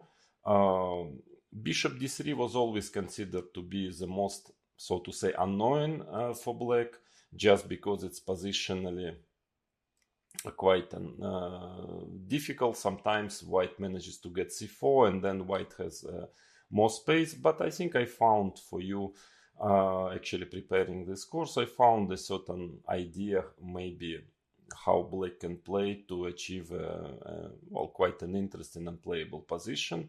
Then lately, fifth c4 move became very popular. It's quite also a serious weapon. Again, there is nothing dramatic. Black can play, has chances to get a normal position to equalize, but it's maybe now the most popular move against Paulsen system. But let's start with knight c3.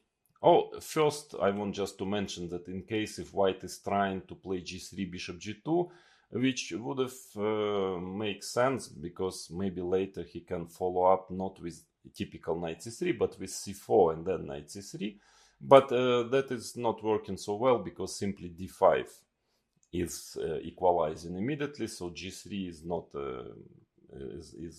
dangerous at all. But lately bishop e2, strange move bishop e2, became quite popular actually, with the idea after knight f6. Of course, white cannot play e5 because of queen a5 check, he's losing a pawn, but now queen d3. this system quite recently started to be popular. I don't really believe it's something very special. Usually black should play queen c7. Here, a typical move in this position. Now the idea is that in case of c4, black has b5 move, because the bishop on c1 is hanging, so you cannot take on b5, and that gives black a good play. Another idea is to play f4, but still b5 followed by bishop b7. I think black is doing fine. Maybe the best try for white is to castle. So white is trying to still to maneuver in a way, yeah, to try to be flexible also. And let's say if black would just play d6 or something like that, then probably white would already put his pawn on c4.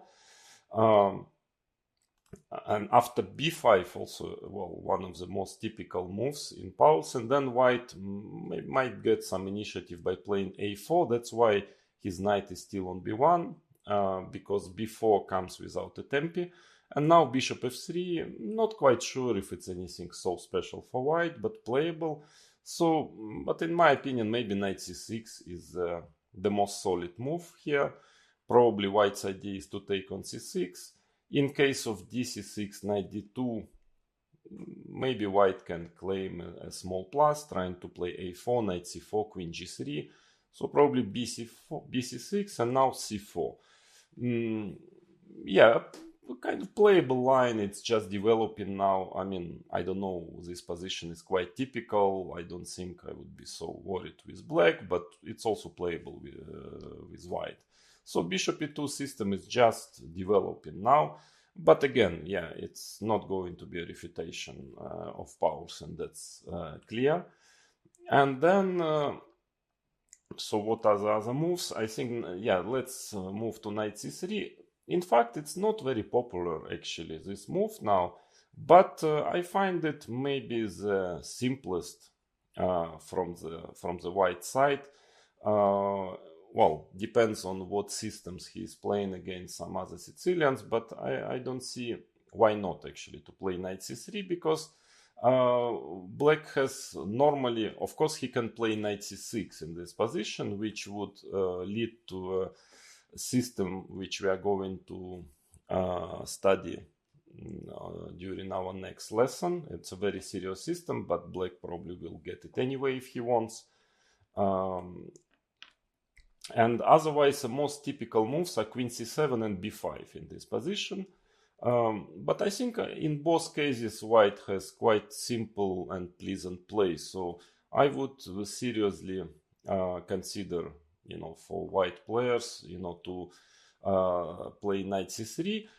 Only thing that very rarely black is choosing this move order. After knight c3, black can play d6, and it might well be actually the best move in the position. Why it's not so popular? Because, when you are playing Paulsen, e6, a6, it means you give a lot of options for white to play fifth c4, fifth bishop d3, very serious moves. So normally you want to play against knight c3 also the Paulsen type of play, but not to move to Scheveningen. But actually with this move order, this Scheveningen is playable for black. Again, of course, you need to know also all those systems. For instance, in case if white plays g4, the play will probably get into to the system which we have checked during the previous lesson, the knight c6, d6, e6. So let's say black can play knight e7 followed by knight bc6, and it will transpose there. Then, for instance, if white is playing bishop d3, then knight f6. That might be quite important, that the queen is not yet on c7. I will explain you later why. Because here, with the queen on c7, queen e2 f4 plan was quite dangerous, and we will consider it later now. But here already black maybe can manage without queen c7, playing knight bd7, and after f4, now e5. Becoming quite a serious issue, but then knight c5, so it might be working well for black. Probably the most serious move is bishop e3. Again, now you can play knight c6, knight f6. All this will transpose to different lines which of Sicilians, which we will consider. Some of them, like Nc3, we have already checked. Nf3 we will consider later in a chapter about the Najdorf. Well, black can also maybe try to play b5, even though probably he will put his knight on f6 sooner than later. But there are a lot of small tricky transpositions, so that is why usually, well, you need a lot of knowledge of in Sicilian with black to be able to play like this with black. So you are playing Pausen. Now after knight c3 you are moving to some kind of Najdorf systems. But objectively it's actually very interesting way of playing, because the most typical moves, queen c7 and b5, frankly, I don't see how black equalizes. For instance, in case of queen c7, now I think the best, the point is that, yeah, now if white is trying to play for long castle, this system, of course it already doesn't work, because bishop b4, queen d2, d5, and actually black is even better already. So with this flexible move order, black is avoiding all those systems, quite dangerous systems where white is trying to castle on and start pushing his pawns on the king side. But after bishop d3, I couldn't really find how to proceed with black. I mean, how to equalize, because the most normal move is knight f6 here. Black can play knight c6, but then it would lead to a transposition again to the system which we are going to consider during the next lesson. I call it Rublevsky system because Grandmaster Sergei Rublevsky had played it all his life, and he's the biggest specialist in this system, which is e6, knight c6, a6. But here maybe it's a little bit, it's not the best version for black, because queen is already on c7. And now, yeah, dc6 is really dangerous. White just castles, and after e5 immediately starts to develop his initiative like this, and black is really lacking development and has a very dangerous position. So better to take bc6, and now queen e2, and yes, it's a playable system for black. We will consider it during the next lesson, as I've already mentioned, but I doubt that it's enough to equalize. Black is usually playing bishop b7 and so on, so we will consider it when the time comes. So after bishop d3, well, b5 is a possible move. It would lead to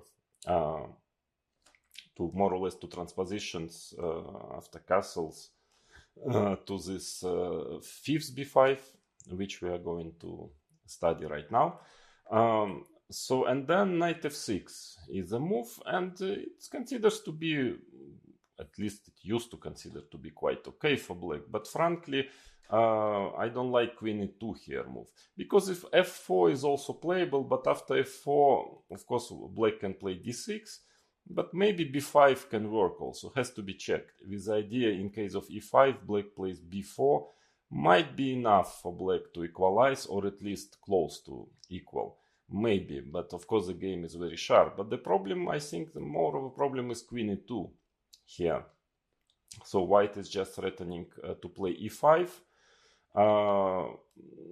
Well, what can black do? Probably play d6. There is an option to play bishop d6. A very, well, I don't trust very much such moves. Sometimes it works, but just making use of the fact that white hasn't castled yet, so he cannot play f4. But here, of course, there is nothing wrong with a move like bishop e3, and still black has to prove that his bishop on d6 is fine. Computer is showing even actually quite, computer likes pretty much move rook f1, a strange move, just trying to support f4, but I find it a bit slow. But actually after bishop d6 there is still f4 is still very interesting. I've analyzed it, and quite interesting variations. Okay, definitely black has to take on f4 takes, rook f1, pretty direct play, because if queen goes back then e5 comes, and white definitely has a very big advantage in development, so black's position is quite dangerous. So probably the best is to take on h2, e5, just a line just to show you. I don't know, it's not really a big theoretical line, it's pretty fresh, but I just got interested analyzing this position. Queen h4 check g3, don't ask me why. Now queen takes d4, ef6 is pretty bad for black. That is quite obvious, yeah, just too much initiative for white. So the best is to take on g3 with check king d2, queen g5 check, king d1, queen g4 now the best move. And for this position, knight e4, only move king d8, and computer, quite strong engine as assassinate, like 0-3 for white. Whatever it means. Probably it means that black is objectively fine, but not to everyone's taste to play with the king on the center and all the pieces undeveloped. So, so after queen e2, normally black is playing d6, and it was supposed to be a playable line, but now again with modern engines they start to be really worried for black after very direct move f4. Probably white just wants to play e5, and after d, fe, knight fd7, bishop f4 is a very dangerous initiative. So knight bd7 is a logical way to stop e5, and now very direct and quick, as you already know from the Keres attack, g4, just trying to put g5, and it seems that here, at least according to engines, white is quite considerably better. It gives like 0-6 for white this position, so might be quite, of course, by far not the only way to play with white. Of course, he can play in many different ways, to castle instead of g4, to play slowly, but in any case it might be a certain problem. Otherwise queen c7 in general would be a very decent move, but I find it quite problematic. So for the black players, I would recommend you, if you want to play this queen c7, then to find something first of all against this system. And for white players, yes, that's maybe the best way to play against queen c7. Otherwise, quite logical also is to play b5 immediately. But again, bishop d3, of course, it's very nice for black to manage b5 in Sicilian. Very often he cannot manage it so easily. But now, if he manages to develop queen c7, knight f6, bishop b7, bishop e7, yeah, he will be doing fine with a pawn already on b5, because white is playing for a short castle already here. But it's not easy to actually finish development without some damages. For instance, I just give you lines, bishop d7 castle, and now it's getting pretty dangerous for black, actually, if not almost critical in many lines. For instance, if he goes queen c7 now, because knight f6 would be e5, then now rook e1. And how to finish development? There is this knight d5 typical idea, which is always hanging in the air in this position. And for instance, after bishop d6, again, you see the same idea when white cannot play f4 anymore, so bishop goes to d6 to stop e5 somehow. But now, well, there are more than one good moves for white, but actually a4 is quite strong. And after b4, in fact, immediate knight d5 was also good, but this is even stronger, and knight d5, and white just has a very powerful attack. Well, it's quite logical because he has such a big development advantage. Queen g4, and for instance, this line computer gives already like 1.5 for white. It's a big advantage for white, even though of course he still has to be very accurate, here, but white is better.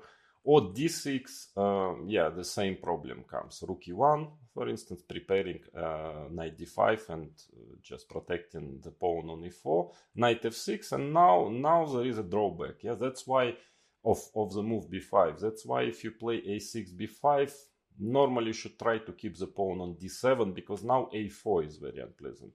Very typical also plan for this type of positions, especially with the bishop on d3 when the pawn on e4 is protected.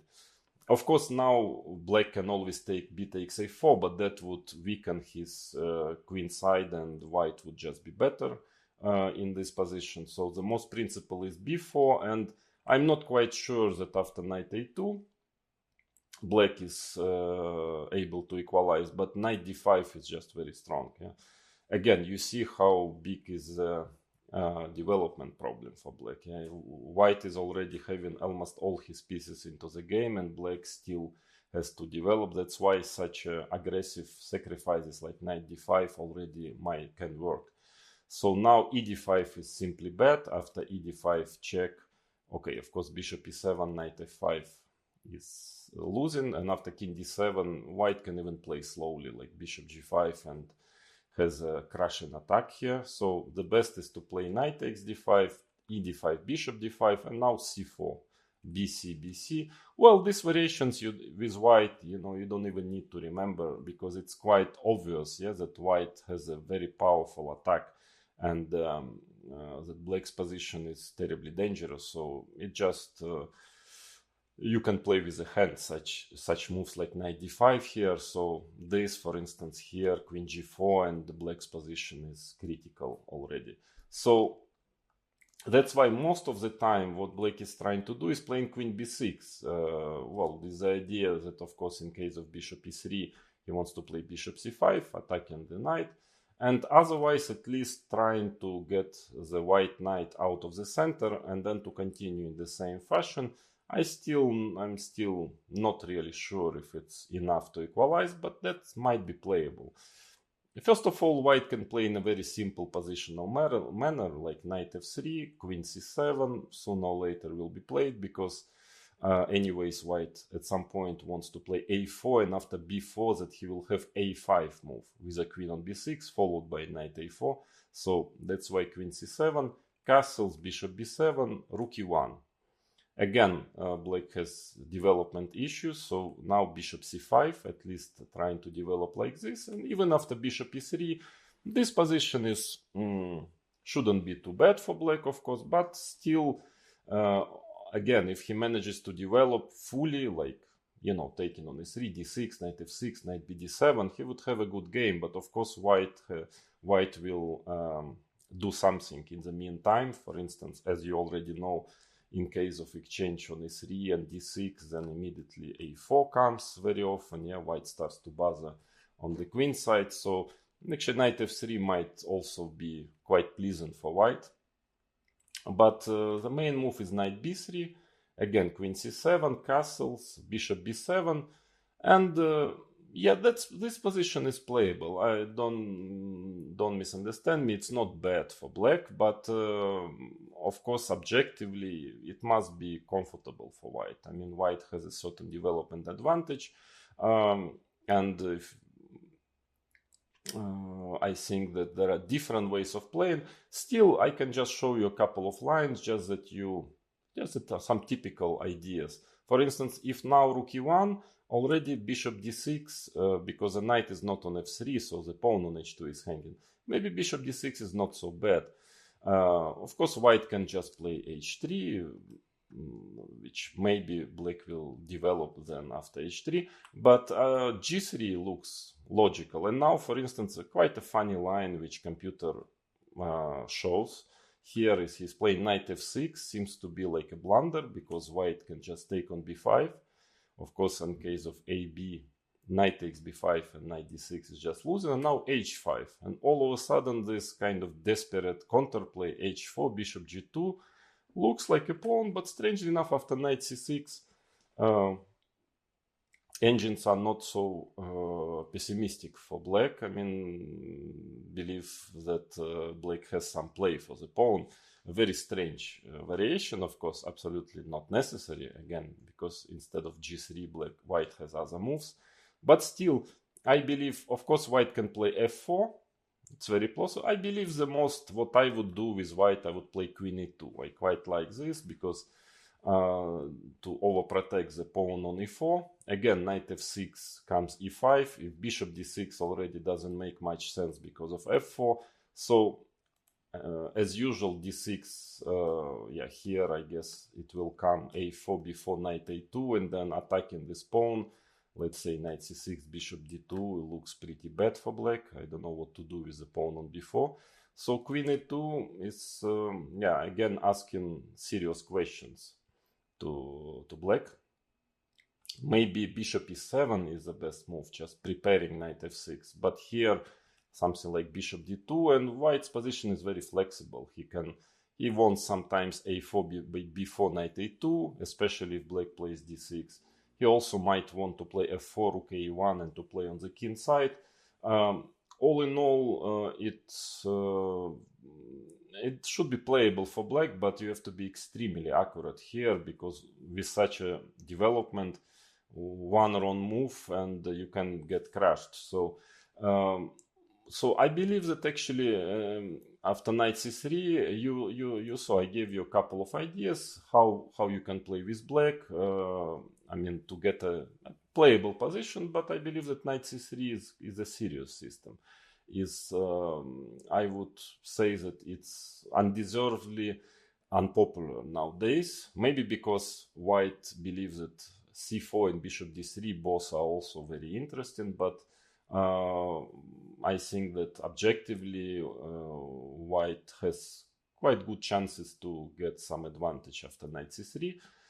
But again, it's not a refutation of Paulsen. There is no refutation of Paulsen. And in general, when you are playing the Paulsen system, well, you don't fully want to equalize like mathematically, yeah, because in most of the lines black is a little bit worse, but the game is complicated. As I mentioned already, not too many forced lines. So black wants just to get a typical Sicilian game, not to allow white to play with a long castle, and then, you know, just to play it and try to play the opponent in a complicated middle game position, which might objectively be slightly better for white, but all the pieces on the board and very playable. So that is the main idea of players who play Paulsen, and that's why knight c3 with all set, it's well, it doesn't bother that much black players, because they find some way to get a playable position. But again, I quite like knight c3, so my recommendation would be maybe the simplest. But also the other moves, c4 and bishop d3, are also very serious, and black has to know, and fortunately after listening to this lesson you will probably know how to play against it, but it's not by no means easy after both those moves. So let's move now finally to bishop d3 move, which is maybe the most popular altogether move, and it's true that it's pretty unpleasant for black, but I think I found a way how to play against it, maybe an interesting try for black, and I'm going to show you right now. Well, after bishop d3, the point is that all those ideas for black to play b5, which were very, common after fifth knight c3 already, most of the time do not work, because then white very quickly gets his a4, maybe even here already, and b4 comes without a tempi, so then you will get your knight to c4 probably. So it is clearly premature for black to play like this. So b5 is not a good move. Knight c6 doesn't make much sense, because you can take on c6, and dc6 is always slightly worse, as long as white has his pawn on c2 and not on c4. And after bc6, well, white at minimum can play knight c3, move to the Rublevsky system, so the main line, but probably he will do something else. He will first castle and maybe make use of the fact that the knight is still on b1, so knight c6 is not a frequent guest in the opening, in the Grandmaster practice. So d5 is it's playable. It's actually not too bad, but doesn't equalize also, because e takes d5, simply queen takes d5, castles. So it reminds pretty much the French defense, but well, in those, it's usually comes after e4, e6, d4, d5, knight d2, c5, ed, queen d5. So the knight is on d2. Here, white will develop with a tempi by playing knight c3, and of course, in general, the pawn structure is quite solid for black, but he lost some tempis with the queen, and white has a development advantage and definitely has some plus in this position. For instance, in case of bishop d7, just that already now the knight is hanging on d4. Now white can play bishop e3 followed by knight c3. And in case of knight f6, of course, logically knight c3 immediately. Okay, you cannot definitely, obviously, take on d4 because you're losing the queen. So, and then after queen d8, white has many ways to get at a pleasant position. Rook e1 is not bad. Knight e4 makes sense. Well, it's clear that black still has to finish his development, and in the meantime, white will definitely manage to develop some initiative, and it's pretty sad d5, pretty sad move, not recommended. So then knight f6 is played, or bishop c5. Actually, bishop c5 is very risky. It's quite a risky move, but it's not too bad. I mean, can be played actually. Most of the time, white is playing knight b3, and now probably bishop a7. Bishop e7 is played also sometimes, but I'm afraid it's pretty dubious, because white has a choice. For instance, he can play just castles, d6, and then put his pawn on c4. Of course, it would have been better for white to have the knight on d4, but even with a knight on b3, it's also now, for example, this plan with f4 followed sometimes by e5 is quite dangerous. So let's say castles, queen e2.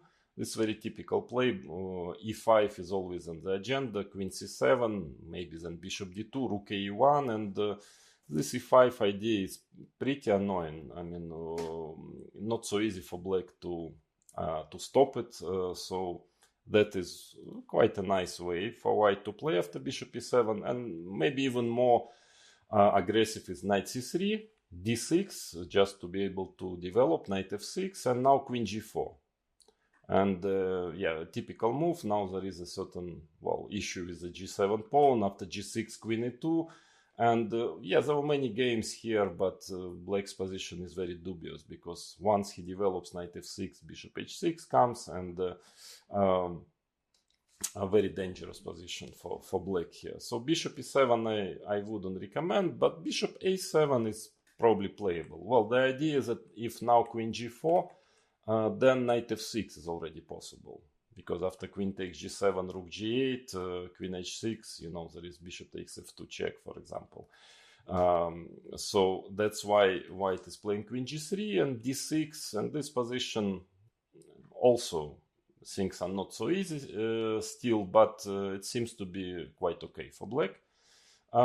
So after bishop a7, I think I've played once even like this in classical chess against Peter Leko in Vaikanzea. Made a quick draw, but I didn't like the position I got out of the opening. If I remember well, Peter was just playing in a very normal classical way. He just played at some point c4, knight c3, knight, hard to say whether to put the knight on e7 or f6, but in both cases, maybe king h1, trying to play f4, and sometimes white just plays queen e2, bishop e3 in these positions.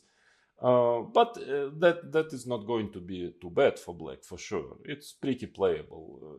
Still probably a bit more comfortable for white, as always in this type of positions, but it's a game. Maybe queen e2 is more dangerous. Knight e7 is usually what is played. Well, you can maybe start with knight c6 just to avoid the e5 idea. Probably it will lead to a similar position, because after knight e7 there is some strange move e5 which computer likes here and finds that white might be slightly better here. But this or that way, white, well, maybe the simplest for white is to aim for this position, just to change the bishops, castles, takes, and now knight queen e3. Let's say knight c6, knight c3. So to play like this, but it's of course also playable for black. So let's say b5, and now probably long castle.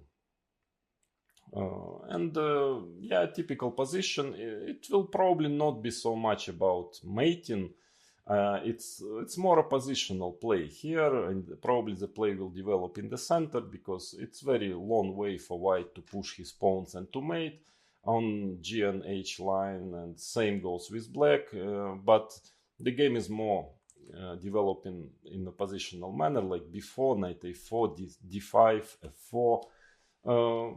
Engine's giving some small plus for white. It's healthy, nice position for a white player. I mean, for a player who enjoys playing Sicilian, it's definitely comfortable for white, but also, yeah, not too bad for black. So bishop c5, all in all, it's a bit risky system. Of course, you need to know other moves like c3 here also, but it's not too bad. But I believe, I mean, the main move is knight f6. Again, using the fact that after e5, of course, there is queen a5 check. So white castles usually. And now queen c7 is the main move in this position, trying to stop e5. Well, if black plays d6 immediately, then white's idea is, that's why he kept his knight on b1, played bishop d3 on move 5, is to get c4, knight c3. And here it's actually just a slightly better version for white than the main line, which we are going to consider next, which is queen c7, queen e2, and then d6.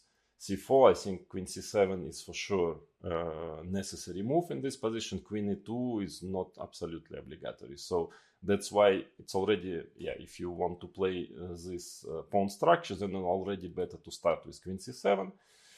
Otherwise, it became quite popular move e5 in this position. I don't quite understand why, actually, because there are quite strong players like Svidler, Caruana, I believe, playing e5. To me, well, it's not too bad probably, but white should be just very comfortable after the simple move knight b3.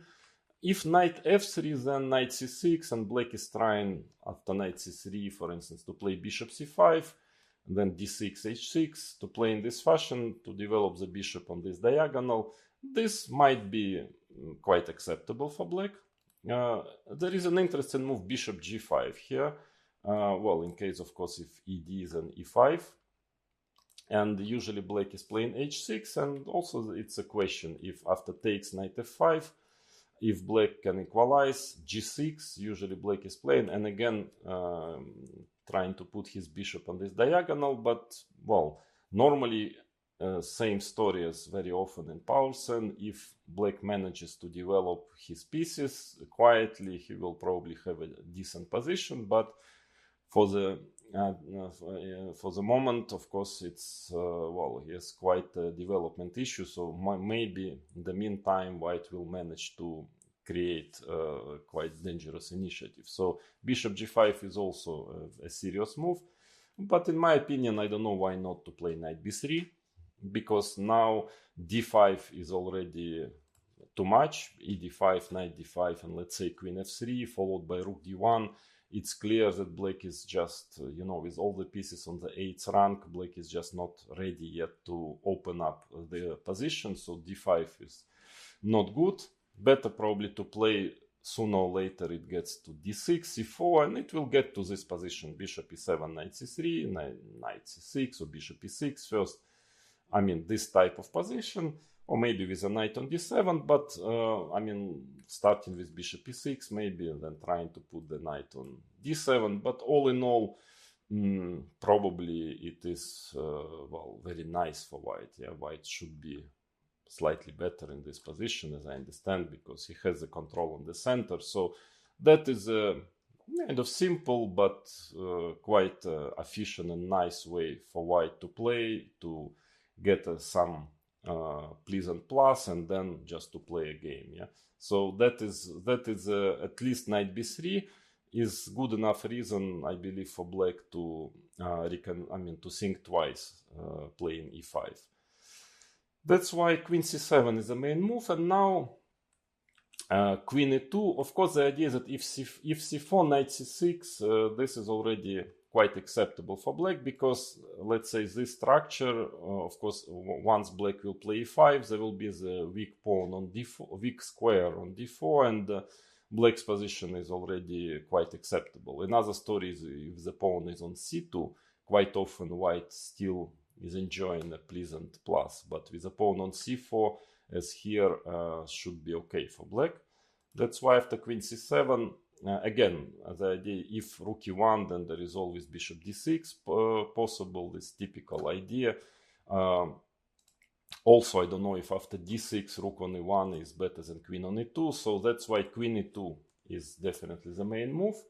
In this position, d6, what else? e5 is threatening, so d6, and now c4 is what is played, but actually also f4. I believe there is one very important critical position, which is probably the main test for black. If black is okay there, then this line is definitely playable, and after f4, black can also manage to get it, but actually,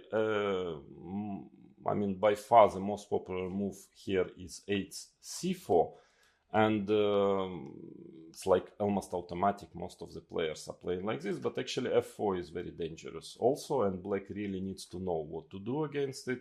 I believe the best move is knight bd7, because for a long time g6 was considered perfectly fine, and that's why white would not hurry playing f4, because c4 bishop g7 is okay, f5 is also not so dangerous, because I think black can just play bishop g7 and then castle. But computers found a very dangerous way of playing is knight c3, and after bishop g7, e5. Just tactically it seems to work and work pretty well. d5, knight b5. Of course, it's very difficult to find it on your own, but actually it seems that white is better here. ab, knight takes b5. Of course, if queen b6 or c5 check, white has bishop e3 move.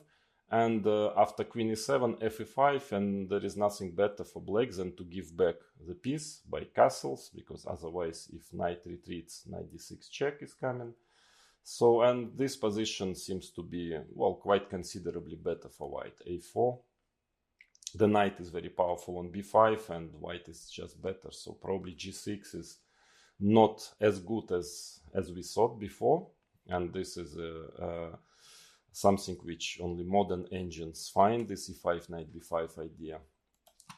Therefore, what else? Bishop e7, then already c4. You see, in these structures, it's quite important to manage in time g6, bishop g7, because that would give black a very, a couple of extra tempers, because once the bishop is on e7, then the game develops like this, a very normal way, king h1, let's say, just in case, to avoid all kind of pins on the diagonal. b6, what else black can do? Bishop d2, and now, with the bishop on e7, there is always this f5 idea, which is quite unpleasant. For instance, after bishop b7, white can play rook e1, but then after g6, maybe it's holdable. The idea is that it's also very typical move, but you see how much better would be to have the bishop on g7 in this position. Here it might be still okay, because after f5, ef, rook e8, the position is very tensed, but quite unclear, I would say. Black has his counterplay, especially on this diagonal with the bishop on b7, but f5 looks pretty unpleasant here, because now probably e5 has to be played. Knight c5 is not good, because white takes on e6, plays bishop c2, and b4 is a big threat. Actually, pawn on e6 is very weak here. So white is better. Black is not in time really to protect the pawn on e6. So then probably black has to play e5, and then knight b3, and this position is not so simple. Maybe it's not too bad for black, but it's strategically very dangerous, because this d5 square, I don't like it so much. But that's why maybe rook e8 is, computer shows that this is the most accurate way of playing. In general, again, in this position, if black manages to develop bishop b7, and so on, and white is not breaking quickly in the center, well, black's position is acceptable. Even though still white is probably slightly better. But, well, like here, rook e1, you have to be extremely accurate in this position if you are playing it black, not to get under very direct attack, you know, f5 or e5. Here, after bishop b7, well, for instance, yeah, you need to know that it's not easy to find over the board, because looks like e5 is just crushing here. But in fact, computer finds this incredible tactics, rook d8, and now very direct lines, only moves for black, but this position seems to be okay for black. Black manages to get back the piece and equalize. So you see this kind of nuances might be very important to start with rook e8. Still, after rook e1, bishop b7, white can, for instance, play knight f3, and this e5 is always hanging in the air, so not so easy to play these positions with black. You have to be, yeah, you have to have an experience here and have to be extremely accurate, not to get, you know, crushed after e5, because once black plays e5, there is always this d5 square. So it's dangerous position, but again, probably if you analyze it and you find out the best possible move order, maybe you can make it, you know, for black playable. But of course, well, logically, white has a certain space advantage and should be slightly better anyways. But as I mentioned already, it shouldn't worry black. Yeah, it's a different idea playing Paulsen. He wants a complicated game. But I believe, so all in all, I think it's much better if you get the same position, but with g6, bishop g7. Of course, that would be a much better version for black. The question is how. As we know already, starting with g6, then knight c3 and e5. Knight db5 is a problem.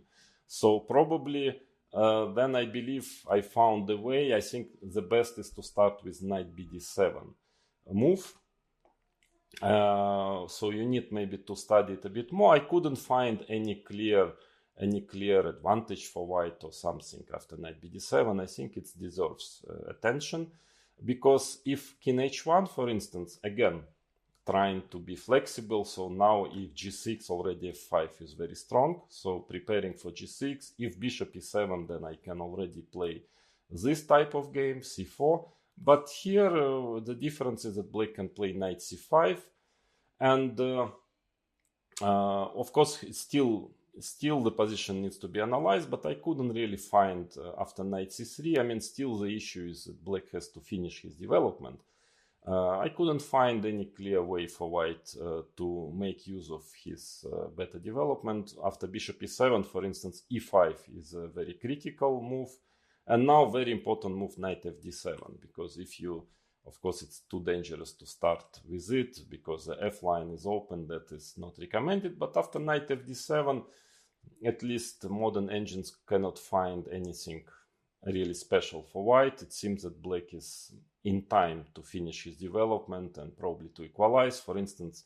But still, you need to be extremely accurate here with black. For example, f5 looks like a very dangerous move, but playing like this, black is able to equalize according to engines. So king h1, knight c5, that is why we start with knight d7. And in case of c4, here, now already g6. That is the idea. So I really want my bishop on g7.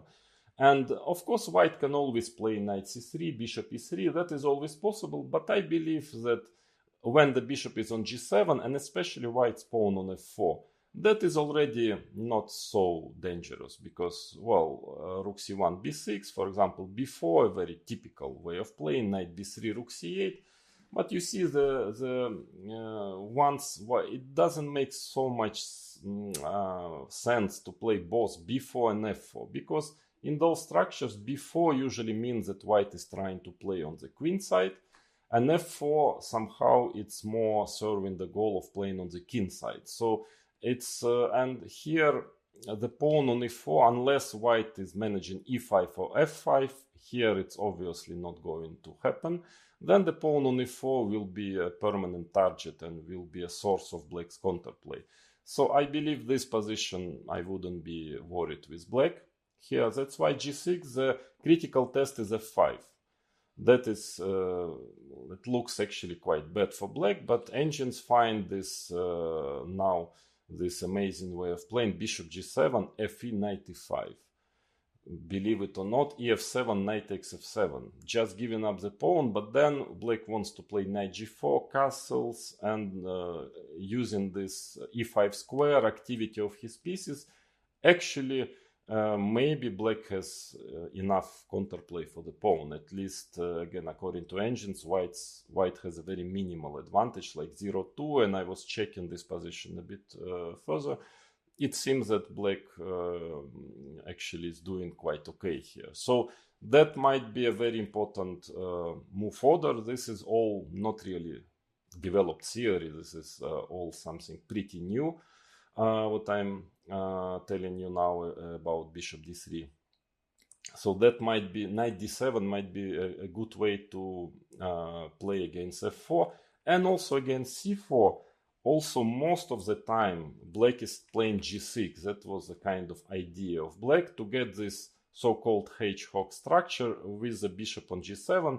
But frankly, this position is just strategically very, very difficult for black. I tried to make it work a long time ago. I also used to play Paulsen a bit, and just wanted to get a game with black, but here the position is, I believe, very annoying for black. And I remember I liked very much how Grandmaster Michael Adams was treating these positions with white. Just knight f3, for instance, because now the d6 pawn is becoming pretty weak. So white is already not playing for f3 or f4. He just gets his knight to f3 and starts to attack the pawn on d6, and it doesn't look very nice for black, this position. So knight f3, knight c6, let's say h3, just a useful move. And then white wants to play very often bishop f4, and just, yeah, it's very, very unpleasant position.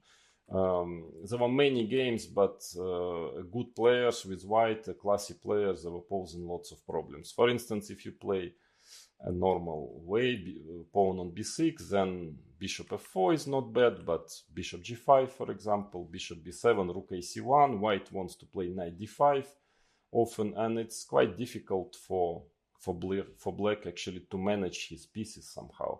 And this knight e5, this pawn structure before, this is always pretty bad, because white has a free play on the queen side. And okay, of course, if the knight gets to d4, it's another story, but it's a long way. Yeah, this knight will not get to d4. So most of the time, black is playing knight d7, but as a type of position, I can just recommend you to study some good games here. It's unpleasant for black. And bishop d2, rook c1, you can even play this. Sooner than later, this pawn on d6 starts to be vulnerable somehow. Probably the most convenient is to play bishop e3. Sometimes people are afraid with white of this structure, but I believe it's also very dangerous for black. Of course, white has this weak c pawns, but he's got two bishops, the king potentially, black's king on g8 is weak, and I don't think it's good enough for black. So bishop e3, and okay, the idea is that, let's say in case of b6, white wants just to play rook c1, and then this knight d5 often becomes a threat. Actually, it's just difficult for black to even to manage to develop normally, yeah, in this position. Also, white sometimes want to play bishop b1 and then queen d2, simply attacking the pawn on d6. If rook d8, often bishop g5 is unpleasant. So somehow I couldn't manage to find the setup for black, a decent setup to develop all the pieces and to get the regular hedgehog structure. For instance, knight d5, rook ac1, and again knight d5 is typically a problem. Sometimes even c5 can be unpleasant. Now, so white is playing clearly on the queen side here. And after bishop d7, white has many options, but for example, already here knight takes e5 is pretty unpleasant, because after d5 there is again tactics knight d5, and in case of ed5 cd5, white is taking back the knight and enjoying a very nice positional initiative, so black is suffering here. So that's why this line, even if it looks perfectly playable, but I can't really recommend you, because if white knows what he is doing, very soon you might experience some concrete problems with the d6 pawn or knight d5, typical tactical ideas. But I found for you, since I'm not playing chess already, so that is all for you. I think that I found an interesting way of playing knight bd7. It's much less popular, but I believe it makes a lot of sense actually to play knight bd7 here. And frankly, yeah, I couldn't really find anything very special for white here. What is the idea? The idea is that, of course, if white plays f4, then black probably has nothing better than to move to this g6 variation, but that we already checked, and it seems to be playable for black. Now, if white is playing knight f3, again, trying to get after g6 to the same position, but here already bishop goes to e7, because with the bishop, black's bishop on e7, the dangerous plan was actually f4, as you remember, king h1, knight c3, bishop d2, rook e1, e5, or f5. Here white already committed his knight to f3, so the pawn is already staying on f2, so you can just play already a regular hedgehog structure, and with a knight on f3, it's already better to have bishop on e7, that your pawn is protected on d6, and I think black is perfectly fine. Then another idea is to play b3 in this position, just to stop knight e5, but then you already play g6. So you see, it's very subtle, all this move forward. Then g6, and again, now already, let's say knight c3, bishop g7, actually it's, already knight f3, there is some diagonal issue.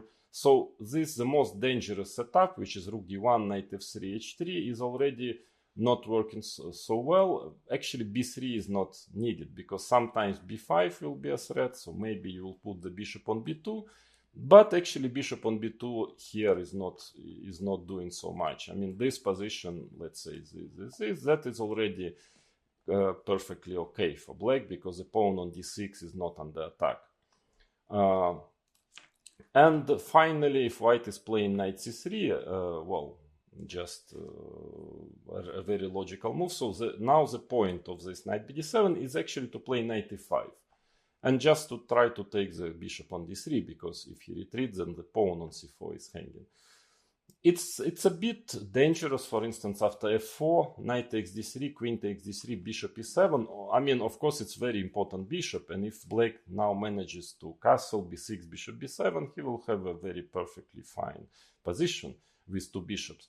Only that there is still a certain development issue, but neither engine, neither me with engines, in this combination, I was able to find anything very direct for white. That I don't see how white can make use of his development advantage, and otherwise, if black manages to develop, yeah, I don't see why he would have any particular problems. So that is actually, in my opinion, what against bishop d3, finally, of course, it's a very serious system. You can perfectly play it with white. With black, I can recommend you maybe to check this system, bishop c5, bishop a7. It's not bulletproof. I'm not sure it is enough objectively to equalize, but it's definitely playable. And otherwise, well, this, if you play already knight f6, then I believe that in this position, it's very important to know what I mentioned, that after f4, you play knight bd7 and then c4, g6, and then this position is very critical.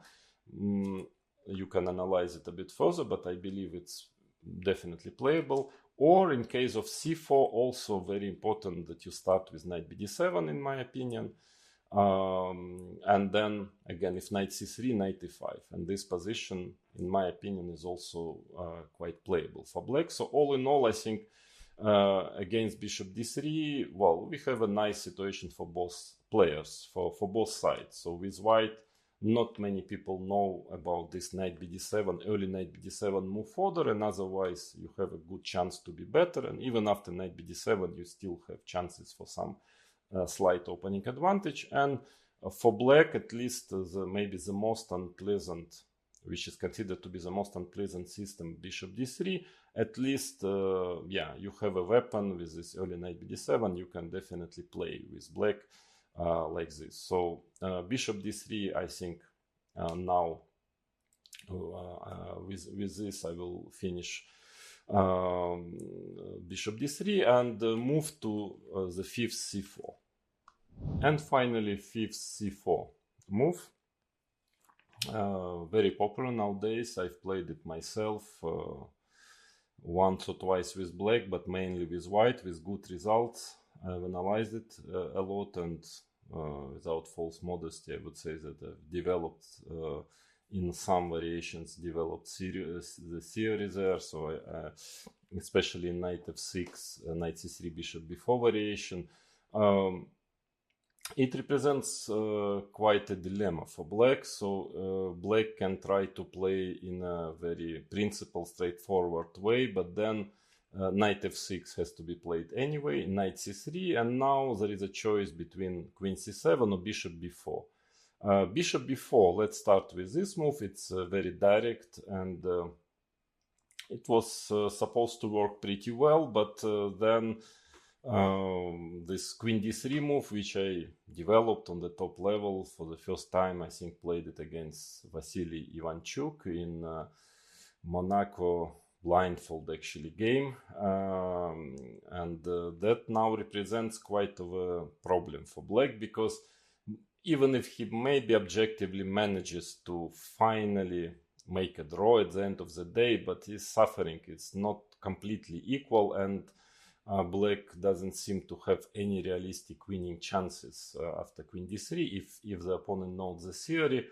But otherwise, if he doesn't play bishop b4, there is another option to play queen c7. I played it myself actually in classical chess against Garry Kasparov in 2001. That is playable definitely for black, but probably objectively white keeps a certain advantage in this position. So it's a difficult choice for black, whether you really want to equalize, because c4 is a dangerous line, so you want maybe to illuminate it somehow as black, not to give white chance to build up this hedgehog structure in a classical way, and to be slightly better in a complicated position. But then you have to suffer probably a bit and try just to make a draw. Let's move to variations. Bishop b4. Well, now e5 doesn't work so well. After knight e4, black is doing fine, so that is not a problem. Bishop d3 actually makes some sense. Knight c6, that was always the main line, and here knight takes c6 is a very important line which you need to know if you play with black. This variation with bishop b4 takes e5, and now queen a5, otherwise black is just worse. But here, using this tactical motive, takes bishop d2, queen takes d3, fg, rook g8. This position is critical. It is somewhat dangerous for black, but at the end of the day, black seems to equalize. Here I analyzed it a lot, was trying to find something for white, but couldn't really manage. I think even if it looks scary, but don't worry, I think black actually manages to hold it. So very important variation. But knight c2, maybe what I can recommend you for white, to analyze knight c2 move. It's not very common, but it's not so easy maybe. Bishop takes c3, check, b takes c3. Now d6 is logical, but then you have certain issue with the pawn. Bishop a3 comes very quickly.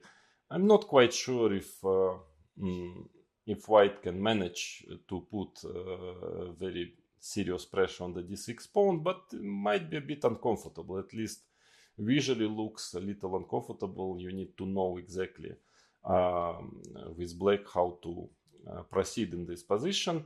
But maybe d5 is equalizing actually, but still white might try to get a little something here after ed5, and let's say if queen e2 check, bishop e6. So according to engines, black is very close to equalize, but a little bit more comfortable for white because of two bishops. But you need to, I mean, you can play it with white also, I believe. But there is nothing wrong with queen d3, which is now probably the main line, and it's quite difficult to find a playable position for black here, because if he tries to play, for example, if he just castle, then e5 comes, and that is very unpleasant. Knight e8, a3. Now, of course, exchanging on c3 would just give two bishops and very easy, comfortable plus for white. Queen a5 looks like a clever trick, but it doesn't work, because after ab, queen a1, knight b3, the queen is trapped. So probably black should just come back to e7, and now white has many ways. For instance, simple bishop e2 followed by castle, and white will definitely end up with some advantage out of the opening, so this is not recommended. Queen c7 is another move here, but here again some tactics. a3 is very unpleasant, because okay, if you go back with a bishop, then why bishop b4 was played? So the idea is that, but to take on c3, of course, but now queen takes c3 works. And of course, if you just play d6, white is playing f3, and he will just get again two bishops and nice plus. And knight takes c4, in fact, it's just practically losing because of knight b5. This very important tactics, and ab, queen takes g7, very direct play, rook f8, bishop h6, queen c5, and now f3, and this position is actually just bad for black. Very important variation to know, otherwise queen c7 would have been a playable move. So then what else? Knight c6 is another way of playing, and this is what, by the way, was played in the World Championship match in Sochi. Carlsen Anand, this famous game, which was won by Carlsen, but on the way he actually made a big blunder, and Anand could have just won a pawn and probably the game with his pawn. But opening wise, I think white was better. Takes, queen d8, king d8, e5.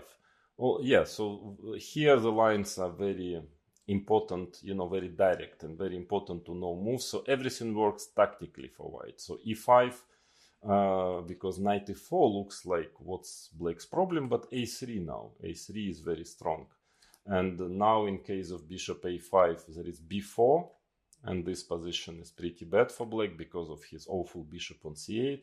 Or bishop takes c3 check, b takes c3, knight takes c3, a4, and to start with, black has serious issues with his knight, so he has to be careful not to lose the knight. But in any case, he has very bad black squares and very passive bishop on c8, so this position is not playable. It's just much better for white. Therefore, knight d7 has to be played. That was played in this game. Carlsen Anand, bishop f4, at least to double the pawns, because otherwise white would just castle, play knight e4, and have a serious advantage due to this d6 square.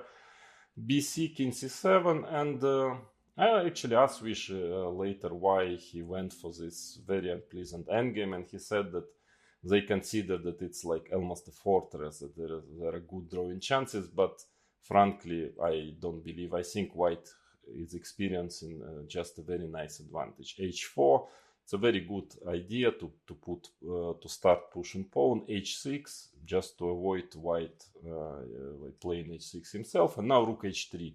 The nice maneuver, another one, rook goes to d1, rook g3, so black is extremely passive. True that it's difficult to win with white this position, but it's really one-sided game, and I would definitely not play this variation with black. It's just suffering for the rest of the game, and trying to make a draw miraculously. So no, this is really not the Sicilian way of playing. So then what is left? There are not so many decent moves left, finally. Well, what else? There is d6 also here. On top of everything, white can also just play knight c2, which is also unpleasant, because if takes, again, you cannot take the pawn on e4, and you just gave up to bishops, and probably white, after castles, can play bishop d3 or f3. Well, with two bishops, it will be just very comfortable for white. So you see not so many moves left. Then d5, what else? d5, and now the game also gets quite direct. Takes, bishop e2. You can start with knight c6, but it doesn't matter. It leads to the same position. Castles. Now knight c6. Well, I think in this game, which I played against Ivanchuk, he took on c4, queen c4, and played bishop d6, but actually after rook d1, white is just better, because there is a symmetrical pawn structure, but you see how big is the difference in activity of pieces, and actually I managed to win the game very quickly here, so this is not recommended. Then there is nothing better than playing knight c6, and I think I played once against Van Veli. If I remember correctly, I took and played bishop g5, but that was not really enough for any advantage. He managed to make a draw here. So the best way is c takes d5. Here, for when knight takes d5, knight takes c6, bc6, knight takes d5. In case of cd5, bishop e3, this position is very unpleasant. Bishop gets to d4, and with queens on the board, black is really suffering for the rest of the game, so this is just worse. That's why queen takes d5 should be played. And after queen takes d5, cd5, bishop e3, it's actually still, this endgame is slightly better for white, but there were many games. Very important move, I believe, is a5 to try to push the pawn to a4. Black still has to be accurate, but it seems that just by tempi he manages to make a draw in this position. So maybe white's best try here is just to play queen g3. And I analyze this position again. Yes, probably with a very, very precise, accurate defense. At the end of the day, black manages to hold this position. But it's clear that, well, first of all, zero winning chances. And secondly, yeah, with this in a symmetrical position, just that black has some weaknesses. So all in all, the position, unless you analyze it for hours and manage to find the best possible defense, it's not really pleasant to play with black because of these weak pawns. So after bishop b4, queen d3 represents, as I understand nowadays, is quite a serious danger for black. I don't see anything really better. So whether you end up just slightly worse, giving up the bishop on b4 in those variations like d6, whether you are playing d5 or various types of slightly worse positions where you have zero winning chances and just fighting for a draw. So that's why maybe for most of players who are not playing world championship matches, so you just want at the end of the day enjoy chess, and you play Sicilian and the Paulsen system in order to get a complicated game. So then maybe I would recommend you in this case to play queen c7. Even though still for white, it's white has definitely chances to get a certain opening advantage here. So after queen c7, I think a3 here looks a bit slow, but it's pretty important to stop bishop b4. It's a very useful move. Otherwise, maybe if bishop d3, then knight c6 already. You see this typical idea, because now the knight on d4 is hanging, and after knight f3, for instance, bishop c5, very important that bishop gets to this diagonal, then followed by d6, h6, castles. This position should be perfectly fine for black, perfectly playable. So that shouldn't represent much danger, bishop d3. Bishop e2 is quite serious. It needs to be analyzed, because now in case of knight c6, you can simply castle, there is no threat. So that's why bishop e2, bishop b4 is a move. And now there is a move queen d3 here, but I think black is doing fine there after queen d3. The most principle is castle here, just to sacrifice the pawn. And in case if black also castles, then white has an interesting idea to play bishop g5 here. And after bishop takes e3, bishop takes f6. Intermediate move. And in case if bishop goes back, probably bishop g5, white can be probably slightly better. And let's say after bishop takes b2, white has queen d2 move, for instance, or rook b1 maybe also, but queen d2 especially.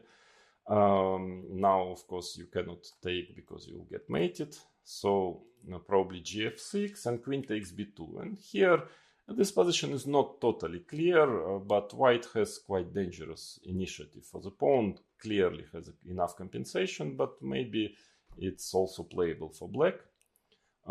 So this castle bishop g5 might be interesting with the idea bishop takes c3, bishop takes f6. But maybe black can just take the pawn. Actually, takes, and also d6 might be perfectly playable against trying to go knight bd7.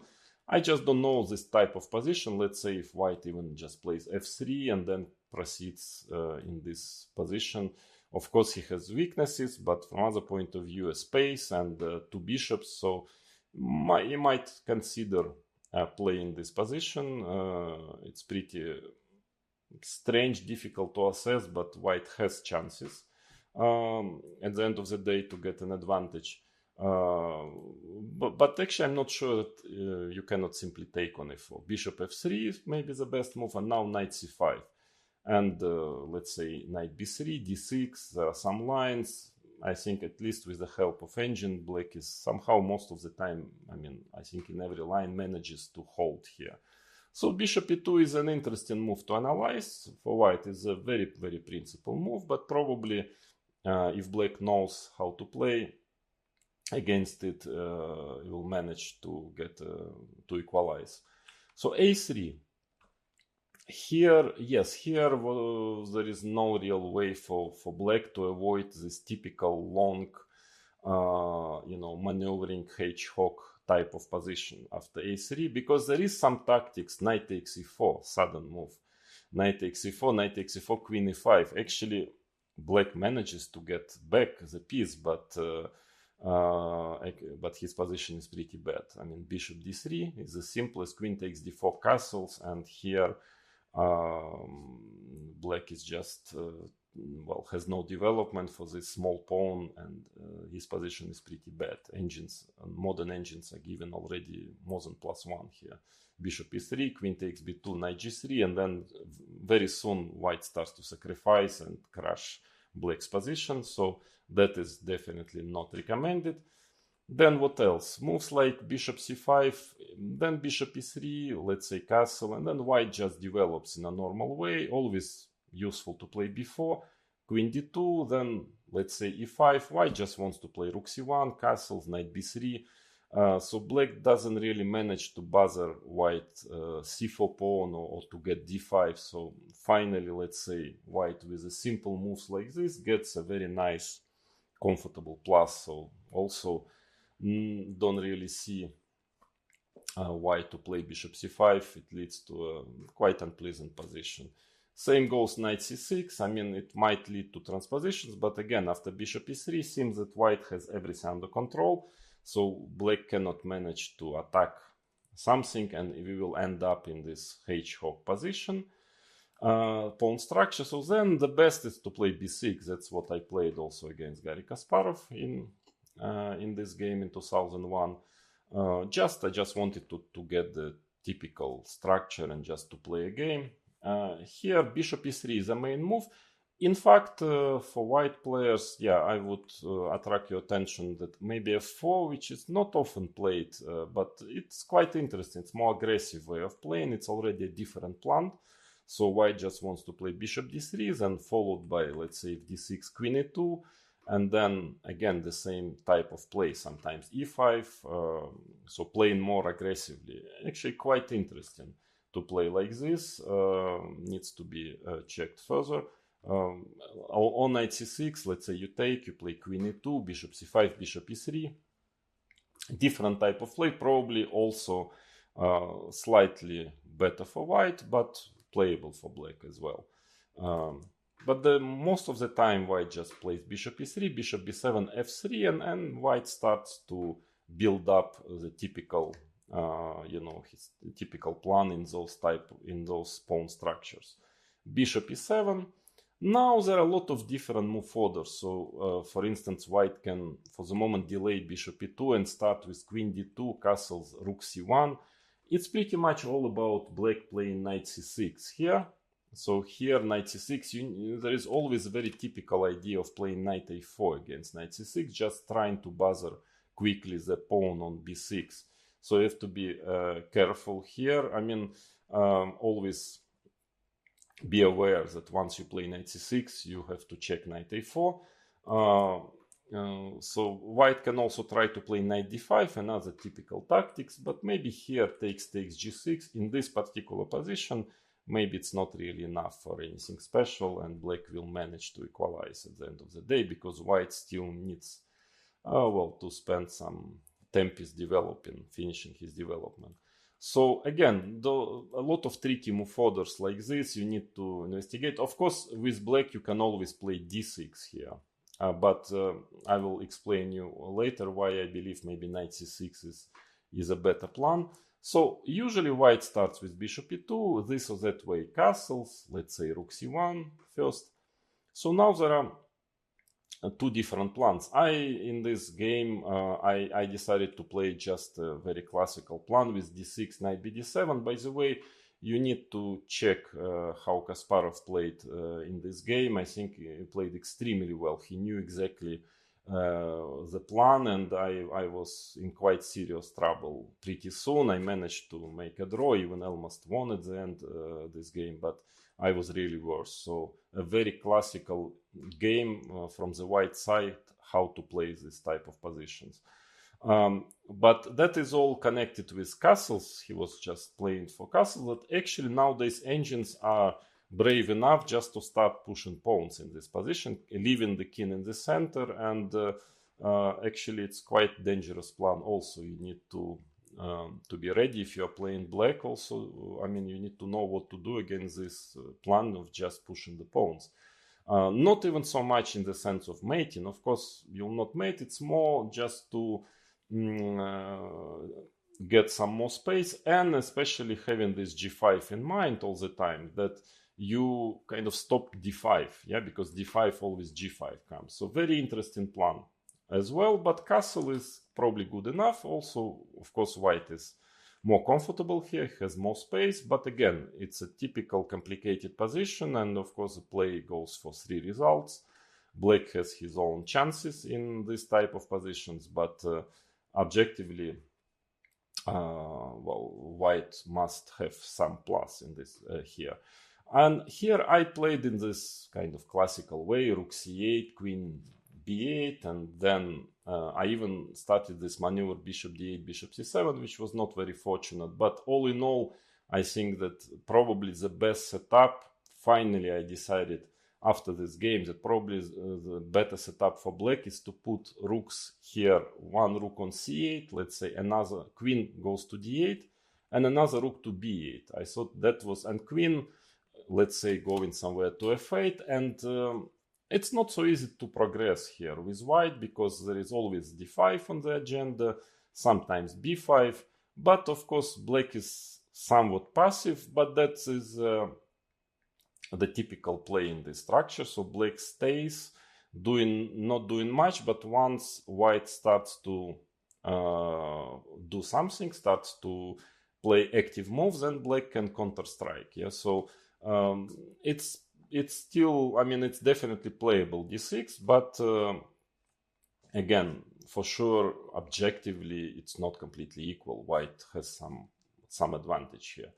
So maybe knight c6 makes sense, but again, here you need to know exactly what you are doing, because this knight, for example, knight a4 is quite dangerous, just attacking the pawn on b6, rook b8, protecting it, and after b4, now white wants, I guess, to create very quick his play with maybe knight b3 and even c5 to start, playing on the queen side. And now engines, for instance, give very much like in this position to start some counterplay with knight h5, trying to get knight f4, and maybe it's playable for black. If b4, also very typical plan here, b4, knight b3, and then maybe c5 or b5, start to push pawns here. In this particular position, probably after a5, knight b5, queen b8, and the pawns will be exchanged, pawn b6 and pawn b4, and maybe white still keeps a bit of initiative, but shouldn't be enough for any real advantage. So probably white's best is maybe just to play queen d2 here. And again, many options here, many possible options. Well, at minimum, what black can do is just to exchange one knight, play d6, and get this typical structure. Then you play rook e8, rook c8, maybe knight d7, bishop f8. It's a game, it's a complicated game, but for sure, well, white is comfortable and, definitely enjoying himself in this position. But again, you need to know exactly how to play this type of position. It's a special story. It's a kind of complicated position. You need to know typical plans. But all in all, I think that c4 is maybe... It's quite simple for white to play. That is maybe a reason why this c4 move is the most popular nowadays. Because it's quite simple. So whether you play after c4, you play this queen d3 on knight f6, bishop b4, and then black is just suffering trying to make a draw in a slightly worse position, whether you immediately get this hedgehog structure with a3, bishop e3, f3, and you play a slightly better complicated position. So also, well, I can recommend actually for white all three moves: knight c3, bishop d3, c4. Each of it move has its own advantage, so it's really a matter of taste. So to summarize the Paulsen system, of course, it will not cause white a problem. As you see, white has quite a number of interesting options, and in general, it doesn't fully equalize, frankly, for black. But if you know, you need to be careful with black, because quite often there is a certain development issue. But, actually it's playable. Yeah, you can always get a playable position with black here. So if you just want to play a game, complicated, with a lot of pieces on the board and a playable position, and trying to outplay your opponent in the middle game, then Paulsen is definitely a possible option. As to white players, choose what you like more: c4, knight c3, bishop d3. I think all those moves gives a good chance to get a slight opening advantage, especially after listening to this lesson. So for sure, you will not stop playing Sicilian because of the Paulsen. So that's about the a6 for today, and the next lesson will be knight c6 instead of knight c6, knight c3, a6. And as all other moves than knight c3, which is also quite a big part of the theory. So-called Rublevsky system, e6, knight c6, a6. For the moment, I think that we are done with the Paulsen, and time to move to Rublevsky system, and then the main one after knight f3, e6, which is Taimanov system, which is quite a big theory, and will probably take me 2 lessons to explain. So okay, for today, I think both sides can be happy. You can play it with both colors, the Paulsen system. Probably at the end of the opening, if your opponent is well prepared, you'll end up slightly worse with black, but you can still win games there, and you will get a complicated playable position.